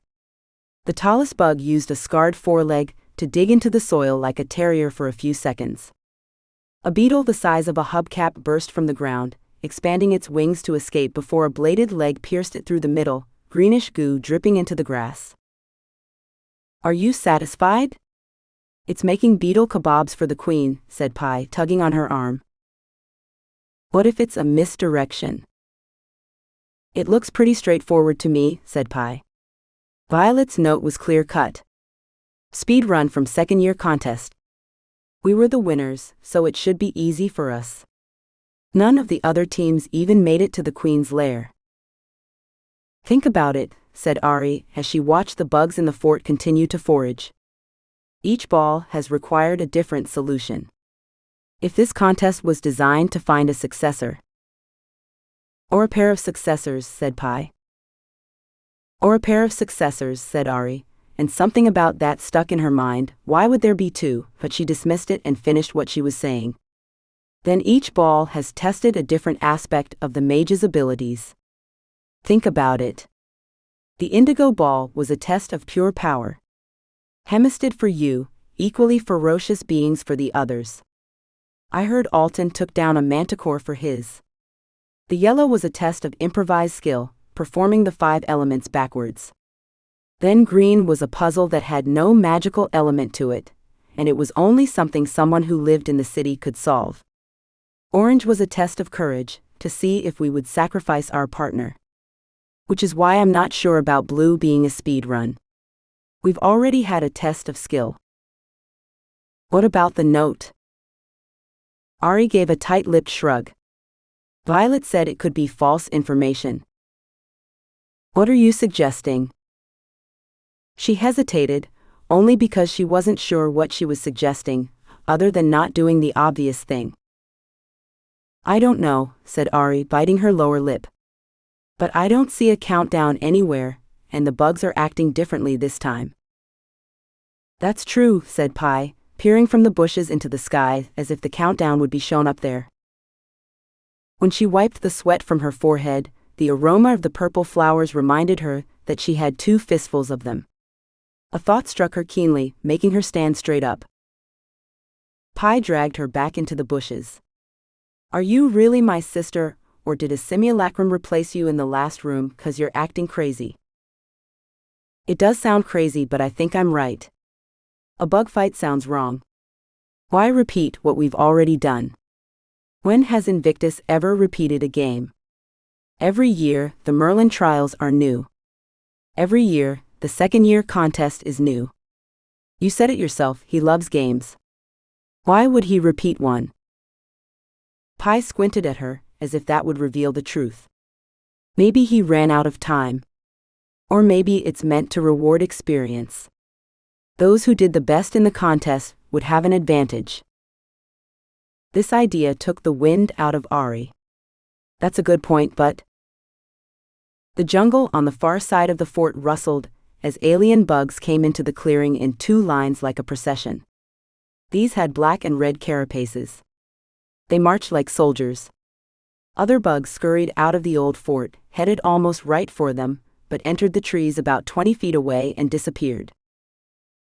When a massive tank-sized bug with a flat triangular head strutted from the trees, Aurie went cold. A glint of blue caught the sunlight from beneath the wing of the tank bug. "The glass ball," hissed Pi, clapping her hand over her mouth when it came out too loud. "I was right," whispered Aurie. "We would have run right into them had we raced to the crevice. They must have fed Violet the wrong information." "But what do we do?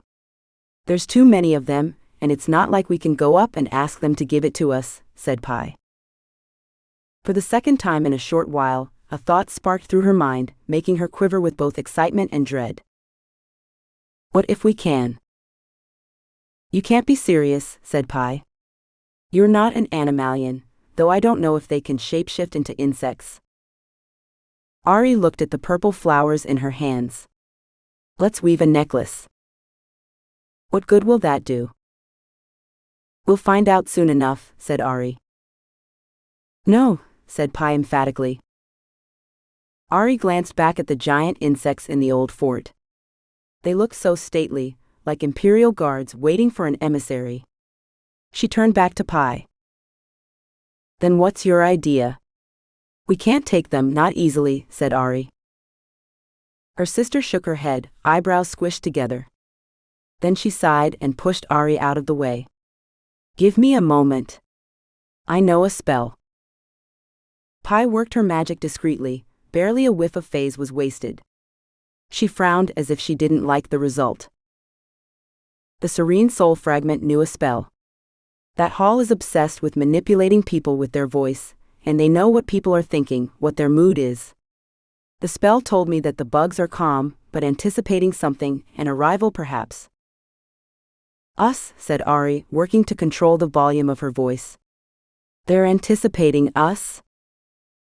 Possibly, said Pi, screwing up her face, but I don't know if bug emotions are the same as human ones. The spell could be misreading them. Do you think I'm wrong about me going out there to negotiate for the glass ball? Asked Aurie. Her sister looked like she would have preferred to have bamboo shoots shoved under her fingernails than answer the question, but eventually said, I guess it might work, but I think we'd be safer with the bug and guts plan. Let me go out there while you stay in the bushes, said Aurie. If they attack, then we'll kill them. Pi reluctantly agreed. While they made a necklace out of the flowers, the tank bug marched into the fort and rested its girth onto the grass. Half the soldier bugs filed back into the jungle and disappeared. The remainder seemed to be waiting. Aurie hoped it was for them. With a flowery necklace hanging around her neck and the remainder of their flowers stuffed into her pockets, Aurie gave instructions to her sister. Wait here, said Aurie. If they attack, then you'll get the battle you were itching for. If not, then we can get the hell out of here and work on the violet door. Don't count your glass balls before they hatch, or something like that, said Pi, clearly reticent about what Aurie was going to do. What I mean is don't do anything stupid, more stupid than you're about to do. If they look menacing, then GTFO, and we can rain unholy fire upon them. How again do I tell if it's any more menacing than normal? Asked Aurie. Pi gave her a look. You'd better get moving, before I ruin your diplomacy with a hailstorm of fire spears. Aurie took a deep breath and stepped from the bushes. The giant bugs took immediate notice of her, moving stiffly, blade-like legs kneading the ground in anticipation. Regret came hard and fast like a punch to the gut. When the tank bug turned its alien triangular head towards her, she had second thoughts. We can still kill them, whispered Pi from the bushes. Aurie took a couple of steps forward, watching the bugs for a reaction. They didn't look welcoming, but they hadn't rushed forward to murder her either. A black and red soldier bug stood at the edge of the old stone wall. She walked towards it slowly, every motion a deliberate action. She didn't want them to get the wrong idea of what she was doing, if they could get ideas at all. But she'd seen the queen and the bugs in the lair. There had been a structure and a hierarchy suggesting an intelligence far greater than the insects of her world. When she was 10 feet from the soldier bug, who had made no motion towards her, she said, Greetings and salutations. We've come to trade you for that blue bauble you have. She felt pretty foolish as she spoke, as if she were an actor in a B-movie about invading aliens, take me to your leader, and all that. The soldier bug took 2 ambling steps towards her, closing the gap easily. She tensed when it moved, hating in her gut that she was so near this alien creature which had murdered her over and over in the second-year contest. But this was why she thought conversing with them was the right thing to do. Invictus never had students run through the same game twice, so the only reason he would have brought them back to this world was to subvert their expectations. Is there something we could trade for the blue ball? She asked. The black and red bug angled its head like a dog listening. The familiar motion brought a ray of hope to a difficult situation. She let a warm smile break across her lips, wanting so badly to turn her head and shoot a grin at her sister hiding in the bushes. You understand? She asked. The head on the soldier bug bobbed up and down in the human motion for affirmative. A light burgeoned in her chest. The blue ball, she said, extending her arm towards the tank bug. Can we have it? The bug lifted its blade-like leg, mimicking Aurie, as it pointed towards the bug holding the glass ball. Then it spun around, shoving its leg directly into Aurie's chest. Chapter 33. When the bushes had quivered shut, and the giant insects turned their alien heads towards her sister, Pi reached inward to her well of phase. She hated that Aurie was risking herself like this, but she didn't have an argument otherwise, and if they could get out of this without a battle, they'd be better rested for the last door. The one they were warned would be the hardest. "Come on, please work," whispered Pi. Aurie looked so tall, partly because Pi was crouching in a bush, and partly because Aurie's slender legs were accentuated by the folded bottoms of her expedition shorts. But the red and black bug towered over her, each blade-like leg nearly Aurie's length. It took all of Pi's self-control not to rush out when the bug moved forward, closing the distance between it and Aurie. "Move back," whispered Pi. "It's too close." A twig snapped in her fist, but none of the bugs noticed. Pi heard her sister speak, and couldn't help but roll her eyes at her choice of language. "We're not in a B-movie, you dork," said Pi. When the soldier bug seemed to indicate that a trade was possible, Pi sighed with relief. As much as expending a little phase would feel good, the chance of total annihilation was too great a risk, especially when her sister had figured out an easier way. Pi was considering whether or not it was safe to come out when the soldier bug spun around, shoving its blade leg through Aurie's chest. A foot-long section stuck out the back of her tan shirt. No. The world was momentarily lost in a red rage. The soldier bug discarded Aurie like an empty soda can. Her limp body landed in an awkward heap of arms and legs. The sphere of flame exiting Pi's fist was so hot it crisped the hairs of her arm and blackened her fingertips. The air shimmered, sizzling as the sphere impacted with the soldier bug. The fire wrapped around it like napalm, crackling, moisture whistling from its long limbs like a lobster thrown into a boiling pot. Pi reached her sister and palmed energy into the wound, searing it closed. A green pus mixed with the blood. Aurie's eyes were vacant and her mouth hung open. Blood had soaked the rip in her shirt where the insect had speared her. But Pi had no time to attempt any more healing, as more soldier bugs skittered towards her. The closest exploded when she hit it with a ball of concentrated lava, but the others kept coming. Standing over her sister, she knew that if the battle was prolonged, Aurie would likely die if she wasn't dead already. It was doubtful Pi could take on the 8 bugs, let alone the massive tank bug that had extended an ugly dripping proboscis from its belly. The intensity of her fire spells had matched the immediate rage she'd felt upon seeing her sister go down, but sometimes even the visceral emotion that drove the deepest phase wasn't enough.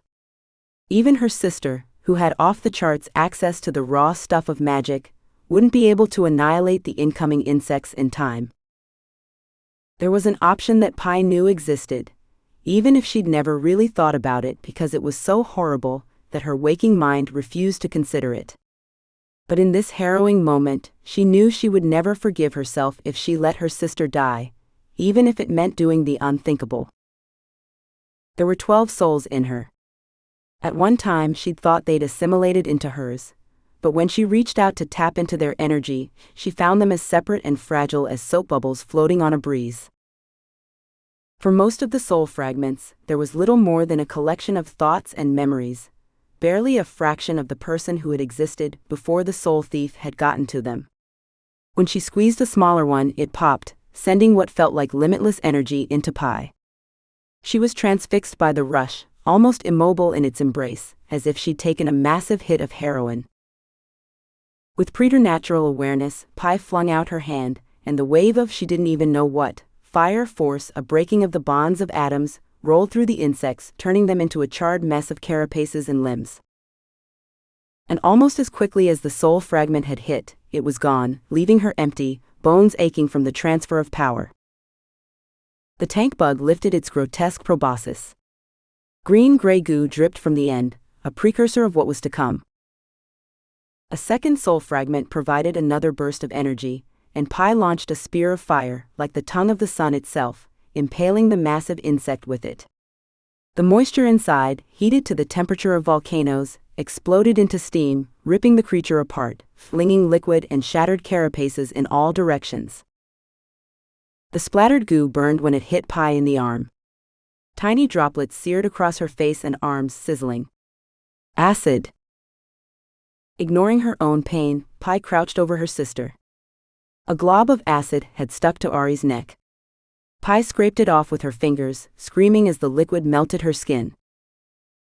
Without thinking, Pi took more soul material and converted it into healing for Aurie. Real healing required physical bindings to complement the magic, but she had nothing but raw phase, so Pi implored her sister's body to heal itself with the energy provided. Aurie took a heaving, back-arching breath, as if she'd come up for air after being buried alive. She rolled onto her side, coughing. With her sister alive, Pi ripped off her shirt, wiped the flecks of acid from her skin and cleaned it from her finger, which throbbed with pain. Little red marks dotted her body. "Get the glass ball," wheezed Aurie. "More bugs will be coming." Pi leapt into action. The tank bug had split into a mess of guts and carapaces, as if a pus-filled flower had exploded. Her boots started smoking when she got too close, so she laid down a rolling bed of fire to clear away the acid. It took 5 good blasts before she could reach the blue sphere, nestled between a section of the proboscis and a claw. Another blast of flame washed the glass ball clean so she could grab it. As she hurried back to her sister, who was struggling to her feet, a new tattoo glistened on her wrist, making 5 matching spheres. "More bugs," said Aurie, pointing into the jungle. "Take this," said Pi, handing the sphere to her sister. As she touched it, the silvery archway appeared. They fell through the portal, landing back in the small room. Pi collapsed next to her sister. "I thought I was dead," said Aurie. Dark circles ringed her eyes as if she hadn't slept in months. Her face wrinkled with confusion. "How did you do that? I thought that was it for me, especially when I felt the poison course through my veins. Is there some secret spell you're not telling me about?" An ocean of guilt welled up in Pi. Her throat seized with emotion, the words barely climbed out. "I had to. What I did, I had to. I'm sorry. I'm no better than they are. I'm sorry, but I couldn't let you die." Her sister searched her face for a few seconds before her eyes widened with understanding. "You used the souls." A tight nod was all Pi could muster. "You did what you needed to do," said Aurie earnestly. "I would have done the same for you. I would do worse. I'll never forgive myself." Aurie reached out and pulled Pi into a hug. Pi nestled into her sister's neck, letting the tears flow. "You would have never forgiven yourself if you hadn't used them," said Aurie. Pi pulled away, sniffed, and wiped tears away with her fingers. "But now they're gone. I was their caretaker, keeping them safe. It was bad enough what Liam did to them. I made it worse." "How many?" asked Aurie after a moment of hesitation. "I don't know," said Pi. "Ashley is still there at least, but the others, it's hard to say." "It's okay. Getting into Invictus realm before the Cabal is too important. We need the both of us." "No, it's not," said Pi, making fists of her hands. "This is what happened to the Cabal. They were seduced by the easy power of magic. I snuffed out numerous souls as a means to an end." "Soul fragments." "There was no difference to me. I felt them, their memories, their thoughts. They were people to me, inside my head. And now they're gone." They sat in silence for a few minutes until Aurie said, "I hate to say this, but we need to keep going." "I look like I have the measles," said Pi, looking down at her stomach, then noticing the fabric of her bra. "I hope there's no more acid, this thing is little holy." "Speaking of holy," said Aurie, examining the lump of red scar tissue where the blade leg had gone through. A little hole at the bottom leaked blood. When her sister cried out in pain, Pi feared she'd missed some of the poison or acid, and it was hurting her again. "What's wrong?" Aurie had a worried scowl. When I tried to use phase, it was like my whole body had turned to fire. That's not good, said Pi. We have another puzzle to solve. Aurie tried again, yelping in response. No, definitely not. I can't use magic right now. I must have done something wrong when I healed you, said Pi. But I've never heard of phase being blocked. Maybe it's the after effects of the poison, which means it'll fade in time, said Aurie, putting on a brave smile. I hope. Violet door? Asked Pi. When they went through, they found themselves in knee-high grass, and though initially Pi had the impression of being in a vast area because the sky seemed to go on forever, she quickly realized it was an illusion. With the door closed behind them, they stood inside a giant dome, the inside surface looking like a summer sky. At the center of the dome was a tower, like a giant golf tee, with a dainty violet glass ball sitting at the top. The section of grassland they stood on only went about 100 feet forward, until it dropped off. From their vantage, they couldn't see what was beyond that cliff, except that it was another 200 feet to the tower, but Pi had a good guess. The pit formed a circle around the tower, which was essentially on an island. The tower and the pit weren't the big concern. Pi already knew a half-dozen ways to traverse those to reach the glass ball. What worried her were the 3 large creatures flying around the tower. Are those dragons? Asked Aurie. Pi swallowed as she thought about facing 1 dragon, let alone 3. I think they are. Then I think we're fucked. Chapter 34. Dragons. There were a lot of things Aurie knew about the winged lizards. What wizard didn't? Every little boy and girl who could use phase dreamed about befriending a dragon, or having a tiny dragon as a companion like Semian Grey. Dragons for the most part were private creatures, content to roam desolate lands or pocket realms loosely connected to this one. Civilization had wisely left them alone. But that knowledge seemed useless in the face of 3 adult dragons, who were guarding a prize that they would not allow them to claim. The scales of the dragons were a mixture of reds and golds and coppers like an autumn forest at sunset, or blood-drenched coins. Their wings made powerful strokes, and Aurie could almost imagine feeling the breeze from them even at their distance. 3 dragons, said Aurie. And I can't use magic. Maybe if we wait a while it'll come back, said Pi. We have no food or water and I'm dizzy, probably from dehydration, so I doubt it's coming back anytime soon. I need rest. This is why it took them months, said Pi, staring into the sky at the 3 dragons. And I don't think we can talk them into giving us the violet sphere. Don't worry, said Aurie. I'm not making that mistake again. She gave her sister a good long look. Pi had little red dots all over her skin, a wound on her neck oozed pus, her lower lip was bloody and her gaze held a deep and abiding pain. You know, I hate to say this, but there's only one way we're getting that ball, said Aurie. Pi glared back at her. No. Absolutely not. Do we have much choice? Asked Aurie. I can't believe you're asking me to use the last of the souls, said Pi, anguish in her gaze. I told you already, I'm never doing that again. Even if it means we don't get the violet ball. Her lips drew a thin white line. She'd crossed her arms. Her eyes pleaded for Aurie not to ask again. It was clear her sister had no intention of using them, and if Aurie was somehow able to convince her, it would tear her apart from the inside out. I respect your decision. I won't ask again, said Aurie. But now we have to figure out a way to do this with limited magic, and no time to experiment. The largest dragon, which had a ruby-colored throat, let out a fearsome roar and continued its circling. The air had a hint of brimstone. We can't take them head-on, said Pi. Maybe if we were at full strength. It's probably better that we aren't. That's likely what took the others so long trying to brute force a solution, said Aurie, crouched in the thick grass. As she stared at the tower, she had an idea. How tall do you think that is? Her sister made musing noises. Maybe 200 feet? And the pit? From here, I can't tell, but around 200, maybe 250. What are you thinking? Asked Pi. Maybe we don't have to go the tower, maybe we can make the tower come to us, said Aurie.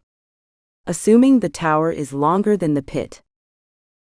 And how exactly are we going to get the tower to come to us? Dragons are territorial. If we try knocking it over with magic, they're going to notice and come calling. Aurie pulled a handful of grass from the ground. We'll do it more subtly. Do you remember when you were 9 and you used to braid my hair? Of course you whined the whole time because it hurt your scalp, said Pi. We're going to use those nimble fingers to weave ourselves a rope, said Aurie. Pi screwed up her face. When did you learn to weave rope? Sam taught me when we were in Peru. He said it was important not to rely on magic for everything in case it failed. Mention of Sam and his sacrifice brought a heaviness to their mood. Plus, he said Mom had taught him, and he was returning the favor. That was probably bullshit, but I appreciated the sentiment. What length do we need to weave? Asked Pi, glancing back towards the tower and dragons.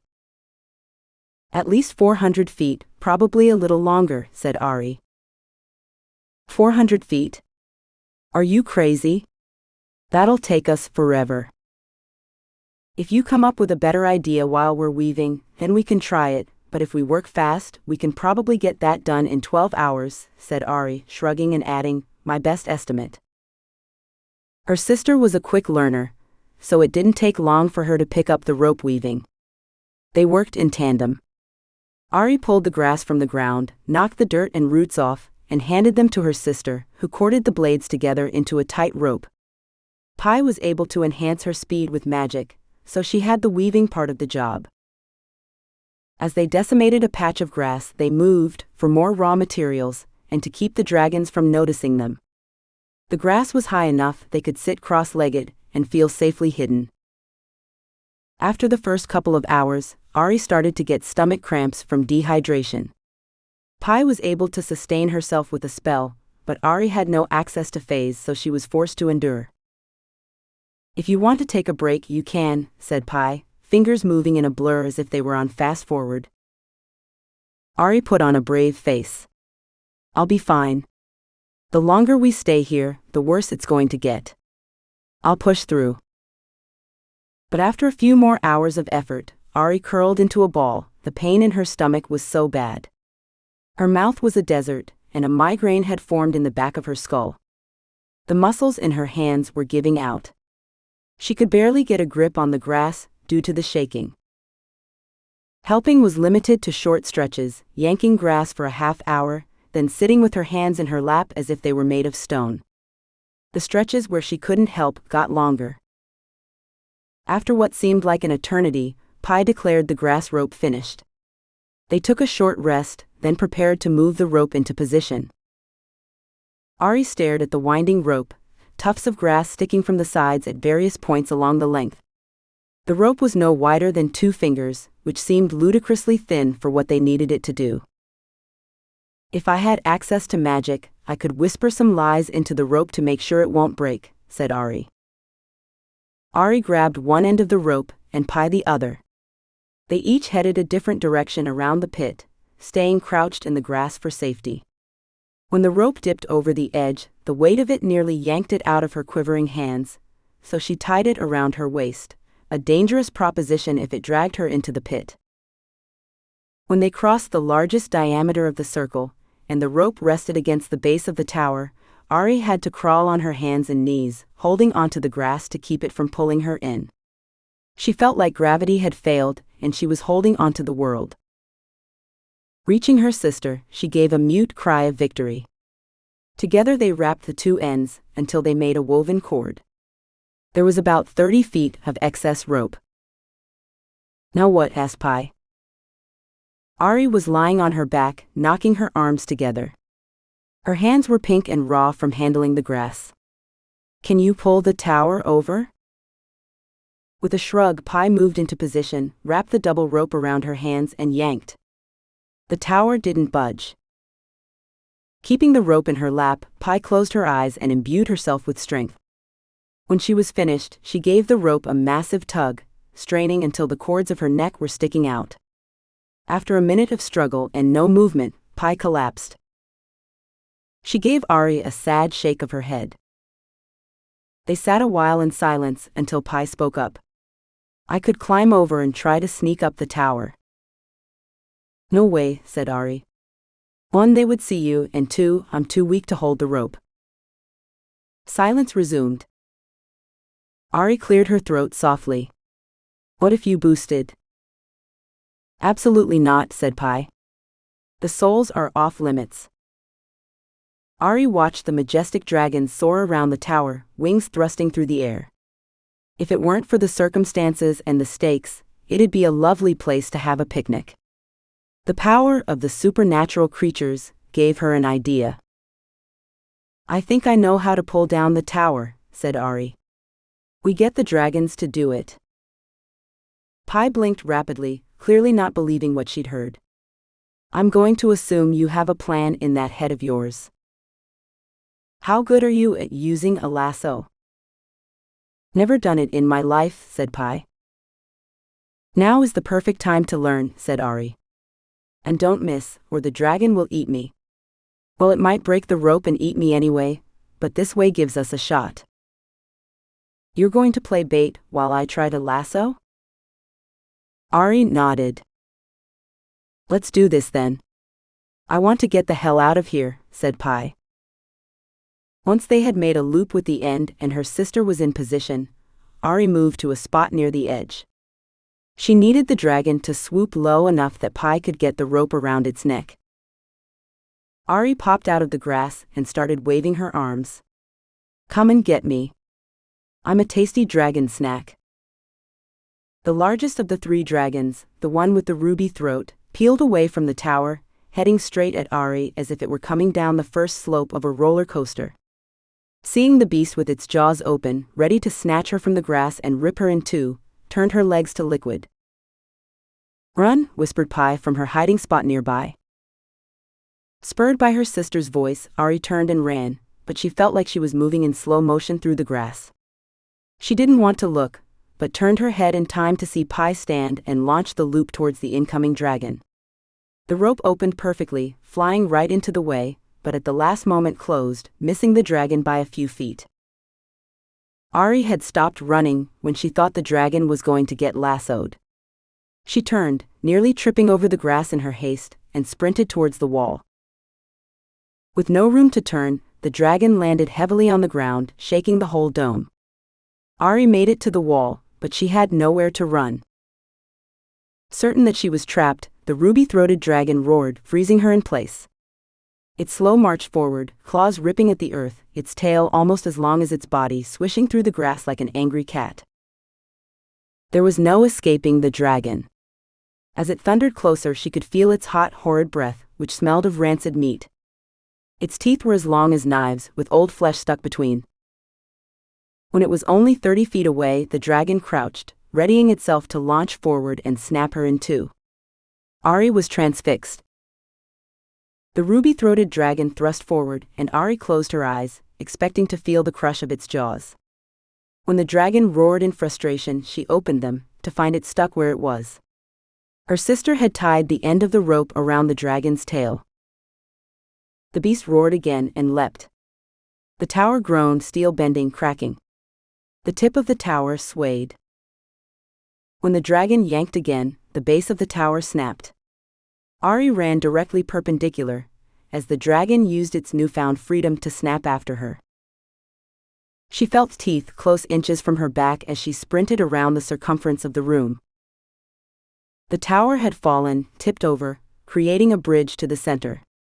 Aurie couldn't see if her sister had captured the violet glass ball, but she had no time, as the dragon lumbered after her, slowed only by the rope and tower on its tail.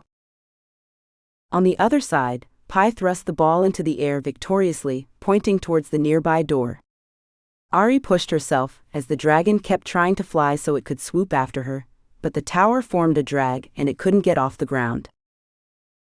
Aurie reached the door at the same time as her sister. They reached out, hands touching, and burst through the door to land in an unfamiliar room. The side wall had an archway that mirrored the one they'd come through to get into the statue. 2 piles of stuff sat in the corner, including their clothes and her sister's magical leather jacket. "Oh, thank Merlin," said Pi, pulling the jacket into her arms in an embrace. "Where's the violet ball?" asked Aurie, suddenly worried. Pi frowned, then touched her wrist. "We have the tattoo."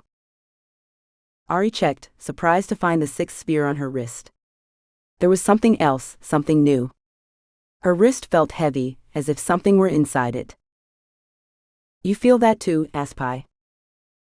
"Yeah," said Aurie, "they're with us now." "Let's get the hell out of here. I need a cheeseburger and a drink the size of Arcanium's moat." Going back through the portal into the statue was trivial. Nothing had changed on the other side. They made the short journey to the portal that would bring them back to the basement of the statue. Aurie touched the runes in order, grabbed her sister's hand, and went through. When they landed on the other side, they were greeted by a half-dozen men with semi-automatics slung over their shoulders. A familiar Russian-accented voice came from the darkness behind the men. "Right where we expected them, my little Silverthorn sisters." Chapter 35.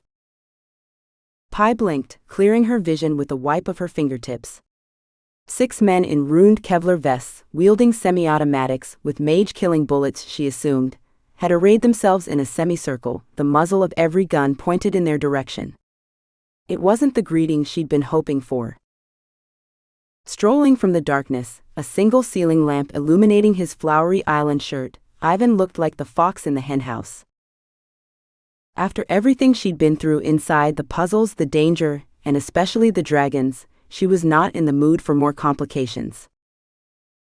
"If you touch me or my sister, I swear I'll bring this statue down on all of us," said Pi. "Pythia," said Ivan, opening his arms as if he were approaching for a hug. "How can you say that to your knight in shining armor? I here to rescue you. Or do we not have deal anymore?" She felt a little unsteady on her legs. "So you're not here to kill us?" "Kill? Me?" He placed his hand over his heart earnestly. "We made a deal, and when I saw the chaos in the square on TV, I knew I needed to come down and make sure my investment would pay off." "They broadcasted what happened?" asked Aurie, horrified. "Only for a moment, then feed cut out. But it was enough. But don't worry.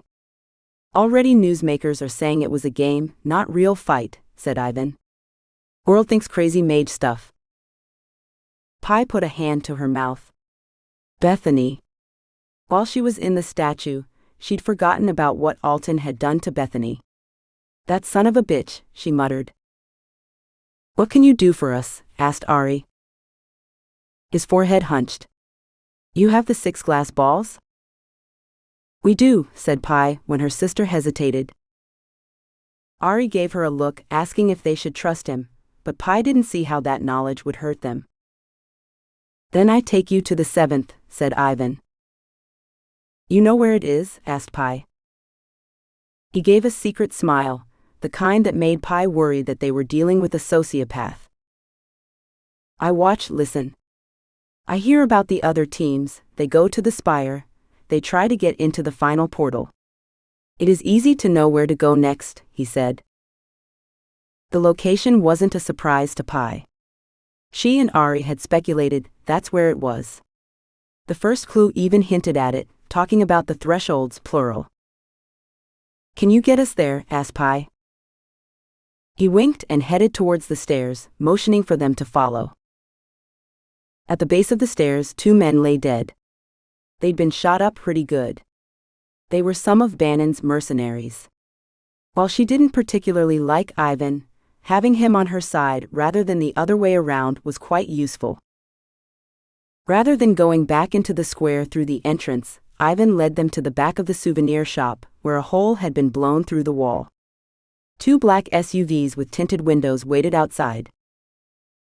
The light outside was dim and hazy, with no sign of the sun. When Ivan saw their faces, he said, "Early morning." They climbed inside the SUVs, and Pi let out a soft moan of enjoyment when she sunk into the plush leather seat. "I've changed my mind, I'm never getting out of this vehicle," she told her sister. Ivan hopped into the driver's seat, put it into gear, and sped away. They passed IPC cruisers with their lights on, surrounding the statue. Cleanup crews were working on the aftermath of the battle. Windows in the surrounding office buildings had been blown out. Chunks of concrete had been ripped from the ground, as if a giant had pulled them up. A street lamp was encased in solid ice, and 3 firemen were reducing it with a fire hose. "The streets are empty," said Pi, forehead resting against the window. Ivan spoke over his shoulder. "Mayor declared emergency, no one allowed near city center."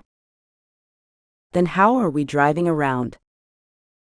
"Diplomatic immunity," said Ivan, glancing at them through the rearview mirror. "I am important Russian. But enough about that. You both look terrible. Between seats is cooler. I have water, some food. Take. Eat. You need strength." Pi and her sister descended upon the cooler like locusts. She didn't even remember the first bottle of water, and had to slow herself or it might come right back up. There were candy bars and chips, which Pi stuffed into her mouth by the handful. When they were finished, they sunk back into their seats.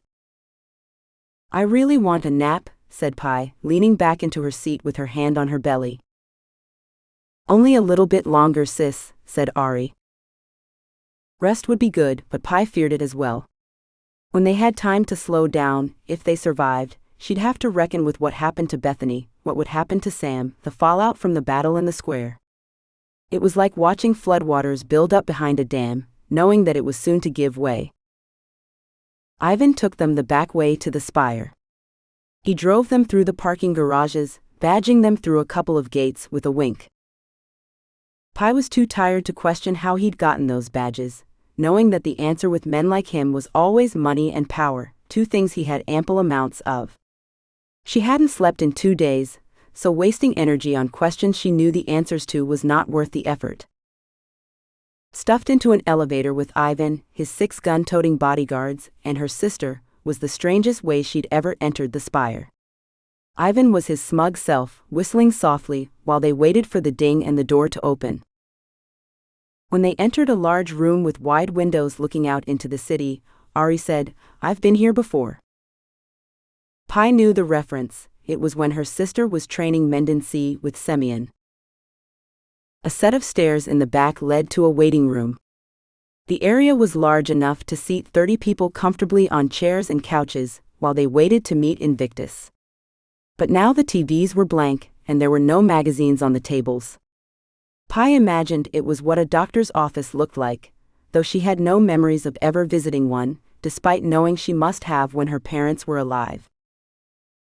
The portal on the far wall was familiar, though Pi had never seen it in person, only on videos about Invictus.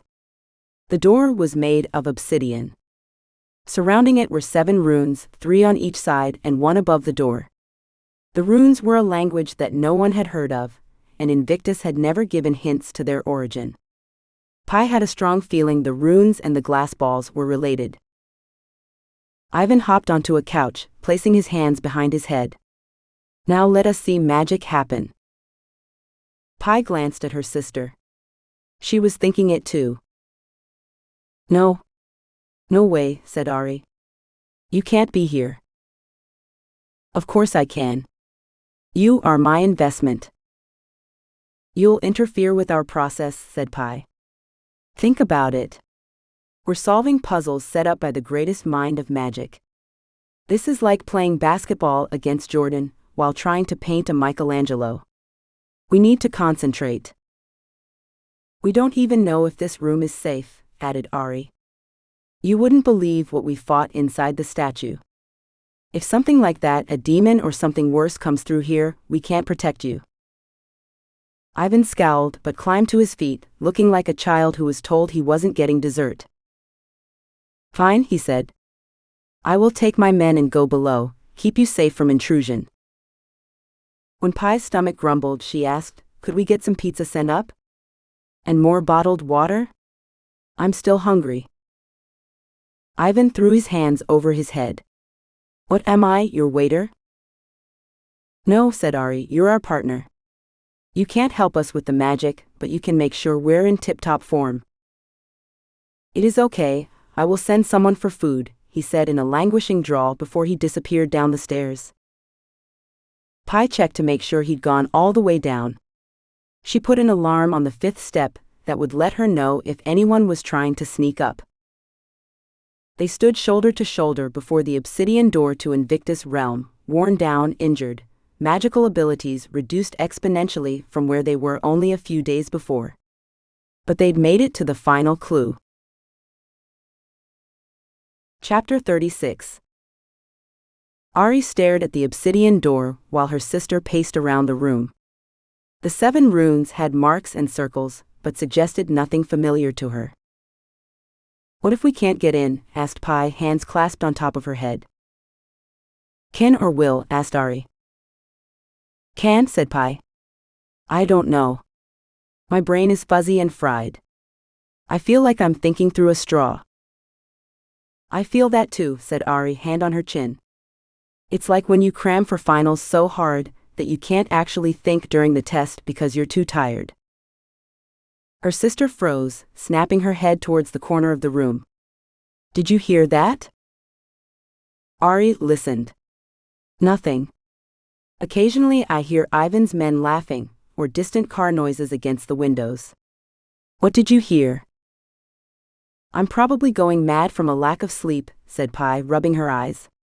I swept the room for magic, but this whole place is glowing like the inside of a reactor. What do you think it is?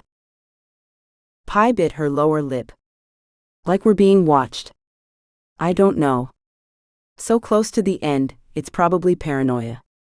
And having to deal with Ivan. I don't trust him. Neither do I, but we know he's sketchy, so as long as we keep our guard up. Pi crouched on her heels. I need someone to take my brain out, hose it down with a fire hose, and put it back in. Maybe then I could think again. I'm sick to death of puzzles and mysteries. You started this, said Aurie with a smirk. Pi glanced wistfully out the window. It was fun at the beginning. Exciting and dangerous even. With Bethany dead and who knows how many others hurt, the souls, I don't know, it takes a lot out of you. I get it, sis, but we've got to push on, we're almost to the end, said Aurie. What do we do now? I'm out of ideas. Aurie rubbed the tattoos on her wrist. Let's summon the glass balls. Maybe having them here will trigger something, or give us an idea. Without really knowing how they knew to do so, they placed their wrists together, matching the tattoos with each other. Then they turned their arms 90 degrees, as if they were unlocking a door, and the 6 glass balls appeared on the beige carpet like colorful Easter eggs. Orange, yellow, green, blue, indigo, violet, said Pi. We just need red, said Aurie. They took turns picking them up, rotating them in their hands, and setting them back down. Aurie snapped her fingers. When through the looking glass, you see. Backwards amid the giants, you'll be. To follow the rainbow and pay the fee. 2 makes 1 and that is key. Then 4 more and you'll see. Only through their unity. As she said the last part, Pi's eyes widened. I'd forgotten about that. It makes more sense after the statue. We got the 4 more, but what does the last part mean? Only through their unity. Maybe it's like the key to get into the statue. We need the 7th to unlock the door, said Aurie. Yeah, we know that, but we need the 7th, said Pi emphatically. No, said Aurie. Then 4 more and you'll see. 2 plus the 4 is 6. We have 6. Somehow having 6 means we can see the 7th, or something like that. Riddles are so frustrating. They're frustrating because they're full of misdirections. Only through their unity. Is there another way to say that? Asked Pi. Unity. Unite. Together. Grouping, said Aurie, then continued to list off other synonyms. After a few minutes, she ran out of steam. They were quietly introspective, until Pi stomped her foot and spun around. "I swear I heard something," she said, marching to one side of the room. "I'm either going mad, or something is in here." "What did you hear?" "Music," said Pi, staring at the area with the kids' table. "Music," repeated Aurie. "Unity. Harmony." Pi spun around. "Merlin's tits, I'm dense. The glass balls. They each have a frequency signature." She ran over, dropping to her knees and casting a spell. Then she pulled out her cell phone, typed furiously into the browser. Yes. That's it. They're a harmony, which tell us what the frequency of the seventh ball, the red one, is. "Harmony," said Aurie, feeling a lightness in her chest. "That would make sense. It's the final lesson of the contest. We cannot progress without harmony." Pi rearranged the 6 glass balls. They'd been in the order of their colors, but afterwards went blue, yellow, violet, orange, indigo, green. Then her sister pulled a metal rod from her leather jacket and struck each glass ball in their new order, the resulting harmonies resonating through the room. The symbols around the doorway lit up as she hit the notes, climbing from left to right towards the final rune. As the 6 notes hung in the air, Pi typed into her browser and held her phone up, and when she hit the button, a 7th note joined the others, rising until there was an almost unbearable vibration that shook the whole spire. A 7th ball, the red one, appeared next to the others. Pi reached out and struck it, and the final rune glowed. Within seconds, the obsidian door went translucent. A warmth, an overwhelming emotion of pride welled up. Aurie shared the biggest smile with her sister. They'd done it. They'd solved the final puzzle. The way to Invictus realm was open. A slow, sarcastic hand clap from the stairway startled them both. Alton in his blinding white suit had a gun placed against Mag's temple, while Sunil stood next to them both. Any questions about how they'd gotten past Ivan were silenced by the fact that the Russian mobster was standing behind them with his arms crossed. His 6 bodyguards had spread out, making any attempts at magic foolish. "Congrats," said Alton, pressing the gun firmly against Mag's head, making her grimace. "You win the grand prize." Chapter 37. "I thought we had a deal," said Pi. Ivan stared back murderously. "We did, until better one came along. Of course I suggested this better deal because you disrespect me, but who will quibble this point?" She'd known not to trust an asshole like him, but hadn't thought it would come back to bite her so quickly, so she turned her ire to Alton. "You know you're the herpes of mages, Alton. You keep coming back and nobody wants you." Alton pressed the gun harder against Mag's temple. "What passes as wit is going to get your friend killed." "Go ahead and kill her, whoever she is," said Aurie flippantly. The lie was skillfully delivered, so much that Pi almost believed it. But Alton was having none of it. "You seem to forget that I spent a lot of time in Golden Willow. I got to know the other patients quite well, including a young patient with a hero crush on a certain mage of Arcanium. Once I had my memory back, it didn't take long to figure out that you'd worked in the children's ward. I always knew this knowledge would come in handy." "What do you want?" Pi growled, hoping to preserve some semblance of their pride. "For you to step out of the way and let your betters take control of the halls," said Alton. "If you're thinking about rushing through the portal, then know that your little friend here will die a very slow and painful death. And that it won't stop us anyway, because you showed us how to get through the portal." This was a death blow to her ego. She couldn't believe they were going to lose to this asshole and his sidekick, because as tough as she thought she was, she knew there was no way she'd let them kill the girl, even if it meant saving the halls. It would have been better if they'd lost to the dragon, then she wouldn't have had to endure this moment. She thought giving up was a foregone conclusion, until she glanced at her sister. The tightness of her sister's lips, the way she had frozen, worried Pi. Saving the halls was of the utmost importance, but would she sacrifice Mags to achieve that? Aurie asked Pi. After a long pause, her sister spoke. Mags, Emily, what do you want me to do? She didn't hesitate. Let them kill me. Better than this creep taking control. This brought a new level of tension to the room, as everyone expected them to bolt to the portal. The only problem was the mercenaries with guns. If they unloaded a full clip, Pi and her sister would never make it 2 steps. No, said Aurie suddenly, surprising Pi, who was frozen, watching her sister move towards the row of couches near the kids' area. I can't let you sacrifice yourself like that. I saved you once, I won't watch you die now. We'll step out of the way. You win, Alton. A dreadful cold filled Pi. She wanted to deny it, to fight. Phase rose in her right there on the surface until her skin tingled. Her hands turned to fists. Pi, said Aurie insistently. Don't. She shook her head, wrinkling her nose, as if she were trying to impart information. That's right, said Sunil, listen to your sister. She's not a dumb bitch like you are. There was a time in her past that getting called a dumb bitch would have turned her into a rage-filled murder machine, but she saw the bait in his words and refused to take it.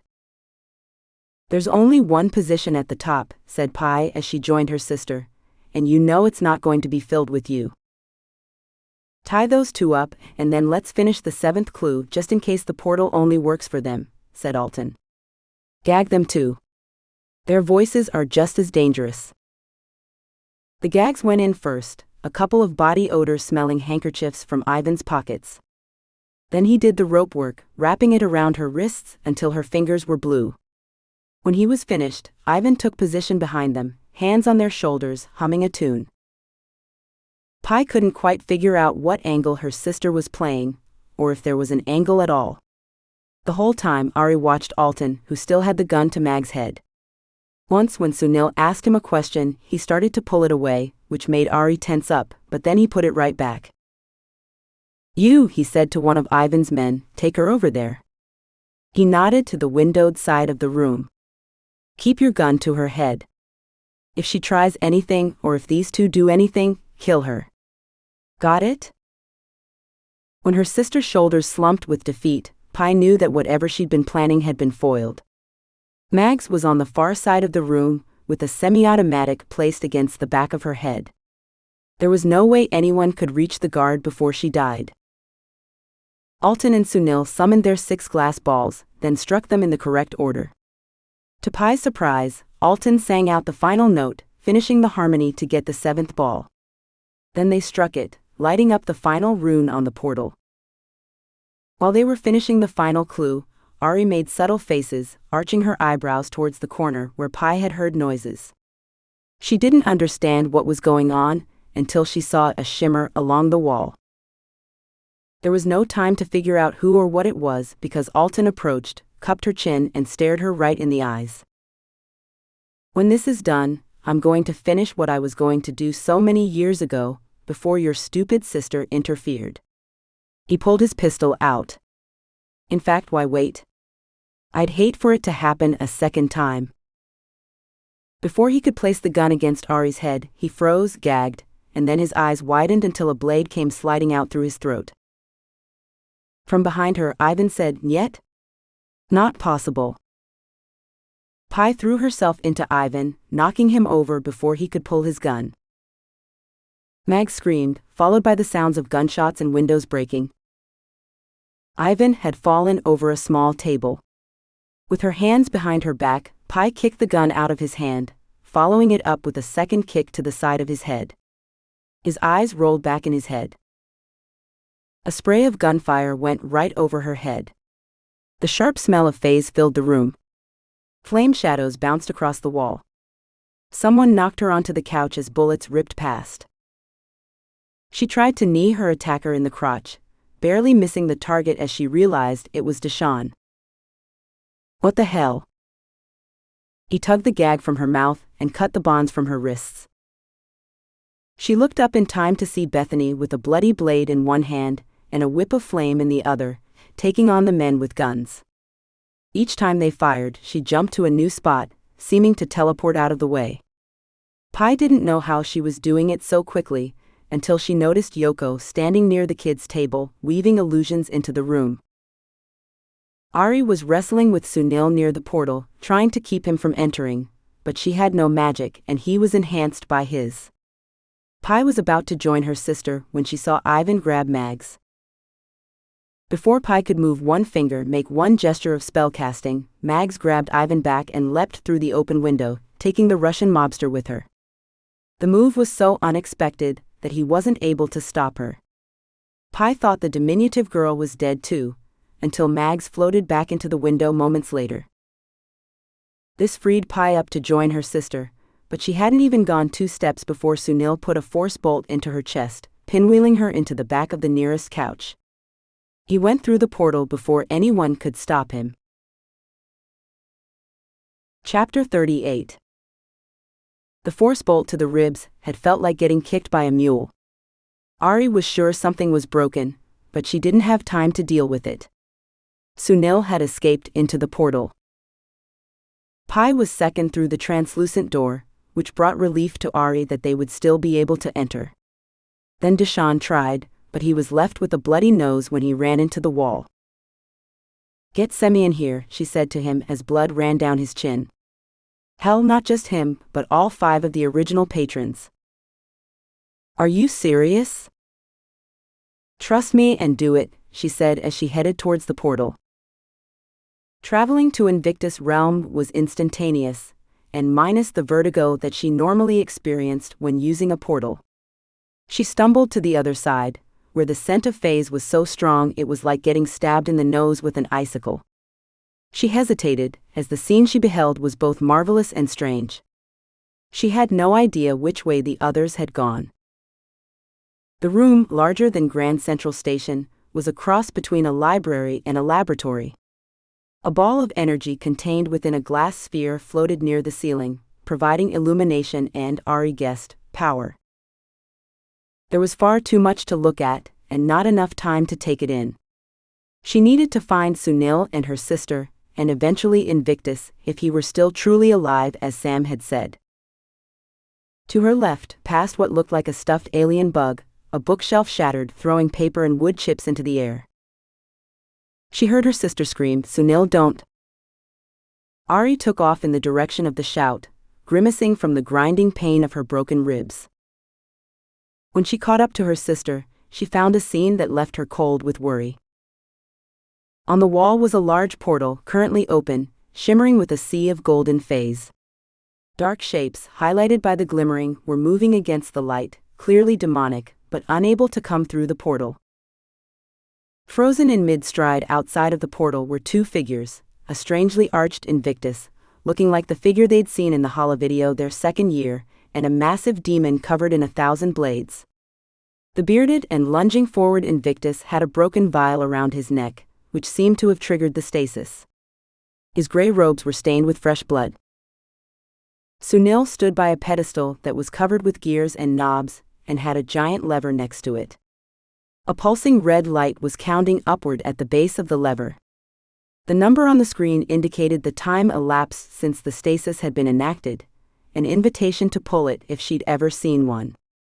Aurie knew it was the fabled helmsman of the plains, because she'd read about it, not completely believing it was real. The stasis field was a failsafe in case re-entry went wrong. Sunil's hand was resting on the lever. He looked back at them, uncertainty on his face. "Don't," said Pi. "You'll kill us if you stop the stasis." "I don't understand," he said, frowning. "I went through the portal first. I was the winner. I should be the head patron. I thought Invictus was dead." "He's not dead, but he will be if you stop the stasis. We can fix him, bring him back, but you can't hit the lever," said Aurie. "But I won't win if he's still alive," said Sunil. "Get that idea out of your head. This isn't a contest. If he dies, then the halls are finished." "There is no contest and there never was one," said Aurie. "What matters is us sticking together. There are bigger problems, as you can see." Invictus got hurt trying to prevent a demonic invasion, but it didn't work. The barriers in the city are going to fail soon. Look, I won't hold what happened outside against you if you back away from the lever. We'll even let you be the hero, the first one through the portal. You lie, he said, shaking as if he were having a minor seizure. I know about your lying magic. You're trying to trick me. You Arcanium mages are always playing games with words, thinking you're better than the rest of us. I can't trust you. I won't trust you. He looked ready to pull the lever. But he hadn't yet, giving Aurie hope. Sunil, look what you're about to do. You're about to end the stasis, and when you do, those demons, including that big one with the blades, are going to come through, she said. But I don't get to be head patron while he's still alive. Look at him, he's practically dead. There are blades sticking out of his back, he said. Aurie shifted to the side, getting a glimpse of the long gray shafts sticking backwards like porcupine needles. The strange arching of his back became clear. Yeah, so? Are you going to kill the demon yourself? Asked Pi. I don't have to. I'll flick the lever long enough for him to die, then turn it right back on, said Sunil, sounding like he was convincing himself it was a completely rational course of action. And then I'll be head patron. The words, "You're a fucking idiot," never had the chance to leave her mouth because he slammed the lever downward. The demon was free. Chapter 39. The whole room shuddered as if great gears, long dormant, had shifted forward, starting the machine again. The stasis ended, and Invictus hit the ground, a host of blades sticking from his back. Sunil, still holding onto the lever, shouted at Invictus, "Hurry up and die."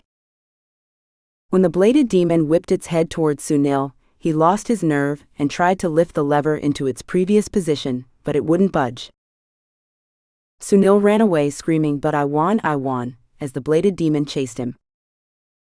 Pi ran over to the fallen Invictus, who was still alive, barely. He was groaning and kneading his hands against the stone dais near the portal, shuddering and coughing, bloody phlegm splattering on the ground.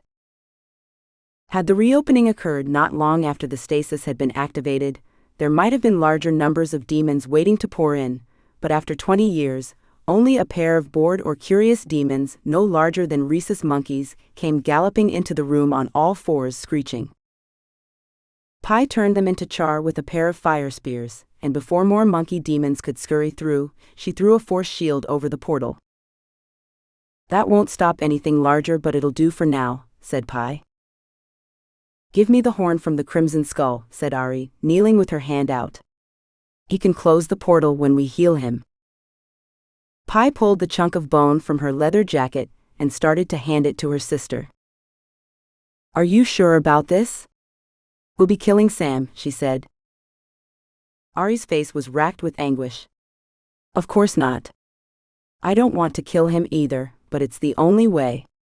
Unless you think you can heal him. The aura healer soul is gone.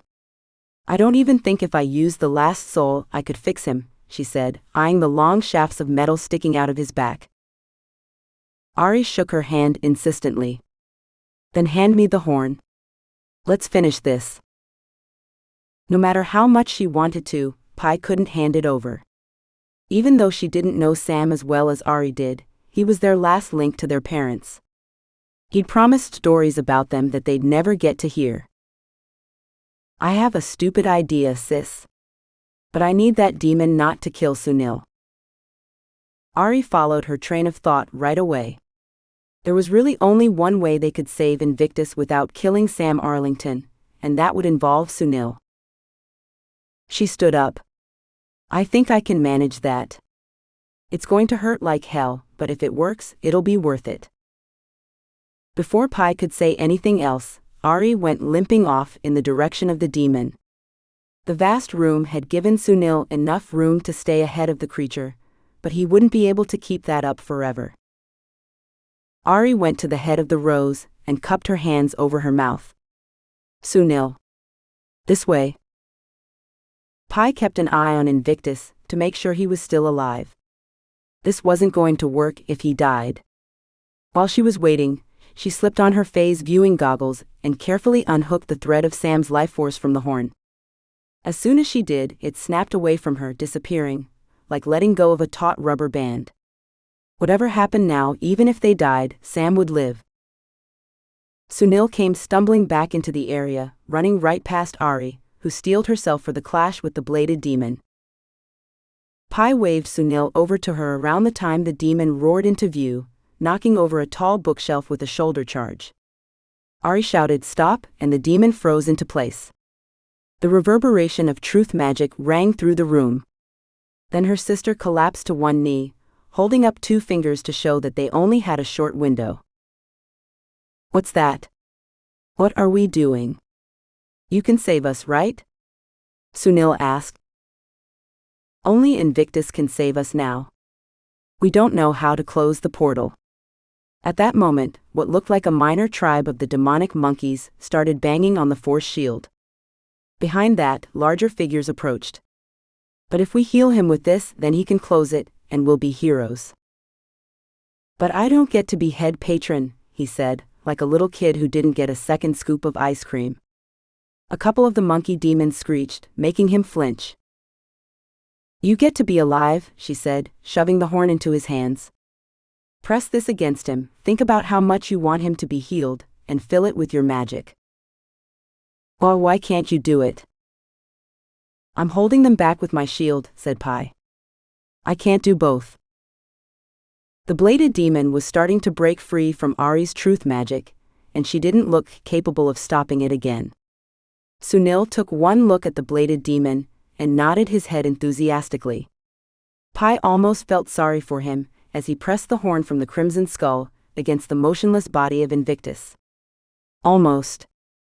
Before she could blink, Sunil collapsed, his upper body catapulting over the edge of the dais to crash face first into the pedestal. Her heart was in her throat as she waited for something to happen, but Invictus stayed motionless. Pools of blood had collected next to his torso. The blades remained in his back. He was as dead as he'd been 10 seconds ago. "Oh no," she said. "It didn't work. Maybe it was too much, or he died before Sunil used it." Aurie came stumbling over, holding her side, and looking like she'd had an all-night bender. Her worried gaze searched Invictus' body for signs of life. "I don't think it worked. I might have screwed it up when I released Sam's life force," said Pi. A host of screeching came from the portal. The demon monkeys had their hands around the edges of the force shield. The barrier was collapsing. Behind them, 3 more bladed demons approached. If the demons took control of Invictus' realm, they could use the helmsman of the plains to travel to the 100 halls and destroy it for good, without even bothering with the wells and the barrier. As the bladed demon climbed to its feet, Pi grabbed her sister's hand, readying herself for their final stand. Chapter 40. Aurie squeezed her sister's hand and pulled her in close, cupping her arm against her own. The barrier behind them was cracking, the demons wailing growing louder by the second, but she didn't want to turn and see the horde of them rushing in. "Did you ever think it would end like this?" asked Pi. "Murdered by demons in Invictus' realm? It wasn't even on the bingo card." She smiled at Pi. "But at least I get to die with you." The big demon stumbled towards them, still reeling from the effects of her truth magic. She'd paid a heavy price for it. The back of her head felt like it had been cracked open and stuck with needles. When it was halfway across the room, they gave each other another hand squeeze. "Duset Duram." "Duset Duram," replied Aurie. "I'll see you on the other side." She closed her eyes right as the demon rose up above them, blades swinging like a pendulum. The barrier shattered at that moment, releasing a bone-chilling chorus of howling. "Exarta adlium recendius." Aurie cracked her eyes open just enough to see, as hurricane winds ripped through the room. The books, papers, and broken shelves all rattled but stayed in place, while the massive demon rolled towards the portal like a tumbleweed. The whistling winds drowned out the screaming demon monkeys, who along with every other demon were thrown out of the room. As the last demon passed through, Invictus, who was standing behind them, slammed his hand down on the helmsman of the plains, and the shimmering golden entrance to the demonic realm turned to stone. They stood face to face with Invictus, the head patron. He was not as tall as she expected, but somehow larger than she'd ever thought. His eyes were clear and fresh, yet ancient. The touch of the crimson skull had rejuvenated him, as his wavy shoulder-length hair had been grayed, but now was a healthy dark color. Even his skin, which had been bleached white and burnt black in different locations, had regained its Mediterranean glow. Invictus glowered at them, the threat of magic simmering beneath his skin like a volcano about to erupt. His gaze flickered briefly to the fallen body of Sunil, then back to them, tightening around the corners with the judgment of a god. "Who the hell are you, and why are you in my realm?" The sharp rebuke made Aurie recoil in surprise. Pi recovered faster, taking a small step forward. "We saved your life, you ungrateful bastard, and that includes solving your damn puzzles. Haven't you ever thought of leaving a key with someone?" He towed the body of Sunil, distaste hovering on his lips. "And what of this fool? What did he do?" Though Aurie hated Sunil with the white-hot passion of a star, that Invictus could be so crude as to disrespect the dead when it had been his life, albeit unknowingly tricked, that had been given to save his, lit a fire in her. As anger flared, she knew it was not for Sunil that her anger had been awoken, but for Ernie, whose life he'd ruined when he'd put the wish spell inside of him. Without considering the repercussions of her actions, Aurie slapped him across the cheek. The impact was thunderous. "That was for Ernie," she said, taking her place with Pi before he mistook her intent. Her hands were shaking so hard that she put them behind her back. Pi was staring at her with wide, "Oh my God, I can't believe you did that" eyes, but there was also a measure of pride. Invictus, to her surprise, did not retaliate, and spent a quiet moment in introspection, as if he were remembering the things he'd done before he nearly got himself killed. He gave them a long look, wrinkled lips pursed with thought the whole time. When he spoke again, he was more subdued, his words chosen with care. "How did you get in here?" It was Aurie's turn to be confused. "The game. The 7 glass balls. We solved them. My sister was the one to figure it out, and then there was this big thing in the halls about them. Sunil was from another team. How can you not know?" "The wizard's rainbow," he said, laughing, his voice booming through the room. "It wasn't meant for this purpose, but I guess it did the trick." "Wasn't meant for this?" asked Pi. "Then what was it meant for? That you're a twisted bastard?" He straightened, seeming to grow a whole head taller, looked down upon them. "What they're for is none of your business. But don't worry, you will be rewarded for your efforts. I must speak to the others and find out why they've allowed this to happen." "None of our business? We risked our lives to save you," said Aurie, heat rising to her face. "And the others?" "There are no others. Not even the patrons helped find you," they quibbled amongst themselves, fighting for control of the halls. Pi turned to Aurie, a spark of realization on her face. "He's talking about the Order of Merlin. That's who the others are." He grew cross, his voice rising until he was almost shouting. "How do you know about this? Who told you?" His dark eyes searched the room, as if he expected to find the betrayer lurking amongst the shattered books. Aurie was about to shout back, yell at him for being an ungrateful ass with the sense of a brick, but then she remembered that he'd been frozen in time for over 17 years. When last he was alive, so was her mother, and the halls were functioning. He'd been gone, and everything had fallen apart without him. Pi looked ready to unleash a hailstorm of insults, so Aurie grabbed her arm and waved her off. "Invictus, sir, head patron, I'm not sure how I'm supposed to address you." Aurie shook her head and started over. "It's 2021. 17 years since you were frozen in stasis. There's no one left in the Order of Merlin except Sam Arlington. We're Nahid and Kieran's kids. I'm Aurelia, and this is Pythia." The moment she said there was no one left but Sam Arlington, his towering form deflated. Sadness rounded his eyes, muting his anger. He leaned against the pedestal, as if it were the only thing holding him up. Nahid's dead? And the others? Everyone but Sam. And he tried to give his life for you to return, said Pi. 17 years, he said, his shoulders sagging with age. My hubris has undone me. He paused, looking like a doddering old man for a few breaths before he collected himself, spearing them with his gaze. I'm sorry about your mother and your father. They were special people, and so it seems are you too. You really figured out the wizard's rainbow on your own? Aurie had so many questions waiting to get out, so she wasn't sure why she chose the one she asked.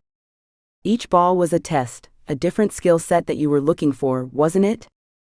Green for cleverness, yellow for wizarding talent, indigo for power, and so on. He was amused by her question. It was never meant to be played without understanding it, but yes, you've got the gist of it. It was a test. A test for what? Asked Aurie. The Order of Merlin, said Pi, even before Invictus could speak. He chuckled lightly. She's got it. The Order. I'd come to the realization that I had to find a new way to pick its members. If you know Sam, then you know that he can be a disappointment. Most of the others were as well, except for your mother. If I would have had 2 of her, then maybe things would have been different. His lips took on a wistful cast. I remember you too. We met once when you were toddlers. I'll admit you both rather annoyed me, not because you were children, but because you were taking Nahid away from me. Her time in the Order was stretched thin between her work with Kieran and her children. Another way? Asked Aurie. You said the wizard's rainbow was another way to find members for the Order of Merlin. If not by skill, how did you pick our mother and Sam? Even before he said a word, the answer hit her like a gut punch. Pi got it too, as a soft, Merlin's tits exhaled from her lips. The thought of it made her dizzy, as if she'd taken too much oxygen and had to lie down. Yes, I think you're figuring it out. Which means you know that you're related to Sam Arlington, and that you're also related to... He let the empty space hang open for them both to say at the same time. You. Invictus gave them a wink. Yes. For a long time I filled the Order in the oldest way, nepotism. But the needs of the 100 halls, and the world for that matter, have outstripped the ability of my family to handle it. So it is with much amusement that I learn Nahid's daughters have earned their way into the Order while I was away. Aurie and Pi shared a long look. She felt like a balloon about to float away. Invictus strode between them, his torn robes hanging on his tall frame. Enough about that for now. We can speak at length later. But I think, if you say that the halls have been at each other's throats while I was away, then I must speak to the originals as soon as possible. One thing, said Pi, holding up a single finger. When you were in stasis, did you dream or think or anything? Is this important? She tugged on the hem of her leather jacket. To me. After a moment of thought he said, I believe I did, though it's hazy now. But I recall visiting my old cottage, the one I had before the city took root. He arched a bushy black eyebrow at her wide-eyed reaction. I assume that this will be a good story at a later date. They stopped at the portal that led back into the spire. What should we do about Sunil's body? Asked Aurie. I'll take care of it. We can give him a proper burial after the dust has settled. They held hands and touched the portal. Chapter 41. Holding on to Aurie's hand as she went through the portal made landing on the other side more stable. She didn't even get her normal vertigo. Or maybe it was that Invictus magic was better than that of the other portals she'd used. Pi barely had time to let go of her sister's hand before she realized she was staring into the face of Bannon Creed, and he wasn't the only patron in the room. Priyanka Sai was sitting on a couch with her legs crossed, checking messages on her phone. Semyon Gray was speaking quietly with Deshawn, Yoko, Bethany, and Mags near the kids' table, while Celeste D'Agostine stared out the open window, still jagged with glass, at the city beyond. The only one missing was her former patron, Malden Antarist. While she was prepared for a lot of possibilities in that moment, another battle, a coarse word, an argument, she wasn't ready for what Bannon Creed did. He started to kneel. "Oh shit," said Aurie under her breath, "he thinks?" He'd barely half genuflected when Invictus came through the portal, and the room erupted in gasps. Bannon quickly stood up straight, but he glowered at Pi as if it had been her fault that he'd mistaken the situation. She grabbed her sister's hand and quickly got out of the way. The original patrons drew towards him like misbehaving children reporting to their father for a session with the belt. From behind them, Bethany whispered, "Is that really him?" "But he's alive," said Mags. "Clearly," said Deshawn. "Though it could be another one of Yoko's illusions. It's so good." Yoko cupped her hand over her mouth, blushing. Invictus gave them the side eye, quieting the questions on their friends' lips. "Where is the fifth?" asked Invictus in his booming voice. None of them would meet his gaze. Eventually, Celeste dared to glance up and said, "He's traveling, or he would have been here.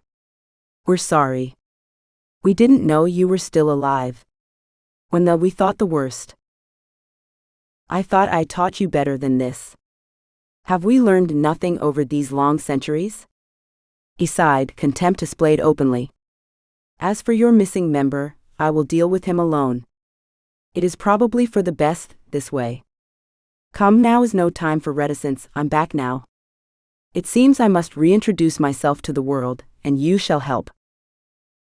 He made his way towards the stairs before remembering that the students were still in the room.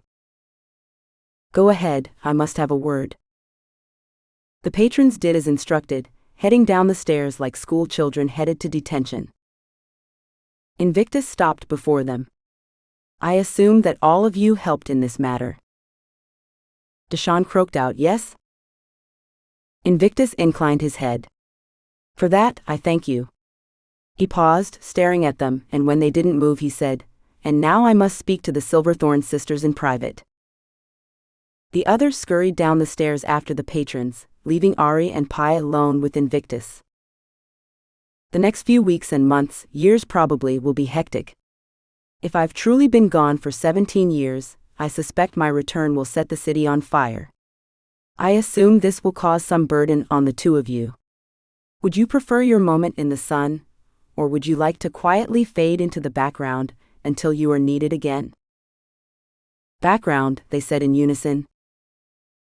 His eyes glittered with mirth. "A wise assessment. But when the initial excitement is over, do you wish to continue what you started?" "The Order?" asked Aurie. "Yes, the Order." "We would," said Pi, pride welling in her chest. "Good," he said, putting a hand on her shoulder. "We're going to need the both of you. More than the both of you, really, but let's worry about that later. Do you have somewhere to lie low for the summer?" "Sam's place," said Aurie, "once we get him from the Undercity. We sort of trapped him in a cave with a giant stone demon."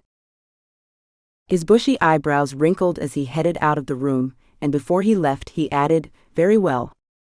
I will send for you when I'm ready. Again, thank you, not only for saving me, but for reminding me of what I hoped was possible with the 100 Halls." Chapter 42. Freeport Games on a Friday night was its normal rowdy self. Though Aurie and Pi were hiding out in the back gaming room, they shared smiles at the chatter that permeated the other room. The sisters had come in through the back door and hid their faces to make their way to the room without being seen. The internet had exploded with the return of Invictus, and as well with speculation on the battle at the statue. True to his word, Invictus had left their names out of it, though enough people knew about the wizard's rainbow that the truth was slowly permeating through the 100 Halls. They'd been surprised to find Hempstead behind the counter, looking his normal crotchety old man self. He gave them a nod when they went past, and continued ringing up the two adolescents buying packs of game cards, as if nothing had ever happened, though Aurie could see the scars on the walls and ceiling where the drywall had been patched after his battle with Pi. A soft knock on the door announced the arrival of the misfits, Sasha, Bethany, Yoko, and Nancy. The four of them looked fresh, wearing designer clothes that they hadn't been able to previously afford. When Nancy took out her earbuds, Aurie heard some K-pop before she switched it off. After a round of hugs and laughter, they crowded around the table. "I love your hair," said Sasha to Pi, who had shaved her whole head down to bristle. Pi ran her hand along the top. "I'm still getting used to it." "She's doing her best tank girl impression," said Aurie. Bethany leaned her forearms on the table. A ripple of translucence traveled up her arm like a scan. "Why have you two been hiding out? I thought you'd want to take credit for saving Invictus. You'd be like the most famous people in the world." Aurie shared a secret smile with her sister. They'd talked about it more than once since the initial meeting with Invictus, and neither of their opinions had changed. Between the trials in the statue and the battle inside his realm with Sunil and the demons, they both knew they needed time to recover. The fame wasn't worth the loss of their privacy. "That's not us," said Aurie finally. "Plus, after those other students died in the battle outside the statue, it would make us feel like we were profiting from their deaths." The only one they'd lost from Arcanium had been Isabella Gonzalez. Only, as if she hadn't been the whole world to her parents and her friends.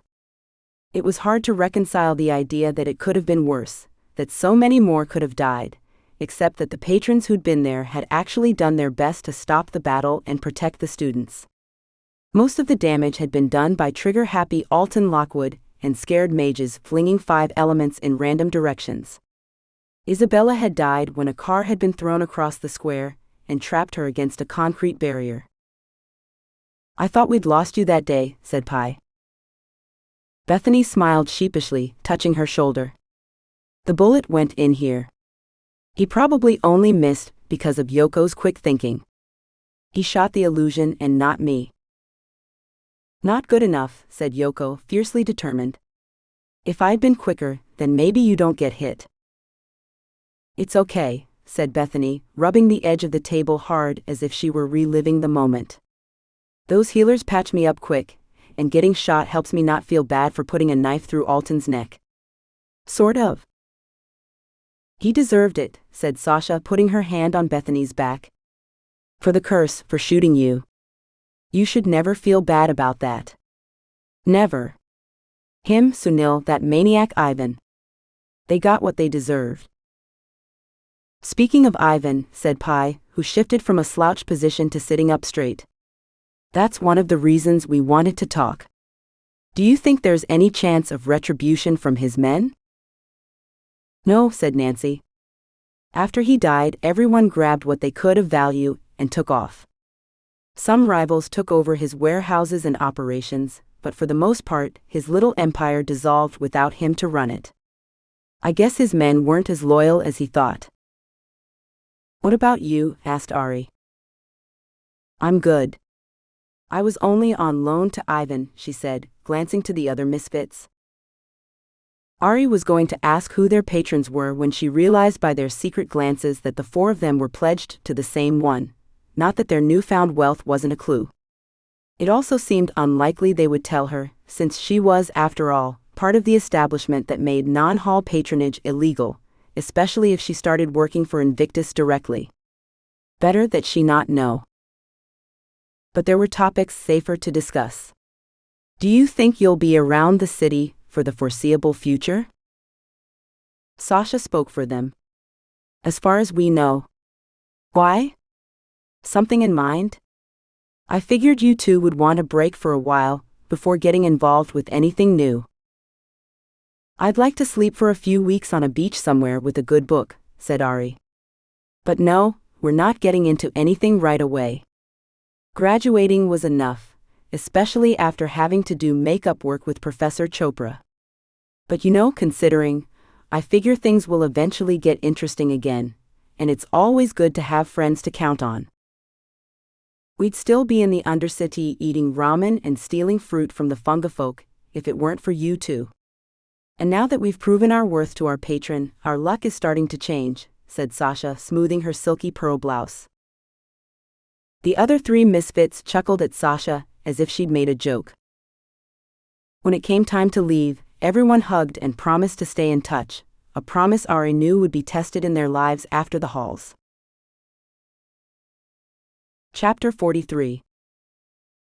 The main room in the glass cabaret was crowded with people, which was confusing to Pi, until she remembered how busy the city had gotten with Invictus' return. The Glitter Dome was sold out with major acts booked for the next year, and even the hotels in nearby Philadelphia were overflowing. She elbowed her way through the men in suits and the women in designer dresses drinking martinis and fine wines, to find a spot at the edge of the bar as she waited for Radislav to notice she was there.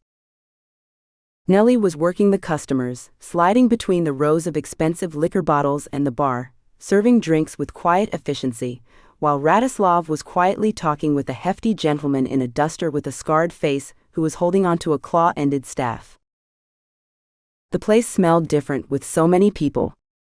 Normally there was a faint scent of smoke, pleasant like incense, but now it smelled like freshly purchased clothes right off the rack like hope. Pi got Nellie's attention. The bartender wrinkled her nose and after sighing quietly, came over to Pi's spot along the bar. Nellie gave Pi's new hairstyle a raised eyebrow, but made no mention of it. "He's busy," said Nellie, as she straightened glasses and wiped the counter. "I have eyes," said Pi, and recognizing her tone softened. "Thank you for the help before, with the number. You saved a friend." Nellie didn't seem to know what to do with the gratitude. She looked down the bar, as if she hoped a customer would need a drink. "Not like I had a choice," said Nellie. "Well, either way, thank you," said Pi. The pained look in Nellie's gaze told Pi that she had acknowledged it, and before she could move away, Pi asked, "Could I get a whiskey? Now that I'm 21, I wanted to have one for real." Nellie's mouth opened. "Wait. You're not even 21? He put you in charge?" She left Pi's end of the bar without getting her the drink, which for a strange reason made Pi feel better. Everything that had happened in the last year had been crazy making, the fate of the 100 halls resting on solving Invictus puzzles. It was nice to get back to normal, even if normal meant Nellie was mad at her. When Radislav finally made it to her end of the bar, she was surprised how subdued his aura was. Normally, she had to focus or the desire to obey his every command overwhelmed her. "If I didn't know any better, I would say you seem content," said Pi. The corner of his lips twitched once, his version of a smile. "Things are less unsure." "Does this have to?" Halfway through her sentence, his gaze, which had been directed at the bar, came up hard, and in that moment she had no doubt that the normal Radislav was still there because she nearly went running from the bar. Okay. Point taken. I'm just glad, that you're doing better." "I like your new hairstyle," he said, a rare compliment that seemed almost out of character coming from him. "It's my version of a disguise," she said. Quiet rose up between them. Radislav stayed perfectly still, watching her with interest. After a time he asked, "Did you need something?" "Me? Nothing," said Pi. "I was stopping in. Seeing if you had a job that you needed me to do. I'm still in your debt after all." "What do I have? 2 more years or something?" "Your debts with me are cleared," he said. "What? I don't understand." A confusing cocktail of emotions coursed through her. Relief should have been what she was feeling, but instead she was filled with shock and disbelief. The corners of Radislav's eyes wrinkled uncharacteristically. "I thought this would have pleased you." "I mean, getting out of debt always feels good," she said as a hollowness pervaded her. "I guess I didn't expect it." "Thank you." The last part came out as a question. To her surprise, he reached across the bar and placed his hand over hers. There was a tiny shock. His hand was cold. At first she thought it was a romantic gesture, but his face said otherwise. There would have been complications going forward, considering the changes to the city, he said. It didn't take a sleuth to figure out he was talking about Invictus. I see, said Pi, bewildered. Well, I guess I should get going. You have a busy place now. He removed his hand, and she was struck with a sense of loss. Before she left, he bowed his head, and though he spoke no words, she sensed this was a thank you from the deepest part of his soul. As she turned to go, he said, Pythia. Yeah? Please come back and see us sometime. There will always be a spot at the bar for you. She nodded and marched out. After the doors closed, and the tinkling notes of jazz and the chattering of so many people was muted, she wasn't sure if she wanted to cry or laugh. Miss Pythia, said Dagon the bouncer, as he was checking someone's ID at the velvet rope. Are you okay? Of course, she said, mustering a smile for him. I'll see you around. As she strode down the sidewalk, past the tourists with their wide-eyed stares as they took in the city of sorcery, she felt this strange uncoiling in her chest. It wasn't until she was about 5 blocks away that she realized what it was. No longer a member of Coterie or Arcanium, she would never have a real graduation. In his own way, Radislav had provided that for her. Instead of summoning a taxi or heading to the subway lines, Pi kept walking, experiencing the city as if she were seeing it for the first time, not as a student filled with worries about classes and professors and passing grueling magical tests, but as a woman with infinite possibilities before her. Chapter 44. The flame danced on Aurie's palm, the trickle of phase required making her grimace as if she had a full-body hangover. She shifted, making the paper beneath her crinkle noisily. Dr. Fairlight shifted the penlight from Aurie's left eye to her right. Aurie tried to stay still, but the light was almost as bad as using phase. You can stop now, said Dr. Fairlight. Aurie's insides felt like a bound spring. She let the flame drop. So what's the prognosis? Your eyes are dilating naturally, and your aura has recovered, said Dr. Fairlight. How is your sense of smell? A tentative sniff proved that the smell of Dr. Fairlight's light perfume was outdone by the sterileness of the hospital. Mostly normal. Dr. Fairlight nodded knowingly, and Aurie's mind whirled into gear trying to interpret the motion as either good or bad news. By all indications, you should be able to use magic without pain within a few weeks, 2 months at the longest, said Dr. Fairlight. No long-term effects, asked Aurie. The hesitation from Dr. Fairlight put a stab of worry in Aurie's gut. No, I don't think so. These kinds of things are usually temporary, and I see no sign that your condition should be any different, said Dr. Fairlight, patting her leg. The release of tension in Aurie's shoulders made her lean back and sigh. Thank you, Dr. Fairlight. The woman smiled. I didn't do anything. It's your body doing its thing. Either way, it's a relief to know, said Aurie. I really would love to stay and chat, but I'm already behind on my rounds. You should stop by sometime when things aren't so busy, said Dr. Fairlight as she grabbed her clipboard and left. Aurie was collecting her things when Pi came in with a strange look on her face. The reason for her expression was made clear when Invictus came in behind her and closed the door. She almost didn't recognize him because he'd trimmed his beard and was wearing a tailored suit. He had a fancy wooden cane that he clearly didn't need. Except for the long hair, he looked like a businessman on his way to a meeting. I was in the area when I saw your sister, he said. I was meaning to visit with the both of you, and this will do. Is something wrong? Aurie blurted out. The wrinkles around his mouth softened. Not at this moment. But as you know, there is a problem we cannot avoid beneath our feet. He was referring to the weakening of the barrier between their world and the demonic one. She nodded but said nothing. How is your condition? He asked.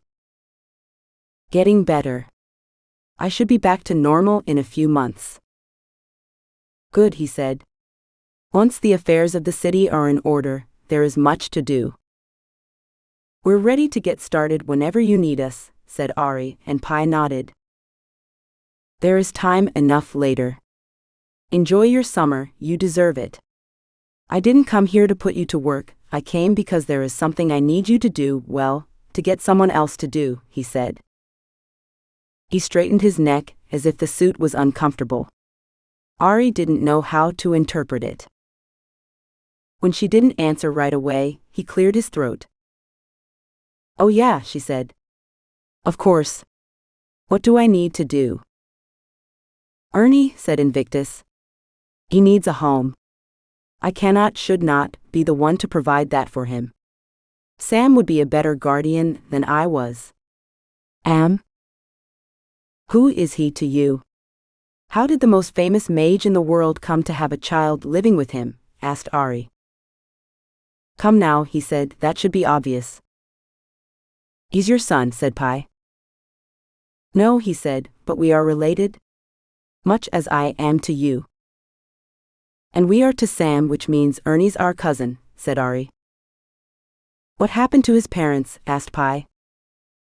He looked them each in the eye. When he looked at Aurie, she felt the weight of his experience, like a mountain range from up close. The world is a dangerous place, he said. Is this what you do? Collect people, family, or whomever you can, and use them until they're dead or a husk of themselves? Asked Aurie. I do. I will, he said firmly, accepting her challenge and throwing it back. If you choose to work for me, I will stretch you to your limits and beyond, possibly breaking you. I did it to Ernie, a young boy, so don't think I won't do it to you. She locked gazes with him, and though it was like staring off the edge of a cliff, she didn't look away. That still doesn't make you any less of an asshole, she said. He gripped the end of his cane so tightly, she thought either his neck muscles would explode, or the cane would break. Then he broke into laughter, a melodious sound that made her join in. Nahid's daughters, he said, chuckling. I may regret inviting you into the order. You can count on that, said Pi, smirking. But can I count on you to talk to Sam about Ernie? He asked. Of course, she said. Good, he replied, tapping his cane on the floor. Then I must depart. There is still so much to do. Before he could turn to the door, Pi reached out and tugged on his sleeve. Before you go, I have one question. Quickly. The wizards from the contest. Merlin. Circe. Baba Yaga. Aristotle. And so on. Are we related to them too? Asked Pi. The flicker of surprise was unmistakable, even as he tried to hide it. Never mind. But yes, these are wizards that I and you as well share some lineage with, he said, studying Pi as if she were an alien creature. She tried to follow up with a second question, but he said, good day, and swept out of the door, leaving them alone. Pi had her arms wrapped around her chest as if she were hugging herself, not out of sadness, as she had a contented smile on her face. You okay over there? Asked Aurie. A month ago it was just you and me, said Pi. Now we've got Sam and Ernie, and however crotchety he is, Invictus too. We have a family again. A warmth of understanding passed over Aurie. Family. She'd come to the 100 Halls to learn magic, but really it had been to find a new family, something she had in spades now, with Arcanium, her other friends, and now actual blood relations. This makes me miss Mom and Dad even more, said Aurie, her heart swelling up with emotion. Pi had a big grin on her face. She sniffed and wiped a tear from the corner of her eyes. They would be damn proud of us. I'm damn proud of us, and I'm proud of you too, said Aurie. If you'd asked me where we'd be at the end of our 5 years, I would have never guessed that we'd have won the second-year contest, or solved the wizard's rainbow and rescued Invictus. None of those things were on my radar in any way. But the one thing I would have been absolutely sure of was that you and I would be together. I love you, Aurie. You're the best sister a girl could have, said Pi. I love you too. You're the second best sister a girl could have. Pi pulled away, laughing. Hey. Why am I second best? You said I was the best, and there can only be one at the top, said Aurie, smirking. Pi wrinkled her nose in faux indignation. Which makes me wonder. Had Invictus not been alive, the position of head patron would have been up for grabs. Which one of us should have taken it? Aurie grabbed her sister's hand and dragged her towards the door. Thankfully, that's a question that never needs to be answered, since he is alive. Good point, said Pi as they walked out of the room. Anyway, we both know I would have been the one to take it.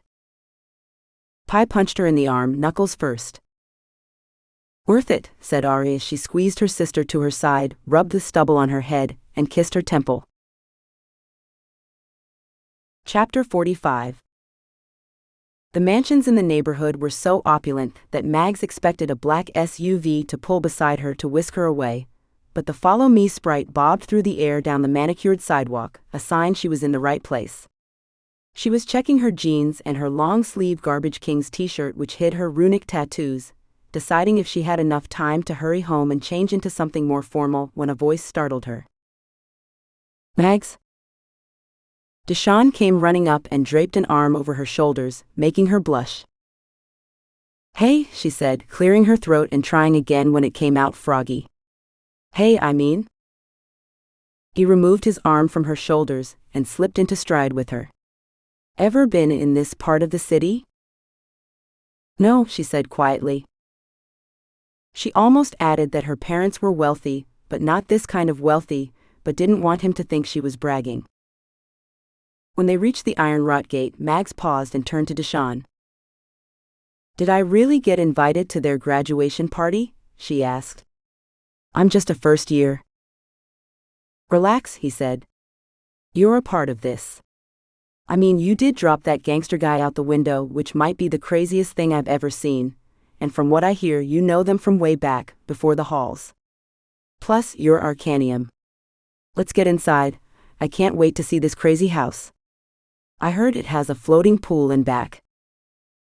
Despite Deshawn's assurances, Mags felt like an imposter as she rang the doorbell. She was thankful for Deshawn coming along when he did, because she would have run off otherwise. A tall girl with rainbow hair opened the door, and as soon as she saw them, she did a little twirl on her block skates. The move drew attention to the shockingly pink dress she somehow managed to pull off. Deshawn, she said, hugging him. Hey, Hannah. Hannah faced Mags next, rocking back and forth on her skates. You must be the famous Mags. Jumping out that window was insane. Warmth spread across Mag's face. It didn't feel insane at the time, just a desperate attempt at self-preservation. Thanks, said Mags, looking at her sneakers. Hannah handed them each a copper ball with lines on it, suggesting that it could expand into something different. Party gifts, said Hannah, leading her deeper into the mansion while Deshawn wandered the spiral staircase. Mags had a hard time paying attention as they were passing swords and other artifacts displayed beneath glass cases, but this didn't seem to bother Hannah, who spoke at Mach 1. They only last a week and then they start falling apart, but they're fun while they last. I'm working on a newer version, with upgraded enchantments. The problem is the gears aren't ratioed correctly, but I don't have enough room in the elbow joints to use the proper size, but I found a company that can print the size gears that by the way, I'm a tinkerer if you couldn't tell. Mags held the copper ball on her flat palm. What is this? Hannah lit up like a parade. Oh, I forgot to explain. Put it up to your mouth, breathe on it and wait for it to transform. The sounds of the party grew louder as they reached a huge room with vaulted ceilings. There were 20 or so students from Arcanium, nearly all of them soon to be fifth years and graduates. A couple of the professors were in attendance. Professor Molly was holding court with the graduates, telling them tales about her time in Arcanium. Tiny golden sprites were flitting around the room or sitting on shoulders. Mags checked the copper ball in her fist, making sure it hadn't transformed yet. There were others she recognized, like the girls from the spire, the ones she'd overheard being called the Misfits. She had no idea how they fit into things, but Aurie and Pi seemed to trust them completely, so Mags found herself thinking of them like another hall. Some she didn't recognize, like a chunky guy in a multi-hued blue shirt wearing a boyish expression, who was talking with Sam Arlington, and the shockingly short-haired Pi in the secondary kitchen. A family of rat people were chatting with Aurie near a table of drinks. They looked like they felt out of place, glancing around the room, expecting a predator at any moment. She was surprised to see them in such a fancy place, as she knew their communities usually stayed in the Undercity. A touch on her shoulder and the smell of lavender got her to turn around, coming face to face with an elegant blonde-haired woman in an auburn business suit. The woman held out her hand, which Mags reluctantly shook. "I'm Violet Cardwell, and you must be Emily, or Mags, I mean." "I was looking forward to meeting you," said Violet. "You were?" "Yes," said Violet. "I wanted to apologize for my behavior many years ago. Though you probably didn't know about it, I was the reason Aurie got kicked out of Golden Willow. She tackled me when I nearly walked by your room with perfume on." Mags had never heard this story. I didn't know that." Violet sighed heavily and rolled her eyes clearly at herself. "We were both much different people back then." "Well, I was anyway." "Everything turned out all right, didn't it?" asked Mags. A cloud passed across Violet's eyes, something painful, but it disappeared quickly. These fifth years had led complicated lives during their time in the 100 Halls. Mags wondered if she'd feel the same way in 4 more years. "I have to get back to work. The board never ceases to be a pain in my ass, but I wanted to meet you before I left," said Violet. "If you ever need anything, please contact me. You can get my info from Aurie or Pi." Stunned by the offer, Mags forgot to say goodbye as Violet walked down the hallway, her heels clicking against the hardwood floor. Mags lost herself staring at an ancient Roman shield on the wall, until she heard her name. Aurie gave her a hug almost as soon as she turned around. "Congratulations on your graduation," said Mags. "Thanks," said Aurie, wearing a familiar smile on her lips, the same one she used to get when they'd sit on her hospital bed and talk about the latest anime, or what she was going to do when she got into the halls. It had always felt like a gateway to Mags, like her illness didn't exist and she was heading places, even though she knew deep down she wouldn't survive. A little starstruck and giddy, Mags blurted out, "I owe you my life." Aurie responded without missing a beat. "And I owe you as well, for dropping Ivan out the window." Mags blushed. Everyone kept congratulating her about it, and though she'd do it again in a heartbeat to save her own skin, she had nightmares about the guy's sweaty palms grasping at her. She spun away from him. Mags fumbled for an item in her pocket, and Aurie held out her hands. "I said no gifts." It was Aurie's turn to blush when Mags produced the painted figurine. "Back when I was in that hospital, when I had no hope of survival, you gave me hope, gave me a reason to live, and then you made it happen when you know the thing. You told me the day that you gave me this that I would become a wind dancer, and from anyone else that would have been one of those things people say to sick kids, but you meant it. You really cared. And when things got tough, even after I was healed, with all the tattoos and the struggles, I always reminded myself that I was a wind dancer, and that being one was hard and dangerous, and that I was going to be the best wind dancer ever to make you proud." She was going to say more, but Aurie looked like she was holding back tears. Aurie enveloped her in the warmest, best hug ever, and Mags didn't even say anything when she squeezed so hard it hurt. Eyes full of emotion, Aurie held Mags by the shoulders and said, "I'm glad you're here." Their little reunion was broken up by a demand for cake from the other fifth years. Everyone crowded into the secondary kitchen, and Sam made a toast to the graduates, and though he didn't single out Aurie and Pi, Mags could tell he was talking about them. When it was finished, the cake, made into the shape of arcanium, was cut and handed out. Mags got the conical top of the Tower of Letters, with a crystalline sugary tentacle of the Watcher. The party spilled out into the other rooms in the backyard, and feeling out of place, Mags went up to the second level and stuck her feet through the iron balcony. While she was sitting there, rolling the copper sprite ball around in her hands, she caught a glimpse of Aurie and Pi. They had their arms linked, laughing and talking quietly. There was something about the way they communicated, the easy bumps of the shoulder at a knowing word, the glints in the eyes that made Mags not jealous exactly. She admired the bond between the two sisters. She imagined it had served them well in their 5 years at the 100 Halls.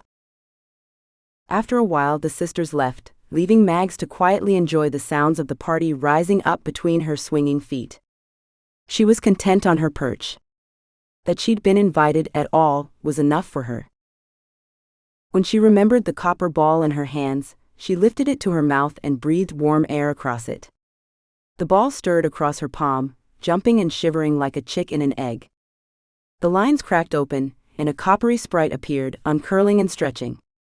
When at last it was fully extended, a good 3 inches tall, it faced Mags, gave her a deep and flourishing if a little halting bow, and spoke in a tinny voice. Welcome to the 100 Halls. This has been City of Sorcery, Book 5 of the 100 Halls by Thomas K. Carpenter.